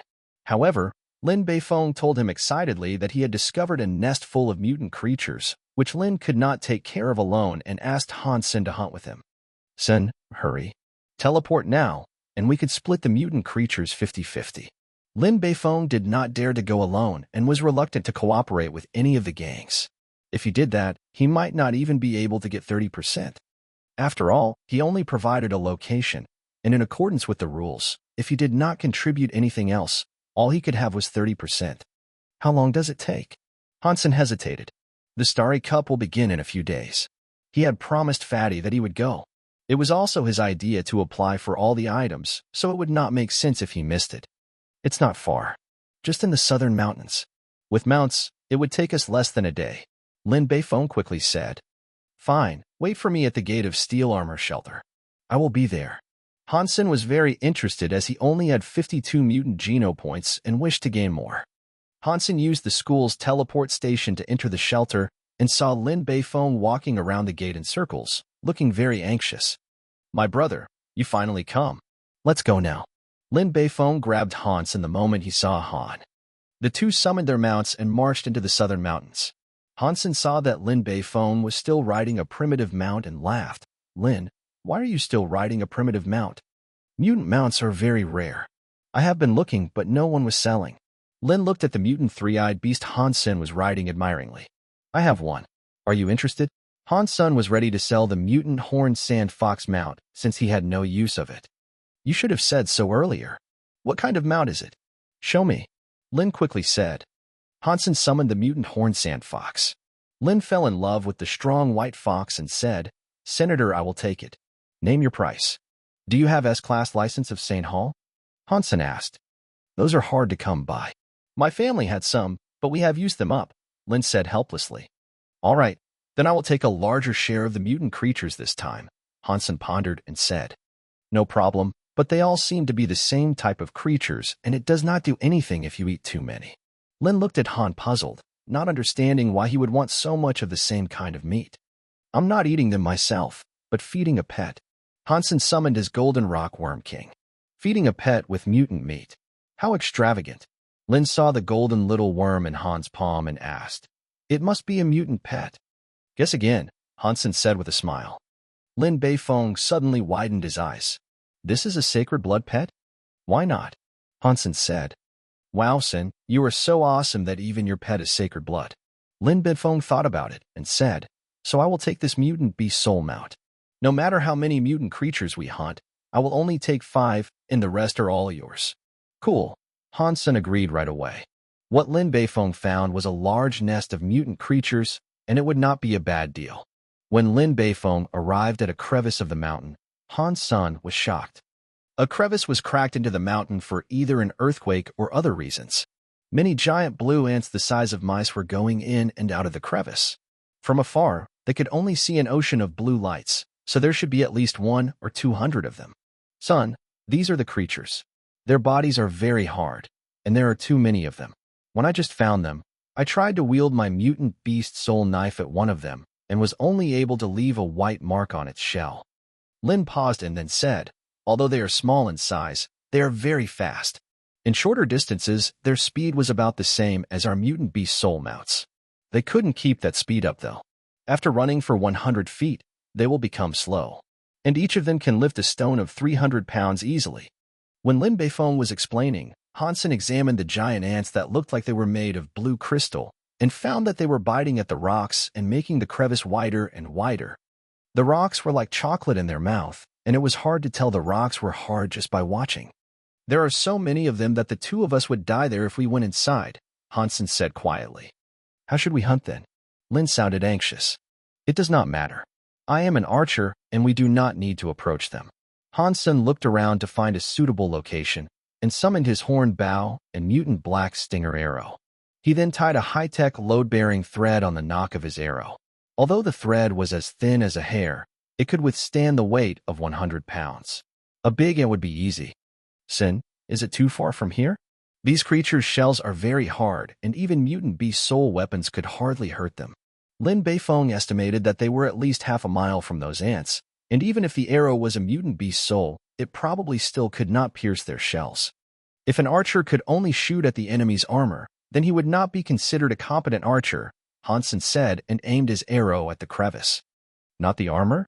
But these things are covered in shell, and there is only a very narrow gap in their joints. Lin Beifeng said and saw the arrow had left the string. Whiz. Half a mile away, the arrow flew as fast as electricity and went deep into the gap of a giant ant's shell. That blue ant was killed almost instantly, which amazed Lin. Mutant phantom ant killed. No beast soul gained. Eat its meat to gain 0 to 10 mutant geno points randomly.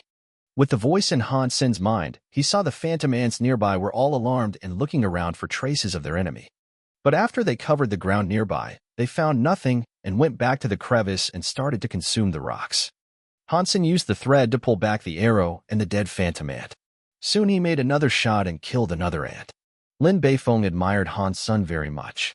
From such a distance, Lin could not even tell what the ants looked like, and yet Han Sen could hit the small gaps in their shells each time. It was almost magical. When Hansen was hunting the ants, Lin Beifeng was treating their bodies. The ants looked big, but the edible part was only a piece of jelly-like meat the size of an egg. Lin Beifeng ate several and enjoyed the fun of mutant geno point growth.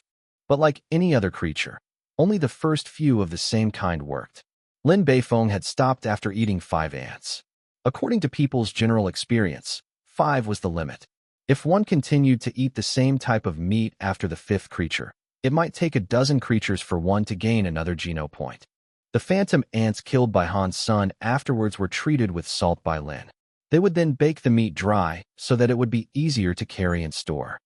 Hansen also ate 5 ants himself and heard the voice telling him about the growth in his mutant geno points.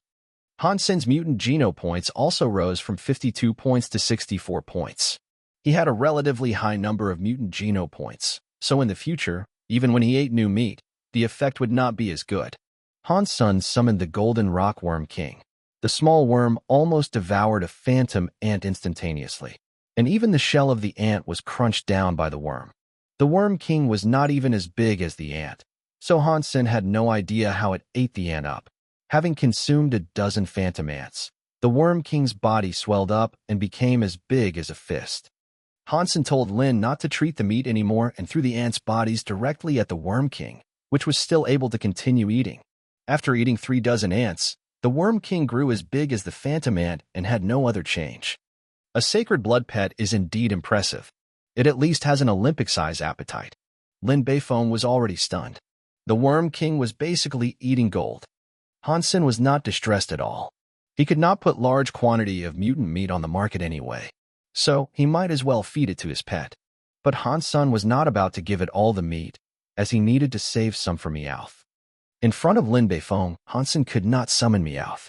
It was a beast soul pet that Qin Xin gave $, so if he were to summon it, the secret might get out. Had I known that an archer could do so much, I should have learned archery. Lin cast an envious look toward Hansen, who was hunting casually. It's not like every archer can do this, Hansen said with a smile. If he had not practiced Jade Skin, without his sacred Geno points, sacred blood bow, and mutant arrow, there was no way he could hunt phantom ants like this. An average person could not see the gaps in the ants' bodies from such a distance at all. Hansen suddenly heard a different voice when he killed another phantom ant. Mutant phantom ant killed. Beast soul of mutant phantom ant gained. Eat its meat to gain 0 to 10 mutant Geno points randomly. Type of beast soul of mutant phantom ant. Armor. Hansen summoned the mutant beast soul armor and was suddenly covered in blue crystal. It had thorough protection like his black beetle armor and was even prettier. Lin Beifeng was amazed. What a gorgeous suit of armor. If a woman wears it, it would be. Lin was very eager to ask for the phantom ant armor, but did not know what to say. He had just got a mutant beast soul mount from Hansen and did not have the nerve to ask for something else. Ahem, son, would you use this beast soul? If not, I can triple the price of an ordinary mutant beast soul armor to buy it, asked Lin, obsessed with the look of this suit of armor. I don't need money now, but I would trade it for an S-class license. Hansen pondered and said, he did not really need this suit of armor, but could save it for later. He could sell it as well, but not just for money. My brother, I really do not have any S-class license. The military control is strict. A-class is fine, but S-class is really hard to get, Lin said bitterly. Isn't this beast soul hard to get? Hansen grinned and asked. Of course. Lin Beifeng frowned and thought for a moment, then said to Han, son, I don't have S-class licenses, but do have one thing that you might like. When we are back, I will show you, and if you are interested, we could trade. If not, then forget it. What is it? Hansen asked curiously. A super biological warframe, Lin replied. I know about biological warframes, but why super? Hansen asked. Lin Beifeng said, the ones we usually see are semi-biological, semi-mechanical. Although their appearance is almost like a creature, and they can complete many difficult actions like human bodies, after all, there are many limitations to them. Super biological warframe is the product of the latest technology in the warframe industry, and it has not been sold in the Alliance yet. Now, only a few military labs have several prototypes. Because the military needs the rare metal our company produce, we have established a connection with the military. And this super biological warframe was a prototype I managed to get from them. It is super cool. What is the difference? Hansen was very interested in the warframe. This super biological warframe is perfect except that it could not be used in God's sanctuary. An ordinary warframe must be at least 12 to 18 feet tall, not to mention the heavy warframes. Hence you could not bring them with you. A super biological warframe is different. It has adopted a particle restructure technology. I don't know for sure, but it can fit in a suitcase, and once it's open, countless small particles of intelligence will wrap your body up to form a super biological warframe. Mine is a prototype and does not have a weapon system. It is a little more than 12 feet tall and very powerful, much better than the King series of Starry Group. Lin Beifeng said passionately. It can fit into a suitcase? Hansen gestured the size and was very tempted. You can have a look later. I am sure you will like it, said Lin. Okay, we will see, said Hansen. Lin Beifeng was filled with joy. He could always have another warframe, but had never seen a beast soul like this ever since he entered God's sanctuary. It was so gorgeous that even sacred blood armor was not its match in appearance. While talking to Lin, Hansen was seeking opportunities to shoot the phantom ants at the same time. There were less and less phantom ants left in the crevice. However, the Golden Rock Worm King was eating very fast. Hansen had hunted hundreds of phantom ants, and most of them fell into the stomach of the Golden Rock Worm King. It was never full and was constantly growing. When the phantom ants were almost all gone, the body of the Worm King had become the size of a pillow, and its shell grew as hard as solid gold. Will it become as big as the original Golden Rockworm King? Han's son was full of hope. Because he had been feeding Meowth, he had read a lot about beast soul pets, which might be the only type of beast soul that could fight on their own. Beast soul mounts needed to be controlled by riders and could not attack creatures themselves, so their main function was still transportation. However, beast soul pets were different. Once they transformed, they would have the ability to hunt and fight, which was what made them important and unique. That was the reason why Hansen was willing to pay such a big effort to feed Meowth and Golden Rockworm King. Although it had seemed a difficult task so far, not even Meowth had transformed. Hansen felt something wrong when he was thinking about his pets. With a glance, he saw a phantom ant the size of a pony climbing out of the crevice. But the crevice was a bit narrow, and its body was stuck there. Using its sharp claws to break the rocks and gnawing at the rocks as if they were tofu, the ant was about to be able to come out. Hansen suddenly understood why the mutant phantom ants had been eating the rocks. It was not because they enjoyed the taste, but because they were trying to widen the crevice to allow this giant ant to pass. *#T. It can't be a sacred blood phantom ant, can it? Lin Beifong also saw it and exclaimed with his eyes wide. Hansen drew the string of the horn bow to the fullest and aimed his black stinger arrow at the giant phantom ant. He paused for a second before shooting the arrow. Clank. The black stinger arrow hit the ant in the head and fell, leaving nothing on its shell. *T. So hard. It's absolutely a sacred blood creature, shouted Lin Beifong. In the blink of an eye, the giant phantom ant had come out of the crevice and rushed toward Han's son and Lin Beifong faster than a cheetah. Han's son took back the black stinger arrow, drew the string one more time, and shot the arrow at the giant phantom ant. Clank. The arrow once again ended up hitting its head and did nothing, while the ant had rushed forward more than 600 feet in that moment. You go first. Hansen once again summoned the black stinger arrow and shot it at the ant. Let's go together. The gap on its shell is so narrow that no arrow could fit in there. Lin cried. I know what I'm doing. Go. When Hansen once again pulled the string, the formidable merely half a mile from them. Lin Beifong saw that Hansen did not want to leave and had to go first. Lin knew his limit. He could not even withstand one blow from this giant ant and would become a burden of Hansen's if he stayed. Lin was constantly looking back as he ran, worried about Hansen's safety. Hansen soon shot 2 more arrows, which were equally useless, while the giant phantom ant was only less than 600 feet from him. Lin Beifong's heart was in his throat. Hansen was as stable as a rock. Suddenly, he had a suit of fiery red armor on his body and a ruby crown on his head. Even his hair turned blonde. His scarlet eyes staring at the giant phantom ant, Hansen paused. Almost instantaneously, that giant phantom ant was less than 9 feet from him. Throwing itself at Hansen, the giant phantom ant waved its saw-like claws at his body. Lin Beifong's heart raced. He saw Hansen suddenly took a step, which was incredibly fast. Han moved forward instead of backward and stayed very close to the giant phantom ant. He finally shot the arrow. Snap! The distance between them was so short, and Hansen's arrow directly went into the giant phantom ant's mouth. The entire arrow disappeared there, and the giant phantom ant made a painful hissing sound. Hansen took another step away from the giant phantom ant that was going on a rampage. The giant phantom ant went after him at an incredible speed, making it impossible for Hansen to pull away from it. When it was about to get him, Hansen again stepped aside and perfectly dodged its deadly blow. Watching from afar, Lin Beifong was very nervous. The giant phantom ant was so fast that Hansen was treading upon sharp knives. Once mistake, and he would be dead. But this fight also made Lin's blood hot, giving him the urge to go back and fight with Hansen side by side. Checking the speed of the giant phantom ant, Lin Beifong gave up this stupid thought as once he went back, he would become an appetizer for the ant. Lin Beifong felt Hansen's movements were odd after he looked for a while. Although Han was not as fast as the giant phantom ant, he could always avoid its fatal blows. The steps he made in those critical moments were incredibly fast. Obviously, it was not luck, but a certain footwork Hansen was practicing.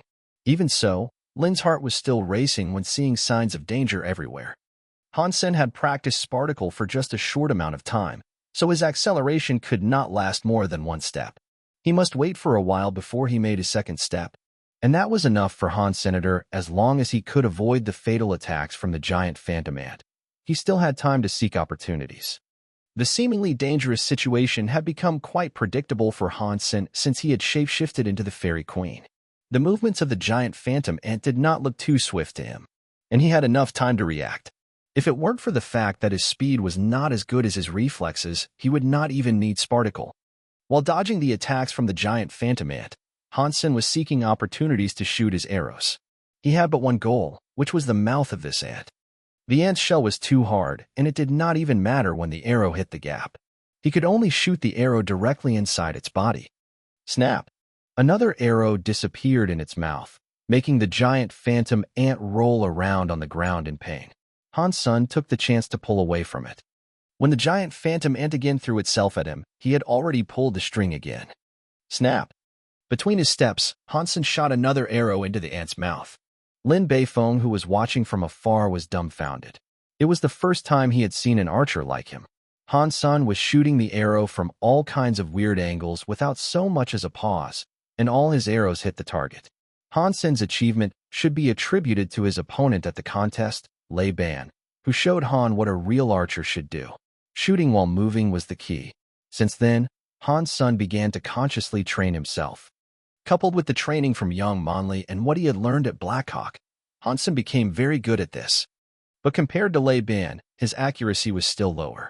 His fitness level and hyper-geno arts made up for it, though. The giant phantom ant slowed down after taking 6 hits. Hansen knew the toxins from his arrow were working. Although it was not fatal, the giant phantom ant was losing its strength. Hit the iron when it is hot.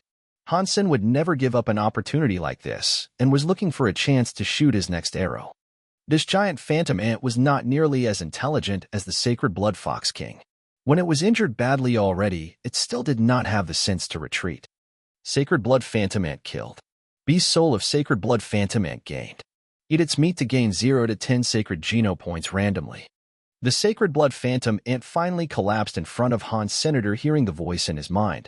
Hansen just wanted to laugh out loud. Another Sacred Blood Beast Soul, and it was an armor as good as his Black Beetle armor. Sen, awesome. Is it a Sacred Blood creature? Lin Beifeng trotted back and asked Hansen. It sure is, Hansen said with a smile. Sen, did you gain its beast soul? Lin stared at Hansen and asked. Yep. Hansen did not lie. Since Lin had seen the mutant beast soul armor, he would recognize the Sacred Blood version. There was no need to deny it. A Sacred Blood Beast Soul. Honestly, did you sleep with Lady Luck? Lin grabbed Hansen's shoulder and shook him violently. But Lin did not try to purchase the Sacred Blood Beast Soul and meat. After Lin calmed down, Hansen smiled and said to him, Lin, I also need the Sacred Blood Beast Soul and meat badly, so I can't share. You can take more meat of the mutant ants if you want. Lin Beifeng rolled his eyes at Hans Sr. What do I need that for? Sell them? Do I look poor to you? Maybe you can take it back to see if you could trade it for a mutant beast soul. Hansen laughed. Lin Beifeng said, After I saw the mutant phantom ant beast soul armor, I don't want any other mutant beast soul now. I'm not necessarily able to trade it for a beast soul. Even if I am simply not in the mood. Lin stared at Hansen and said, I don't want anything else. But if you want to sell that Sacred Blood Phantom Ant armor, you must come to me first. Lin Beifeng had considered this thoroughly. Hansen would enter Second God's Sanctuary soon, and by that time, he still had the opportunity to get the Sacred Blood Phantom Ant armor. Okay, this I promise you. If I want to sell it, I will ask you first, agreed Hansen readily. It's a deal. Lin reached out his hand and wanted to pinky swear. This is too childish, right? Hansen was embarrassed. I do not care. Lin entwined his little finger with Hans, while murmuring, Whoever breaks the promise will have 10 wives and no penis. *#. That is devious. Hansen quickly got rid of Lin's finger. That's what it takes. Lin laughed. Then the two cleaned up the rest of the mutant phantom ants, which were about 500 in total. Most of them ended up in the Worm King's belly, which was probably bottomless. Hansen dried and saved 100 phantom ants as Meowth's food, and all the rest was fed to the Worm King.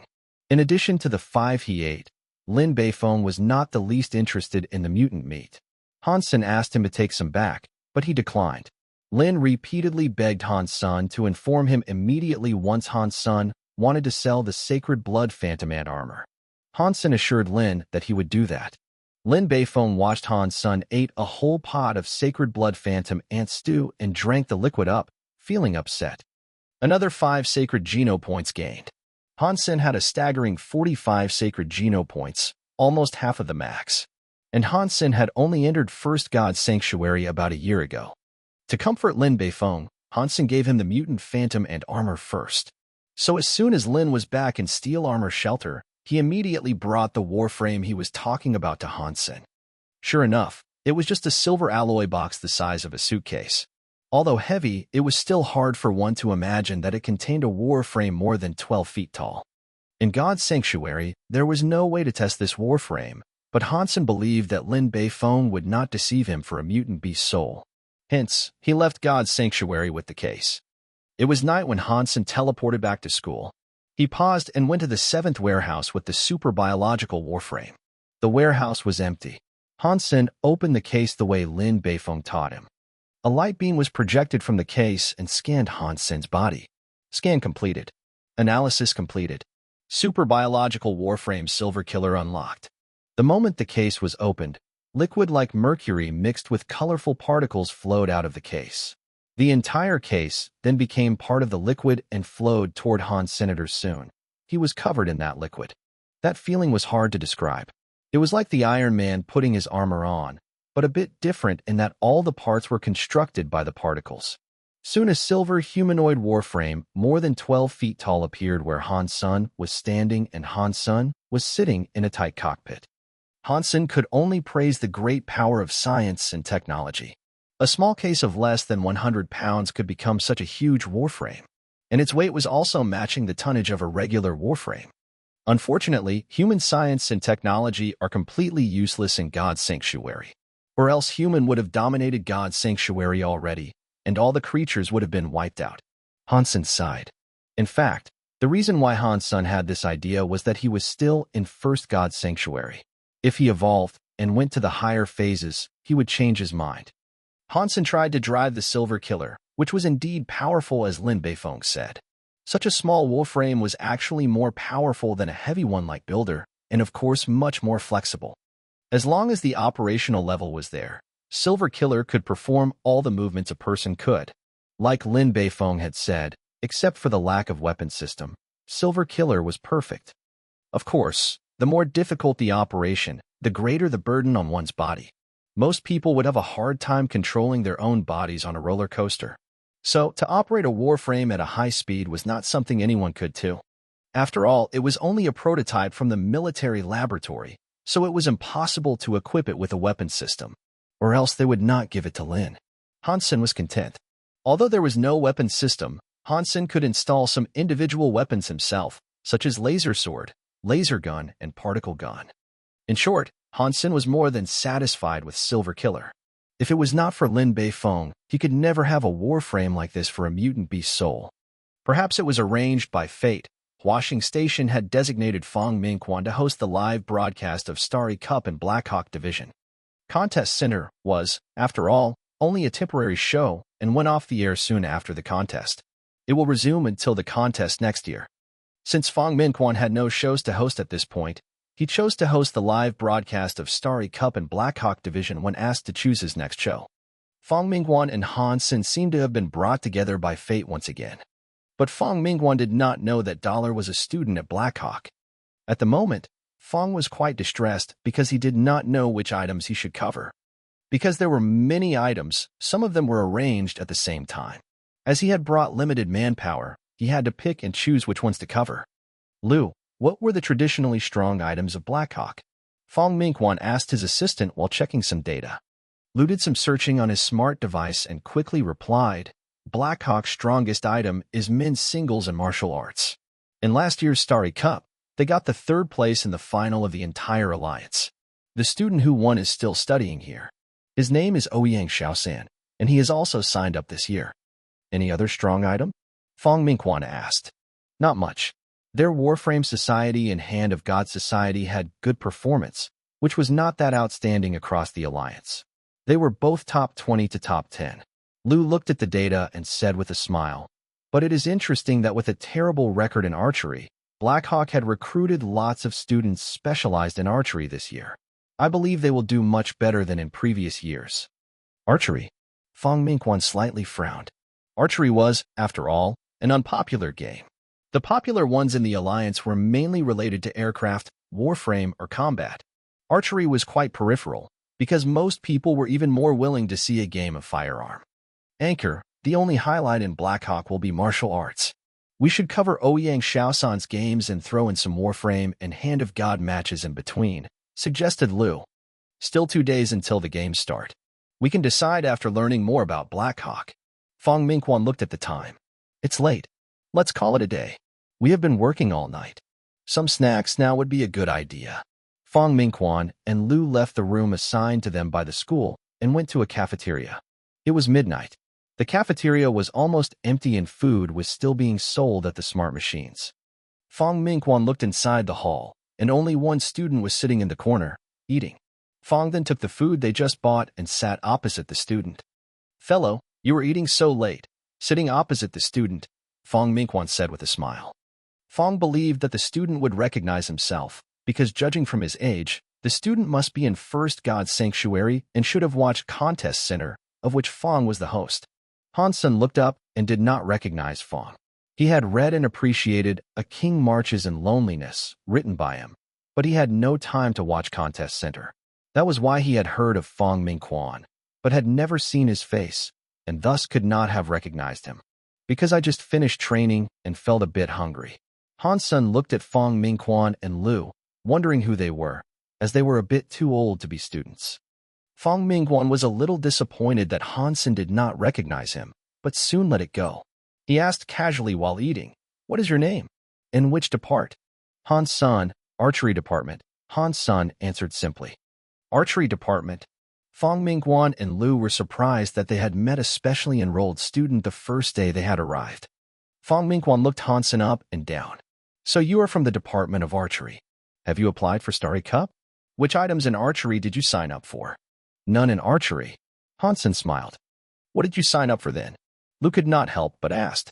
"Warframe," Hansen said. "So you are in the Warframe Society?" Lu asked. "No, I'm in the Heavy Warframe Society." Hansen laughed.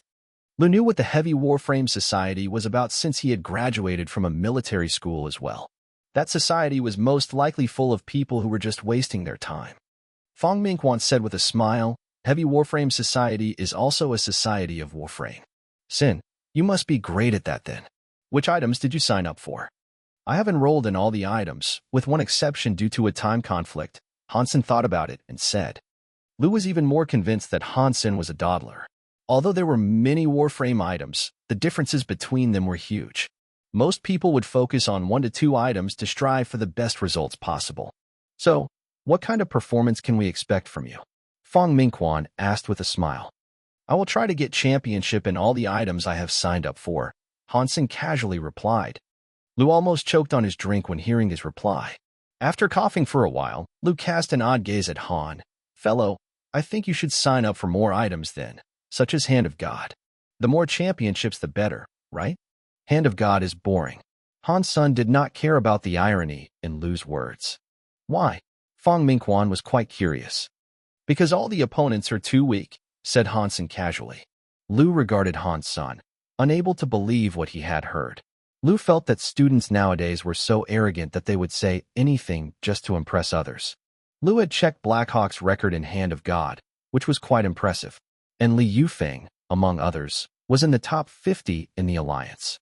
However, he had never heard of Hans Senator from the data he had collected. Hansen was not even in the Hand of God Society. Lu looked at Hansen and ridiculed. "So, you must be much stronger than Li Yufeng at Hand of God?" "Not much, but I could beat him by 20 points, Hansen said. Lu thought the student was not making any sense at all and gave up talking to him. Fong Mingquan, on the other hand, was intrigued by Hans Senator. He said with a smile, "It's great that young people have confidence. When is your game? We will go cheer for you." "I have not got the schedule yet, but I will be at almost all the Warframe matches. You could come at any time." Hansen swallowed the last bit of his food, stood up and said, "Please take your time. I will go back to rest now." After Hansen had walked away, Lu said, "The youth nowadays are really spoiled." He was just talking through his hat. "I think it is a good thing. He has signed up for everything, which is much better than nothing, Fong Mingquan commented with a smile. But Fong Mingquan did not take Han Sen's words seriously. Archery department had low entrance requirements to begin with, so students in that department were generally lacking in fitness. As a freshman from archery department and member of the infamous Heavy Warframe Society, Han Sen was not likely to be the champion of any Warframe item. Han Sen left the cafeteria and walked toward his dormitory. By chance, he saw Ji Yanran, who was also walking back too. Hey! Han Sen walked up quickly to greet her, since she was his girlfriend, technically. Ji Yanran saw Han Sen and glanced at him sharply. Then she suddenly had an idea and put on a smile. You always wanted to prove that you did not cheat. So, you must have signed up for Hand of God and Starry Cup? Han Sen sighed. I was going to register for Hand of God, but the members of my society have all signed up for Warframe items, so it seems that there is no chance for me to prove myself. Save it. Ji Yanran despised Han Sen, believing that he simply did not dare to participate in Hand of God games. You are my girlfriend, so do you want to come and see my games? Han Sen smiled and asked her. Enough with the nonsense, Ji Yanran said. Which Warframe items did you sign up for? All of them, with one exception because of a time conflict. Why? You think this is like casting a net, the wider the better? Ji Yanran was slightly curious. For the prizes, there are nearly 10 items under the Warframe category, which was the biggest of all. I could get several first places and easily earn 10 million. Han Sen told the truth. He entered purely to get the rewards. Several first places? I don't think you could even make top 10, let alone top 3, Ji Yanran questioned him. You are underestimating me again, Han Sen said helplessly. That's called analyzing, not underestimating, Ji Yanran said with a smile. That's fine. Since you think I cannot get any prize, then shall we make a bet, proposed Han Sen. You want to cheat again? Ji Yanran felt a bit uncertain when it came to Han Sen, since she still had not figured out how he had beaten the thin man and Li Yufeng in the cup game. Li Yufeng was equally clueless when he thought about it afterwards. Missy, this is a school-wide game. What can I possibly do? Han Sen really did not know why she had this stubborn impression of him being a cheater. For heaven's sake, he had never cheated in front of Ji Yanran. Ji Yanran suggested, okay, I'm down. You just said you will take several first places in Warframe items. I do not want to embarrass you, so if you can get 5 first places in those items, consider yourself winning the bet. What do I get if I win? Han Sen grinned and asked. If you can be the champion in 5 items, then you will be able to prove yourself, and I will keep my promise to be your girlfriend, Ji Yanran said with a smile, not believing he could get a single championship. Not fair. Han Sen shook his head again and again. How so? Ji Yanran was a bit annoyed. You are already my girlfriend, so the stake means nothing to me. You will have to kiss me if you lose, on the mouth, not cheeks. Han Sen then added. It also must be completed within 1 day after the end of the game. The penalty for any delay is 1 kiss per extra day. Ji Yanran was about to lose her temper before she suddenly smiled. All right, but if you are not champion in 5 items, then I will have to punish you as well. Do you disagree? Any punishment you like. I will win anyway, said Han Sen confidently. Do not be so arrogant yet. We have to sign a contract in case you deny it afterwards. Ji Yanran did not have pen or paper, so she said, come with me. We will print the contract out and both sign. Ji Yanran led Han Sen to a self-service terminal and printed out 2 copies of the contract. She showed them to Han Sr. Check if you agree with everything stated here. If you do, then sign it, please. Han Sen picked up the contract and carefully read it. It was a legally binding document, and he was afraid she might set him up. Fortunately, Ji Yanran did not think she would lose at all, so the contract was fair. If he lost, he just had to teach her how to do his trick in the cup game and make sure she can do it as well.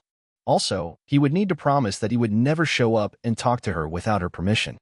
After reading the contract, Han Sen hesitated because he was not sure if he could teach Sleeve Blade to others, as it was from Gambler's family, and he could not leak it without his approval.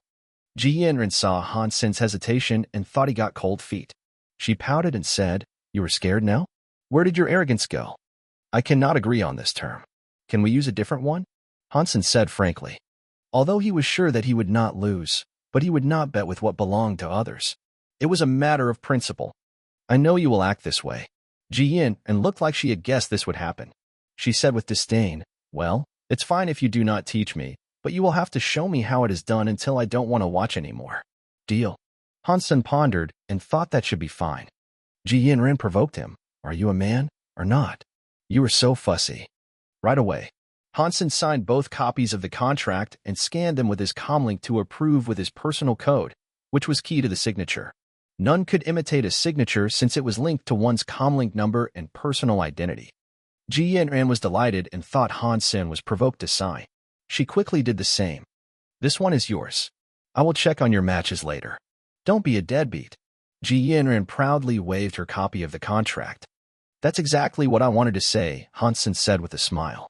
The next morning, Fong Mingquan and his team started to prepare for the live broadcast. The main game to cover was Ouyang Shaosan's martial art game, followed by Warframe and Hand of God games. Fong Mingquan took some time to browse the Blackhawk online community, for he believed that it was the best way to know the school better. Soon Fong was attracted to one of the topics many people were discussing: who Ji Yinran's boyfriend was. As someone working in media, Fong Mingquan had heard of the name Ji Yinran, and knew that she was the president of Hand of God Society and Campus Bell. However, she was not a star, and who her boyfriend was did not catch his attention originally, as it would not be interesting to the viewers. But Fong Mingquan still read that through, and was shocked and enraptured by what he had read. Ji Yinran's boyfriend had beaten Li Yufeng by 20 points in Hand of God. Such unexpected news thrilled Fong. He was just worried that the live might be lackluster. If they simply showed Ouyang Shaosan's game, their ratings could not be great. And Fong had smelled something that had the potential to go viral about this topic of Ji Yinran's boyfriend. Lu, come and see this, called Fong Mingquan. Lu read the title with some doubts, wondering why Fong would show him campus gossip, which seemed to be of little use to their show. But after Lu read the entire discussion, he opened his mouth wide and said after a long while, that is impossible. Someone who could beat Li Yifeng by 20 points would be in the top 10 of the whole alliance. How is it possible that we never knew of such a person? There were many witnesses, so it could not be fake. You can browse and see what others say, said Fong Mingquan. Xiaolu read some more and became more and more excited. Fong, we should focus our live on the game of Hand of God. If we could get this master player on camera, our show will be a hit. Lu, you remember what the name of that student we met last night was? Fong Mingquan suddenly asked. No. Why did you mention him? Lu was puzzled. Don't you remember what he had said? He said he could easily beat Li Yufeng by 20 points, Fong Ming recalled. You think that student is Ji Yinran's boyfriend? That is unlikely. He is a freshman in the archery department and a member of Heavy Warframe Society. All he signed up for was Warframe items. How could he be Ji Yinran's boyfriend? If he is that good at Hand of God, why didn't he sign up for that? Lu could not believe that Han-sen was Ji Yinran's boyfriend. That's what makes things interesting. Fong Mingquan smiled. He did enroll in most of the Warframe items. Go move our equipment now. We will cover all the Warframe games. Fong, since we cannot be sure that he is Ji Yinran's boyfriend, isn't this too risky? And even if he is Ji Yinran's boyfriend and is great at Hand of God, it doesn't mean he would do well in Warframe as well. Lu was worried. There are enough media covering Ouyang's game, so it doesn't matter if we do it as well. Just do as I just told you, Fong Mingquan said firmly. Although he cannot be sure that Han-sen was Ji Yinran's boyfriend, Fong felt Han-sen was an interesting person. If he is not the strongest player, he will definitely be the most eye-catching one. Fong Mingquan preferred taking the risk to following the crowd. It could turn out to be great. If not, there would not be too much loss. Although Lu did not agree with Fong Mingquan's idea and did not believe that Han-sen could be Ji Yinran's boyfriend, he had to follow Fong Mingquan's instructions. Their media peers saw Huaxing Station removing the installed equipment and felt odd. When they asked if Huaxing was going after something big and found out Huaxing was going to cover the Warframe items, they simply laughed. Blackhawk was just okay in Warframe items. They would sooner broadcast the Hand of God games, as there were at least the Beauty Ji Yin and the Master Li Yufeng. Huaxing Station had finally installed all their equipment at the site of the Warframe games. They had to work overtime for that. Fong Mingquan continued to browse the campus online community. Although there were a lot of equipment in the Warframe game site, they were mostly just backups of other media in case they wanted to say something about the Warframe items during the breaks of Ouyang's game.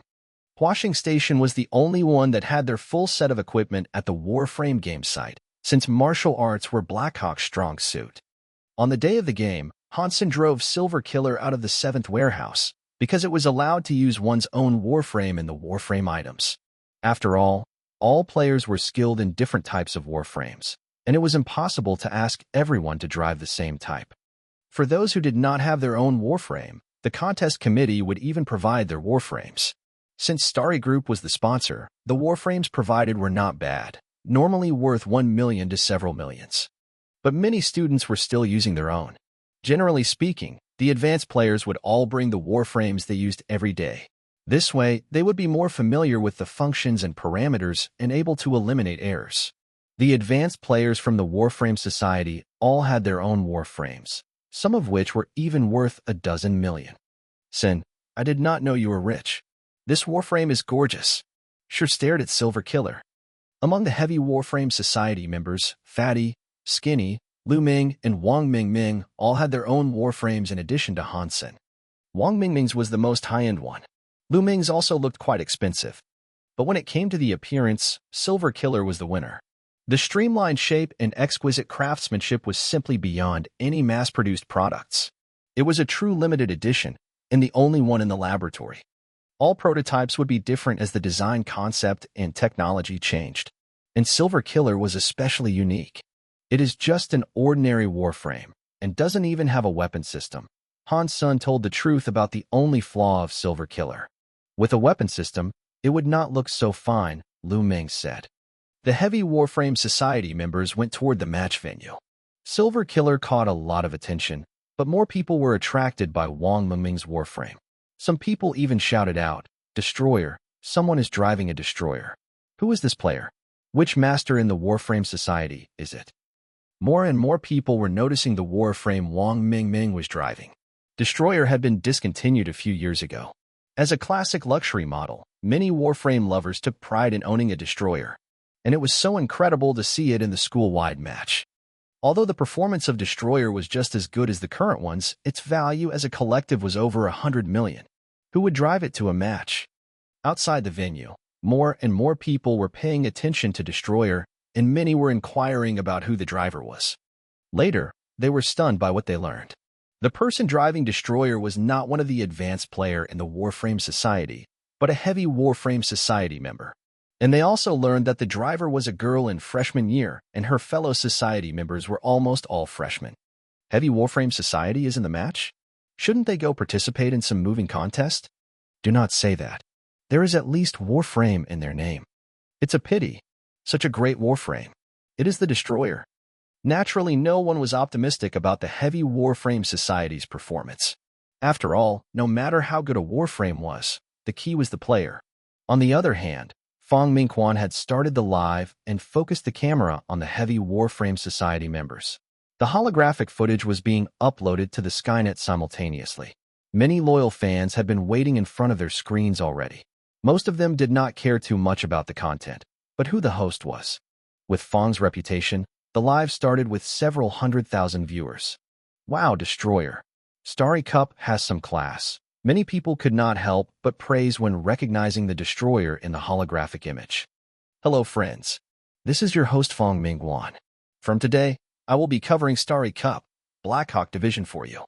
I will broadcast the Warframe items live. The viewers who knew something about Starry Cup started to leave comments. Fong, why don't you broadcast Ouyang Shaosan's martial arts match? Why Warframes? Blackhawk is just SOSO in Warframe items. Is there something shady going on here? Fong must be marginalized in the station. Fong Mingquan saw these comments and smiled. Thank you, friends, for your concern. The reason I chose to broadcast live all the Warframe matches is that I think this year there will be a most valuable player from Blackhawk who will be a star in the entire alliance. So, this show will focus on all his matches. In addition, this player is in all the items of Warframe except for one due to a time conflict. Let us wait and see his performance. Really? A star in the entire alliance? Last time he happened to be right, and now he is trying his luck again. Nonsense. I graduated from Blackhawk, and that school is lucky to be in the top 20 in Warframe and the alliance. Fong must be talking about the driver of the Destroyer? Haha, excited to see what will happen. Fong is so creative with his live show. Love you, Fong Mingquan.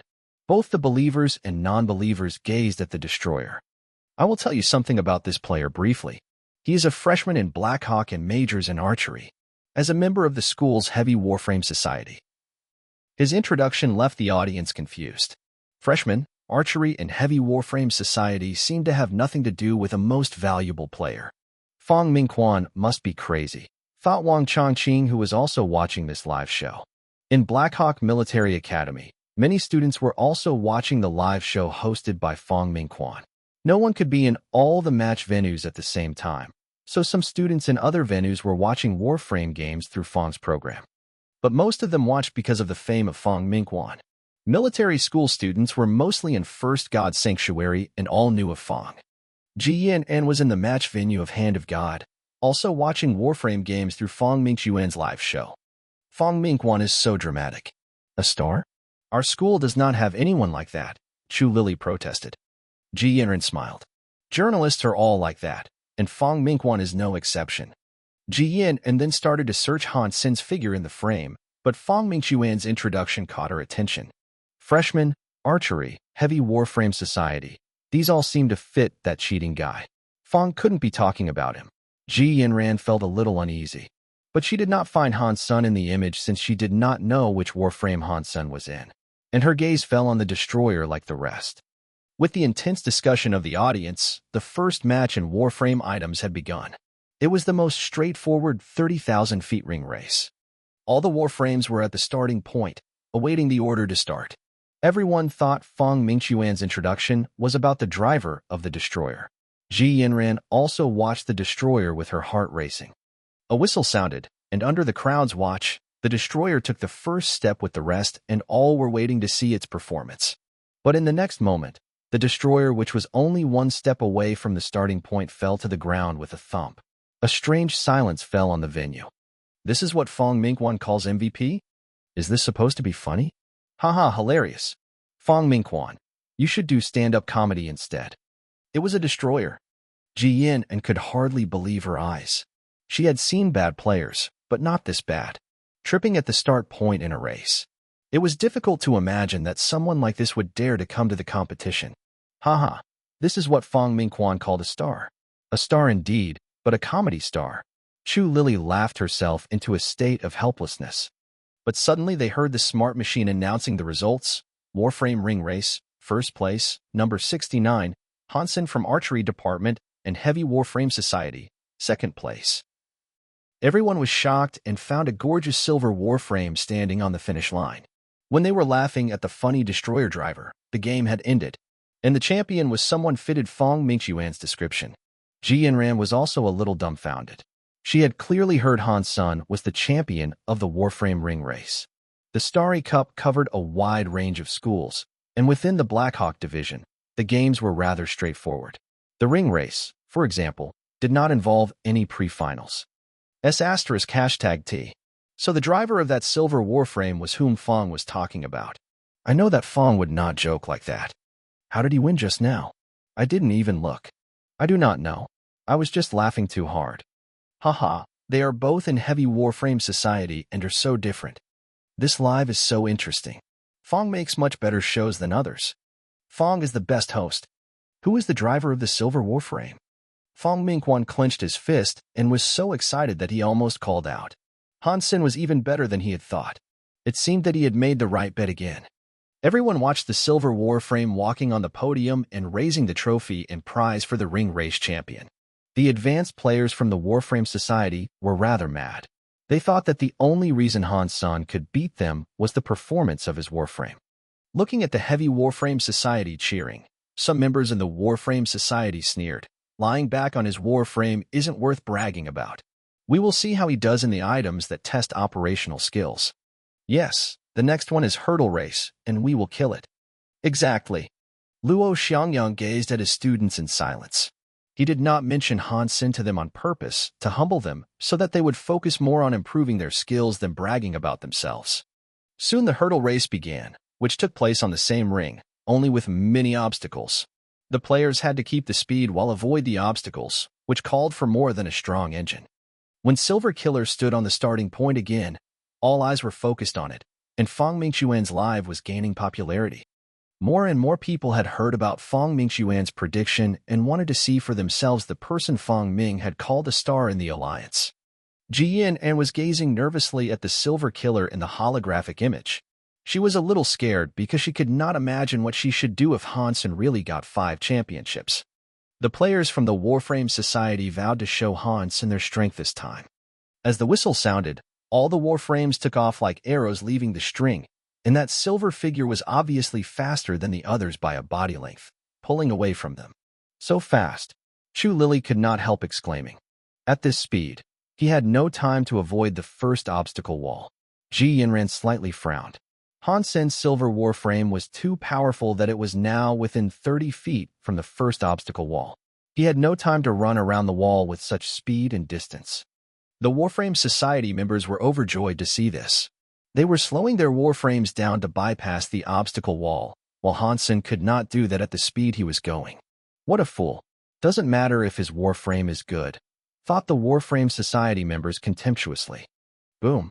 The silver Warframe in leading position knocked out the obstacle wall and kept rushing forward at the same speed. Boom, boom, boom. One wall after another was crushed by Silver Killer. Foot-thick concrete walls were like bubbles under the impact created by the silver Warframe. The viewers of the live show were in an uproar. #T. Is this a foul? Can you do it this way? There is no provision that prohibits this either. That Warframe's performance was so incredible that it could withstand such collisions and maintain the speed at the same time. Haha, this is a man's way of driving. Awesome. This is not even a fair game. It's more like a test of Warframe performance. Other players are almost bursting into tears. It is even faster than others after knocking out a wall. I don't recognize this Warframe. Whose product is it? What kind of Warframe is that? I want one. Boring. You think you can bully people if you are rich? This game does not make any sense. It's only fair if they all use the same type of Warframe. I did not see a star, only a rich bastard. Fang Mingquan actually supports such a person. Is he the same Fang Mingquan I used to know? What are you talking about? Winning is winning. The Warframe performance is a part of a Warframe game. What is your problem? Right? When you fight the Shuras, would you go off your Warframes if they don't use any? Hansen's approach caused a lot of controversy, while Ji Yin was even more upset by his crushing wall after wall. He is a cheater indeed. With such a Warframe, it is highly likely that he will win 5 championships. Ji Yinran regretted so much that she had signed a contract with this guy. She could not believe that this guy had a way to cheat in an official match. In the end, Silver Killer was the first to cross the finish line again and became the champion at the hurdle race. The Warframe Society members were shooting fiery gazes at him.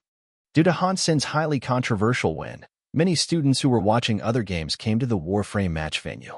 Even the most popular martial arts games started to lose audience to the Warframe matches. People at the news stations were confused to see students abandoning even Ouyang Xiaosan's match. When they learned from a few students what had happened, it was too late to move their equipment around.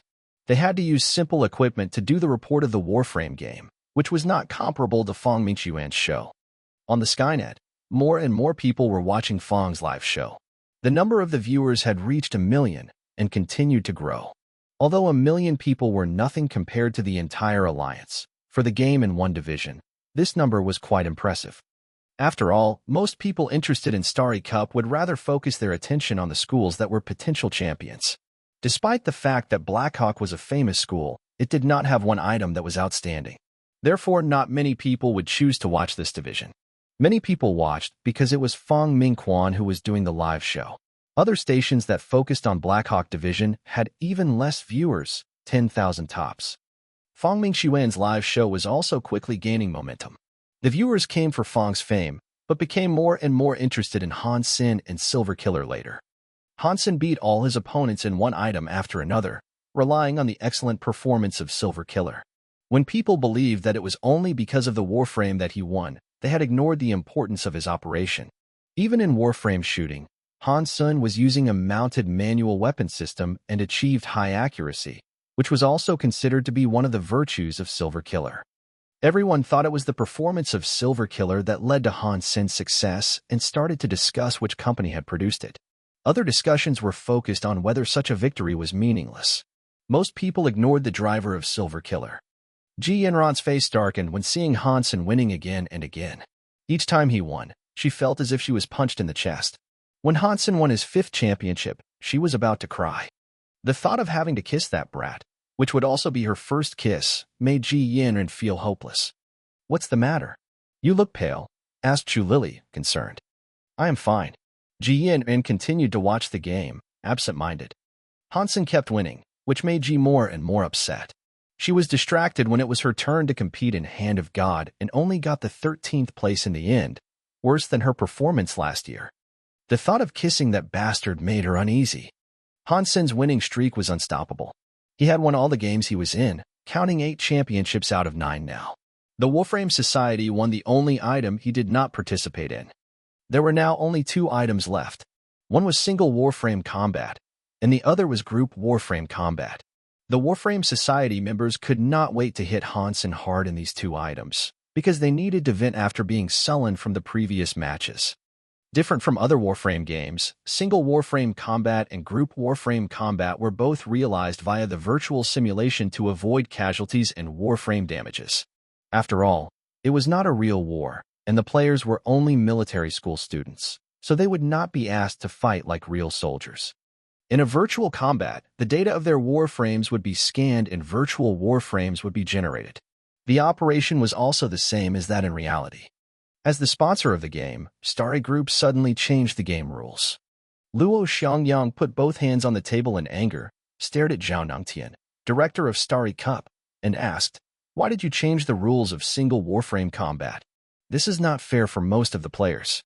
Zhao Nangtian looked calm and sipped from a cup of hot tea before he put on a fake smile. "The change itself is to maintain fairness. Coach Luo, you think it is fair for other players to compete with a warframe of such performance? There is nothing unfair here. The weak will get beaten. It is the same everywhere. Since it is a single warframe combat, it is supposed to be one-on-one. How can you change the rules so wantonly?" Luo Xiangyang said angrily. "Coach Luo, this is not a random change, but a responsible one. No need to speak further. As the sponsor, we have the right to make the most reasonable changes to the rules of the game. In addition, such a change would actually benefit your society," Zhao Nangtian said impatiently. "The Warframe Society does not need such an unfair advantage. We want to win using our own strength," Luo Xiangyang gritted his teeth and said. "Does not matter. The rules are set, and if you are not satisfied with the rules, you can quit," Zhao said coldly. Luo Xiangyang was mad, but helpless at the same time. He could not ask his society to step down just because of his anger. And technically speaking, Starry Group's change would benefit the Warframe Society indeed. The single Warframe combat was changed to a melee. All players would be sent to the same scene, and whoever survived in the end would become the champion. Luo Xiangyang knew well that all the players had a problem with the Silver Killer driven by Han Senator. This rule was basically allowing all the players to gang up on Han Sun and the heavy Warframe Society members.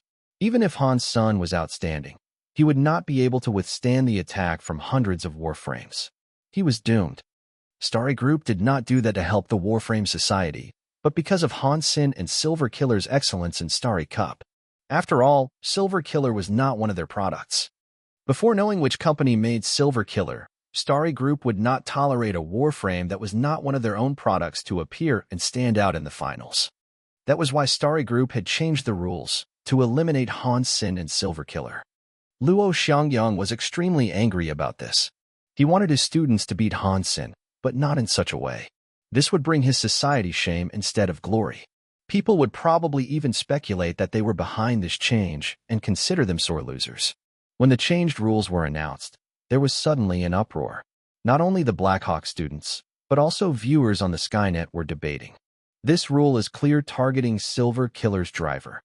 Can they change the rules just like this? Haha, it should have been done a long time ago. He is a bully with a good Warframe. Now it's time for others to revenge. Starry Group is really shameless. They even changed the rules. So shameless and petty. My condolences to the driver of Silver Killer. I'm waiting to see him being torn into pieces. Heavy Warframe Society members will be miserable. This will be a good show. Silver Killer is doomed. A great Warframe wasted. I wanted to see how far it could go. Fong Mingquan was also upset at this time. He did not imagine that Starry Group would be so shameless that they changed a one-on-one combat to a melee. But Fang Mingquan also knew that a corporation like Starry Group was not something he could confront. He had to say in the live show, because of the change of the rules, Han Sun and his Silver Killer will be stuck in reverse. I do not know what the sponsor of the Starry Cup was thinking, but this is undoubtedly an unfair fight. I can only hope that Han Sun could fulfill his potential and thrive. The result does not matter at this point. Agreed. Starry Group is disgusting. More than disgusting, it's rubbish. Starry Group has always been rubbish. But no matter how the audience protested, the game still started in accordance with the new rules. This change is very unfair to that archery student, Chu Lily could not help but said. Although Ji Yanran was unhappy to see the championships Han Sun had won, she felt that this temporary change of rules was too much. Not just him, the whole heavy Warframe society will suffer. They will be regarded as the first target to attack, Ji Yanran frowned and said. The students and viewers originally displeased by Han Sen's dependence on a high-performance Warframe suddenly adopted a sympathetic attitude. Only a few were gloating. After all, most people were kind and sympathized with the weak, and Starry Group had really gone too far. In any case, the game began. All the participants used a holographic simulator to scan their own Warframes and generated their own virtual Warframes, ready to fight in the virtual world. But when everyone saw the game map, they could not help but call the sponsor shameless. The map turned out to be a large fighting ring, a huge circular space without any shelters. In other words, Han Sun and Silver Killer would be exposed to attacks from the very beginning and did not even have any room to dodge or hide. Damn, Starry Group are a bunch of ### curse. They are not leaving these guys any chances to survive. Curses of the unfair treatment filled the comments of the live show, as most people were very sympathetic to Han Sun. Sin, they will tear us apart. Feeling the wolfish gazes from other players, Shi Jikong felt upset. He was sure that they would be besieged, because those guys simply hated Han Sun and Silver Killer too much to let go of such a good opportunity. What is there to be afraid of? We will show Starry Group the power of Room 304, Zhang Yang exclaimed in excitement. Not Room 304, but Heavy Warframe Society, Li Jinjin corrected him. But we are so few. How could we survive the attacks from all the other players on campus? Fatty looked rather sad. It was rare that the Heavy Warframe Society had a chance to shine, which would end very soon. One society against the entire school. Even if we lose, we should still feel honored. Wang Mingming said seriously. Yes, even if we lose, we will give them a hard time, Skinny also said excitedly. Blindness cannot solve any problems, Lu Ming calmly said. Starry Group was stupid to have chosen this map. They think that now Sun could not dodge or hide, but they have forgotten that we are against students instead of an army.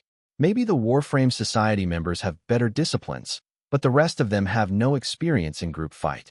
In such a narrow space, we have more opportunities. Lu, tell us what plan you have, Shi urged him anxiously. At that time, they will certainly place us in the same spot, so there has to be sacrifices. However, if some of us could manage to march into the crowd, they will become our best cover.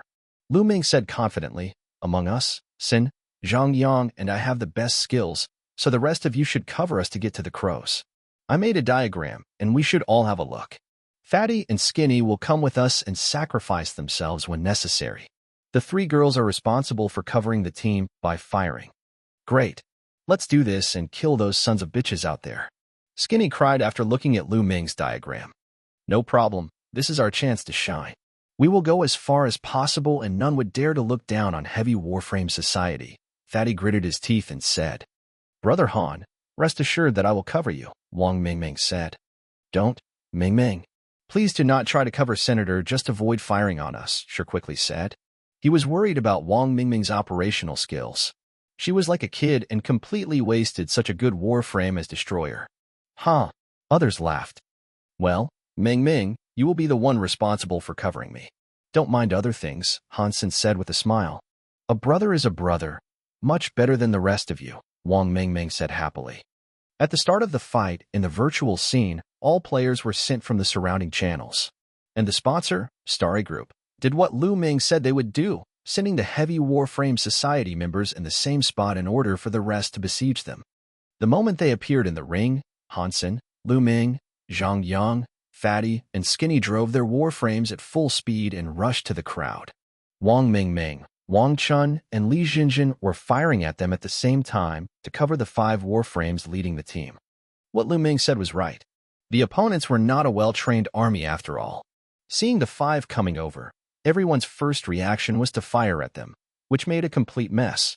Because the venue is a ring with limited space, crossfire would easily cause accidental injuries. Han Sen and his people spread out, firing while approaching the other warframes, which was not easy to achieve under such intense assault. Han Sen's eyes were burning. Sitting in the holographic simulation machine, he summoned Fairy Queen and shape-shifted. Immediately, the holographic images seemed to have slowed down. Everything can be calculated now. Han Sen quickly made dazzling movements with his hands, making Silver Killer move like a ghost. Holding 1 particle submachine gun in each hand and carrying 2 laser swords on his back, Han Sen marched forward without pauses while shooting rapidly. At Black Hawk, most of the teachers and students were watching this game, and Fong Mingquan now had over 10 million viewers and was getting more. Haha, Heavy Warframe Society took the initiative to attack. It seems they have not given up. Come on, annihilate the rest. It's so exciting. Fong Mingquan was constantly adjusting all the lens to present the viewers with the best angles. They want to go inside the crowd, which is a very smart approach. Because their opponents are not professional soldiers, they can use the melee to their advantage. Those who knew tactics understood what the Heavy Warframe Society was trying to accomplish. Please let them go deep. Some people were praying for the Heavy Warframe Society. Go. More people were simply excited. No matter who won, all they wanted to see was a good fight. In the monitoring room of the sponsor, Zhao Nongtian sneered, with so few people, they could never beat hundreds of warframes. Director, you are so wise. That guy is dead, his secretary Zhang said with a flattering smile. Boom, boom, boom. The sounds of explosion were ringing on the site, and it was a total chaos. Wang Mingming made Destroyer stand still and fired away toward the direction of Silver Killer. *T. That destroyer must be operated by a spy. It will kill Silver Killer first before anything else. Haha, we have a traitor here. The destroyer is such a clown. When the viewers were amused by the performance of the destroyer, their faces suddenly froze. Silver Killer was moving like a phantom. As if it had eyes on its back as well, it managed to dodge all the attacks from the destroyer like it was rehearsed beforehand. Since the opponent's vision was first blocked by Silver Killer, they had failed to see the destroyer's attacks. When they saw, it was too late. Boom, boom, boom. As Silver Killer moved past them, several warframes exploded under the fierce assault, leaving all the viewers stunned. The gorgeous killing feast had just begun. Silver Killer was moving quickly with the powerful destroyer behind it. The crazy killing made one warframe after another explode. People were almost trembling watching the fragments of warframes sent in the air by gunfire. Scattered attacks were aiming at Silver Killer, which seemed to be able to predict and avoid all the trajectory of the gunfire. It not only avoided all the attacks, but was also rapidly approaching the warframe crowd. Fire. Do not let him approach. Damn. Do not fire. Are you all stupid? Everyone, follow my command. Kill that bastard. Didn't you hear me say follow my command? Using the Fairy Queen, Han Sen could see all the warframes and the movements of their guns. With the strong horsepower of Silver Killer and Han Sen's excellent operation, he managed to avoid all the attacks. No. Rather, Han Sen was deliberately leading the opponents to attack where he wanted. If the opponents was a real army and there was a real commander, Han Sen and Silver Killer would have been killed 1,000,000 times. But luckily, they were but a group of students who had no real experience at war. In addition, they did not come from the same society and many never even worked together before. Bang! Destroyer was finally finished off. Wang Mingming's level of operation was really bad. All she could do was to stand the destroyer still and use its automatic firing system. But that was enough for Han Senator when the destroyer was wrecked. Han Sen was already less than 30 feet away from his opponents. Bang! The particle submachine gun ejected bullets, which penetrated and disabled a warframe. Then Silver Killer waltzed away from the intense gunfire and accelerated into the crowd. The real killing officially started. Silver Killer was like an excellent hunter in the forest, hunting the other warframes as it wished. Bang! With each of the gunshot, one warframe would be disabled or hit in the engine. Like a devil, Silver Killer was harvesting the lives of the warframes. Do not let him run. Damn, who hit me? Do not shoot if you don't know how. Are you all idiots? Move her over. You are the idiot. Are you blind? I asked you to follow my command. Those bastards are unreliable. Let's go near him and get it over with. Yes, go. Silver Killers killed like Satin and moved like a ghost. The other warframes were moving in a clumsy way like heavy warframes in comparison. People who were watching the game were dumbfounded. The stadium was quiet, as they were shocked how incredible Silver Killer was acting. It was a killing machine in its true sense. Each of its bullets could hit the vital part with unbelievable accuracy. It was breathtaking to see someone capable of destroying one warframe with each shot while backing off and avoiding all the gunfire. The Skynet viewers were also silent. There were few comments. Only Fong Mingchuan's voice was nonstop. Silver Killer, again. Beautiful shooting, beautiful movement. Impeccable, impeccable operation and tactics. This is the star in the Alliance. I don't have words for his gorgeous operation. Well done, beautiful. This is a wonderful performance. Han Sun and his Silver Killer showed us how a warframe can be operated. In the next few years, Black Hawk will occupy an important position in the Military Academy League game, just because there is this one person. With him, Black Hawk will be the undisputed champion. Boom. A warframe finally approached Silver Killer, which suddenly threw the submachine gun in the air and drew a laser sword from its back, cutting the offending warframe in half. It still had time to put the sword back and catch the gun, shooting another approaching warframe in the energy tank.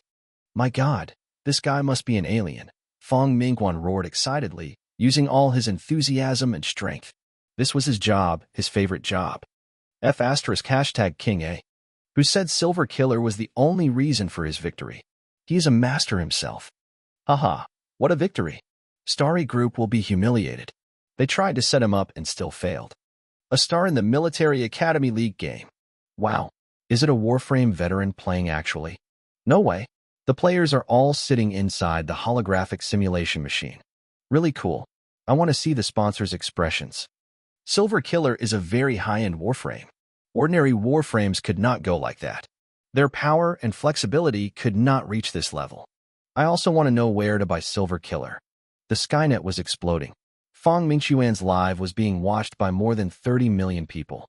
Many people who were watching other divisions games also switched to this show after hearing about this match. Wow, you are sure this is not an official commercial of that Warframe? So hot. That is the Silver Killer. Awesome. At this time, in the monitoring room, Zhao Ningxin was sizzling with anger. His fingers were squeezing his teacup so hard that they became pale. Bastard. Useless crap. Zhao Ningtian smashed the cup in wrath, his body shaking. Ji Yin and looked blankly at the silver figure in the holographic image, unable to link it to that smiling guy. Is it really him who is driving Silver Killer? Ji Yanran was reluctant to accept this fact. How could that guy who joked around all day with her have such incredible operational skills at Warframe? Judging from his performance now, his hands must be very fast. So, when we were in that spaceship, he did not cheat? That was what he could actually achieve. Ji Yanran suddenly thought of it, her body slightly shaking. Then her face was flushed on the thought of another matter. She could not help but thought, if he really has the skills, then my girlfriend is Ji Yanran would be him. Ji Yin was more and more convinced of her guess. With that kind of speed and ID name, who else could it be? That bastard, how dare him lie to me? Ji Yin felt embarrassed.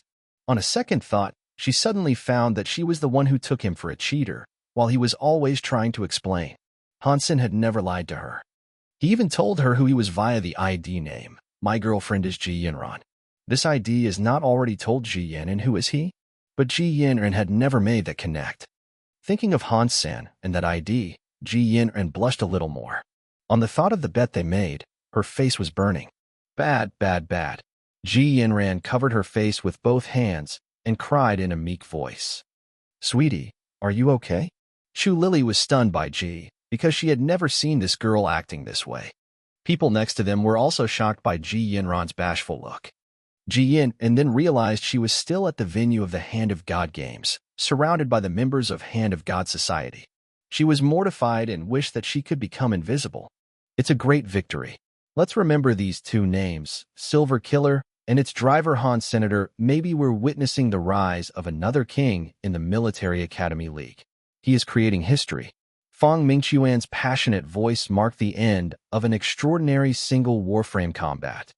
Remaining on the field were only two warframes, Han Sin's Silver Killer and Lu Ming's Victor. All the other warframes had exploded. Lu Ming quit the game and left the ring to Silver Killer, which had just ended its frenzy. More than 300 or 400 warframes were blown off by it.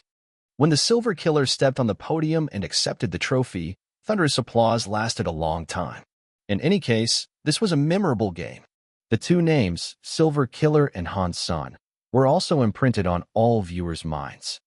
The group warframe combat did not even begin.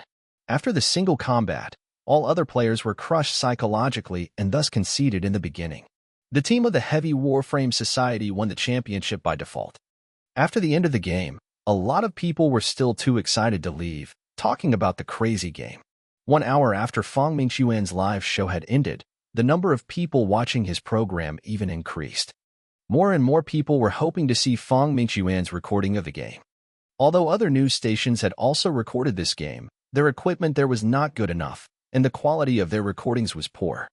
Fang Mingxuan did not waste a minute before he asked all the staff to edit the footage as fast as they could.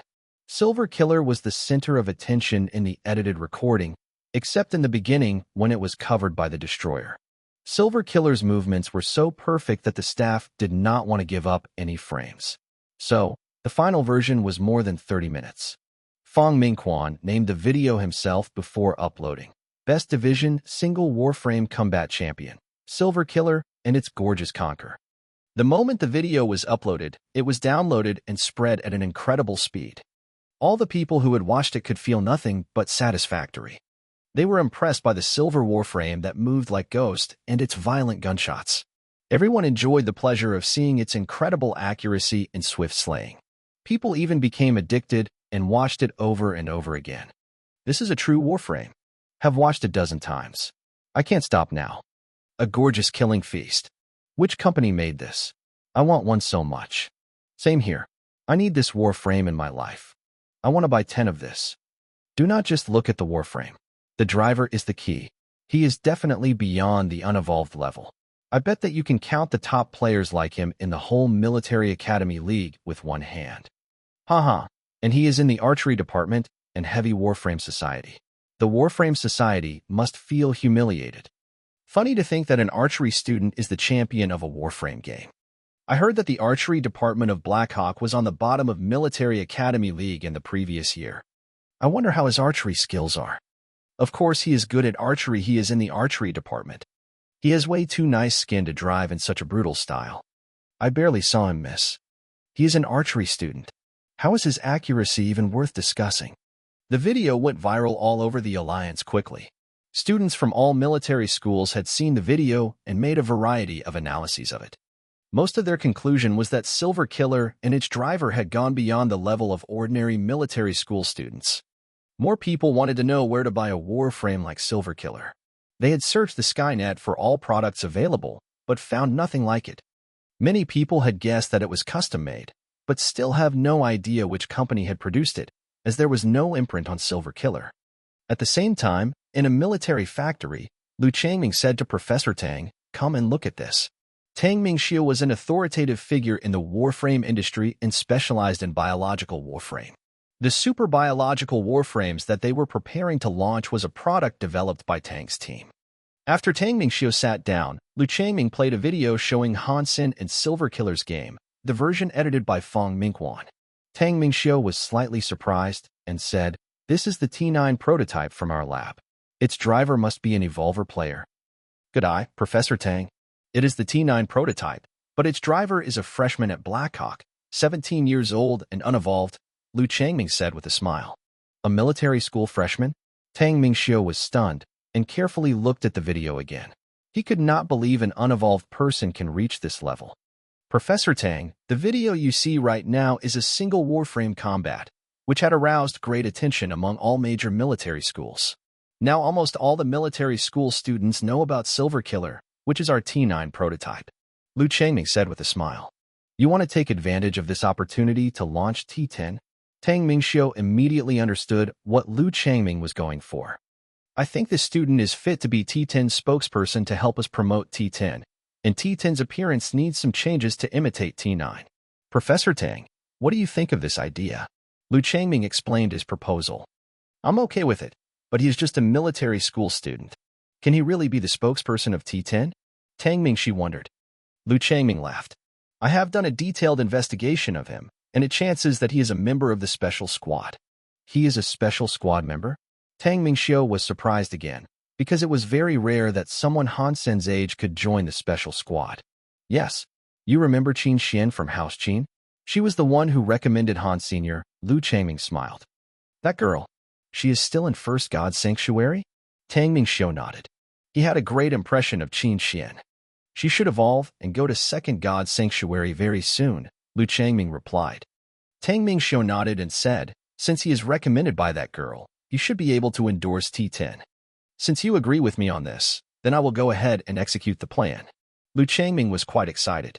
Although T10 is a latest type of biological warframe, it fell short in performance and other aspects compared to T9. After all, T9 was a military prototype, whereas T10 was a model for civil use. Han Sen did not know there was a good thing waiting to happen. At this moment, he was humming a little song on the way to a date. After celebrating the entire night with his roommates, Han Sen texted Ji Yin and got a reply from her unexpectedly.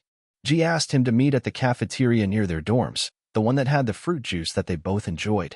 Ready to be kissed by this beauty, Han Sen felt full of energy and power walked to the cafeteria. It was after 2 o'clock in the morning. There was only a curvy figure in the entire cafeteria. Han Sen sat down opposite Ji Yan'an and said with a smile, well done. You are keeping your promise this time. She blushed a little and remained quiet. Biting her pink lip, she regarded Han Sen with her charming eyes for as long as 10 minutes. As thick-skinned as Han Sen, he was shy after being looked at for so long. He said, I know I am very handsome, but if you keep gazing at me like this, I might get the wrong idea. What wrong idea? Ji Yin finally spoke. Wrong idea that you want to make a pass at me. Han Sen blinked, looking abashed. Ji Yinran blushed more and stared at Han Sr. You wish. I'm afraid you would wish that. Han Sen looked scared. Ji Yinran snapped. Stop the nonsense, or I will leave. Do not go. You still owe me the kiss. Han Sen shamelessly stuck his face in front of Ji Yinran and pouted. Here, on the lips. Ji Yinran was very shy and flicked him on the forehead. If you keep doing that, I will leave for real. I'm just trying to claim what is mine. Hansen rubbed his forehead and said helplessly. I can kiss you, but you have to answer a few questions first. Ji Yinran looked at Han Sen and asked. She had been wondering about some things. If I can answer them, I will. But if I can't, you cannot refuse to kiss me. Han Sen was determined. I know. She had never blushed so much in her life.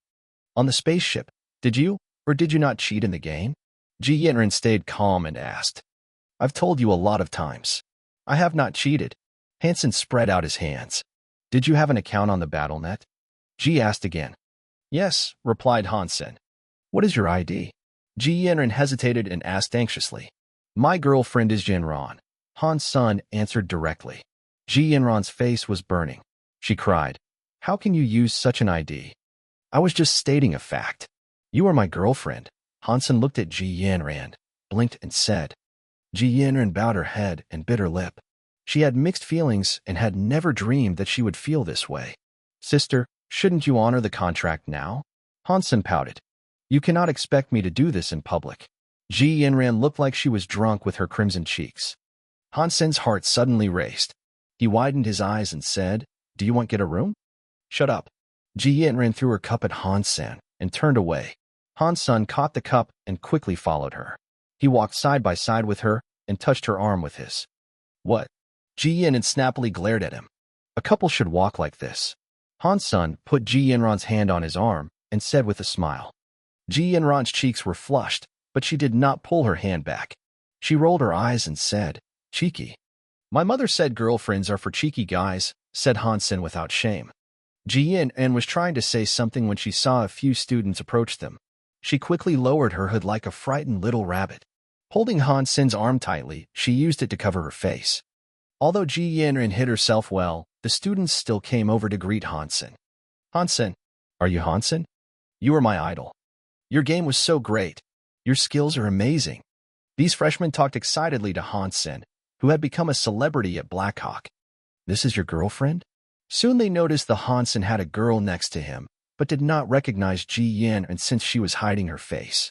Ji Yinran now wanted to find a hole on the ground and escape. She could not leave and did not want to stay.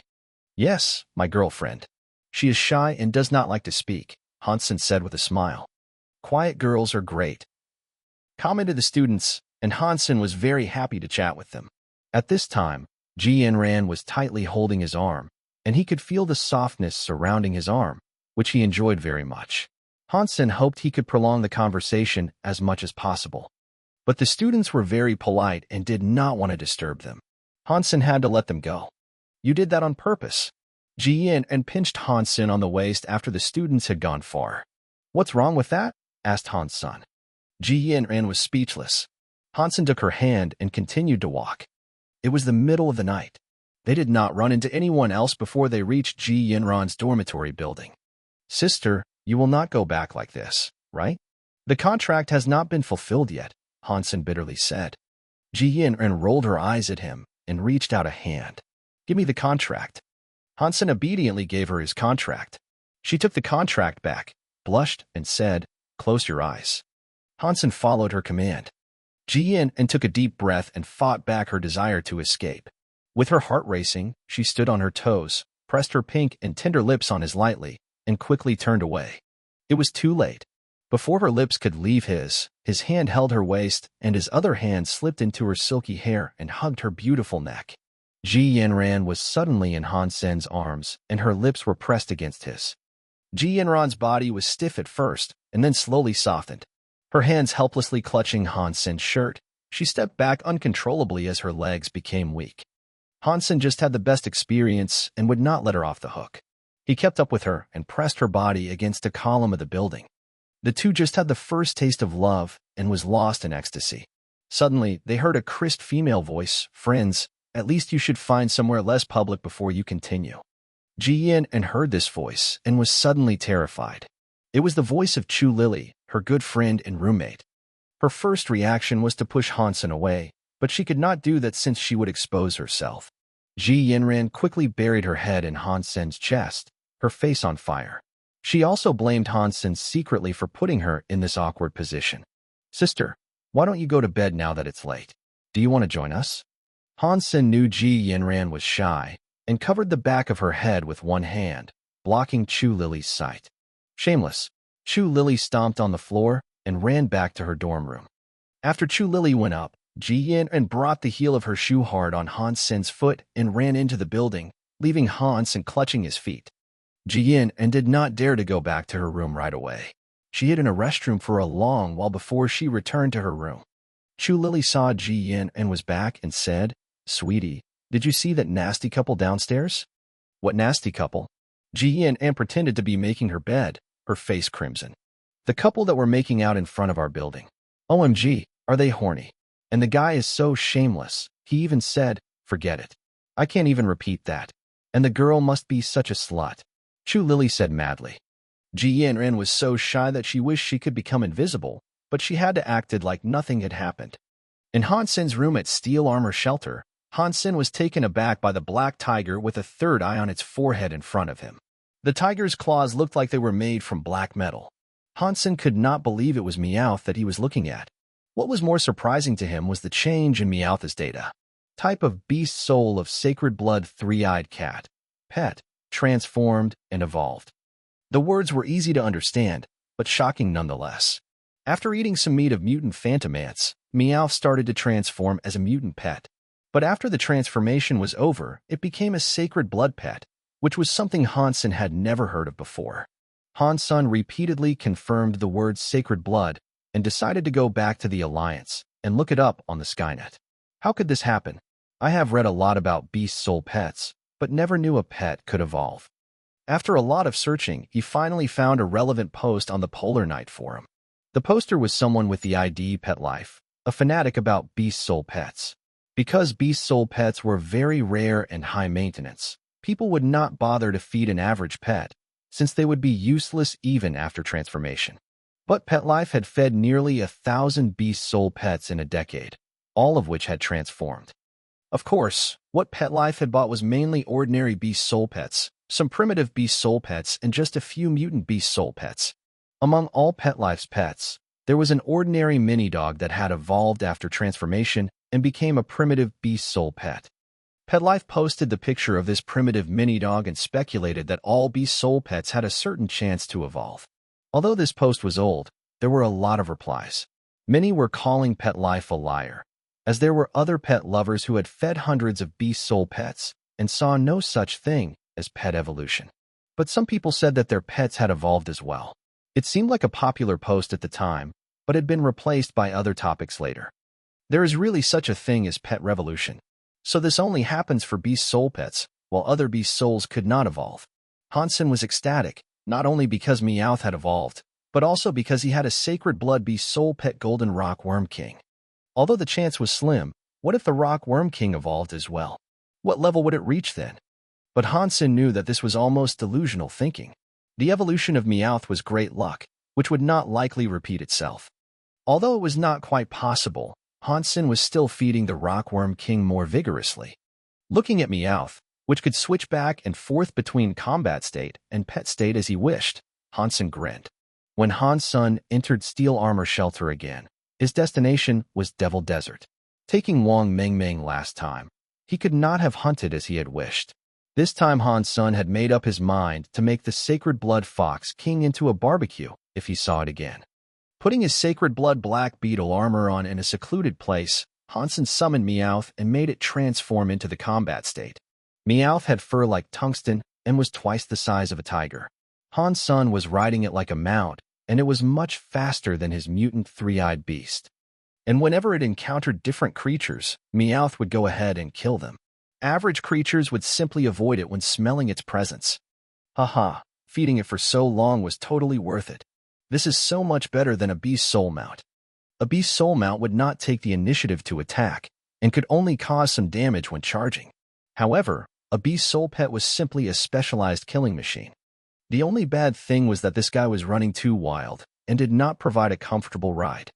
Once again, Hansen entered Devil Desert. Without any burdens this time, Hansen rode the Sacred Blood three-eyed cat in the direction of where the Fox King had appeared. Hansen just discovered what a great thing it was to own a Sacred Blood pet. He did not even need to lift a finger. For ordinary creatures, Meowth could kill one with each blow. Its sharp claws would break their skulls in an instant, just like how a real Sacred Blood creature would. The creatures that the Sacred Blood three-eyed cat killed were all fed to the Golden Rock Worm King. The Worm King was like a garbage disposal and could consume all that was fed to it. As a result, it grew bigger and bigger. But primitive creatures did not boost its size like the mutant ones did. Primitive Sand Snake killed. Beast Soul of Primitive Sand Snake gained. Eat its meat to gain 0 to 10 Geno points randomly. Hansen saw the Sacred Blood three-eyed cat tearing a sand snake of 12 feet long into parts and heard the voice in his mind. Haha, gorgeous. This is the best thing ever. Hansen grabbed the sand snake beast soul in the form of a spear and felt on top of the world. For the time he had spent in God's sanctuary, this had been the most fun hunting trip Hansen had ever taken. Meowth was responsible for killing, and Golden Rock Worm King was cleaning after it. All he needed to do was to watch. His only regret was that he had not seen a single horned sand fox after traveling for 2 days in Devil Desert, let alone the Fox King. Strange. Has someone else killed all the foxes? Hansen frowned. Editor, Nioibo Studio. Having walked another half day, Hansen had seen not even one creature on the way, which made him feel odd. Suddenly, the huge body of a rockworm appeared in front of him, and Hansen quickly prepared himself for a fight. Although ordinary rockworms were only primitive creatures, their size was too big and strength too great to be taken lightly. That rockworm stayed still. Hansen took a closer look only to find that the rockworm was already dead, with its whole head smashed by unknown attacks. It seems that someone has really come here. Hansen became alert, took back Meowth, and went on walking alone. The number of the bodies of rockworms began to increase. Some died with only half of their bodies above the ground. Hansen wondered what kind of weapon had made such brutal blows. In addition to the bodies of rockworms, he began to see more and more horned sand foxes' bodies. There were various scars on the bodies, which seemed to have been left by different individuals. Hansen frowned and continued to travel ahead. In another half day, He started to hear beast roars, human noises, and steel clanks in front of him. Hansen quickly hid himself behind a dune, took out his telescope, and started to observe. Son of Heaven! Hansen yelped silently. In the valley, Son of Heaven and his gang were hunting horned sand foxes. Hansen knew almost all of them. But one of them Hansen had never seen before. He was a bear of a man, as strong as Shurji Khan. Wearing half armor and wielding a black sledgehammer, he had a scary look. When he waved the sledgehammer, a rockworm would be crushed and a group of horned sand foxes would be wiped out. Crap, where did Son of Heaven find this guy? Wondered Hans Senator if this guy was from Steel Armor Shelter. Hans' son should have heard of him. Hansen saw the Sacred Blood Fox King at the end of the valley. The foxes were throwing themselves at the gang but could do nothing to stop the slaughter. The valley was a cul-de-sac and the foxes had nowhere to run, so they had to stay and fight. If it was not for the fact that I had killed the Golden Rockworm King, the Fox King might still be able to fight them off. I probably did Son of Heaven a favor. Hansen quietly sneaked into the valley, unwilling to hand the favor to Son of Heaven. The guy using the sledgehammer was so fierce that the foxes could not resist his attacks at all. With countless casualties, the foxes had been forced into the end of the valley. That Sacred Blood Fox King was also screeching desperately, looking miserable. Haha, Brother Gu, I admire you so much. Son of Heaven God gave the strong guy a rare compliment.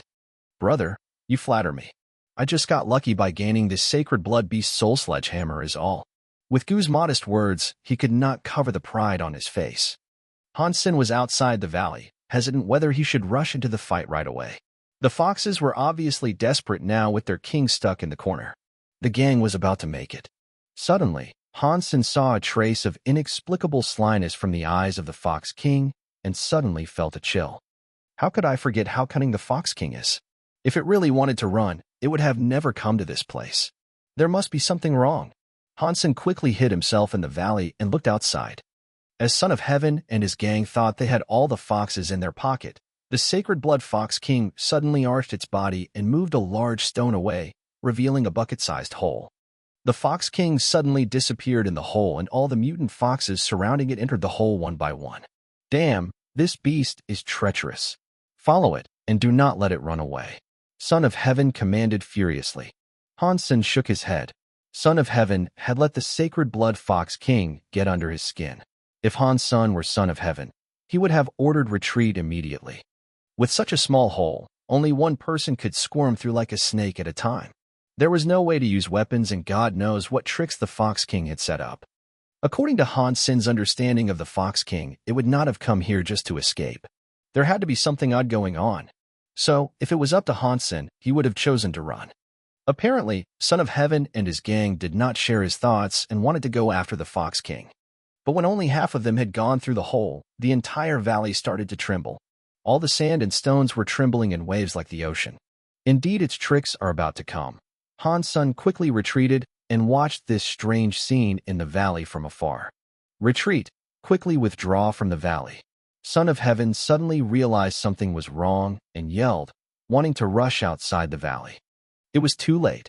Hansen saw from where he was hiding that much golden liquid had welled from under the sand as if the sand was bleeding, suddenly coloring the valley golden and flowing toward the gang.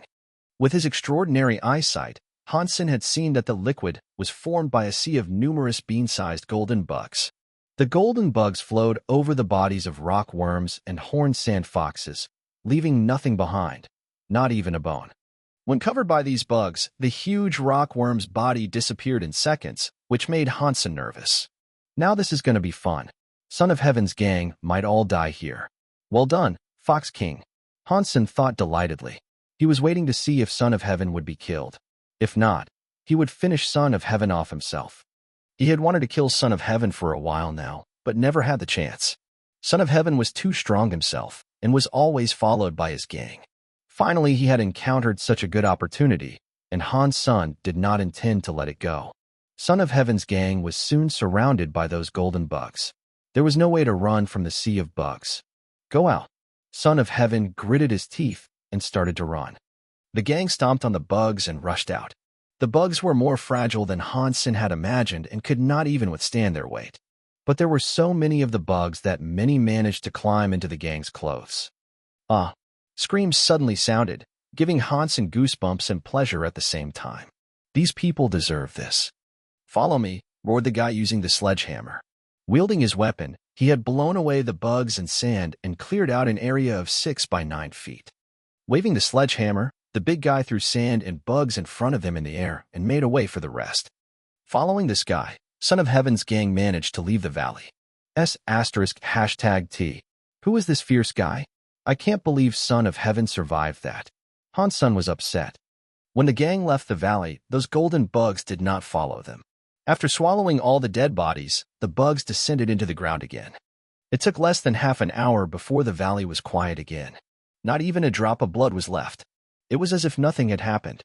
Son of Heaven's gang members were covered in rags and blood now. Luckily, their wounds were not serious, and they had killed all the bugs stuck on their skin.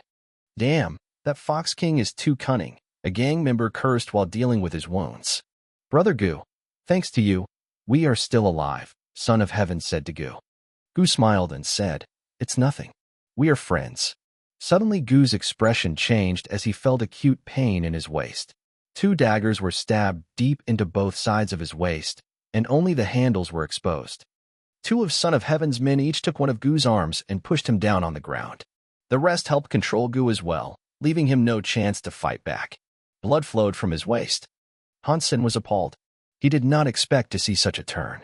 They had just been through life and death, and Gu had even saved the gang members' lives. How come Gu was suddenly treated like a dog? What are you doing? Gu muttered, unable to believe what had happened. How dare a piece of crap like you call Son of Heaven brother? You only got lucky because you have gained a sacred blood beast soul. One of Son of Heaven's men stomped on Gu's face, filling Gu's nose and mouth with blood. You bastards!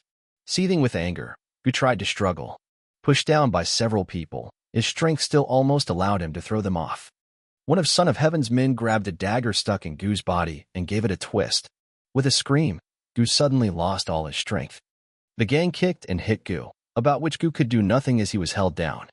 Son of Heaven remained silent and nodded to his men when Gu had become weak.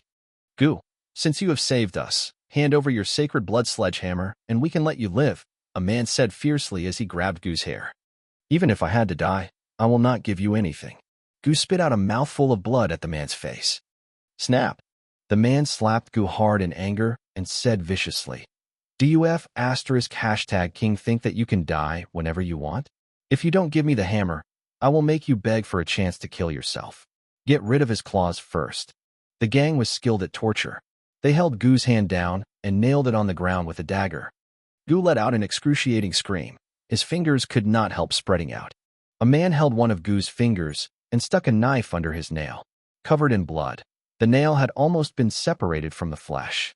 With a hard pull, the man took the entire nail abruptly from the finger. Gu was screaming like a pig being slaughtered, his body twitching. The pain was simply beyond imagination. It so happened that he was held down by a few people and could not even move. All he could do was scream desperately.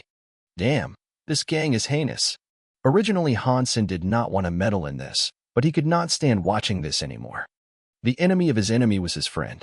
Although he had no idea who Gu was, Hansen did not mind adding an enemy of Son of Heaven's. In addition, this kind of torture was too much. Hansen observed the situation and found that there were too many strong men in Son of Heaven's gang. Hansen could not save Gu on his own.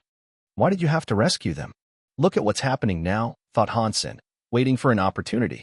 Gu was really tough. After 3 of his nails were pulled off, he still did not agree to their demand and was still cursing the gang. In the end, his body could no longer take the pain and he fainted. Son of Heaven, what now? This guy is tough. Tie him up. Let's find a place to set up the tent and get something to eat first. Son of Heaven saw it was late and did not dare to camp right outside the strange valley. Hansen quietly tracked the gang and saw they had set up a tent and made a fire. Gu was tied up and Hansen had not found any good opportunities to rescue him. As Son of Heaven's gang were about to finish eating, Hansen thought if Gu was tortured again, the big guy would probably be useless even if rescued. Having an idea, Hansen summoned Meowth and ordered it to run toward the other side and roar at the gang. A creature. It's a sacred blood creature. Do not let it run away. Knife and Baldy stay, we will go hunt that sacred blood creature, ordered Son of Heaven, leaving 2 guys watching the camp and Gu, while he chased the sacred blood three-eyed cat with the rest. Running, Son of Heaven instructed, spread out and circle around it. We could not go far since it's dark. Seeing the gang running away, Hansen summoned the wings and shape-shifted into Bloody Slayer, flying toward the camp in darkness. Baldy, incoming, shouted Knife when Hansen was 30 feet from the camp. Baldy quickly summoned a mutant beast soul spear and watched Hansen closely. Knife also summoned his pair of daggers. Hansen was in their face in no more than the blink of an eye. Holding the Shura katana, Hansen whacked it at Baldy.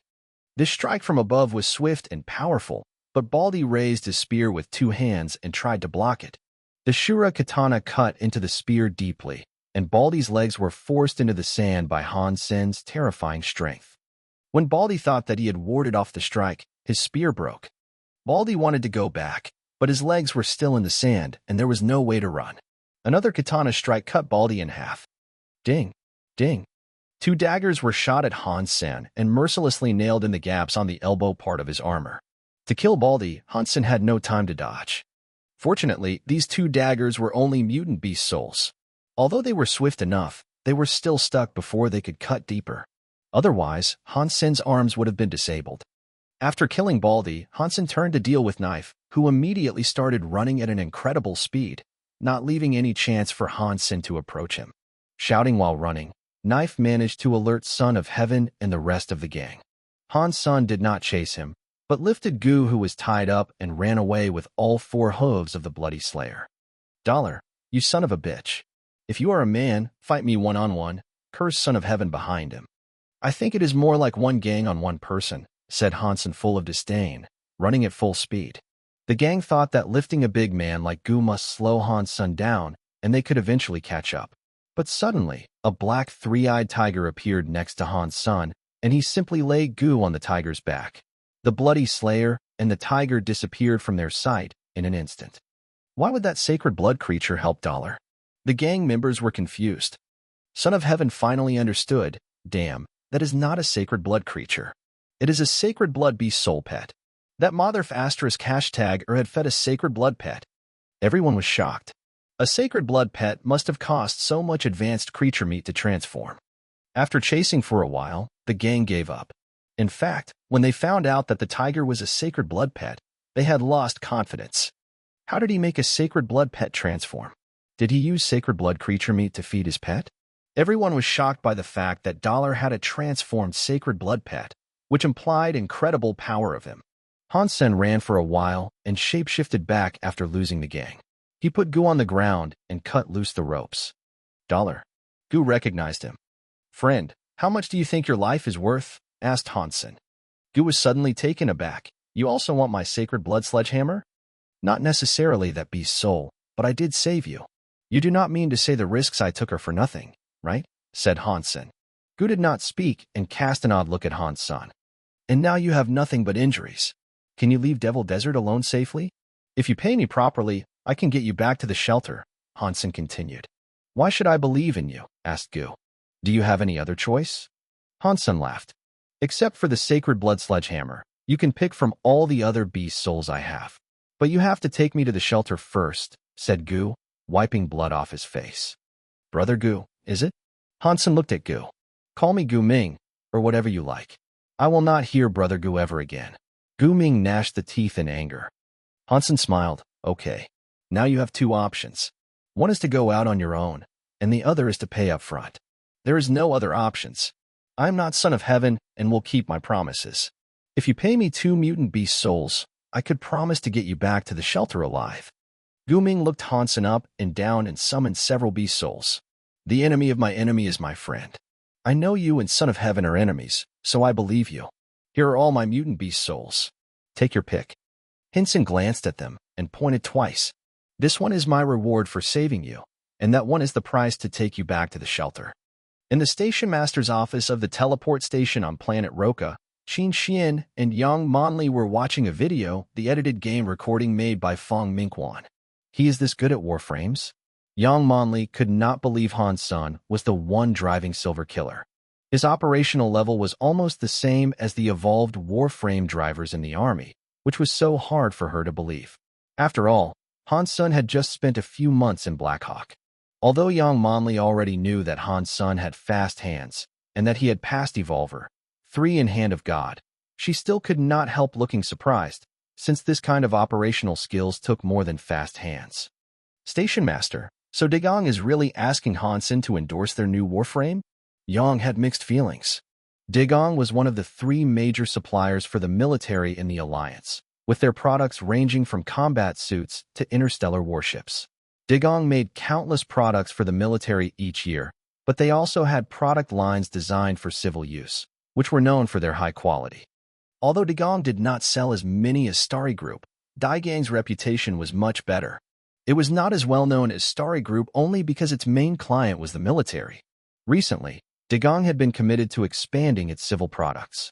With the military labs as its research and development department, the quality of its products was not in question. However, business did not rely on the technology alone.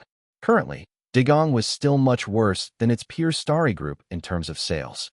This time, Dagang had found Han Sun to represent their new flagship product, Biological Warframe, which was beyond the imagination of both Qin Xian and Yang Monli.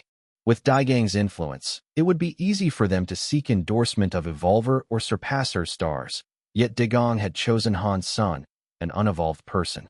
Yang Monli was puzzled. Although Han Sun's skills were great among the unevolved, his level was still lower than the Evolver Masters. She wondered what it was that Dagang had seen in him. To endorse a Dagang product was a great honor, which Yang knew very well. All the stars who had this honor had military backgrounds and outstanding military exploits. This time, Dagang had chosen a military school student who had no military background and had never been to a battlefield. This decision was shocking, to say the least. Monli, contact Han Sun as soon as possible. This is an honor for the special squad as well. Qin Xian felt that she had made the right call to recruit him.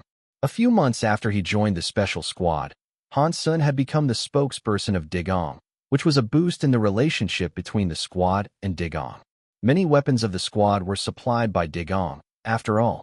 And this time, to the joy of the leadership of the squad, in order to invite Han Sun to endorse their new biological warframe, Dagang had promised to provide the squad with a lot more equipment. The leadership was thus very pleased with Qin Xian and Han Sun. Will do. Yang Monli nodded slightly. Han Sun escorted Gu Ming safely to the shelter in a great mood. Although he had not hunted any mutant or sacred blood creatures, he did weaken Son of Heaven's gang and left Son of Heaven with a sworn enemy. In addition, he had gained 2 mutant beast souls. As soon as he was back in the shelter, he was summoned by Yang Monli, which gave Han Sun a little headache. Although Yang Monli had great legs and breasts, she was cold as ice. Han Sun would do his best to keep away from her.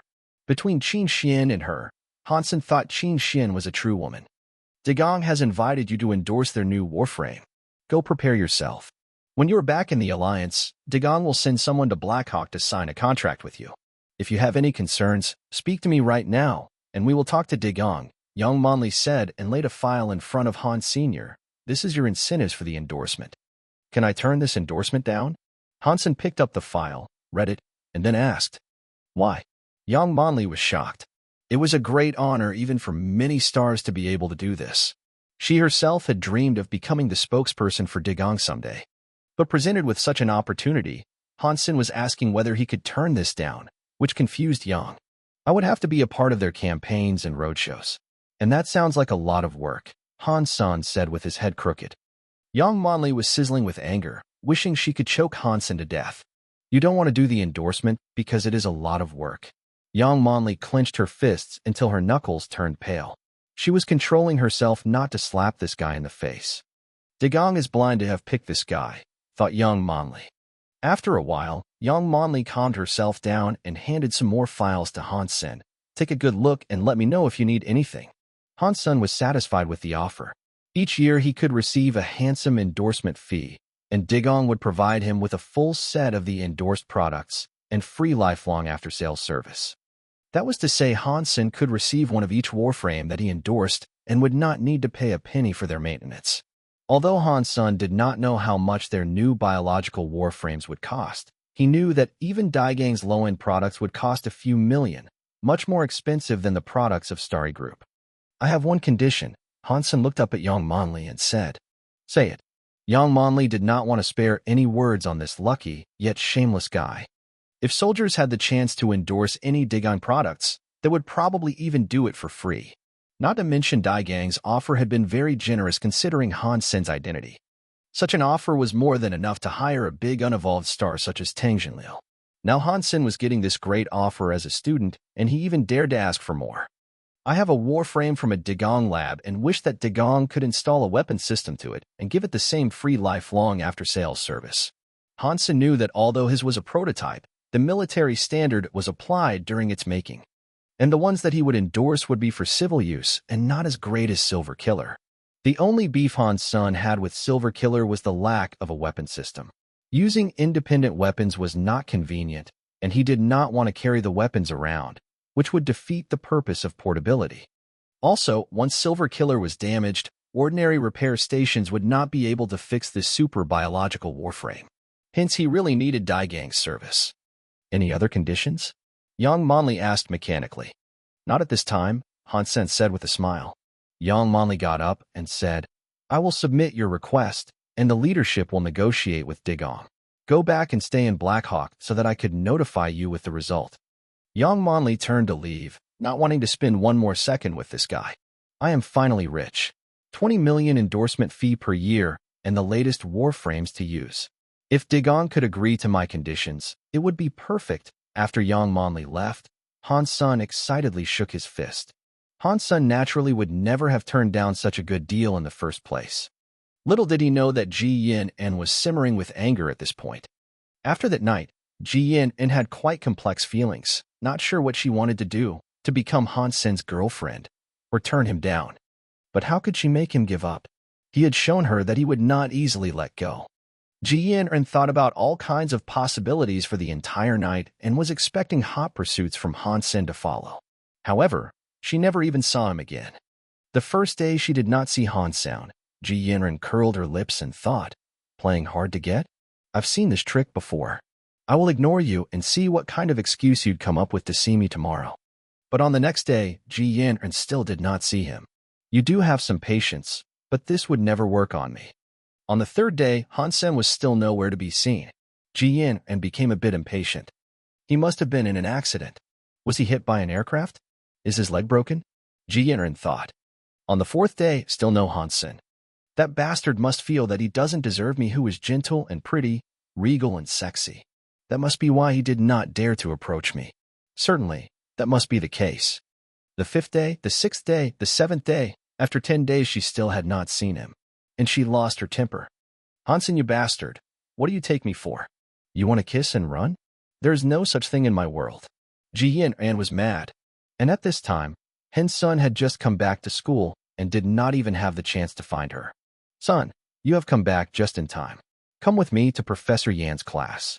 Han Sen met Zhang Yang in the dorm room, who took his hand and dragged him away. How come you were going to Professor Yan's class? Han Sen was puzzled. Zhang Yang was a hot-blooded guy. He learned everything fast, but when it came to boring theories, he would feel tortured. Professor Yan's new course, Modern Theories of Martial Arts, was one of the courses that would give Zhang Yang a headache. The professor himself also had a dull style and expression and was not Zhang's favorite. But Modern Theories of Martial Arts was a compulsory course, and Zhang Yang had to go for fear of failing. This time, however, he seemed excited to go, which was odd for Han Sen. You have not heard? Two of the chosen, Ding Jiming and Tang Jinliu, have been invited to do a teaching demonstration today at Professor Yan's class. Zhang Yang was filled with excitement. Han Sen then suddenly realized why he was so excited. Tang Jinliu was Zhang's idol. It was a poster of Tang instead of a hot girl that Zhang was hanging next to his bed. Zhang Yang's ideal major was not archery, but martial arts. Because his fitness index was not high enough, he had to take the special enrollment program. Han Sen had also wondered why someone like Zhang would study archery, which needed patience, and learned the reason later. Tang Jinliu's fierce style was Zhang's favorite. No wonder he was so excited. Han Sen was taken to the classroom by Zhang Yang. For an unpopular class, the classroom was overcrowded on this day. There were no seats, and even the stands on the second floor were full. A lot of girls were chatting excitedly about Yu Mingji and Tang Jinliu. Han Sen, you have also come to see Yu Mingji and Tang Jinliu. Come here and have a seat. A student saw Han Sen and offered him a seat very enthusiastically. Han Sen hesitated, since he did not recognize this student. "It is natural that you do not know me. I am also in the department of archery. You did our department right in Starry Cup. I would give the seat to none but you. Come here." The student smiled and offered Hansen his own seat. "Thank you." Hansen could not imagine he would enjoy such treatment. It really is Hans Sr. His Warframe game was so exciting. Is he also one of the Stars fans? Many students whispered and cast a few glances his way, but they were too well-educated to bother Hans-san. As the class began, Professor Yin came in with two young men. One of them Hansen was familiar with. With a handsome smile, Tang Jinliu greeted the students. Another guy had an angled face. Hansen knew he was the chosen that ranked 6th, Yu Jiming. Since Hansen did not go to the ranking rounds, he had never fought Yu. Blackhawk students were polite and gave no more than applause. When Tang was introduced, Zhang Yang clapped so hard his hands were almost swollen. Professor Yin still used his old-fashioned way to teach, but when talking about different theories, he would ask Tang Jinliu and Yu Mingji to do demonstrations. With the participation of 2 stars, the teaching effect was perfect.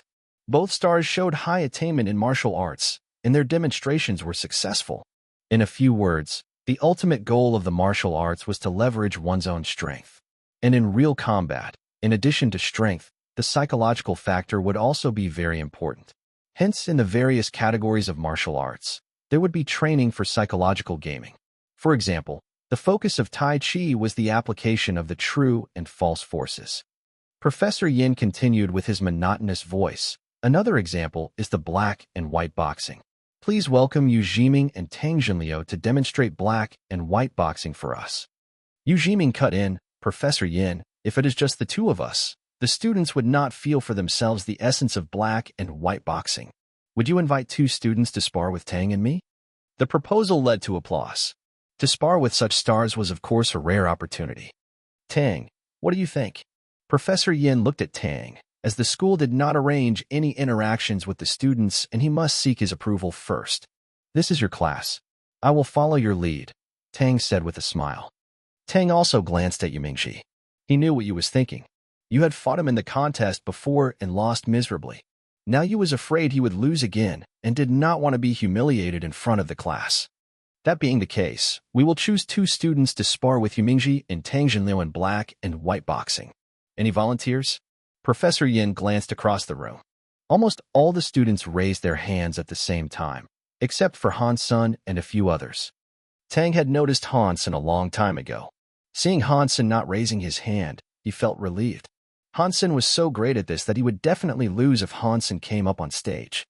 As Tang Jinrong let out a sigh of relief, Yu Mingji suddenly asked, "Professor Yin, I heard that Blackhawk has a student named Ouyang Shaosan who is in the top 10 of the Military Academy League?" "Sorry, Ouyang is not here today," Professor Yin said casually.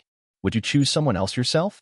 Yu Mingji smiled and asked the students, "Besides Ouyang Shaosan, who is the best martial artist here?"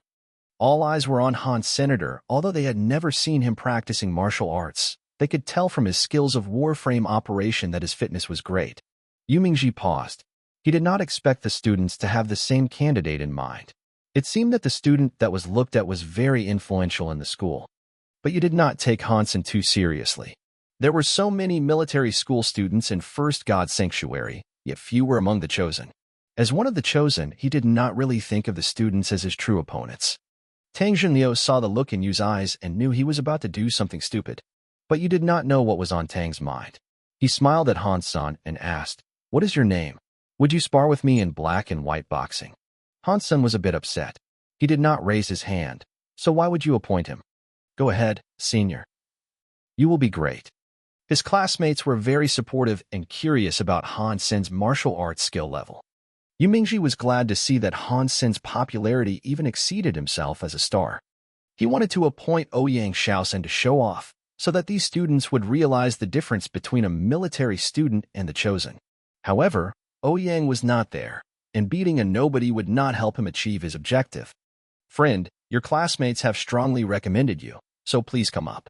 It is just a practice, and the result does not matter." Yu Mingji smiled at Hansen and said, "Well, Yu Mingji is simply asking for trouble." Tang smiled bitterly. He had never seen someone praying for his own destruction like this. "Hansen, come up and spar with Yu Mingji in black and white boxing practice." Professor Yin did not want to waste any time and directly called Han Sen. Han Sen had to stand up and go up the stage.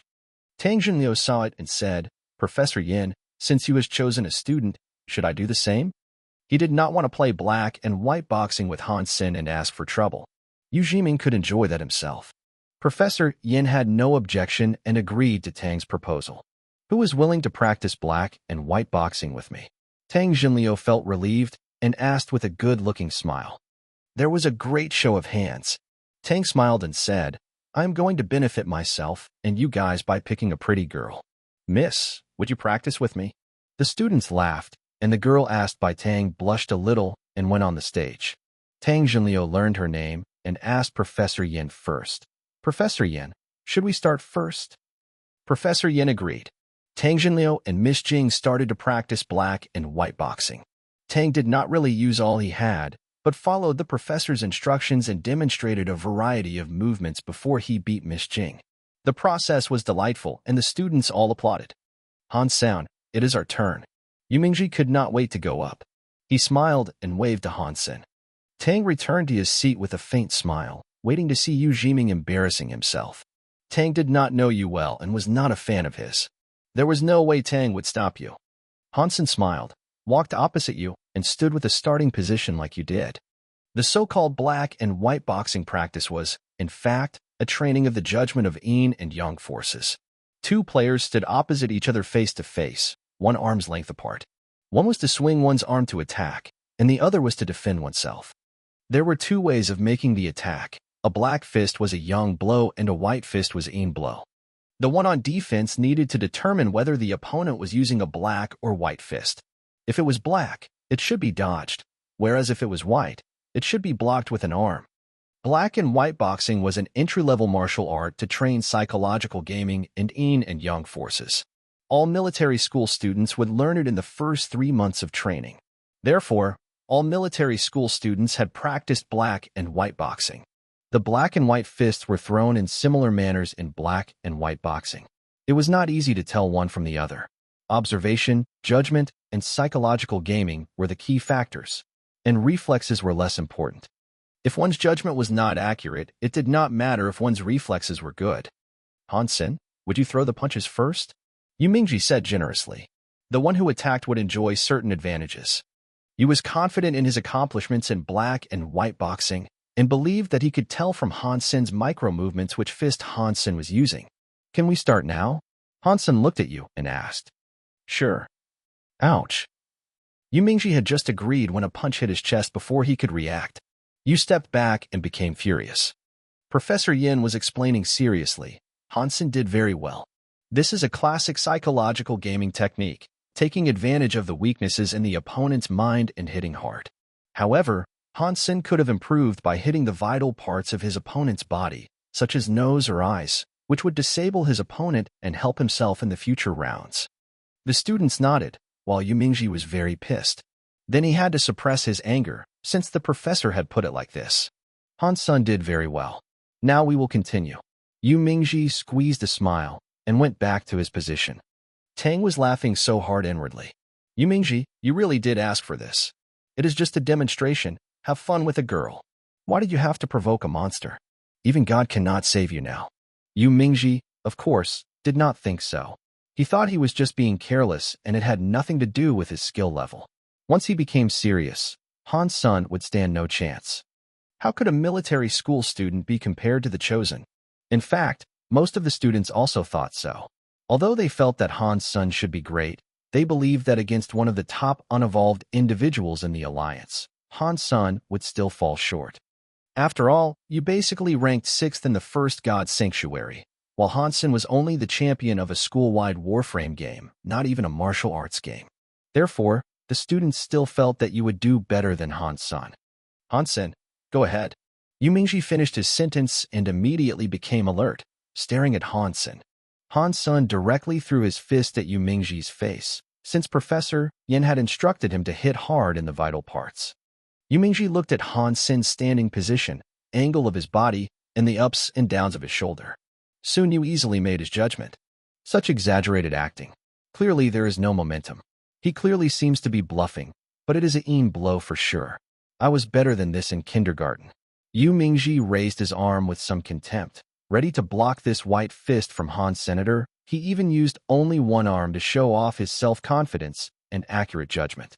Bang! Hansen punched Yu Mingji on the arm. Yu's face suddenly froze. He thought this punch was thrown with the force and used only one arm to block Hansen's fist. But the fierce punch was actually a black fist, which was a yang force, and Yu's arm was smashed into his own face. Sparkles suddenly flew before Yu's eyes, and a feeling of soreness hit his nose. He fell back involuntarily and sat on the floor. A hush descended on the entire room as the students were dazed. The result of the first round could be explained by the fact that Yu was unprepared, whereas the second punch was hit when Yu was intent and alert. However, Yu Mingji still made the wrong judgment. Hansen is awesome. He is good at black and white boxing as well. Haha, no matter what the outcome would be, this one punch is good enough. It is the chosen he is playing against. So cool. He is the pride of Blackhawk. Haha, did you see how the expression of Yu Mingji has changed? Hansen is simply my idol. How many military school students can manage to hit you? It is so worth it today to come to Professor Yan's class. Tang Jinliu could hardly contain himself for laughing.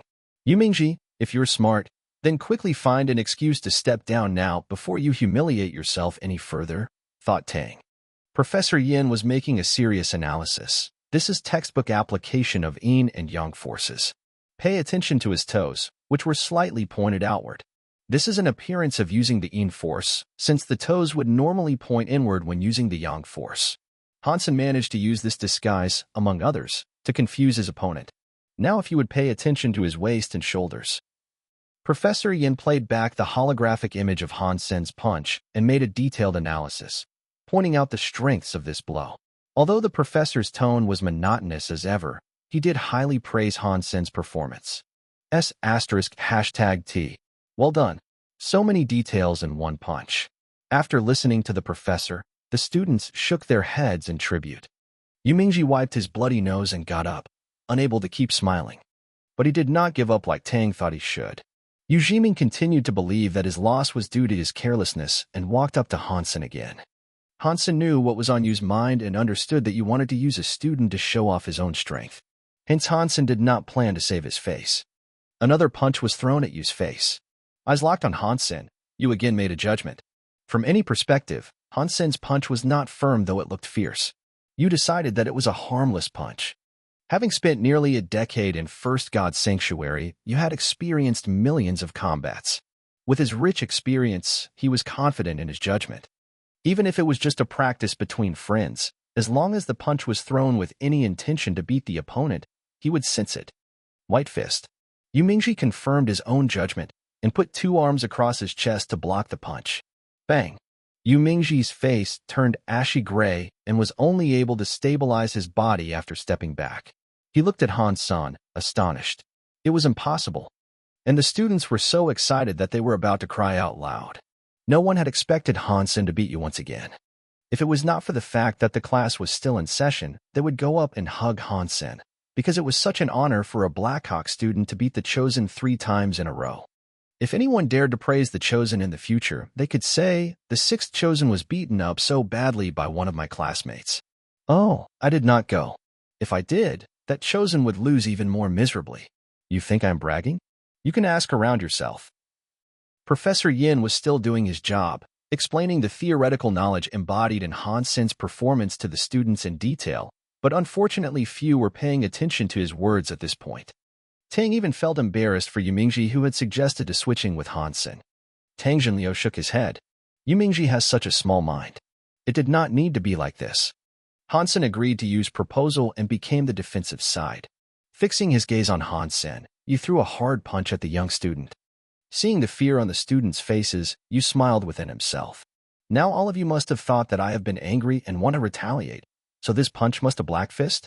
That would be unfortunate since I threw a white punch. This way I would win this round and look like a bigger person at the same time, salvaging my own reputation. Yu Mingji believed that Hansen would definitely dodge, yet the young student did not even cross his arms. Hansen simply reached out a hand in front of Yu's fist. Yu Mingji suddenly turned pale, since his fist was grabbed by Han's senator. The two stood still. *T. Just awesome. I thought it was a black fist for sure, and it was a white one. Hansen is so great. That is dope. And he is so confident. He is so good at everything.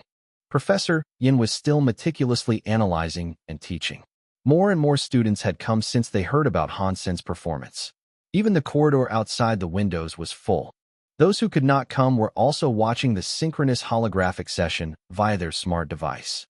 Yaran, go to the campus community site. Chu Lily suddenly poked Ji Yin and with a finger and whispered, "Stop it. We are in class." Ji Yin was not in a good mood since she had not seen Hansen for days. "Have you heard that Yumingji and Tang Jinliu have come to our school to do teaching demonstrations?" continued Chu Lily, excited. "Yeah, but I am not interested in the idols," replied Ji Yanran, absent-minded. "When Yumingji demonstrated black and white boxing, he picked our genius to spar with him and got his ass kicked 3 times in a row." "Genius? Which genius?" Ouyang Xiaosan. Ji Yin asked after looking blank for a moment. "Nope, I am talking about the genius," Chu Lily said solemnly. "Which genius?" Ji Yanran did not follow. "Who can it be? The one who killed it at the Warframe game. He is the only genius on campus." Chu Lily rolled her eyes at Ji Han-san. Ji Yanran winced, and then quickly turned on her comlink and entered the live broadcast of Professor Yan's class. The moment she entered the live session, she saw Yu Jiming throwing a punch at Han-san, who then stopped Yu's fist with one hand. "So confident. Our genius is so awesome. But Yu is too weak. If my Tang Jinliu is against him, then it will be even better to watch," Chu Lily said excitedly. She was a fan of Tang's, and that was why she was paying attention to this class in the first place. After a while, she added, "Why do I think the genius looks familiar? I must have seen him somewhere." "You have seen him during the Starry Cup," Ji Yanran blushed and said quickly. "I think it is somewhere else." Chu Lily was slightly puzzled, but soon threw the thought aside. "Here goes Yumingji again." Ji Yanran was secretly relieved. Fortunately, it was dark that night in front of the dorm building. Chu Lily did not see clearly Hansen's face and was scared away by Hansen's bluff. Watching Hansen from her comlink set Ji Yanran's teeth on edge. "Well, Hansen, you are showing off in martial arts class now. Which girl are you trying to hook up with now?" Ji Yanran looked at the old professor who was lecturing in her class and sneaked out of the classroom when he was not paying attention. "Sweetie, where are you going?" Chu Lily looked at her, surprised. Ji Yin waved her hand and gestured Chu to be silent before she quickly left for Professor Yan's classroom. She was going to find that bastard Hansen and forbid him to fool another girl. But when she came to Professor Yan's classroom, the corridor was so crowded with people that she could see nothing. Ji Yanran had to continue to watch her comlink and wait for Hansen to come out. Hansen has made a perfect demonstration of black and white boxing. Professor Yin had been committed to teaching and made a great analysis of the performance of Hansen. Yu Mingji did not believe he was simply weaker and tried 3 times with white fist, each easily blocked by Hansen with a single hand.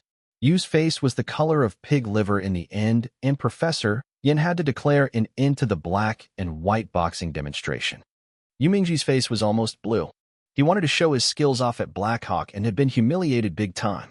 As the chosen, it was such a disgrace to be beaten by a military school student, especially in such shameful manner. The worst part for Yu was that Hansen was only following Professor Yan's instructions from the beginning to end, and showed no pride after winning. It was as if Yu Jiming was a nobody, and beating him was not worth celebrating. "Sen, I did not expect you were so good at black and white boxing too.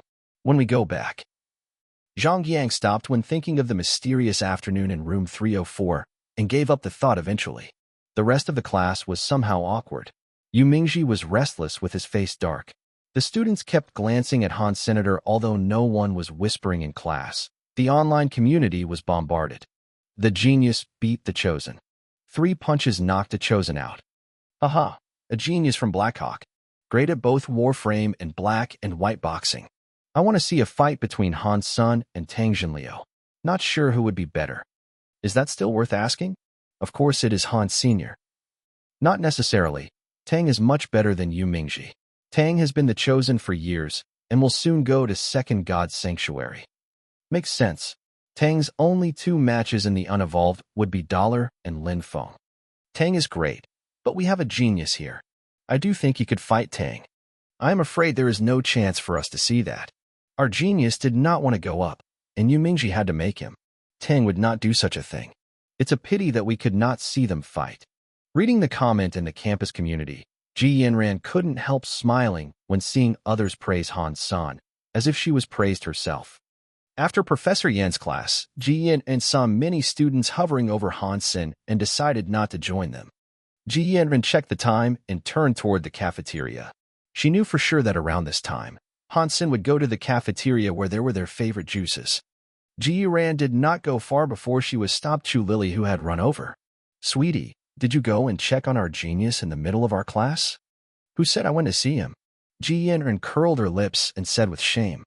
"Why else would you skip the class?" Chu Lily asked, puzzled. "To eat," Ji Yanran said and walked toward the cafeteria. Chu Lily followed her to the cafeteria.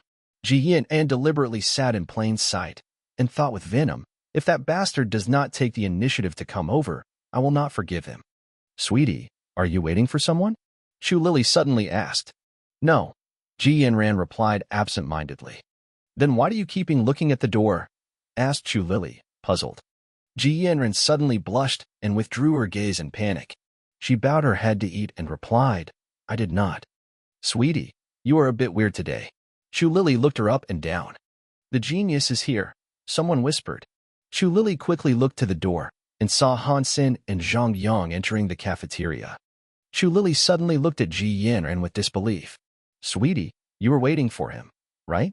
How did you know he would come here? Tell me." "Stop it. I was not waiting for him, and how would I know he'd be here?" Ji Yanran covered her own panic by taking a sip of her juice. When Chu Lily had thought of more to ask, Han Sen and Zhang Yang had carried their trays to the girls' table and asked with a smile, "Sisters, can we sit here?" "Of course." Chu Lily looked at Ji Yin, and who kept drinking her juice, and looked back at Han Senator. She had understood something. The genius is sitting with Ji Yanran. Is there something going on between them? Shut up. How long has he been here? I have never seen them walking together either. But it seems that their relationship is unusual. Ji Yin now regretted coming to the cafeteria. It was a rushed decision, and she was less mad at Han Sen since he had come over. However, the concerning eyes on her was almost burning a hole in her face. All she could do was drinking her juice. "Hi, Han Sen. My name is Chu Lily, Warship Command Major. This is my roommate, Ji Yanran. You should have heard of her." Chu Lily smiled and reached out a hand. "Hello. I am in the archery department. And I am Ji Yanran's boyfriend." Han Sen shook her hand friendly. Ji Yanran suddenly choked on her juice, and everyone who heard that was appalled. Han Sen said that naturally, while it was quite an arrogant remark in the ears of others. No one had dared to claim to be Ji's boyfriend. The genius is just different. *#T. Is he for real? They're really together? This is too fast. He has only been here for a few months. There goes our campus belle. But he would be the only one who deserves her anyway. Gossip filled the cafeteria as people whispered and sent pictures to the campus community. The genius's girlfriend exposed, you would not believe who she is, campus belle taken. A variety of different titles and videos filled the community in a sudden. At this time, Chu Lily was looking at Han San, stunned. Although she thought there was something going on, she did not expect him to admit being her boyfriend. Based on her understanding of Ji Yanran, her roommate would never let this happen. Chu Lily even forgot to release Han Sen's hand and stammered. "You are her boyfriend? What is this nonsense? You think someone like you can be our president's boyfriend? I will kick your ass right now if you keep talking this way," shouted Monkey among a group of men who had come over to this table. Li Yufeng was also among them, looking gloomy. "Why can't I?" Han Sen asked evenly, looking at the emotional crowd. "Our president has said before, whoever wants to be her boyfriend has to beat her at hand of God. Can you?" Monkey asked coldly. "That is easy," Han Sen said casually. Staring at Han Sen, Li Yufeng suddenly said, "Now you have to beat me before you could pursue Yanran." Li Yufeng knew that with Han Sen's warframe skills, this guy must have fast hands, and gave Han Sen a bigger challenge. "Now isn't that even easier?" Han Sen laughed. "What did you say?" Monkey and the rest were furious. Li Yufeng stopped them, and threw a fiery gaze at Han Sr. "Then we will have one match. If you lose, do not let me see you around her again." "Is that necessary? You have lost already." Han Sen smiled. "Damn, say it if you do not dare to game," ridiculed Monkey, thinking that Han's son got cold feet. His friends were all helping him ridicule Han Sen, and Li Yufeng looked at Han Sen with disdain. If you dare not fight me, then stay away from her. At this time, Chu Lily was suddenly enlightened and stood up. With both of her hands on the table and her eyes fixed on Han Sen, she almost shouted, "Are you Ji Yanran's boyfriend?" The onlookers were shocked by Chu Lily. They all felt that Chu Lily was making a big deal out of nothing, since Han Sen just said he was. But Chu Lily quickly changed her way of asking, "Are you my girlfriend is Yanran?" All of a sudden, everyone opened their mouths wide.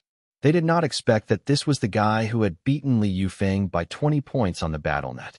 Now that Han Sen had personally admitted that he was Ji Yanran's boyfriend, was it not the most plausible theory that he was behind that ID? "That's my BattleNet ID," Han Sen replied casually. Li Yufeng, Monkey, and the rest all went pale. They could not believe this. If Han Sen was really my girlfriend is Ji Yanran, then there was no need for another match indeed. No wonder the genius said he had won already. So he is my girlfriend is Ji Yanran. The genius is out of this world. I thought he was good at Warframes, but he is better at black and white boxing. Now he is even better at Hand of God, and has beaten Li Yufeng by 20 points. Great God, he is one of a kind. Han Sen was Ji Yanran's boyfriend, and my girlfriend is Ji Yanran was really Ji Yanran's boyfriend. This news made many feel incredible and relieved at the same time. After all, unless it was Ji Yanran's boyfriend, who would be so shameless to use that ID? But the news was still earth-shaking in Black Hawk, whose campus belle finally had a boyfriend, Han Sen. Ji Yanran was the campus belle, but Han Sen was even more famous, the genius who had the Starry Cup in his pocket, beat the Chosen in black and white boxing, and killed it at Hand of God. Many people only felt a bit surprised when hearing the news, and soon thought that it was rather natural. Even the photos of Han Sen and Ji Yanran together looked sweet and natural. When the two stood together, people noticed that although Han Sen was not as good-looking, he had a man's determination. What was more incredible was his skin was even better than his girlfriend's, making many girls jealous. Any picture with Ji Yanran and Han Sen in it was beautiful. They looked perfect together like a sword belonged to its knight. If they were with anyone else, it would not be the same. Wait, have we met recently? The more she looked at Han Sen, the more familiar Chu Lily felt. Suddenly, Chu Lily thought of something incredible, and her eyeballs almost fell out. She pointed at Han Senior U dormitory. Before Chu could finish that sentence, Ji Yanran blushed and dragged her back to the dorm. "Sweetie, I did not see that you have such potentials. Tell me, when did you have this guy under your skirt? I can't believe you pretended not knowing him and said you had no idea who your boyfriend was," said Chu Lily with a faint smile, glancing at Ji Yan, and who had her face covered up in a blanket. Ji Yanran said with a look of pretended annoyance, "It's not like that. I really did not know it was him." "Huh. If you did not know it was him, why did you make out with him in public?" Chu Lily twitched her mouth and showed no confidence in her statement. Ji Yanran sat on her bed and took the blanket off her face. "Well, I will confess now. I really did not know before." Ji Yanran explained the story from the moment when she met Han Sen on the spaceship. "Sweetie, you had your eyes on him then, right?" Chu Lily asked after listening, squinting. "What? I'm nothing like you." Ji Yanran was speechless. At this time, Ji's comlink rang, and it was Han Sen. "Aha! It must be Han Senator, so romantic. A phone call right after you parted," Chu Lily said, grinning. Ji Yanran was so shy that she had an urge to hang up, but eventually ran to the washroom and picked up. After a while, Ji Yanran came out and said, "He said that we barely ate anything before we left, and wanted to invite us eat something in a private room at the cafeteria. You want to go?" "Who is he?"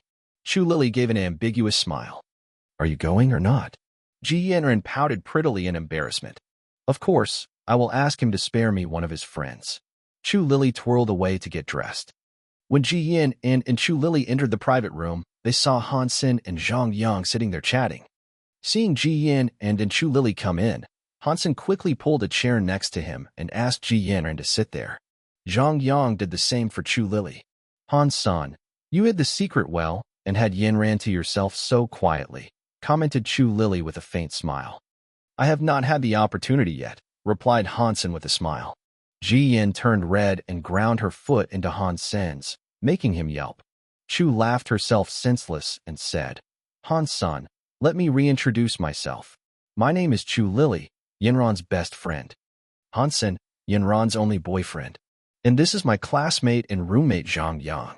Hansen touched Zhang Yang and said, "You can introduce yourself." Zhang Yang puffed out his chest and said, "Zhang Yang, student at archery department, Hansen's roommate, and the greatest commander the Alliance will ever see." Well, there is an ambition. I admire that. To us. Chu Lily raised her glass of wine. The four were all cheerful and young, so it took no time for them to get acquainted. "Hansen, if you and Yin are a couple, how could you join the Heavy Warframe Society instead of Hand of God Society?" Chu Lily asked. "Hand of God is not challenging enough, and I was not good at Warframes, so I wanted to learn." Hansen told the truth. "I would only take this answer from you."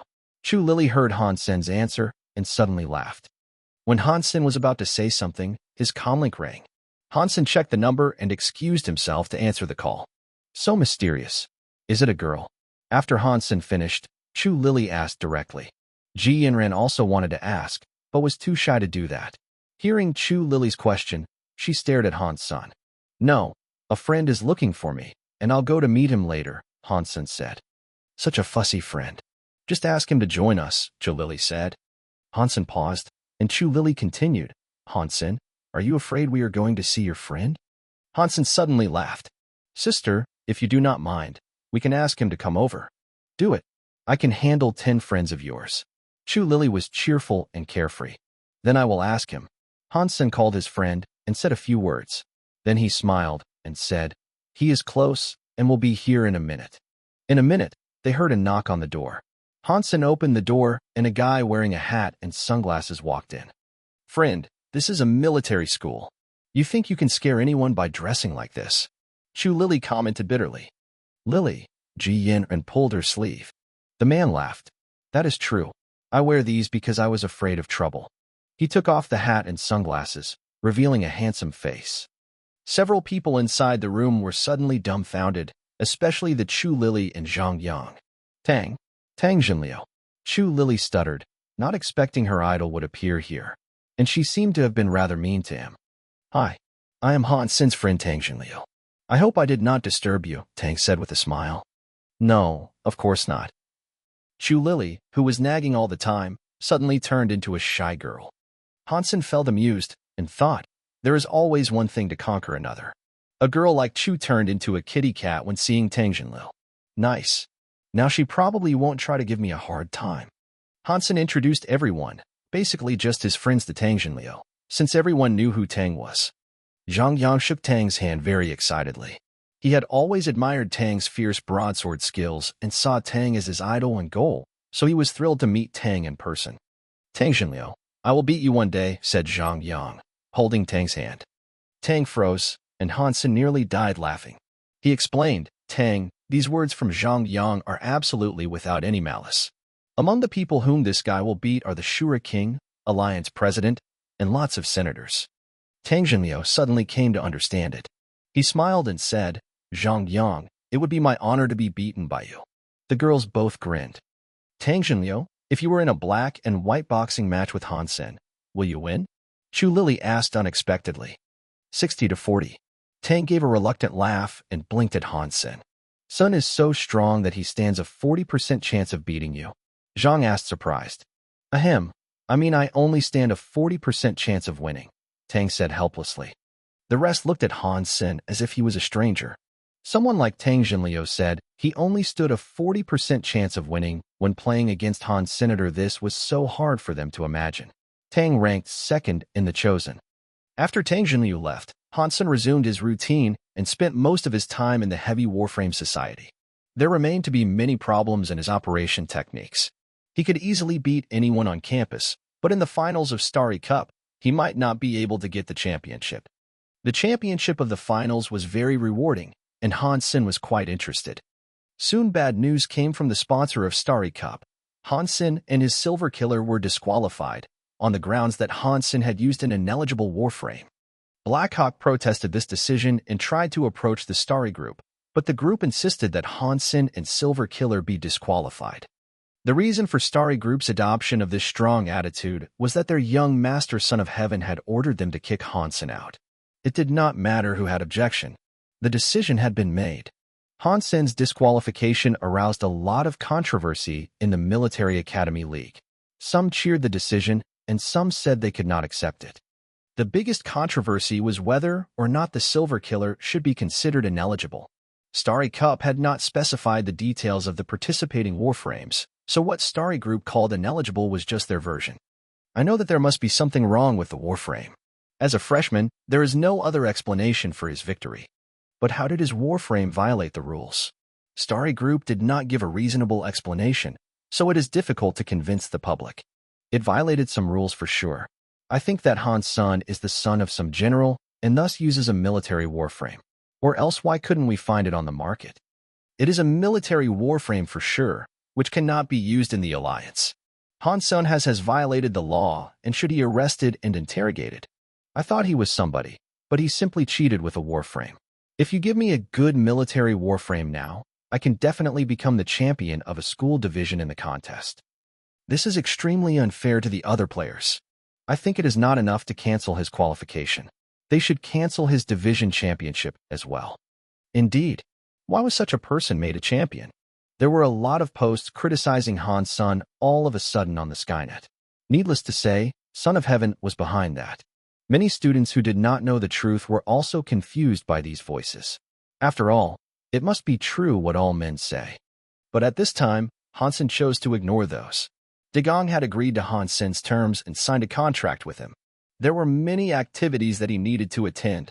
One of the most important activities was that Degong would host a Degong Warframe match on the 10th of the next month, and Han Sen had to participate in it. And the period of time before the match would see overwhelming advertising campaigns of the new Warframe, SKTS. On the 10th of the next month, the Degong Warframe match would start and SKTS would be launched, while Starry Cup finals would also begin. As the spokesperson of Degong, Han Sen needed to appear in its commercials and campaigns, which he was glad to oblige. His Silver Killer had already been sent back to the lab to have a weapon system installed. But even if he still had it, Han Sen could not operate Silver Killer because the only warframe he should be driving for the time being was SKTS. SKTS had almost the same appearance as Silver Killer, but its performance level was much lower. As a prototype, Silver Killer was even better than ordinary military warframes, let alone the civil ones. But the outsiders could not distinguish between Silver Killer and SKTS at all. From their looks, they were the same warframe. All of Daigang's campaigns had been about the concept of super biological warframe, but none had shown the appearance of this new warframe. At this time, Degong was seizing the time to shoot the commercials for SKTS for publicity. Degong had informed Blackhawk to allow Han Sen to take a leave from school when there was no holidays so that he could go to a base of Degong for the shooting. Because it was a trade secret, Han Sen could not tell anyone anything before the commercials were aired. Han Sen just told Ji Yin and that he had some errands to run before he was taken by the staff of Degong. In a corner office at the base of Degong, an 18-year-old girl in white uniform was arguing in front of Lu Changming. General Manager Lu, I believe that I have the ability and confidence to star the commercial. Why would you ask me to be just a pretty face and let an ordinary military school student to star the commercial? Please give me an explanation. Yu Qianxuan was sizzling with anger. Although obedience was the first duty of a soldier, Yu Qianxuan, who was from a service family, could not accept the fact that she had to be a stooge to an ordinary student. As a member of the Special Warframe Force, as well as the fourth and the only female among the chosen this year, Yu Qianxuan was a bigger star than Tang Jinliu and Lin Feng. As early as a year ago, Yu was designated as the official spokesperson of Degong and had endorsed most of the company's new products. The sales numbers of those products had been great. That was why it was difficult for her to accept the order to act in a supporting role to an ordinary military school student who was from Blackhawk. Maybe for an average person, Blackhawk was regarded as a prestigious school, but for her who was in Alliance Central Military Academy, Blackhawk was nothing. Qianxuan, you are not in a supporting role. You are the heroine, and he is the hero, and the commercial will be starred by both of you, Lu Changming said with a smile. Besides, now all young people like to see a beauty in the commercials. You will definitely attract more attention than he ever will. General Manager Lu, do you think I'm a 3-year-old? This is a Warframe commercial. Have you ever seen a heroine who does not drive the Warframe? Asked Yu Qianxuan, biting her lip. She had seen the script. Although she was the heroine, there was no scene where she would drive SKTS. The point of her being there was her face, which was not something she was used to, and she was indeed playing a supporting role. After all, whoever drove a warframe could be called a star in the commercial. Xuanhuan, you are not only a soldier, but also a star. Trust your performing skills, and I believe you can make yourself the protagonist of you too. Lu Changming narrowed his eyes and said. But Yu Qianxuan wanted to say anything, but was interrupted by Lu. No, but this is an order. If you have any opinion, you can go talk to your superior. Lu Changming darkened his face. You bit her lip and had to step out of Lu's office. A soldier before a star. She must obey orders despite her own unwillingness. As a member of the Special Warframe Force, she could not even touch the warframe in a warframe commercial, which was definitely a shame for her. I want to see who it is that took this role from me. Yu Qianxuan ground her fine teeth. If it was for any other commercial, Yu Qianxuan would not mind as much, but she was really into SKTS. In her eyes, SKTS was leading the revolution in the warframe industry. Hence it was her sincere hope to star the commercial for this warframe. Hansen was received by Lu Changming himself when he came to the base. Hansen did not dare to trifle with Lu, who was the general manager of Degong and a major general. Fortunately, Lu Changming had a great impression of Hansen, and their meeting was also quite pleasant. Lu Changming personally arranged for Hansen's residence and welcome dinner, where almost everyone involved in the commercial showed up. Lu introduced the director, producer, and everyone else to Han's senator. The only one missing was the heroine. But Hansen did not know there would be a heroine at all, and simply enjoyed his meal. The next day, someone took him to the Warframe training ground to get familiar with SKTS. Looking at its appearance, Hansen could hardly distinguish between SKTS and Silver Killer. The only difference was that when folded up, SKTS was bigger than Silver Killer. Silver Killer was the size of a portable briefcase, while SKTS was like a luggage case. An array of SKTS were placed on the stage, looking identical. Hansen picked one and turned it on.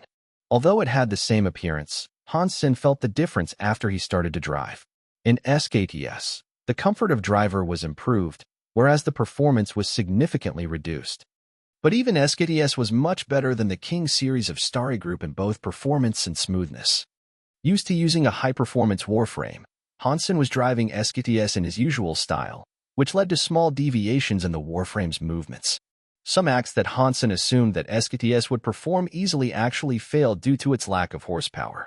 Having been watching him secretly in an SKTS on the side, Yu Qianxuan felt even worse for herself being a stooge to this guy. Even if I could not get the leading role back, I will show you what it is like to be a true warframe operator, thought Yu. Turning her warframe on, she commanded it to draw a laser sword and rush toward Hansen. When practicing, Hansen suddenly saw an object approaching him at a high speed from the radar. He looked up and saw another SKTS coming toward him with a sword in its hand. Assuming that it was arranged to get him familiar with the warframe, Hansen was not surprised. Controlling his warframe to hold a sword in hand, he was ready for the fight. But Hansen misunderstood one thing. He thought there was an operator in each SKTS in the array, and was prepared to be thrown into a group fight. Hence, he thought he should get rid of the first warframe coming at him as fast as possible, so that it would be easier for him to deal with the rest. Lu Changming and the director of the commercial Xuanhuan were monitoring Hansen's practice through a monitor. Suddenly seeing a SKTS moving, they both paused. And then Lu Changming suddenly knew what was happening and his face became grave. It must be Yu Qianxuan. This is such nonsense. Ready to ask someone to stop her, Lu Changming rose up but was stopped by Xuanhuan, who smiled and said, Lu, it is okay. You said Hansen is a warframe genius, so wouldn't it be brilliant if he could just beat her so that she would play her role willingly? Lu Changming said a wry smile. Su, you do not know Yu's background. She comes from a warframe family where generations of people have been dedicated to warframe operation. She was sent to the Special Warframe Force when she turned 16 and have been practicing with the best men ever since. Few at her age could be better than her at warframe. Having taken a deep breath, Lu Changming continued, Hansen is very good, but I cannot guarantee that he will be able to beat her. Moreover, she has been practicing on SKTS for days, while he is just getting started. The performance of SKTS is much worse than Silver Killer, so he must be still getting used to it. Ugh. Let's stop her immediately then, Xuanchen quickly said. It's too late. Let's hope for the best, Lu Changming said with a wry smile. Even if he sent someone right now, it would be too late for that person to stop you. Yu Qianxuan's style of operation was like her character, taking the lead whenever possible. She would fight without fear even when she was against someone much stronger than herself. Yu Qianxuan drove SKTS at full speed toward Han's senator with the power generated from the high speed. The SKTS wielded the sword from above fiercely. Seeing Hansen raising his sword to block her strike, she felt more disdained. With the same warframe, hers had a higher speed than his, so it was predictable that his warframe would suffer more. Once his warframe fell to the ground, he would have no chance to adjust before she beat him. Yu Qianxuan's strike was so fierce that she seemed to have put all her anger in it. The swords were merely 10 inches apart and were about to collide. Considering the size of SKTS, the distance was alarming. At this time, Yu suddenly saw Han Sen's sword had disappeared. Yu Qianxuan was shocked. But at this point, there was nothing she could do other than watching the other SKTS turning swiftly and briskly appearing behind her. Bang! In the blink of an eye, Han Sen controlled his SKTS to kick the other warframe on the back. Accompanied by its inertia of going forward, Yu's warframe was brought to its knees. With the intense impact, Yu Qianxuan was dumbfounded, not just because of the physical pain, but also because she could not believe she would lose like this to someone that she despised. For a moment, she did not move. She knew her opponent could have used his sword instead of foot, which would ruin her and her SKTS. Lu Changming and Su Wenchang were also dazed. They had never thought that she would lose so fast. This young man is really good, commented Lu Changming gladly. He had had enough of Yu Qianxuan's festering these days. Now she had no reasons to complain. Su Wenchang also smiled and said, "Indeed, it is wonderful for an unevolved person to have such performance." Trying to taking it from other SKTS when Hansen got rid of Yu Qianxuan, he found the other warframes remained still. It seemed that it was the only warframe that he was supposed to spar with. When Hansen was confused, a beautiful girl in white uniform came out of the SKTS on the floor.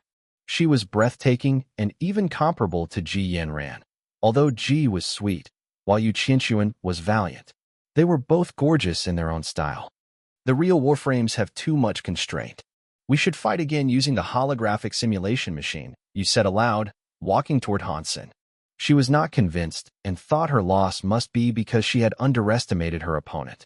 However, at this time, she had to concede that Hansen was a great warframe operator and not someone she could beat easily. After all, it was not the battlefield and SKTS was quite expensive, so she wanted to ask him to use the simulation to fight, where they would have less constraints. Hansen thought she was an opponent arranged by the company and followed her lead to the simulation machine. As he was walking, Hansen thought, "Degong is so thoughtful to have arranged such a beauty to spar with me. I was being so rude to her and have to act like a gentleman later." Hansen was, of course, not thinking about losing on purpose. He only intended to wait longer before he won, letting the girl show her strength. Degong had paid for his operation skills, and why would they do that if he could not even beat the girl they had arranged? At the contest among the champions of all shelters, Hansen had seen Yu Qianxuan, but did not pay attention to her. Since she did not tell Hansen who she was, he did not recognize her. Hansen thought of her as a training maid instead of an actress whom he would be working with, or else he would let her win at least once. So Yu Qianxuan was miserable. Really, really miserable. Having played a dozen times on the simulation machine, Yu had used all she had, trying to win one round. But she really could not. Her opponent was so good that it was almost creepy. With unparalleled techniques, he brought his SKTS to life. Fighting Hansen reminded Yu Qianxuan of her practice with evolvers. It was like a fight between an adult and a kid. She saw no hope. But her opponents seemed to be deliberately teasing her, allowing her to show what he had and then knocking her out. No matter how pissed Yu Qianxuan was, the gap in their strength was objective. Her anger changed nothing but her mood. Although proud, she was nothing like Zhang Yang.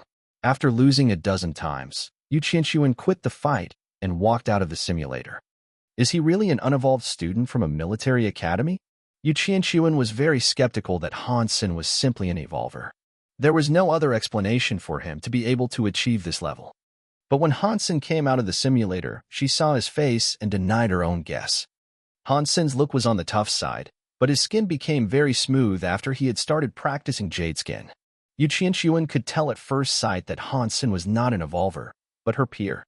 Judging from how young he looked, she thought he might be even younger than she. Didn't you know that I am a freshman? Hansen wondered why she would even ask.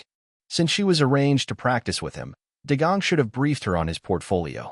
Yu Qianxuan cast an odd look at him. He was indeed younger, since she was already in sophomore year. You were so good at this. How did you practice? Yu Qianxuan was finally convinced that he was younger, but much better than her, and accepted the fact that Hansen were to star the commercial. Coming from a military family, she had a straightforward style and respected whoever stronger than herself. Just lots of time and energy.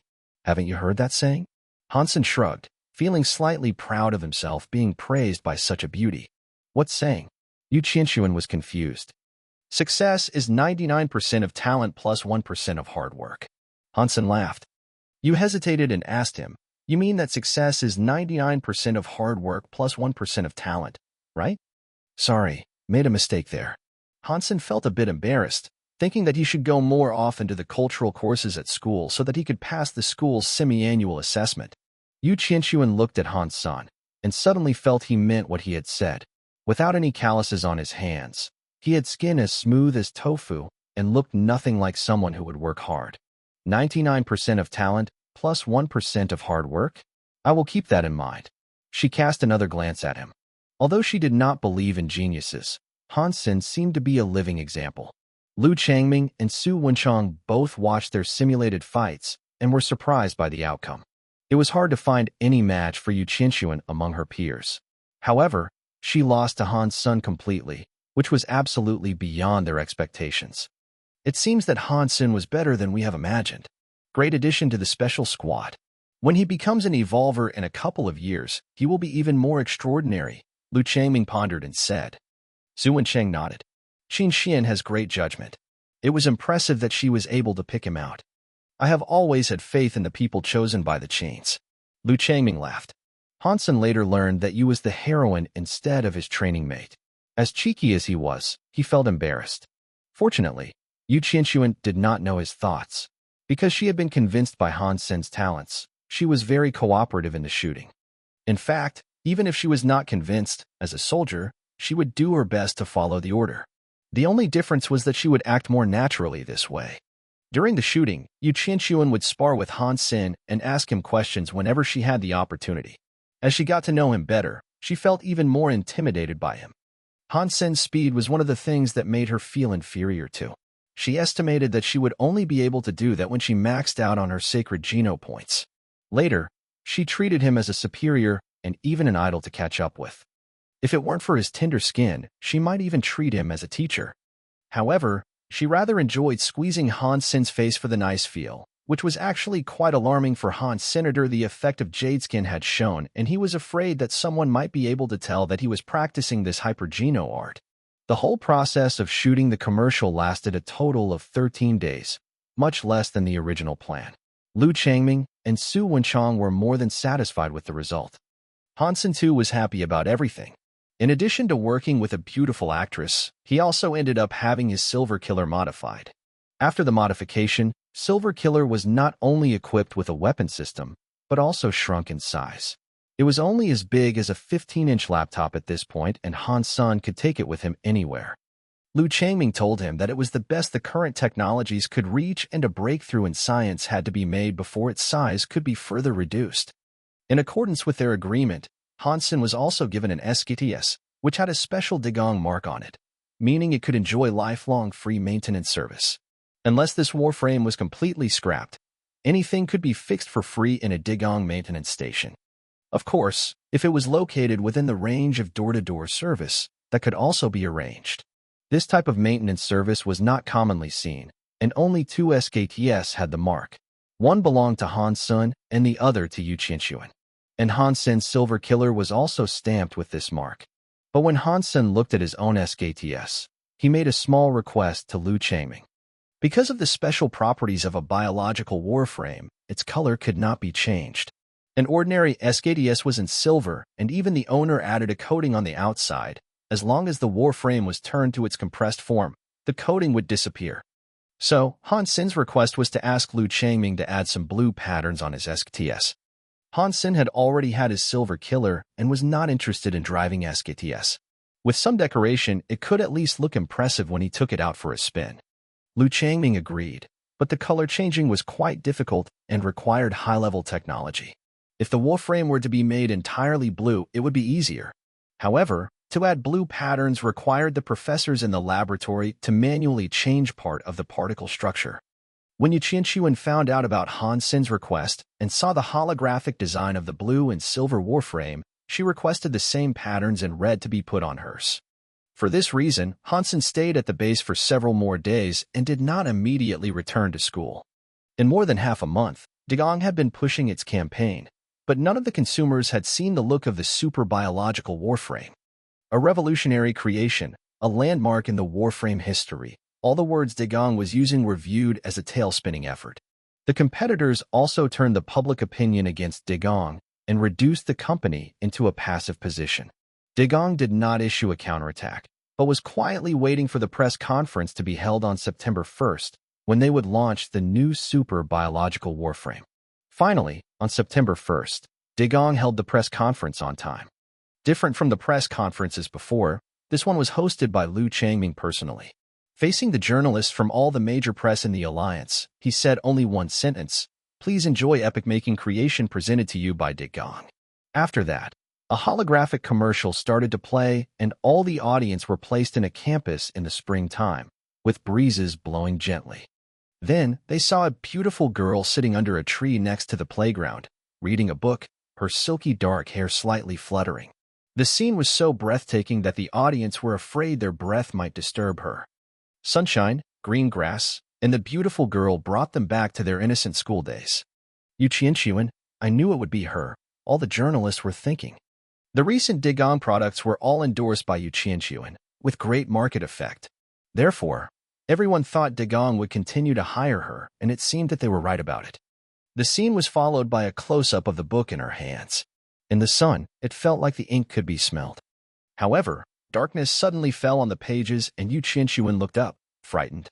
A grotesque, giant warship appeared in the sky and covered the entire school like a dark cloud. A Shuro warship. The journalists recognized what it was. Bang! An ugly Warframe fell to the ground, leaving a deep pit. The Warframe stood up, the sword in its hand yearning for blood. Next, Shuro Warframes flooded out of the monster-like Shuro warship. The monsters descended from heaven at the same time, turning a sweet scene into hell. The earth was shaking, the gunfire was roaring, and the students were crying and running around. The girl played by Xuanhuan was also desperately running, holding the book in her arms. But how could her legs carry her faster than the Shuro Warframes? Not to mention the Warframes were everywhere. A suffocating despair spread in the hearts of all the audience. At this critical moment, she tripped over something and fell to the ground, and the book fell in front of her. Struggling to sit up, she reached for the book in panic. When she turned back, she saw the school under attack and the frightening groups of Shuro Warframes rushing over. Seeing the despair on her face, everyone was heartsick at once, wishing they could save the poor girl. But there were too many Shuro Warframes, and one of them had even slashed at the girl with a sword. Bang! A silver box suddenly hit the bloody sword aside, the letters TS engraved on the box. The silver box finally fell into the hands of a boy in school uniform, who pressed the box and threw it up in the air. Some journalists felt that the boy looked familiar, but none could think of who he was. Everyone's attention was on the silver box. The silver box rustled and turned into silver liquid, winding up the boy's body. In the incredulous look of the audience, the silver liquid turned into the parts of a Warframe and armed the boy. Silver Killer. It is Silver Killer. Finally, someone recognized it. And at this moment, SKDS drew a laser sword and a particle gun, moving toward the Shuro Warframes like a ghost. In the explosion, the sound of metal on metal, the sparks, and the gunfire, Silver Killer was killing away. Facing Shuro Warframes, Silver Killer was like a proud warrior, declaring to the Shuras that humans were the true owner of the land. Bang! The laser sword was broken. The particle gun ran out of energy and was thrown at a Shuro Warframe. With its ammunition exhausted, Silver Killer was still faced with endless enemies. Everyone was shocked by the incredible visual effect. It was even better than a movie. But the next scene was even more thrilling.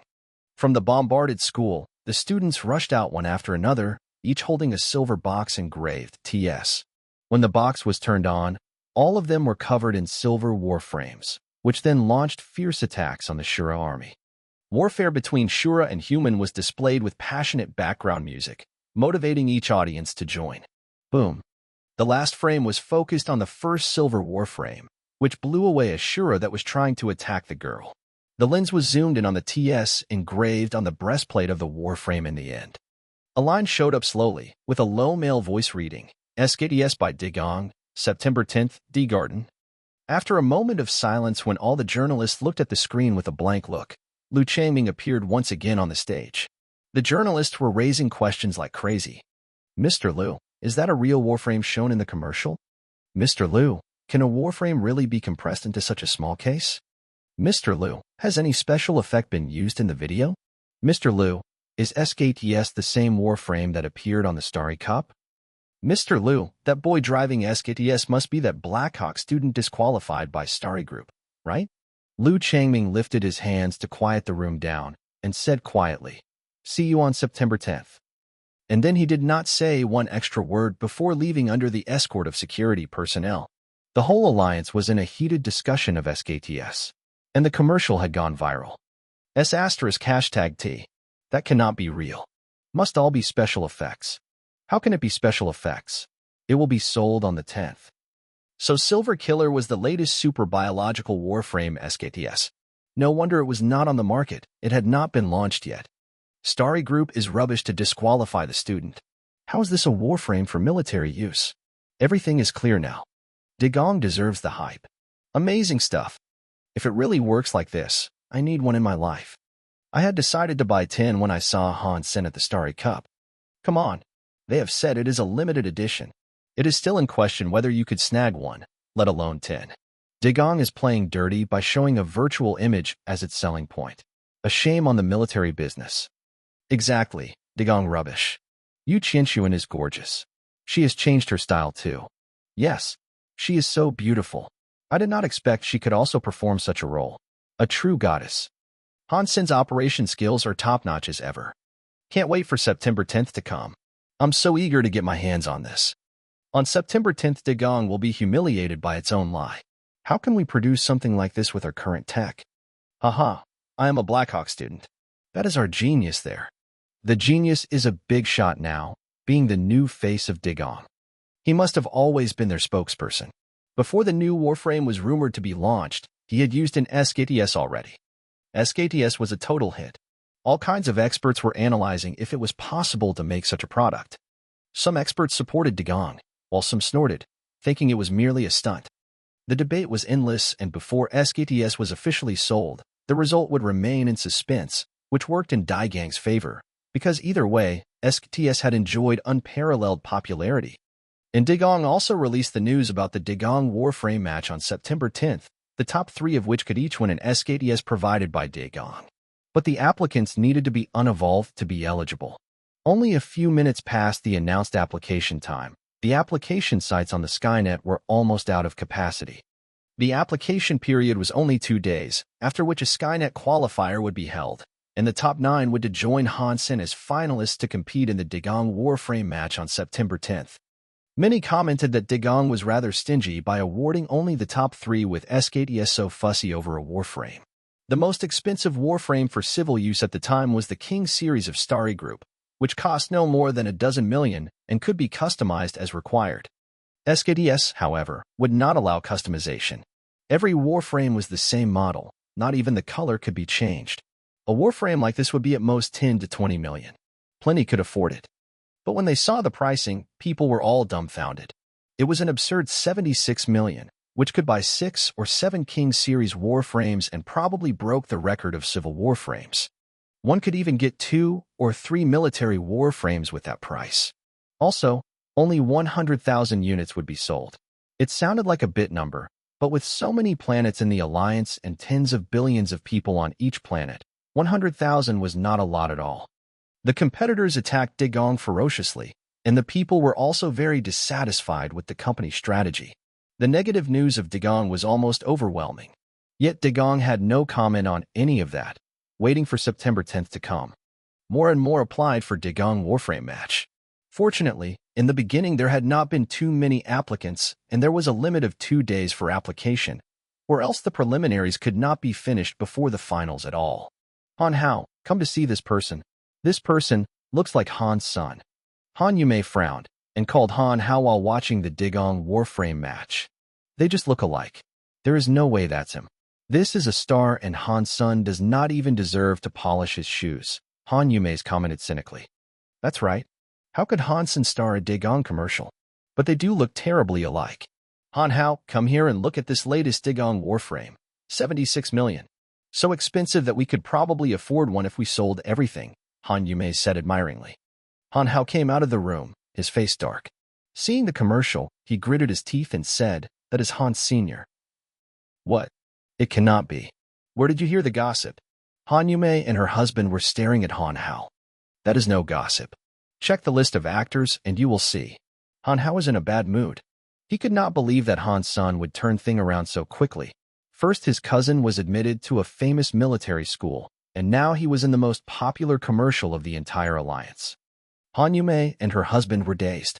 They watched the star in the commercial that looked like the god of war, unable to believe that was Hansen. At this time, Han Yume's comlink rang, and she pressed answer. Her brother's holographic image popped out and said urgently, Yume, have you seen the commercial of SKTS? Han's son. In the old house of the Hans, Luo Sulan was watching the same commercial over and over again, her eyes red and full of tears. Since Hansen spoke to her and told her about the commercial, Luo Sulan had watched it many times. No matter how many times she watched it, she could not get over her excitement, as if that figure in it was her whole world. On the other hand, Ji Yanren was not happy recently. She only learned from Hansen about the commercial right before it was publicized. Before that, she was not even aware that Hansen had gone to shoot a commercial. When the commercial was aired, many students came to ask her, Yanran, your boyfriend is actually a star. Why didn't you tell us? Yanran, is the SKDS really how it looks in the commercial? You must know since Hansen's your boyfriend. Did he take you on a ride in SKTS? She must have been driving it.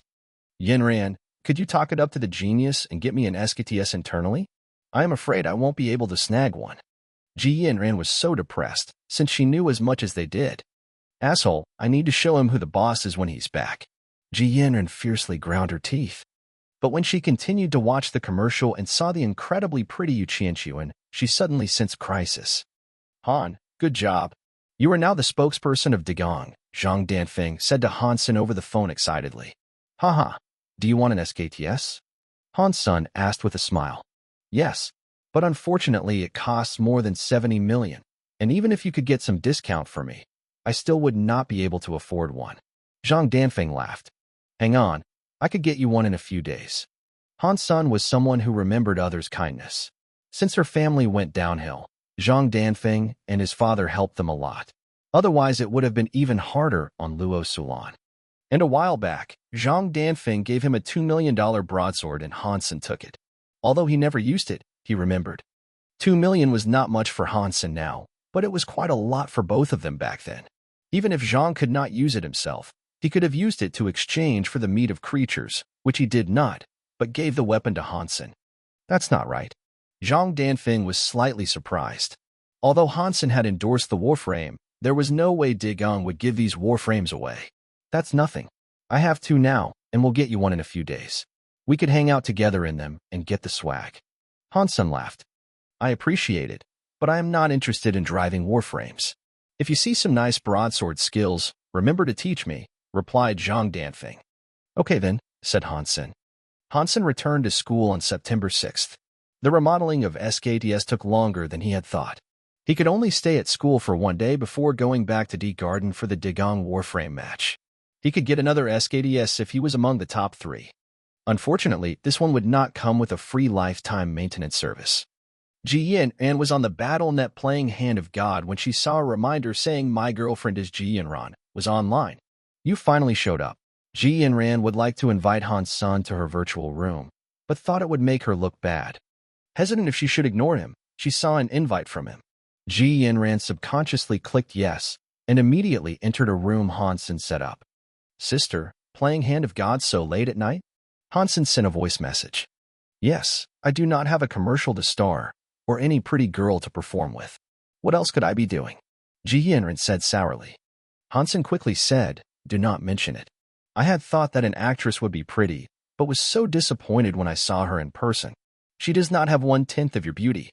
As he lied away, Hansen thought to himself, you Xuanhuan, thank you for the sacrifice. Ji Yanran was secretly delighted, but pretended to be mad, so that you went for her in the first place? No way. I went for you, Hansen quickly vowed. How does the commercial have anything to do with me? Ji Yanran pouted. You see, I already have a silver killer, but you don't. My family is not rich, so I had to work for Digong to get you a new SKTS. In the future, we could drive matching silver warframes, Hansen said. Who needs that? Ji Yanran blushed. It's just a warframe. I could have bought it myself. I had this one customized. It has blue patterns and is unique in the alliance, which shows our love is unique, Hansen said. Just a change in the color. If I want it to be done, Lu Changming would not dare to refuse. Ji Yanran still pretended to be mad, while rejoicing at heart. My thought is unique, though. Hansen was a bit shocked. He knew Ji Yanran was from a prominent family, but her tone suggested that her family was probably more powerful than he had imagined. You would really give it to me? Yours should come with the Digong mark, right? Ji Yanran pondered and asked. Of course. Nothing is more important than my future wife, Hansen said. Who is your future wife? A warframe for a wife. You are too clever. Ji Yanran pouted prettily. Okay, a lover then, Hansen said, grinning. I'll give you a chance. If you could show up in front of me when I count to 3, I could totally be your lover, Ji Yanran teased Hansen.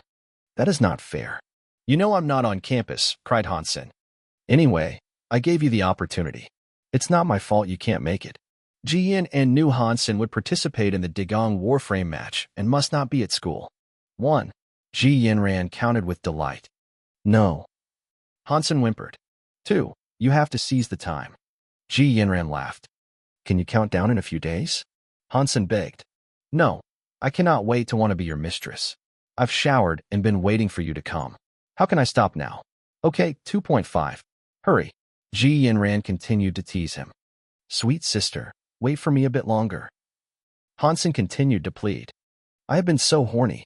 It has to be now. Ji Yanran fell into a strong arm before she could finish the sentence. Surprised, she felt warm breath next to her ear and heard a familiar voice. Sister, you need to stay true to your words. Now you can be my lover. How can you be here? Ji Yanran was suddenly so shy that even her neck was crimson. She teased him because she was convinced he must be on the way to D Garden or there already. Hansen was holding Ji Yanran behind her, looking at her pink ear, and could not help pecking on it. Ji Yanran suddenly felt an electric shock, going limp in Hansen's arms. Looking at how pretty she was, Hansen felt an urge and kissed her deeply on her lips. Arms around Hanlan's neck, she kissed him back. Ah! While the two were at it, a scream scared them and they quickly separated. Ahem, I am just passing by. Please continue. Chu Lily, who had come to look for her roommate, went away, grinning. You come back here. Ji Yanran was full of shame. She quickly ran over to chase Chu Lily. Hansen looked at his own right hand with contempt. It was this guy that had touched Ji Yanran's breast when she was dazed. Hansen only spent 1 day at school before he took an interstellar spacecraft to D Garden. He needed to compete in Digong warframe match for the endorsement and the prize. There were many applicants for the match in the end, and all the finalists were strong. Some players from military schools even gave up the Starry Cup finals for this. Compared to the King Series warframes, the mysterious SKTS was clearly more attractive. Lily, hurry. The live stream of the SKTS launch is about to start. You won't make it if you don't run. After class, Ji Yanran and Chu Lily quickly ran across the campus. Out of breath when back in their dormitory, Chu Lily saw Ji Yanran turning her device on and watching the SKTS launch. She was quite relieved and said, Fortunately, we made it. You are doomed, Yanran. Are you still that girl who is the goddess of all guys and does not even spare them a glance? You just fell in Hansen's laps. Chu Lily looked at Ji Yanran's expression and said incredulously. Ji Yan suddenly blushed. Who said I was looking at him? I simply want to check SKTS out. It's an epic-making product. Huh? The product? Why do you stare at the contestants then? Chu Lily asked. With a faint smile.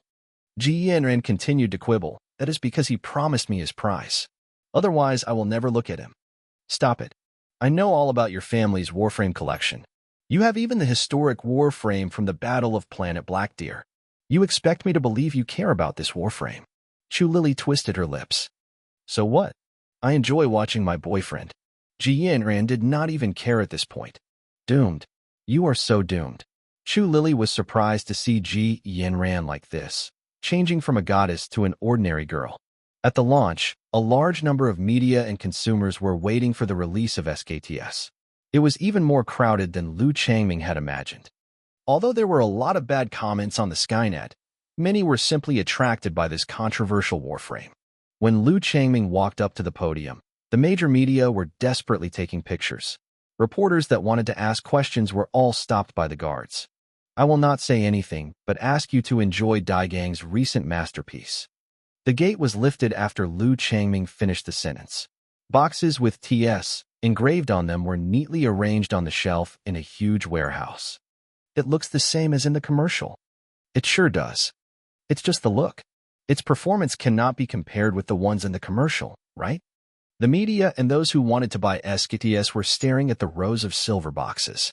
Suddenly, they saw two persons walking from the warehouse into the stage. Look, it's Yu Qianxuan and Han Sun. They are also carrying SKTS. The journalists were taking pictures as fast as they could. And at this time, Han Sen and Yu Qianxuan exchanged a glance and turned their SKTS on, throwing the warframes in the air. Same as the scene in the commercial, the silver boxes turned into the silver liquid and flowed down, turning into parts of warframes and armed the two. Very soon, two SKTS were standing in front of people. SKTS made by Digong is officially on the market. Yu Qianxuan and Hansen drove the warframes to the match venue and started a demonstration. The techniques they used bedazzled all. Oh, it's true. Everything in the commercial is true. A biological warframe is so impressive. *#T. Even that move is possible. Viva Digong. This is really an epic-making product. That's my dream warframe. The new era of warframe has finally come. A warframe revolution. Don't push. I came first. The entire site was in madness. As expensive as it was, all 100,000 units of SKTS were sold out almost in the blink of an eye. Many regretted coming too late. And after the launch of SKTS, the Digong Warframe match officially took off. This day, almost all the media were crazy about SKTS, and those who got their hands on one started to brag. A variety of videos about the testing, operation, and first impression of SKTS went viral. It was as if there was only this one model of Warframe in the entire alliance. Those who were originally interested in SKTS but hesitated because of all the rumors were very regretful. Bang! Son of Heaven smashed a glass cup. It was the opening of the Starry Cup finals, but there were almost no reports on the Starry Cup. Almost all of the media chose to cover Digong and SKTS instead. This was a major loss of Starry Group. And what made it worse was that the spokesperson of SKTS was Han Sen, whom Son of Heaven should have killed a long while back. The massive Starry Cup finals turned out to be rather quiet. The finalists all felt quite rueful about coming. Had they known about how good SKTS would be, they would have applied for the Digong Warframe match instead of Starry Cup. Both matches were commercial anyway, so all that mattered was the prizes. And how could a Starry Group Warframe even be compared to SKTS, when the latter was the best and limited edition? And because most of the ace players had chosen to participate in the Starry Cup, the competition was not as fierce in the first Digong Warframe match. Many of the applicants to the Digong match were the bench players of famous teams. Since they had no chance to compete in the Starry Group, they had chosen to compete in the Digong Warframe match. That was also a fact that contributed in Hansen's championship of the Digong match with 9 victories. The second place was Yu Qianxuan. She only lost to Hansen. The red and blue patterns on Yu Qianxuan and Hansen's SKTS had also attracted a great deal of attention. Many inquired if they could add patterns to their own SKTS, and was replied that those were only designed for the spokespersons and would not be sold on the market. At this point, the SK series had become a synonym for high-end warframes. Han Sen had also become quite a celebrity among the unevolved. In Steel Armor Shelter, young Monli widened her eyes, glaring at Han Sr. Why? Why would you want to refuse to Daigang's new Warframe SK Wolf? Yang Monli could not begin to understand that. Daegong had offered Han Sun excellent conditions for him to endorse their new four-legged warframe SK Wolf, but Han Sun had turned their offer down. In the view of young Manli, Han Sun was just arrogant.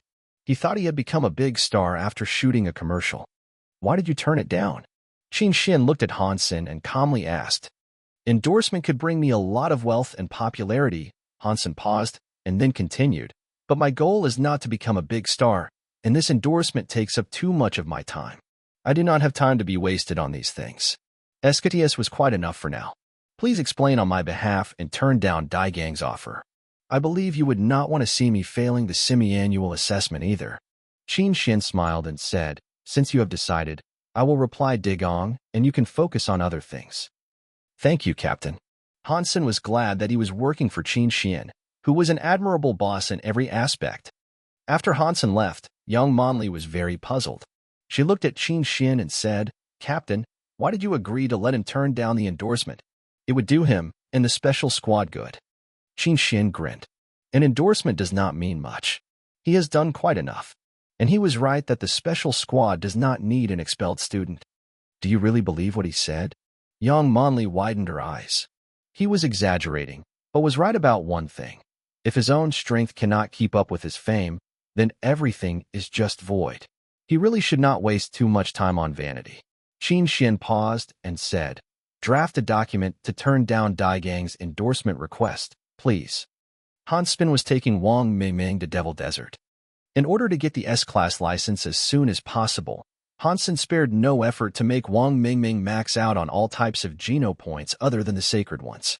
Fortunately, Wang Mingming was resourceful, so it should not take too long. And he was not her only protector either. She would only ask him to accompany her to the extremely dangerous places like Devil Desert. There were quite a lot of sacred blood creatures in Devil Desert, and Han Sun would like to take a chance and see if he could gain a sacred blood weapon. If he could, then in the future, he would not have to run from the sacred blood creatures like the silver bird, but could try to kill them. Wang Mingming rarely went to school. The reason she had chosen Heavy Warframe Society was that there was no constraints there so that she could spend most of her time in God's sanctuary. In addition to Han Sun, there were several other special squad members taking her out on hunting trips. Coupled with adequate advanced meat for her consumption, Wang Mingming improved fast. Currently, she could fight a mutant creature alone. Han Sun leisurely followed Wang Mingming riding the mutant three-eyed beast, watching her fight. All he had to do was to summon the golden rockworm to clean up the creatures she had killed. Now Han Sun's targets were limited to mutant and sacred blood creatures. However, Wang Mingming still needed some primitive Geno points, so they were still hunting for rare primitive creatures. Brother Han, there seemed to be a group of creatures eyeing us from above, said Wang Mingming, sitting on the back of her big white bear. It has been a while. I wonder why they did not attack us. Han Sun nodded, as he had already noticed them. It was a group of black-feathered beasts. They were primitive creatures with a monkey-like body and a pair of black wings. Han Sun had spotted them before, but they usually appeared in small groups instead of a large group like this. There were at least 3 black-feathered beasts gathering in the sky right now. These black-feathered beasts were hovering over them, but did not mean to attack. Han Sun had some doubts about this. Although they were intelligent, he did not believe that they could tell he and Wang were strong from their looks. With so many of them, the beast could have tried to attack. When Han Sun was wondering, he suddenly heard faint sounds of fighting ahead of them. The two exchanged a look and urged their mounts up a dune. From there, they saw a group of people being attacked by thousands of black-feathered beasts, some of which were mutant creatures. Surrounded by black-feathered beasts, the group had no way to escape. They were fighting hard, but there were bodies of both the black-feathered beasts and humans on the sand. So these guys hovering over us are just the sentinels. No wonder they had not attacked us. We were never their goals. Han Sun was scared by how intelligent the creatures could be. They even had a strategy. That looks like Huangfu Pingqing. What's she doing here? Wang Mingming watched for a while and looked surprised, her eyes on a woman in red armor among the group of people. Huangfu Pingqing? Who is she? Han Sun paused as he had never heard such a name in steel armor shelter. Judging from Wang's reaction, she seemed important. She is the daughter of Huangfu Hao. The Huangfus and Wangs have been friends for generations. We have been cooperating in many businesses. She is 2 years older than me and has entered God's sanctuary 2 years before I did. Her shelter should be Faith Shelter. Why would she be here? Wang Mingming asked. Brother Han, can we help them kill the creatures? Do you know the rest of them? Hansen did not answer, but asked. No. Wang Mingming shook her head after looking carefully. How tight are you and Huang Fu Pinqing? Hansen asked again. We have known each other since we were little and our families have business collaborations, Wang Mingming thought and replied. Then we'd better stay here, so that they would not assume that we wanted to steal the creatures. Hansen narrowed his eyes and said. Wang Mingming instantly understood what he meant and stayed quiet. Obviously, Hansen believed that the group was able to cope with the group of black-feathered beasts. If the two of them rushed over, the group might misunderstand their intention. After a while, a young man of the group summoned a pair of white wings, flew up, and started a killing spree. He is great. Wang Mingming was slightly surprised to see the young man moving. Your friend is better, Hansen smiled and said. Her. Wang Mingming looked to Huang Fu Pinqing in surprise, only to find her shooting arrows under several people's protection. Compared to the winged young man, she seemed less impressive. Every arrow she shot would kill the beast that poses the most danger to the group, and even a mutant beast would be shot dead by her. She looked ordinary, but her threat to these creatures is greater than the young man. She is both calm and capable. I think she is probably better than I in archery, said Hansen, squinting. Wang Mingming observed carefully and found Hansen was right. Huang Fu Pinqing's arrows seemed out of order, but would always hit the most dangerous black-feathered beast. Suddenly, with a strange cry from afar, the cloud-like black-feathered beast scattered quickly, leaving thousands of dead bodies on the sand. The group of people clearly had noticed the two of them a while ago. Some of them stayed to clean up the field, and Huang Fu Pinqing walked over to the two together with the young man who had beast soul wings. Mingming, so great to see you here. Huang Fu Pinqing held Wang Mingming's hand and said dearly, Sister, I was afraid that you might misunderstand, so I did not go over to help. You will not blame me, right? Wang Mingming blinked and said, Of course not. I understand that you meant well, Huang Fu Pinqing said, and looked to Han's son in surprise. Aren't you the spokesperson of SKTS? I did not expect to see a celebrity here. It is my honor to meet you. Huang Fu Qingxing had reached out her hand. It seemed that she was genuinely happy to see him. Miss Huang Fu, you flatter me. I just got lucky. Hansen felt a chill. Although Huang Fu Pinqing had a beautiful smile and cordial manner, he had an instinct that she was more dangerous than Son of Heaven. The poisonous plants were always beautiful. Since Mingming is my friend and you are hers, then we are friends and you can call me Pinqing. She then introduced the young man with her. This is Wang Dongling. He has been a great help in the shelter. If it weren't for him, I could never get here and chat with you. Wang Dongling's face was grim when seeing Huang Fu Pinqing talking to Hansen like that, but now hearing her remark, he suddenly smiled and said hi to Hansen and Wang Mingming. After the four chatted for a while, Hansen learned that Huang Fu Pinqing and the rest had traveled from Faith Shelter and across the Devil Desert to reach here. It is really good to see you here. Can you take us to Steel Armor Shelter? Huang Fu smiled and asked. Wang Mingming was ready to agree, but Hansen suddenly said, Miss Huang Fu, we are not far from Steel Armor Shelter. Here's a map, and if you follow this, you will get there in days. We have just arrived and will not head back now. Huang Fu looked surprised for an instant before she put on a smile and gave the map to Wang Dongling. That being the case, I have to trouble Mr. Wang to take the group there. I have so much to talk about with Mingming, and will join you on your hunting trip. Wang Dongling's face slightly darkened. He quickly said, Pinqing, it is too dangerous for you to be here alone. I will ask the rest to go to Steel Armor Shelter, and I can stay to protect you. Han Sun could not help frowning. Huang Fu Pinqing and Wang Dongling decided to stay without his consent, while the rest of the group took the map and went to Steel Armor Shelter. Miss Huang Fu, do you need these black-feathered beast bodies? Hansen pointed to nearly 1,000 dead black-feathered beasts on the ground. So much primitive meat. Even if I want it, I won't be able to take it back. If you can use it, be my guest. Huang Fu wondered what Hansen could possibly do with it. Hansen thanked her and summoned the Golden Rock Worm King, which was now the size of an ox. It quickly squirmed to the bodies and started to swallow. Huang Fu Pinqing and Wang Dongling were both shocked by how the worm ate its food. They had seen nothing like this since there were not a lot who kept advanced beast soul pets. Seeing the Golden Rock Worm King eating the bodies up and growing in size, Huang Fu Pinqing could not help feeling surprised. Mr. Han, is this a sacred blood beast soul pet? Huang Fu looked at Hansen and asked. It is, but it's basically useless. All it does is eating. Han Sen laughed. He gained the beast soul of the golden rock worm king when he was with Wang Mingming, so he did not hide it from them.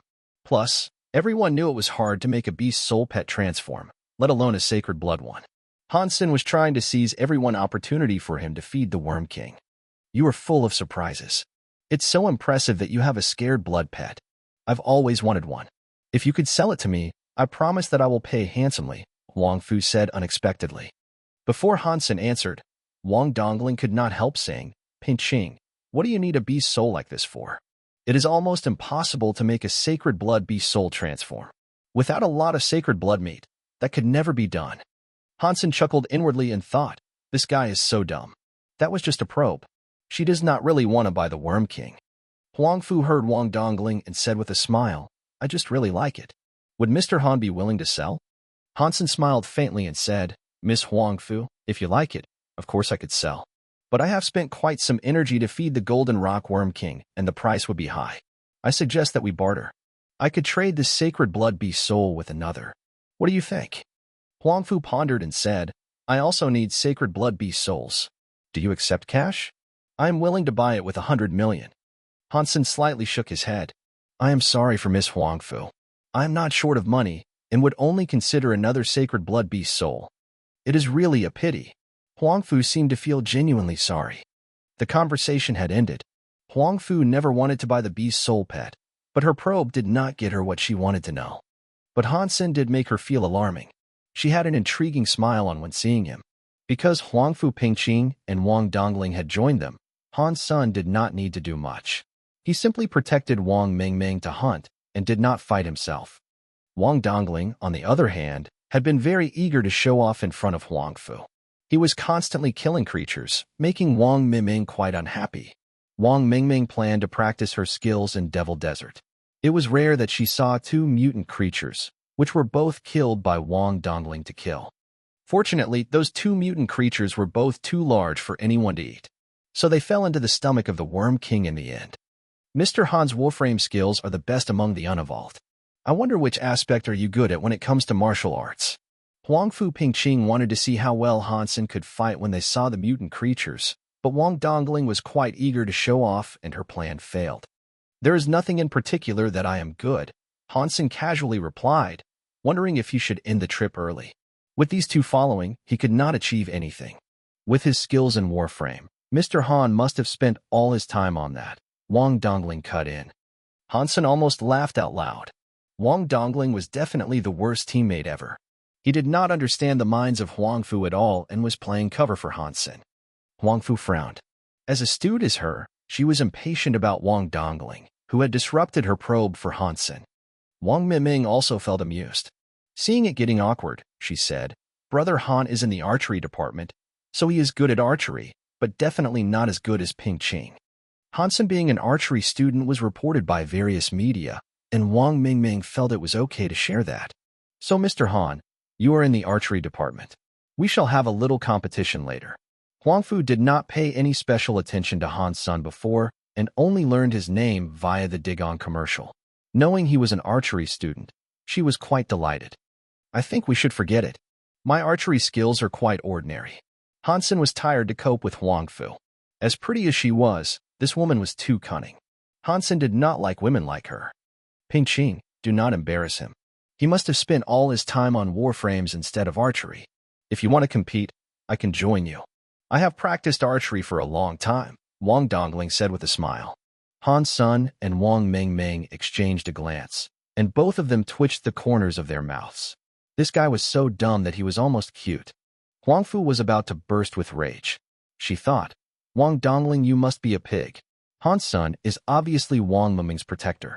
If Han Sen had nothing special about him, would the Wangs trust Mingming alone with him in such a dangerous place? Huang Fu was so mad that she stopped talking. The four continued into Devil Desert. After a while, Han Sen suddenly looked up at the sky and said grimly, we should go back. So soon? Wang Dongling slightly hesitated, not understanding what made Han Sen say so. Huang Fu Pingqing and Wang Mingming looked in the direction of Han Sen's sight and saw two black-feathered beasts circling in the sky. You are worried about the black-feathered beasts? Huang Fu lowered her voice and asked. Hansen nodded. These days there have always been black-feathered beasts around us. Maybe it has something to do with that large group of them. Wang Dongling said with a confident smile, Mr. Han, you worry too much. They are merely beasts and not as intelligent as you think they are. And even if they come here, I could kill as many as there are. Han Sun did not have time to explain to Wang Dongling. He summoned his mutant three-eyed beast mount and called Wang Ming Ming. Ming Ming, let's go. Han Sun had seen what the sacred blood fox king could do, and these black-feathered beasts might also have a king like that. Constantly seeing them around gave him a bad feeling. Since he had taken Wang Ming Ming here, he needed to be responsible for the safety, not to mention the trust she placed in him. Sister, let's go together? Wang Ming Ming summoned her big white bear and asked Hongfu Pingqing. Huangfu nodded and summoned her mount, following the two. Wang Dongling had to summon his mount and follow them. He murmured, just a few black-feathered beasts. What's to be afraid about? Hansen simply ignored him and guarded Wang Ming Ming run at full speed. Half an hour later, the sky darkened. It was daytime and in a desert, but the sun was suddenly gone. The black-feathered beasts rushed toward them like bats. The four were filled with aghast. This group was even bigger than last time. They must be more than 10,000. Among them many had wings like iron, which indicated they were mutant. Among the black-feathered beasts, there was a red one over 9 feet long, and its wingspan more than 60 feet roaring and snapping. In its roar, the horrifying black-feathered beasts were like soldiers, launching organized attacks at them. A scared blood black-feathered beast. Huangfu cried. Wang Dongling's face was grim. He summoned beast soul armor, his white wings, and a pair of beast soul knives, throwing himself at the black-feathered beasts. He seemed to plan to get rid of the black-feathered beast king first. But Han Sun put away his mutant mount and jumped on the big white bear's back. He shouted, Ming Ming, to the southeast cliff. Wang Ming Ming rode the big white bear at full speed over there. Standing on the bear's back, Hansen summoned his hornbow and mutant black stinger arrows, aiming at the black-feathered beasts. Huangfu did not expect Han Sun to act so decisively. She threw a glance at Wang Dongling, who was in the center of the beasts, and urged her mount to follow Han Sun and Wang Ming Ming. In the meantime, she summoned beast soul bow and arrows, and turned back to shoot at the beasts from time to time. Her archery skills were truly great, and she had more than one beast soul arrows. With her mount carrying her at full speed, she managed to shoot 7 beast soul arrows at the same time, killing the 7 black-feathered beasts closest to her. Han Sun did not mind her. Whenever there was a black-feathered beast coming close, he would simple whack it with her horn bow. With the Geno points he had unparalleled strength. Although the bow was no blade, it was still sacred blood and blew the black-feathered beasts away instantaneously. None could approach the white bear. Huangfu's mount had great speed and kept up with the white bear. Sharing the protection from Han Senator, at least she did not need to worry about beasts on his side. Wang Dongling regretted immediately after flying among the black-feathered beasts. There were simply too many of them. Groups of mutant black-feathered beasts surrounded him, leaving him no chance to approach the sacred blood one. His situation was highly risky. Although he had a pair of knives and was using them to the extreme, he could not block the black-feathered beasts coming at him in all directions. One got a chance and bit on his unprotected thigh. Ouch! Wang Dongling screamed and kicked the beast away, turning around to run. But the group of mutant black-feathered beasts would never let him go easily. Flapping their iron wings, they snapped at him, and he was stuck in a bloody fight. Soon his skin was ripped apart everywhere and blood was welling. At this time, Han Sun and Wang Ming Ming had rushed to the cliff, which was more than 60 feet tall, standing aloof in the sand like a yellow cake. The bastards are too fast. We can't run away. Let's fight them here. At a corner, Hansen carried Wang Ming Ming and jumped down from the big white bear's back. He turned his back to the cliff and stood in front of Wang Ming Ming. Having summoned a black chopper, he slashed at a black-feathered beast coming at them, cutting it in half. This was one of the 2 mutant beast souls he gained from Gu Ming. It was called the Beast Chopper and was much more useful in a melee like this than lighter weapons. Huangfu Pingqing also jumped off her mount and came next to Han Sun and summoned a pair of daggers, fighting off the black-feathered beasts. She knew that if they fought as a team, there might be a chance for them to survive, whereas she would be doomed if fighting alone. But even if they were against the rock and did not need to worry about attacks coming from behind, Huangfu still felt her heart racing. She regretted taking the risk alone. Wang Dongling had some strength, but no brain, and was by no means helpful. Ah! Wang Dongling screamed and screamed, making the three's hearts sink. But they did not have much energy to think about him, as they could barely deal with the overwhelming black-feathered beasts. Blood soon colored the rocks and sand on the ground red. The bodies of the black-feathered beasts almost buried Han Sen and the girls, limiting their space of movements. Bang! Suddenly a bloody body fell from above in front of the three. It was a headless body, and looked like it belonged to Wang Dongling. And in the sky, the black-feathered beast king was grabbing the head of Wang Dongling, and let out a cry of triumph. The scene sent a chill down Huang Fu's spine. Her face became grim as she felt doomed. With so many black-feathered beasts, it would take them a while to kill them all even if the beasts did not fight back, not to mention the mutant and sacred blood black-feathered beasts. And now they had been trapped in the bodies of the black-feathered beasts. If they did not manage to go out, they would be torn apart before the king came to them. When Huang Fu was in despair, she saw a giant golden object in a sudden. It turned out to be the Golden Rock Worm King. Summoned by Han Sen, the Golden Rock Worm King quickly ripped at the beast bodies. With its size like a rhinoceros, the Worm King pushed away all the bodies, blocking the three away. The black-feathered beast threw them at the Worm King. However, the Worm King's shell was already really hard, and the claws of the beast could not harm it at all. The Worm King did not mind them and continued to devour the dead bodies. With the help of the Worm King, the three had gained space to move around. Wielding the chopper seamlessly, Han Sen killed all the black-feathered beasts that dared to come close. Primitive black-feathered beast killed. Beast soul of primitive black-feathered beast gained. Eat its meat to gain 0 to 10 primitive geno points. With so many black-feathered beasts killed, Han Sen eventually gained a primitive beast soul. Huang Fu killed about the same number of beasts as he did.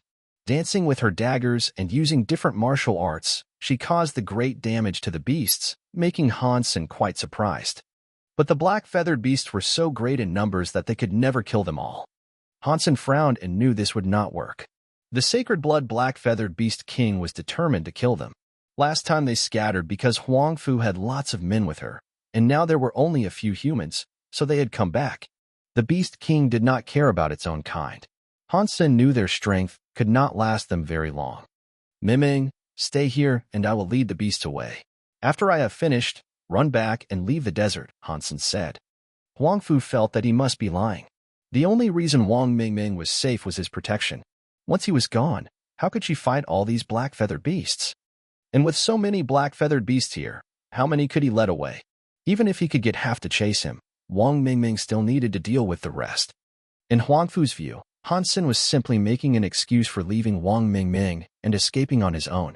When Huang Fu Pingqing was guessing, Wang Mingming said, "Take care, brother Han. Are you really one of the Wangs? Can't you see he is running alone? And you are still worried about his safety?" Huang Fu thought. But she suddenly saw Han's son reached out a hand, and a blue suite of crystal beast soul armor covered Wang Mingming's body from head to toe. The armor was simply like a beautiful piece of art, showing off Wang Mingming's nice body shape.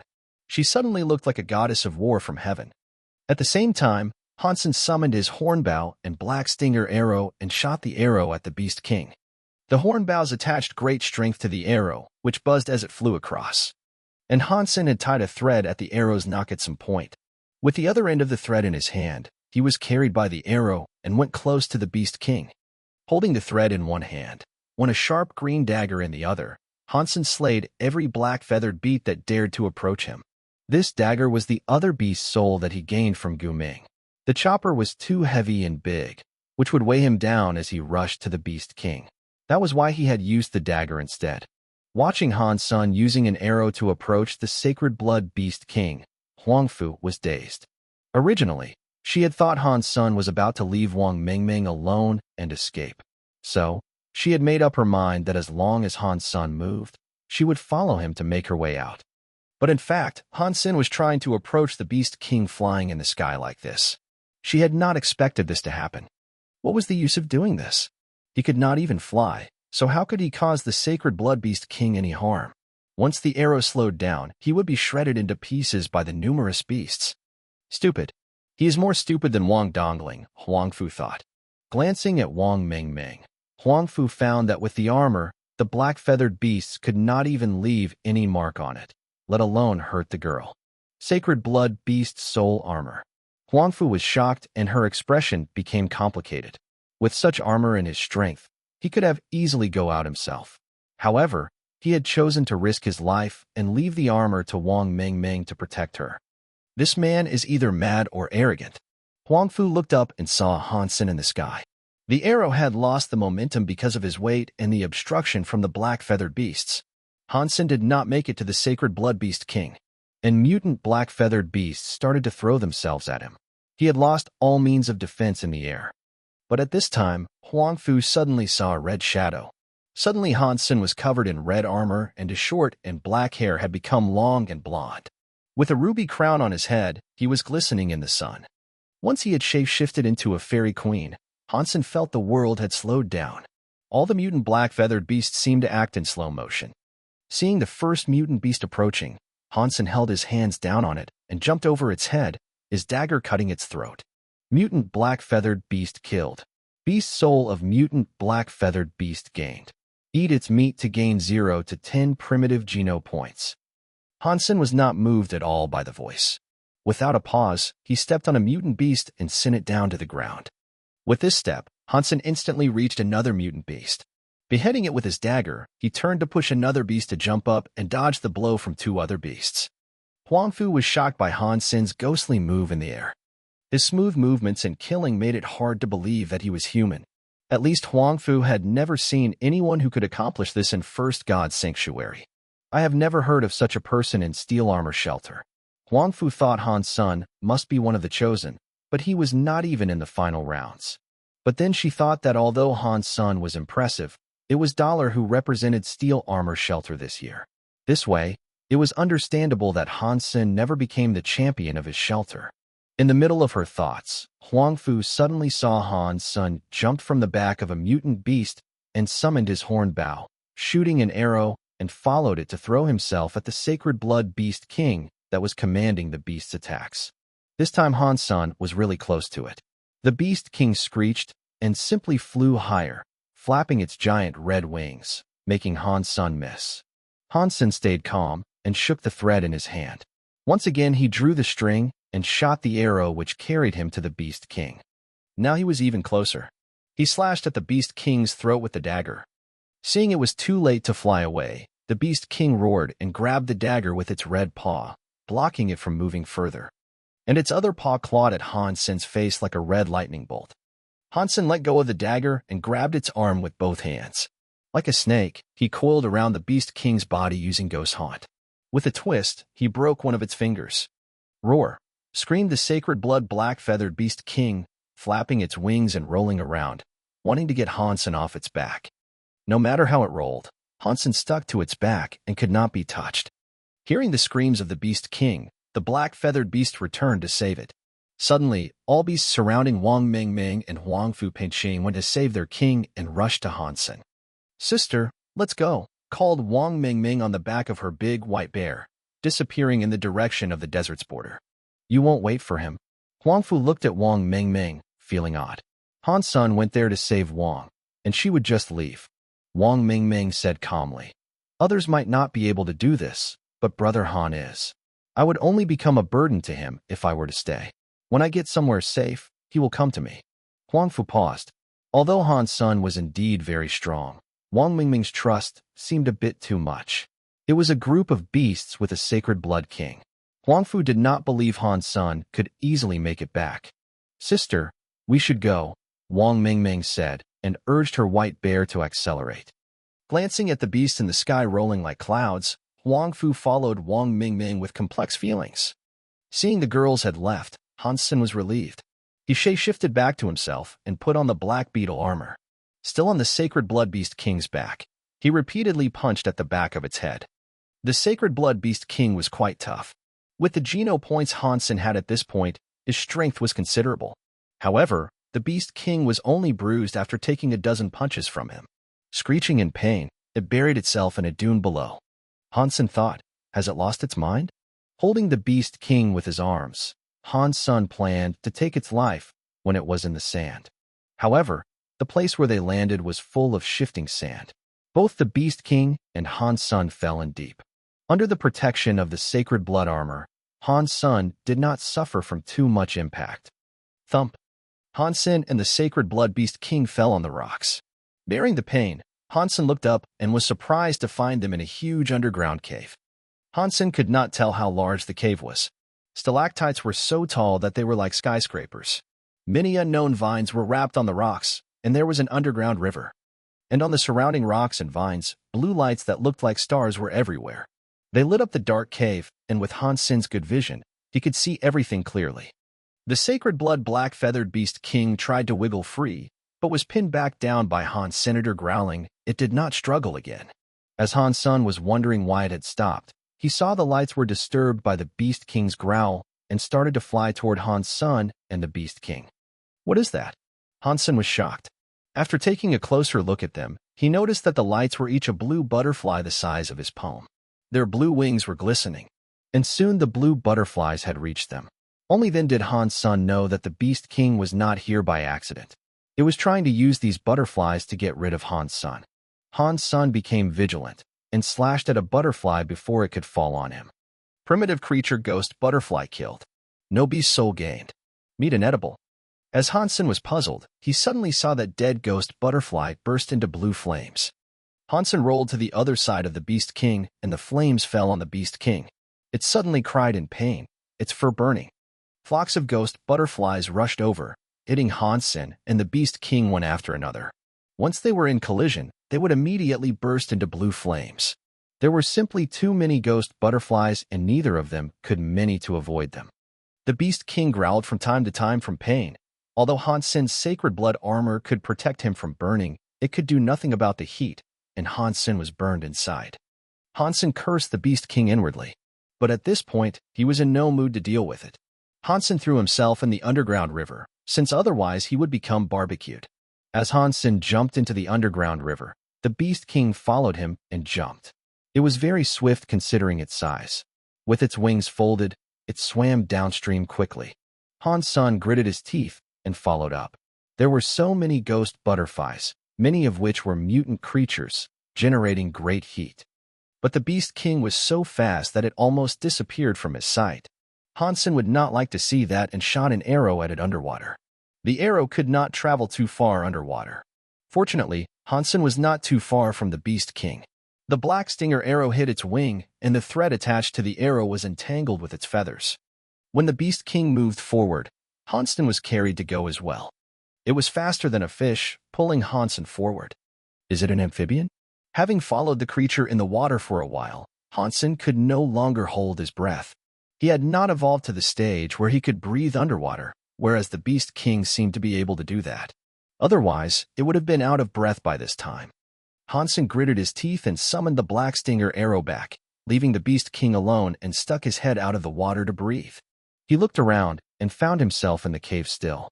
There were still some ghost butterflies, but only several of them, staying still on the rocks and vines. Since he had lost the Beast King and this place was not dangerous, Han Sun was in no hurry. Looking at a ghost butterfly on the rocks, Han Sun shot an arrow at it.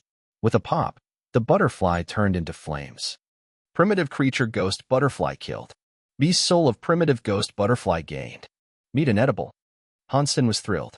He had good luck today in terms of beast soul. Although it was merely a primitive beast soul, it was a one-off beast soul like the wasp arrow that Son of Heaven once used, which was generally more powerful than the beast souls on the same level. Generally speaking, the beast souls of these inedible creatures were all one-off. The other ghost butterflies were alarmed and flew toward Han's senator with his arrow. Han Sun soon managed to shoot them all dead. Blue flames bloomed in the air. After killing all the ghost butterflies, Han Sun climbed out from the water and started to review his trophy, sitting on top of a rock. In addition to the primitive ghost butterfly beast soul, he had also gained a primitive beast soul and a mutant beast soul from black-feathered beasts. Type of primitive ghost butterfly beast soul, one-off hidden weapon.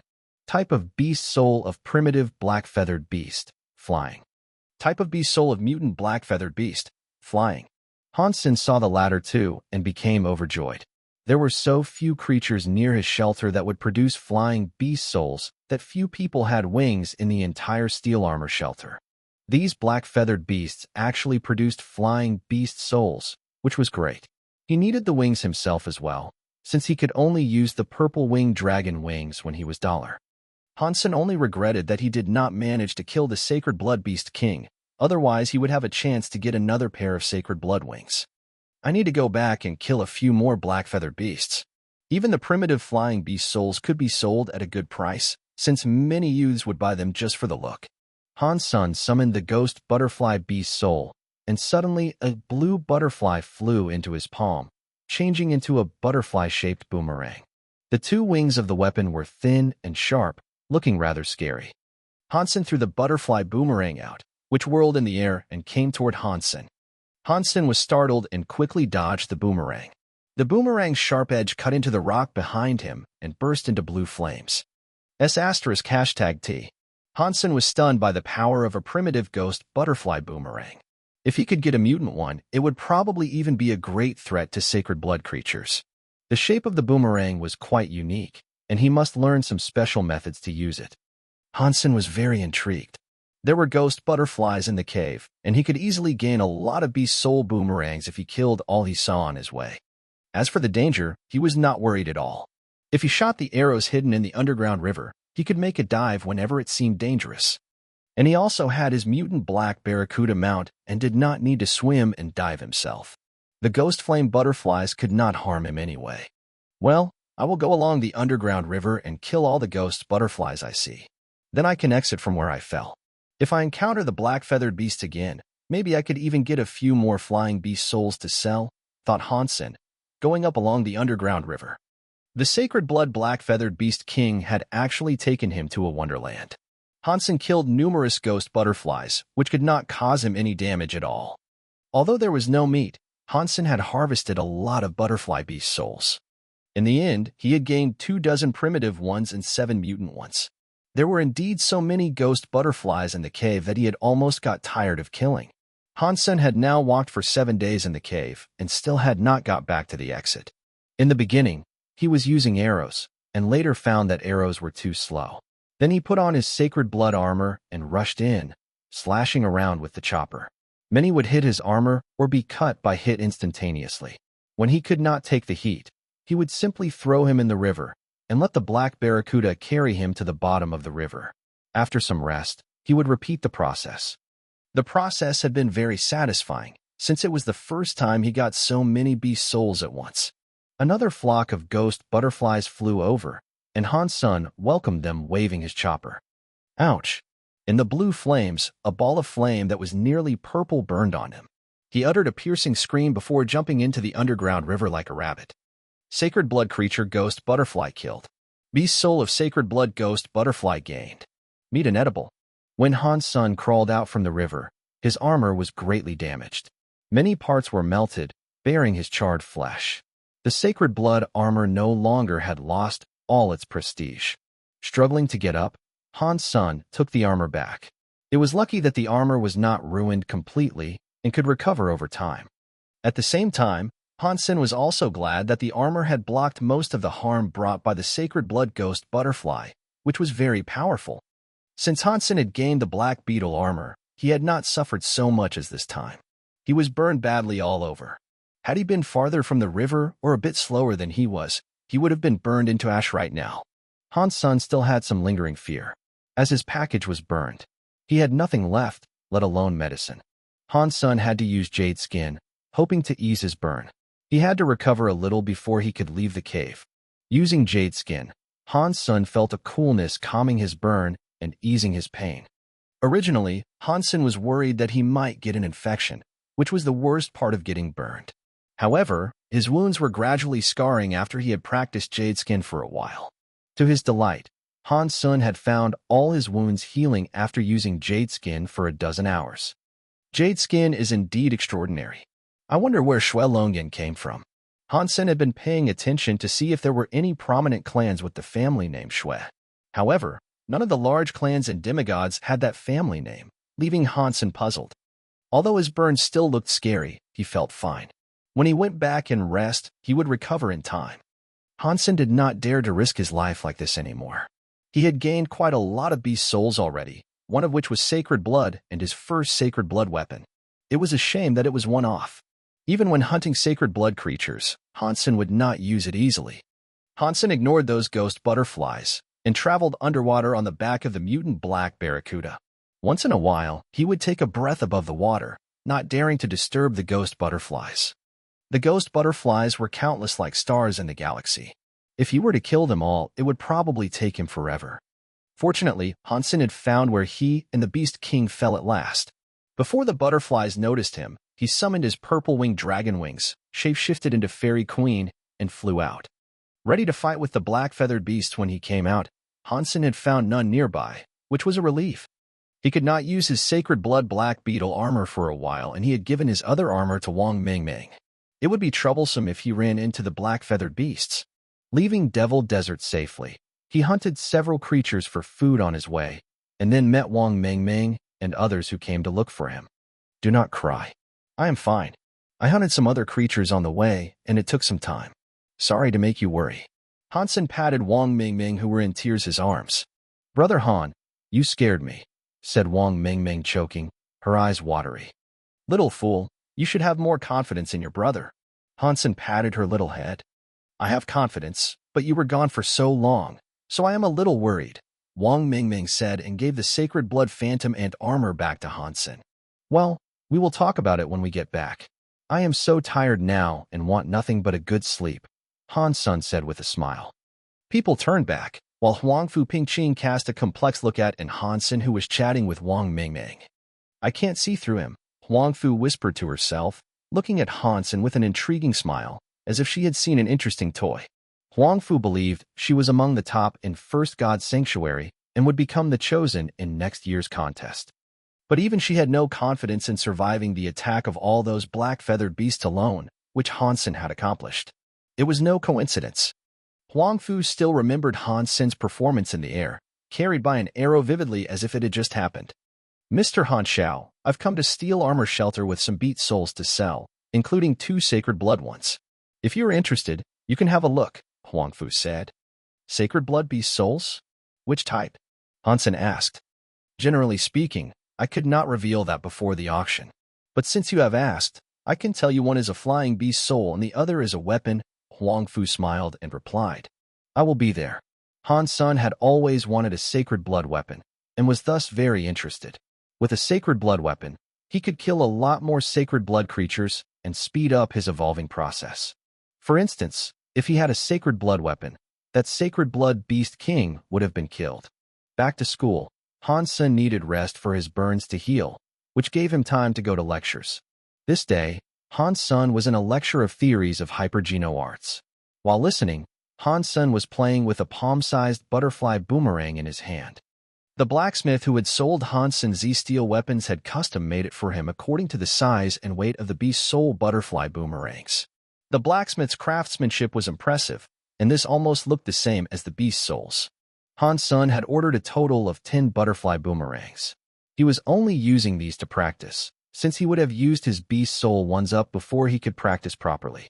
Hansen had the foundation of sleeve blade and had looked up many atrial arts of hidden weapons, so he was able to learn how to use the boomerang on his own. Listening to the professor, Hansen let the butterfly boomerang dance in his hand as if it was alive. Hansen carried it everywhere to get the hang of it. Genius, can I ask you something? After class, several students went to Hansen, and one of them said to Hansen, What? Hansen was slightly surprised, as he did not know this person. Genius, so we are from Martial Arts Society, and my name is Su Qian. We have registered for a black and white boxing competition on the Skynet, and it is a team challenge. We have 4 now, and need 1 more player. Can you join us? After the student finished, all 4 of them looked at Hansen full of hope. There are many who are good at black and white boxing. Why have you come to me? Hansen asked, puzzled. So if it is any other game, we could afford to lose, but this one is different. We are against Street Germain, and we cannot lose. That's why we've asked you to help, said the student excitedly. Seeing Hansen was at loss, the students knew that Hansen was unaware of the conflicts between Black Hawk and Street Germain and started to explain. Soon Hansen learned that in terms of martial arts, the 2 academies were bitter rivals. For 3 consecutive years, the obstruction to Black Hawk Military Academy getting into the 8 finals of the Alliance tournament was Street Germain. So this time, although it was just a casual game, Martial Arts Society still did not want to lose to Saint Germain. After Han Sun heard them out, the students looked at him nervously. Although they knew Han Sun was great at black and white boxing, he was not a society member and did not have the obligation to join them. Han Sun saw their look, pondered and said, "When is the game scheduled? If there is no time conflict with my schedule, I could join you." The students were ecstatic. It will be in the weekend. Other matches are unimportant, but the one on October 6th was against Street Germain. We really need you for this one, but we need to include your name in our registration now. No problem, I should be able to participate in that one, Hansen smiled and said. Also, do not call me genius. It does not represent all my strengths. Okay, so we will call you Hansen then. Here is the form. You have to fill it out before we submit. Su Qian handed a form to Hansen excitedly. Right, genius. Hansen. For the Skynet game, you need to register with an ID, so fill that in as well, Lu Yuhu, who was one of the students, reminded him. Okay. Hansen thought about it and filled the form out. Black Fist Emperor. The students saw his ID and were dazed. That was so arrogant that they did not believe Hansen had chosen such an ID. It can't be already used, can it? Hansen looked at the students and asked. No, it can't be. We are registering as a group, so there will be a prefix of the school name. Even if the ID is used, it will still be fine, Su Qian quickly said. The students thought to themselves, even without the prefix, no one would be so daring to use such an ID. But they did not say anything. If someone else had used such an ID, they might try to talk that person out of it. However, when it came to Hansen, it seemed okay. After the class, Hansen walked toward the training field of martial arts. Ji Yanran was training there, and he had said he would pick her up for lunch. Now the two had gone public, and everyone knew about it. They weren't trying to hide it either and started to show up together, making the single students feel sorry for themselves. When Hansen arrived at the training field, Ji Yanran was still training with others under the professor's watch, so he sat down at the stands. Ji Yanran was in the worship department, but martial arts was a compulsory course in all majors. It's the genius. He must have come to pick up the beauty. Sure enough, it's not likely he's visiting us. He's got great skin. I really want to see how it feels. Many students were whispering. Since Ji Yanran was in a relationship with Hansen, she had become more and more thick-skinned. Hearing people's comments, she did not even blush and felt quite content. Yanran, do you feel fun showing off like this every day? Chu Lily touched Ji with her elbow, complaining. I think it is a lot fun, Ji Yanran smiled and said. If you do not want to feel bad, you could find a boyfriend yourself. I'm not as fortunate as you, to have a strong and charming man thrown in your lap. Chu Lily said sourly. What can I do about my beauty? I did not even ask for one, Ji Yanran said with a smile. Chu Lily bitterly stared at Ji. Yanran, I found that since you were with him, you have become more and more shameless. He's a bad influence. Research shows that after husband and wife spend a long time together, they will gradually be affected by the other's genes. Haven't you noticed that Hansen has become more and more handsome recently? Ji Yanran blinked and said, You two deserve each other. Chu Lily rolled her eyes. In the past, a dirty joke could make Ji Yanran blush, and now Ji could throw a dirtier one back. Damn you, Han Senator, I want my innocent roommate back, Chu Lily thought bitterly. Professor Chen Ling, who was teaching martial arts, was a 30-year-old plump woman. She saw that the class was distracted by Han Sen's appearance and said with a smile, A star is indeed different. So, it seems you are in no mood to practice. How about we ask him to do a black and white boxing demonstration? Yes, Professor Chen, you the best. The students cheered, as they all knew Han Sen had beaten Yu Jiming in Professor Yan's class. Han Sun, you are quite well known. Come and do a demonstration for your classmates. Chun Ling smiled and said to Han Sen. For Professor Chen, always, Hansen said with a smile, and then came down from the stands. Another burst of cheers, and Chen Ling asked, Do you want to pick an opponent, or should I pick one for you? Professor Chen, there's no need. For sure it should be Ji Yanran, our beauty, a student teased. Suddenly everyone laughed. Although Ji Yanran was less shy now, she was still flushed in the laughter. Then Ms. Ji it is. Chen Ling also smiled. Although a bit nervous, Ji Yanran went ahead to demonstrate with Han Sun. The students were waiting to see Han Sen's legendary black and white boxing skills, but he lost to Ji Yanran in every single round, making the students and Qinling stunned. It seems that the genius was henpecked like me. Our beauty trained her man well. Do not be afraid, man. You can kneel for mercy when you go back home, but have to consider your dignity in public. Han Sen acted as if he heard nothing and lost more than 20 rounds in a row. The students were amused, whereas Qinling was extremely surprised. In black and white boxing, it was not easy to win, but it was also hard to lose, especially to lose as naturally as Han Sen did. He had to make the perfect judgment of Ji Yanran's move to lose perfectly. It was easy to lose a few rounds, but not winning any had surprised her. Han Sen was, after all, still unevolved. After the training session, Han Sen was preparing to go to the cafeteria with Ji Yanran. Qinling came over and said, Han Sen, I have something that I want to talk to you about. Can you spare a few minutes? Han Sen and Ji Yanran were both dazed. Qinling did not teach the archery department, and they did not know each other well. Han Sen was not sure what she wanted to talk about. Can we go together? Han Sen looked at Ji Yanran and Chu Lily. Sure. Let's all have lunch together. My treat. Qinling said and walked out. Han Sen, Ji Yanran, and Chu Lily quickly followed up. They were all very curious what Qinling needed. Qinling took them to a school cafeteria and booked a private room. After Han Sen and the girls had ordered, she said, Han Sen, in a few days there will be a black and white boxing competition on the Skynet, and it is a team challenge. Blackhawk had applied, but for some reason, we are one man short. Can you do me this favor? Ji Yanran and Chu Lily were both surprised, not expecting Qinling to invite Han Sen to go. Han Sen was neither in martial arts department nor in martial arts society, and contestants of this kind of game were usually selected from these two places. Su Qian and his friends have come to me, and I have already promised to join them in the match against St. Germain School. But I cannot guarantee that I have time to go to the others, Han Sen smiled and said. Qinling was suddenly overjoyed. So those boys have it covered. Nice. It's so great that you could join. We could not lose to St. Germain. Blackhawk is counting on you.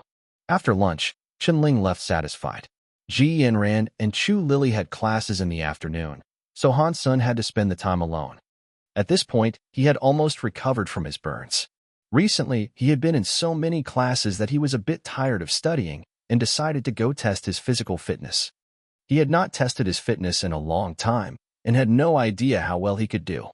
After reaching the test hall, Han Sen chose to pay for a private test room so that none could see his test result. In fact, Han Sen only planned to test a few key items, such as strength, speed, and reflex. Bang, bang, bang, bang. With a fierce blow on the machine, the number 15.4656 showed on the screen. And as Han Sen bolted, his speed was rated 15.76665. He was rated above 15 in all his test items, which surprised him. According to the statistics of the Alliance, when one maxed out on all 4 kinds of Geno points, one could reach 15 in these items. If one was especially good at certain things, then one might be rated 16 or 17 in 1 or 2 items. But now Han Sen was quite lacking in sacred and mutant Geno points, and his test results were already higher than 15, which was a bit scary.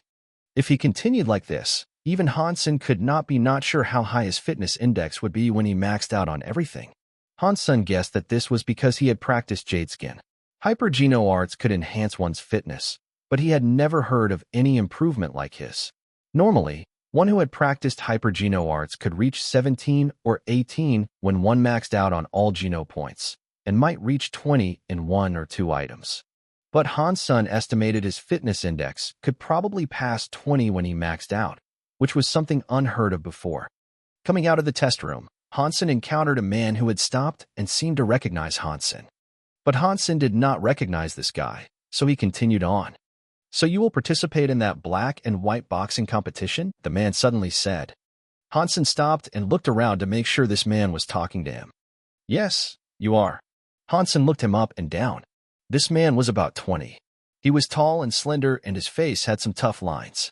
He looked like a shining weapon with a unique sharpness. Ouyang Xiaosan. The man's voice was without emotion. You are him. Glad to be your teammate. Ouyang Xiaosan was a celebrity in the martial arts department, and Han Sen had heard of him. He was the slugger in all kinds of competitions, and Han Sen thought he would be in this one as well. Seeing Hansen reaching out his hand, Ouyang was not about to shake it. Ouyang Shaosen said coldly, I did not sign up for that. Why? Hansen was surprised. As one of the best players, how is it possible that Ouyang was not on the team? I know we won't win, so that would be a waste of time. It's pointless to waste one's time and energy on some stupid game like that anyway. Ouyang regarded Han Sr. I have seen the match between you and Yu Mingji. You have talent. Are you interested in joining the martial arts society? With my training, you could become an excellent martial arts player. The two of us might have a chance at the championship of the Alliance tournament. Looking at Ouyang, Hansen smiled and said, I understand now.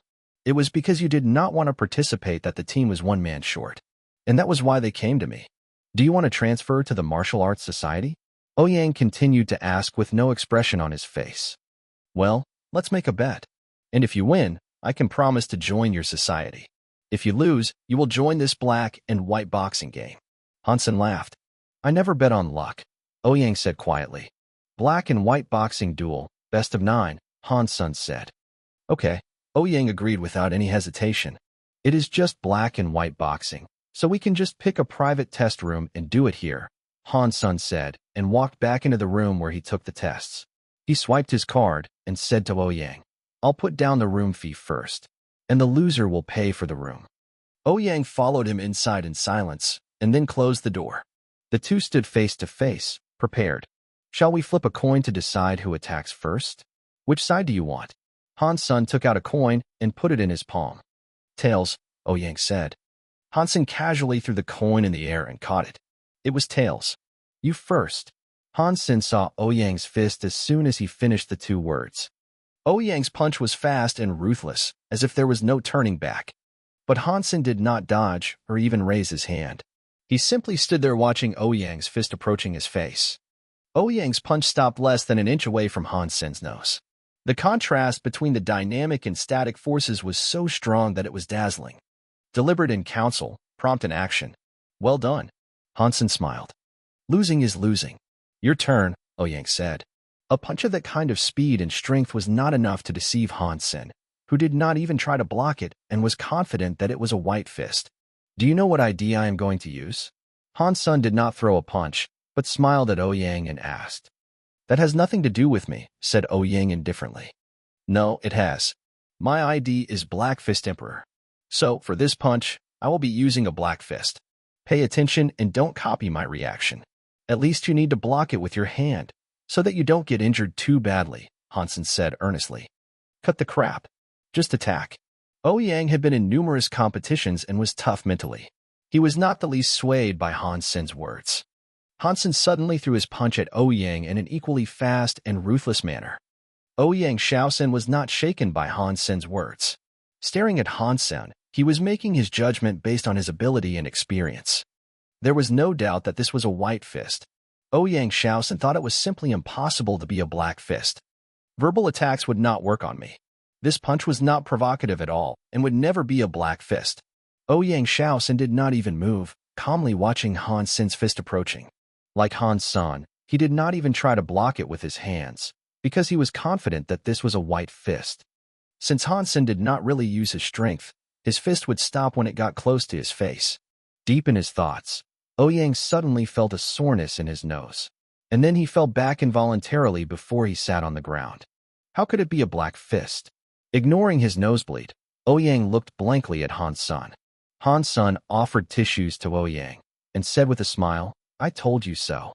Ouyang did not take the tissues, but wiped the blood off his nose and stood up. He said firmly, Best of 9, that was just 1. Hansen smiled and put the tissues back.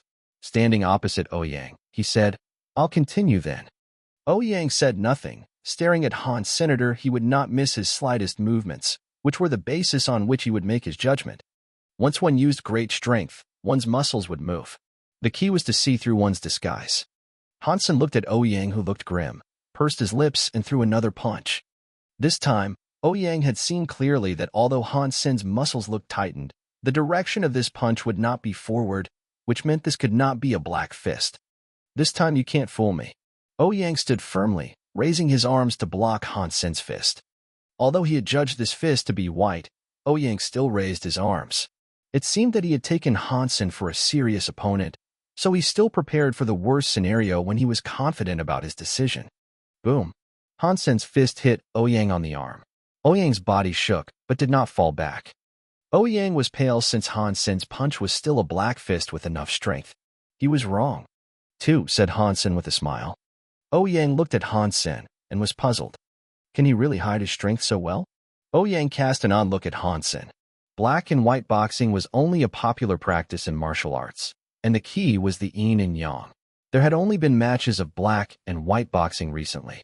Although it could not be regarded as the mainstream of martial arts, it was now quite popular. After all, it would make a great match to watch. Ouyang had participated in a lot of black and white boxing games and seen a lot of black and white boxing masters. A lot of people had mastered yin and yang forces, but whenever they throw a punch, he could still tell. Ouyang had rich experience and was particularly sensitive about his opponent's intentions, which was an advantage for him in black and white boxing games. Especially when he was the defensive side, the probability of his misjudgment was very low. Even if there were occasional mistakes, it would be because his opponent had used something he had never seen. And after he got familiar with it, it would not work anymore. But in the 2 rounds against Hansen, he had felt something different from all his previous experience. That feeling was hard to describe. Hansen's moves were misleading not only because of the false appearance of his body, but because Ouyang felt that Hansen did not intend to hit him. There has to be flaws. If it is something unknown to me, I can always find out how it works. Once I do, he can no longer fool me. Ouyang calmed down and got ready. Again, Ouyang slowly spit out the word. Bang. Hansen threw a punch and Ouyang raised his arms. This time Hansen punched harder, but Ouyang could still stand still. You are very fit. Hansen regarded Ouyang surprised. Although he still reserved his strength, Ouyang would not be able to block it with a fitness index below 13. Ouyang did not reply, because he lost again. Again, Ouyang was not discouraged.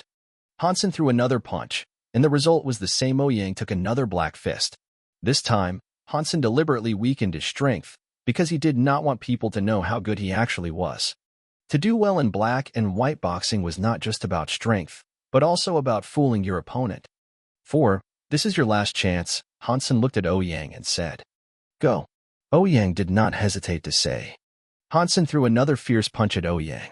It was as fast as a bullet. Suddenly, Ouyang moved away and dodged Hansen's fist. At this critical time, Ouyang did not insist on his own judgment and tried to block, but chose to dodge. Since whenever I think you were using a white fist, you used a black one. Then if I act counterintuitively, I could beat you. Ouyang said with a smile of self-confidence. But very soon, Ouyang's smile froze. As Ouyang dodged, Hansen's fist froze in the air. It was obvious that if this punch was a black one, Hansen would not be able to stop it, which meant it was a white fist. Why? Why is it a white fist? Ouyang's confidence was smashed by this white fist. Exactly the same way of using his strength, and Ouyang had made the same judgment. Only this time, he acted against his own judgment. However, he was still wrong. This white fist that had stopped halfway was harder on him than 1,000 actual punches. Why did you use a white fist? Staring at Hansen, Ouyang wanted to know the answer. There are 3 levels in black and white boxing: observing the people, observing the heart, and observing the body. You are still observing the body, and I am beginning to observe the heart. That's why I won. Hansen smiled at Ouyang. Remember to register for the competition and pay me back for the room next time we meet again. Ouyang watched him going and froze for a long time until Hansen had disappeared from his sight. Qinling was both happy and worried. She was happy that Hansen had promised to participate, while worried that Ouyang had refused to participate.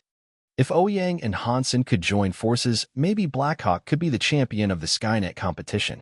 Although this game was not that important, but Blackhawk had not been a champion in a long time.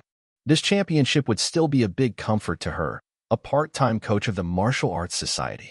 Su Qian, is Ouyang here? Qinling called Su Qian over. I have not seen him. Su Qian looked around and said, Let me know when he's here. Qinling wanted to make the final effort. Suddenly Qinling saw Ouyang coming through the door and quickly walked to him. Ouyang, I know the old players' retirement reflect negatively on our results, but you need to give the young players a chance to grow. Count me in. cut in Ouyang before Chen could finish. Do not rush to refuse. You listen to me. We have invited Hansen in the match against Street Germain. If you...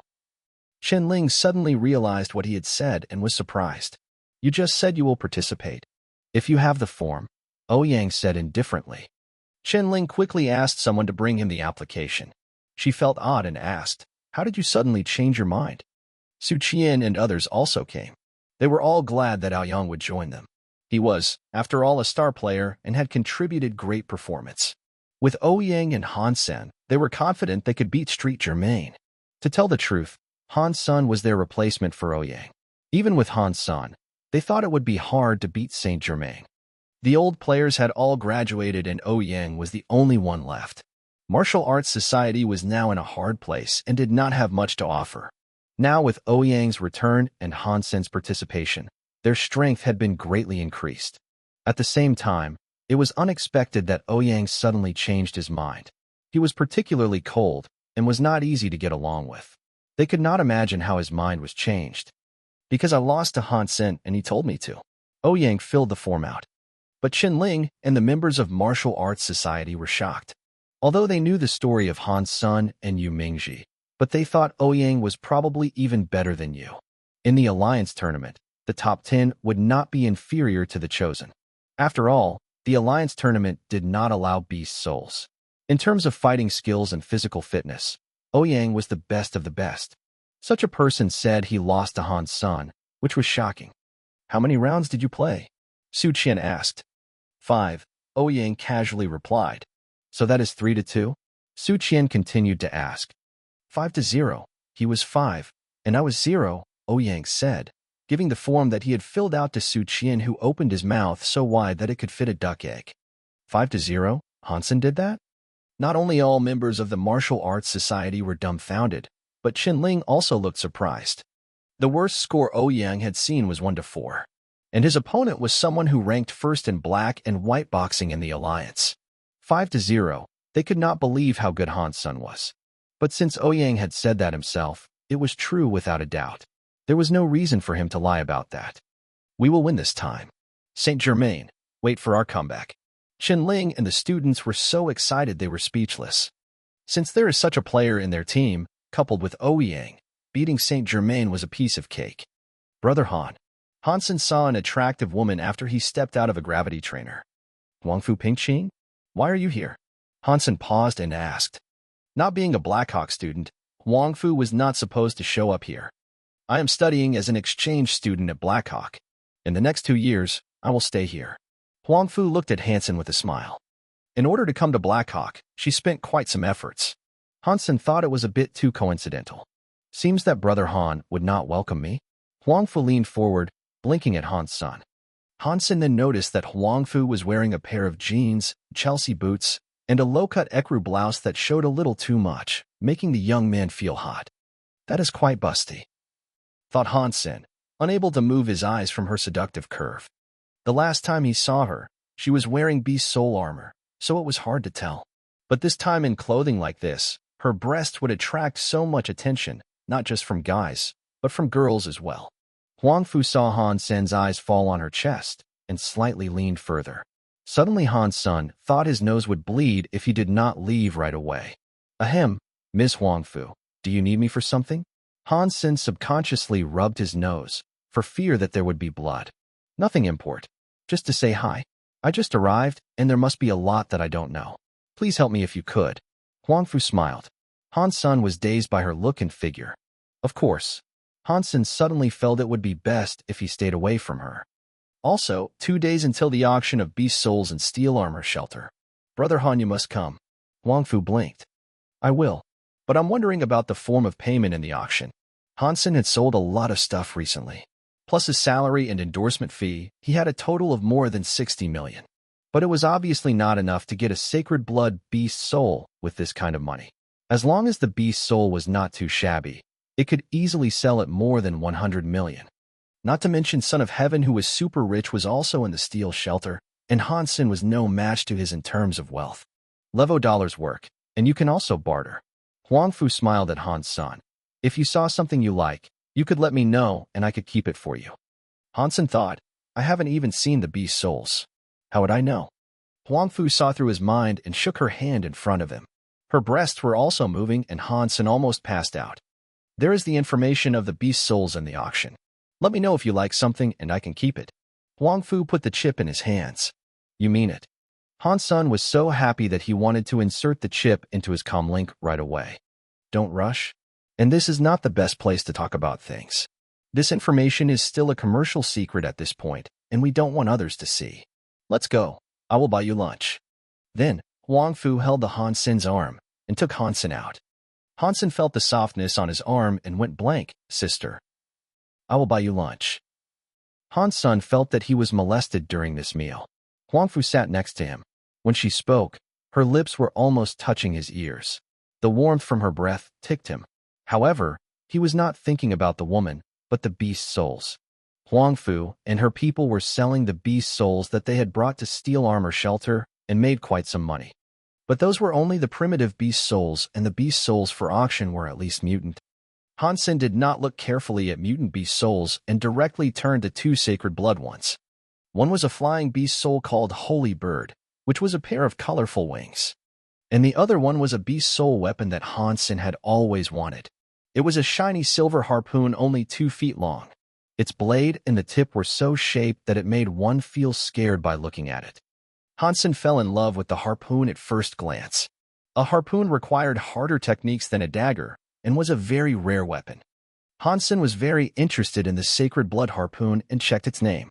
He then asked Huangfu, Sister, how much is the 3-blade harpoon? Editor, Nyoibo Studio. Huangfu sat up and said, in principle, the 2 sacred blood ones had to be shown at the auction. But if you want it, I can sell it to you beforehand. In that case, we would have to trade with the estimated price. I am not the sole owner of the business and can do nothing about that. How much is it? Hansen asked again. Huangfu took out her comlink and showed Hansen the price list. When Hansen saw the price of the harpoon, he said bitterly, 230 million, that I cannot afford that. All his property added up to more than 60 million, and he had 3 warframes. He did not plan to sell Silver Killer and the Blue SKTS. Even if he sold the other SKTS, it would be an additional 70 million, which would still cover the price of the harpoon. The estimated price is certainly very high, mainly because this time Son of Heaven will be attending, Huangfu said. If you really want it, I could give you an employee discount, after which it would be 180 million. Hansen then understood the immense profit margin in the beast soul industry and also learned how much a sacred blood beast soul was worth. With all his sacred blood beast souls, he would become very rich if he sold them all. Seeing Hansen remain silent, Huangfu said, If you still don't have enough, I have a proposal, so that you take the harpoon without spending a penny. What proposal? Hansen was slightly surprised. If you are willing to sign a contract and work for our company for 2 years, then the 3-blade harpoon can be paid as the salary to you. Huangfu said slowly, looking at Hansen. Hansen hesitated and then laughed. I did not know that I would be worth 100 million per year. Huangfu said, even if you are the spokesperson of SKTS, I would not pay that kind of money to hire you. But after I saw your ability in Devil Desert, I know you will be a great help for us to do business in other shelters. Do you want to join us? The reason why she went through the troubles to come to Blackhawk was to hire Hansen. Thank you, sister. But I can't agree to the terms. Hansen did not hesitate to refuse her. Although her people would travel to other shelters and run into advanced creatures, for business's sake, they would avoid risks, and that was not what Hansen wanted. Do not rush to refuse. You can think about it. We can negotiate your salary as well. Huangfu did not give up because of Hansen's refusal. Sister, I am really sorry. Hansen was very determined to turn her offer down. Huangfu did not expect Hansen to be so direct. But since she was there already, she would not easily give up. Well, let's change the subject then. Whenever you change your mind, you can always come to me. Huangfu opened a bottle of wine and poured it into their glasses. Taking a sip, Huangfu held her glass and said, As a member of the company, I have finished the work talk, and now we can talk about private matters. What are the private matters? Hansen looked at her puzzled. Huangfu suddenly hugged Hansen's arm and asked with a charming smile, Brother Han, do you have a girlfriend? If not, would you consider me? Hansen spewed the wine he just sipped on Huangfu. Then he quickly took some paper towel to wipe it off her, but felt something was wrong. Under the paper towel were the magnificent boobs, which were bouncing when he wiped them. Huang Fu's cheeks turned crimson. She did not think it would turn out like this. I'm sorry. I'm sorry. I did not mean it. Hansen took his hands back quickly but reluctantly. Huang Fu bit her lip and gave Han's son a fierce stare, covering her wet blouse with her hands. Hansen quickly took off his jacket and put it on Huang Fu, covering the great view. Sister, now it's late and we should get back. We can talk next time we meet, Hansen said. They were in a military school, and if Huang Fu yelled help, he would be doomed. Until next time. Huang Fu did not want to stay either. She did not want to sacrifice herself, but was only teasing him. It's not so easy to escape from me.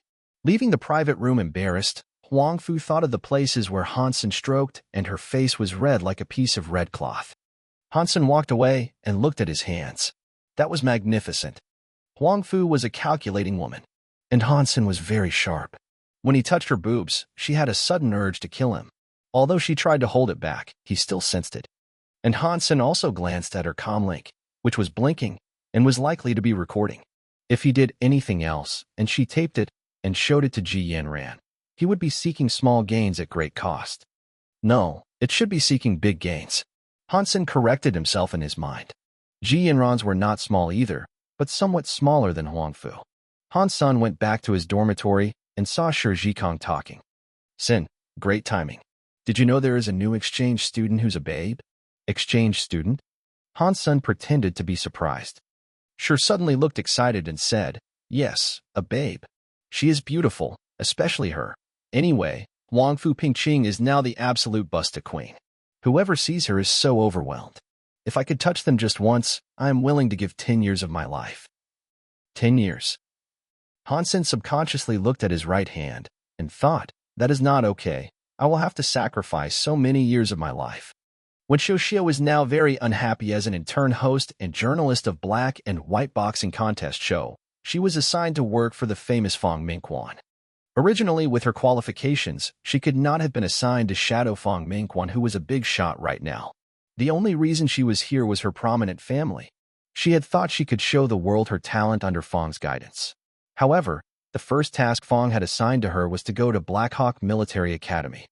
This black and white boxing competition on Skynet was sponsored by a well-known gaming platform, and all famous military schools had been invited to participate. When Xiao expected to be assigned to the schools that had ranked first or second last year, but Fong insisted that she go Black Hawk, which was not even in top 16 last time. Although she had argued, Fong Mingquan still sent her there and said there would be a surprise. When Xiao could not imagine there to be any surprise. She had checked the arrangement, and Black Hawk's first opponent would be Saint Germain, one of the top 4 last year. Saint Germain had been good at martial arts in general and had been among the top 4 in all kinds of items. They were especially strong in black and white boxing. They were only in top 4 in group match, but got the second place in the singles match. This competition on the Skynet was a group game, but Saint Germain would not lose to Black Hawk by any chance. When Xiao even doubted whether Fong Mingquan had got the names of the military schools mixed up, and she was in fact supposed to be at Saint Germain. Although when Xiao had hinted Fong Mingquan several times, Fong did not seem to hear her and sent her to Black Hawk. Well, it's the same game anyway, and I could always focus more on Saint Germain. When Xiao did not have much hope for Black Hawk. When Xiao understood that Black Hawk was not strong originally, and this year a lot of its main players had graduated, so Ouyang Shaoxin was the only one that had some skills. But Ouyang Shaoxin was at best top 10 if put in a singles match. He alone would not change the result of the game. Although she was disappointed, when Xiao still came to Black Hawk to do an interview and introduction of the players in advance. Holding her press credential and entering the campus, she was lost in the gigantic campus of Black Hawk. It was as big as a city, and she had no idea where the black and white boxing players were training. When Xiao looked around at a green area and found almost all the students were in groups or pairs. Not far from where she was, a student was sitting alone on a bench, reading. When Xiao walked to him and carefully looked at the student, thinking, it's so good to be young. Even a guy has such nice skin. Sir, sorry to bother you. Do you know where the Martial Arts Society is? When Xiao flipped her hair as she asked, believing that as a pretty lady, she could easily charm a young boy into leading the way. The boys looked up at Wen Xiao, smiled, and said, "To go to Martial Arts Society, just follow this road and turn left at the third intersection, continue to walk 2 blocks, and then turn right." Wen Xiao was still confused and quickly put on a charming smile. "Do you have a minute? Can you show me the way? I am really not familiar with this place." "I'm sorry. I still have things to do and cannot do that. Would you ask someone else?" The boy smiled and said. Wen Xiao suddenly felt terrible. She had been a campus belle when she was younger, and the prettiest girl no matter where she went.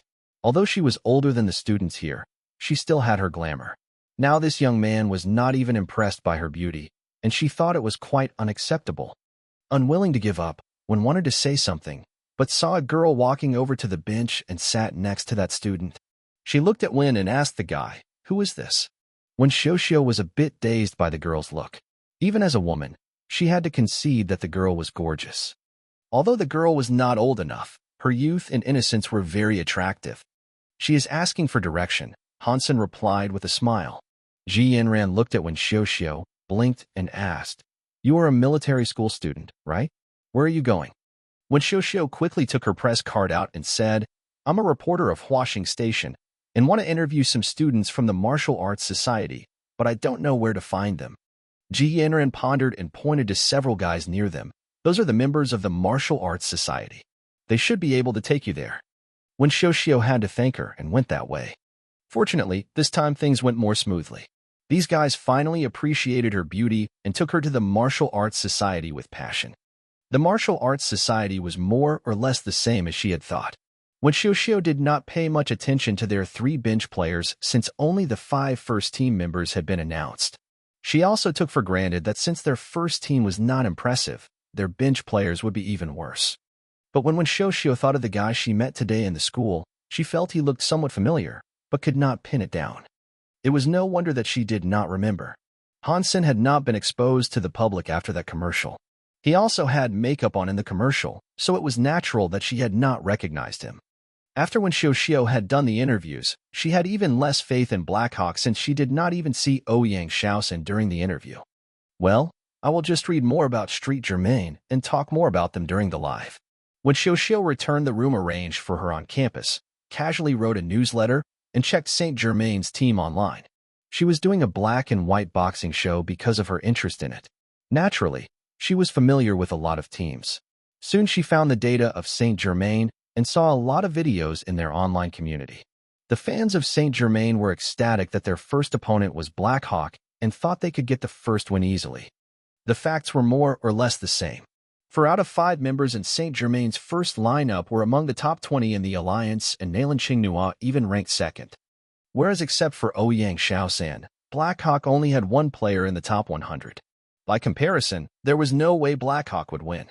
Because of that fact, Ouyang Shaoxin had been reluctant to waste time to participate. The more Wen Xiao browsed, the more she felt there was little suspense to the competition. She did not understand why Fang Mingguan let her do such a show. In Wen Xiao's view, Fang Mingguan was not trying to make her shine, and she had made up her mind that she would focus her show on Saint Germain. Hansen and Shi Zhikong and Lu Ming were practicing warframes in the 7th warehouse. It was almost the day of the competition, so Hansen did not go to the god's sanctuary even though his wounds had recovered. "Son, how come I have not seen the girls?" "How would I know?" said Hansen casually. In fact, he knew that Wang Mingming had spent a lot of time in God's sanctuary. With her family's influence, there was no way she would fail a course.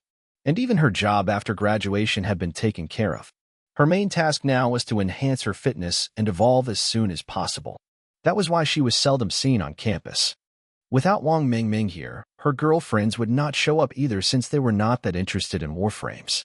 The frequent visitors were fatty and skinny. Even Hansen and his roommates were only here once in a while. Little had changed in the heavy warframe society. Fatty and skinny came over after they had finished. The 5 guys naturally started to talk about girls. "Have you heard? There has been a new exchange student. She is so pretty in those racks." "OMG," Fatty said excitedly. "Everyone knows that.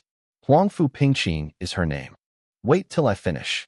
You all know her name, but do you know her background?" Fatty said hurriedly. "How would we know that? Do you know?" Shi Zhikong looked at Fatty and asked. "Of course. Look who you were talking to." Fatty said triumphantly, Huangfu is not only pretty, but also from a prominent family. Fatty spill. Skinny cut in. Fatty cleared his throat and said in a mysterious tone, "Have you all heard about Ares Martial Hall?" Of course. Who has not heard of one of the best martial halls in the Alliance? They have branches all over the Alliance. Shi Jikong curled his lips and said, "Yes, that is the one.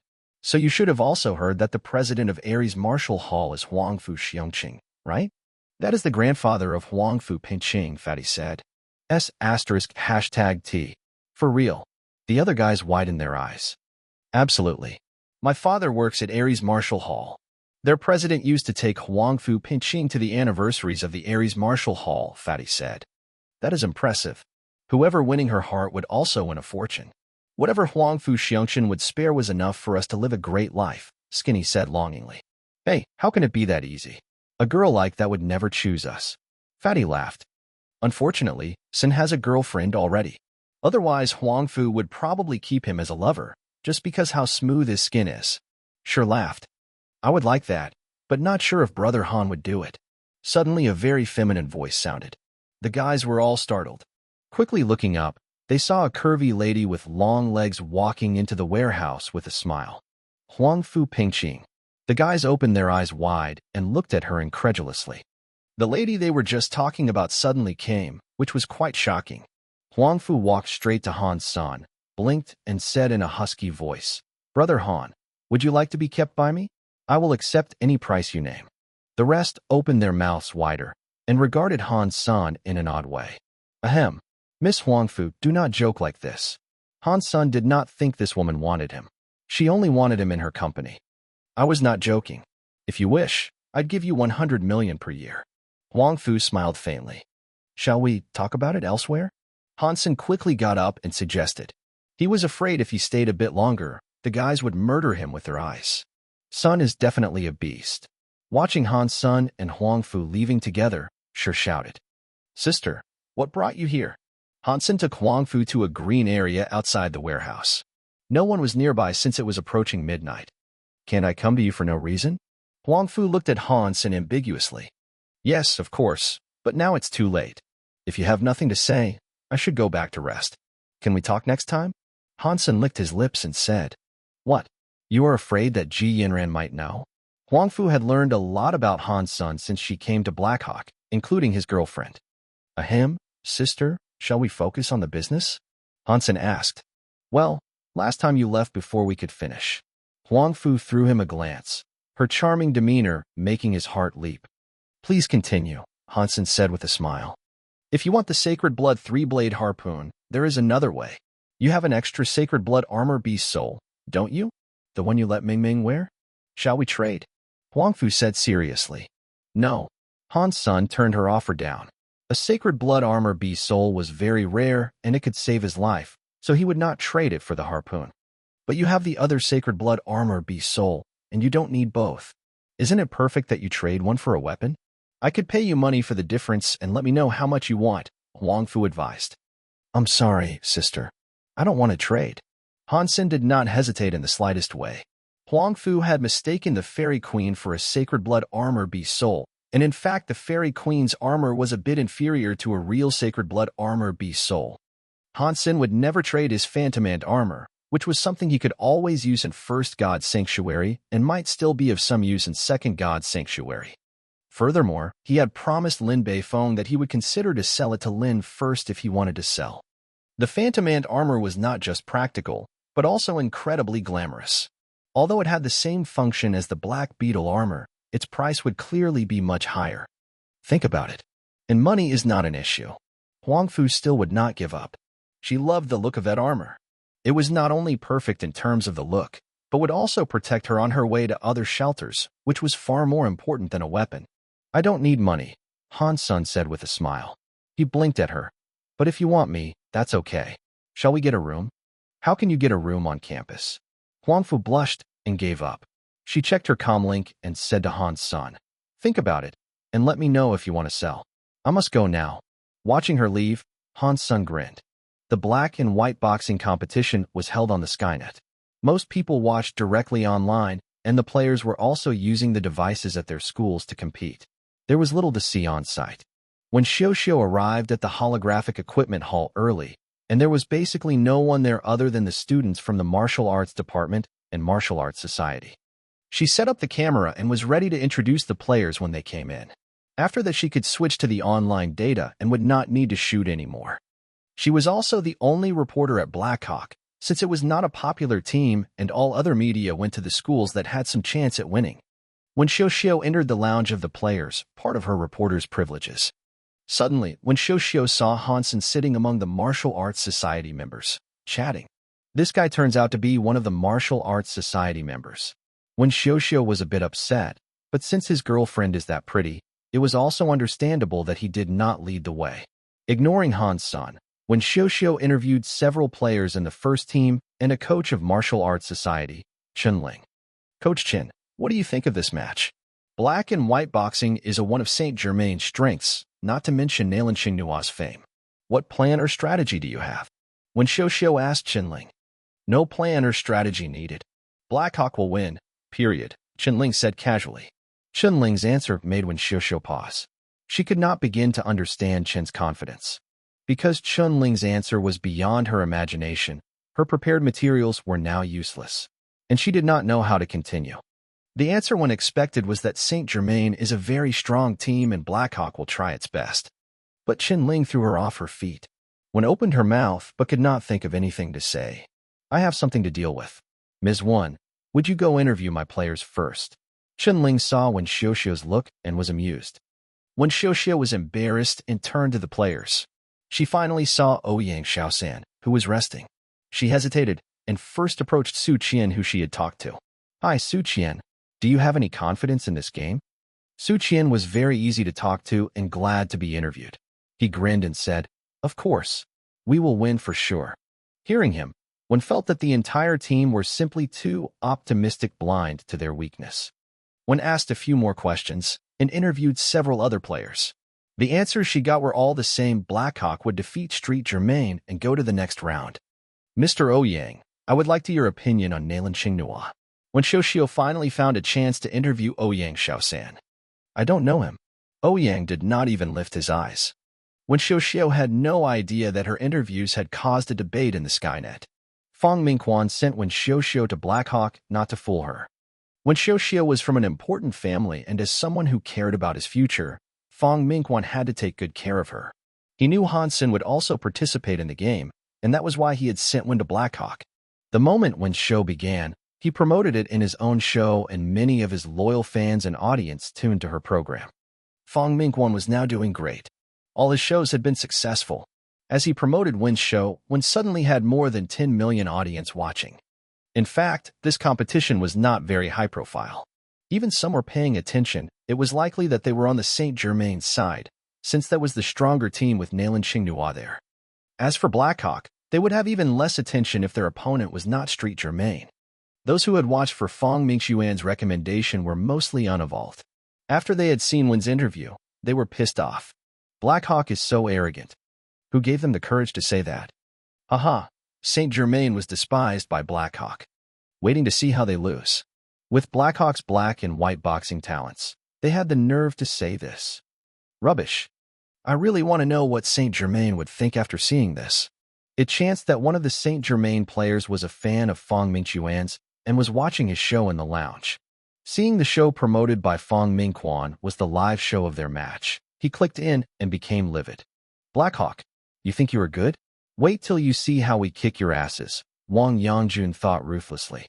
Saint Germain and Blackhawk had always been foes. In the most important martial arts games, Saint Germain had kept Blackhawk from entering top 8 multiple times. Seeing a loser so arrogant made Wang Yangjun mad. Xuanhuan, come to see this. Wang Yangjun walked to Xuanhuan and played that interview bit again. The Blackhawk team must be out of their mind. Liu Yuxing sneered after watching. And illusionary. Ma Chongkong laughed. Poor things. Wang Yangjun also laughed. Xuanhuan glanced at the video, blinked, and did not speak. He narrowed his eyes and kept eating the jelly in his hand. Xuanhuan, you are eating too much jelly. It might give you diabetes. Wang Yangjun looked at Nalin's flawless skin jealously. Diabetes? That is an ancient disease. Liu Yinxing laughed. The team talked and laughed, not taking Blackhawk seriously. In fact, this year, Saint Germain was especially strong in black and white boxing. They not only had a star player, Nalan Xuanhuan, but also had 3 other players in the top 20. Plus the newly recruited talent Liu, Saint Germain was very likely to win the championship of the Military Academy League game. This Skynet competition should be a piece of cake for them. The only threat to them in Blackhawk was Ouyang Shaosan, who was no match to Nalan and not much better than the rest in Saint Germain. Xinghua, how about you go first this time and give them a 5-0 to teach them a lesson? Wang Yongjun suddenly had an idea. Great idea. Let's what they say after the game, Ma Changye seconded with a smile. Right. I can't wait to see their interviews after. Lu Yinxing also laughed. We should follow the coach's arrangement. Nalan was still eating jelly with a harmless smile. There should be no problem. Against Blackhawk, we don't need to take them seriously. I'll talk to the coach and he will agree. Wang Yongjun said and went to the coach. Saint Germain's coach Su Yundi heard the proposal of Wang Yongjun and his eyes lit up. Su grinned and said, to fight Blackhawk, we wouldn't even need Nalan. Liu can go first and easily give them a 5-0. Can Liu do it? Wang Yongjun said a bit worriedly. Rest assured, Liu is not as good as Nalan, but should be among the top 10 right now. Sending him would be quite enough to beat Blackhawk. Su Yundi laughed. Liu was a talent discovered by Su Yundi in his coaching career. Su thought Liu would be the next Nalan promise. Liu was very talented, and all he needed was a little bit of experience. Su Yundi believed that, under his watch, Liu would be as good as Nalan in less than 2 years. At this time, Liu would be all it took to deal with Blackhawk. Liu, can you deliver? Su Yundi smiled at Li. Please be assured, coach. I will not give them any chance to fight back, Li said softly. Let's do this then. You will be the first up. Su Yundi appreciated his confidence very much. Wang Yongjun did not say anything. Liu was indeed very talented in black and white boxing. As long as he could beat Ouyang Shaosan, it would be easy for them to get a score of 5-0. The key was the match against Ouyang Shaosan. Wang Yongjun and Ouyang had fought many times, and Wang admired Ouyang. It was Ouyang's teammates that were bad. How about it? The coach agreed. Seeing Wang Yongjun was back, Lu Yinxing quickly asked. The coach said, Liu is all it took to beat Blackhawk, replied Wang Yongjun. That is true. Liu is quite talented. If he could beat Ouyang, the rest would be no threat to him. Lu Yinxing nodded.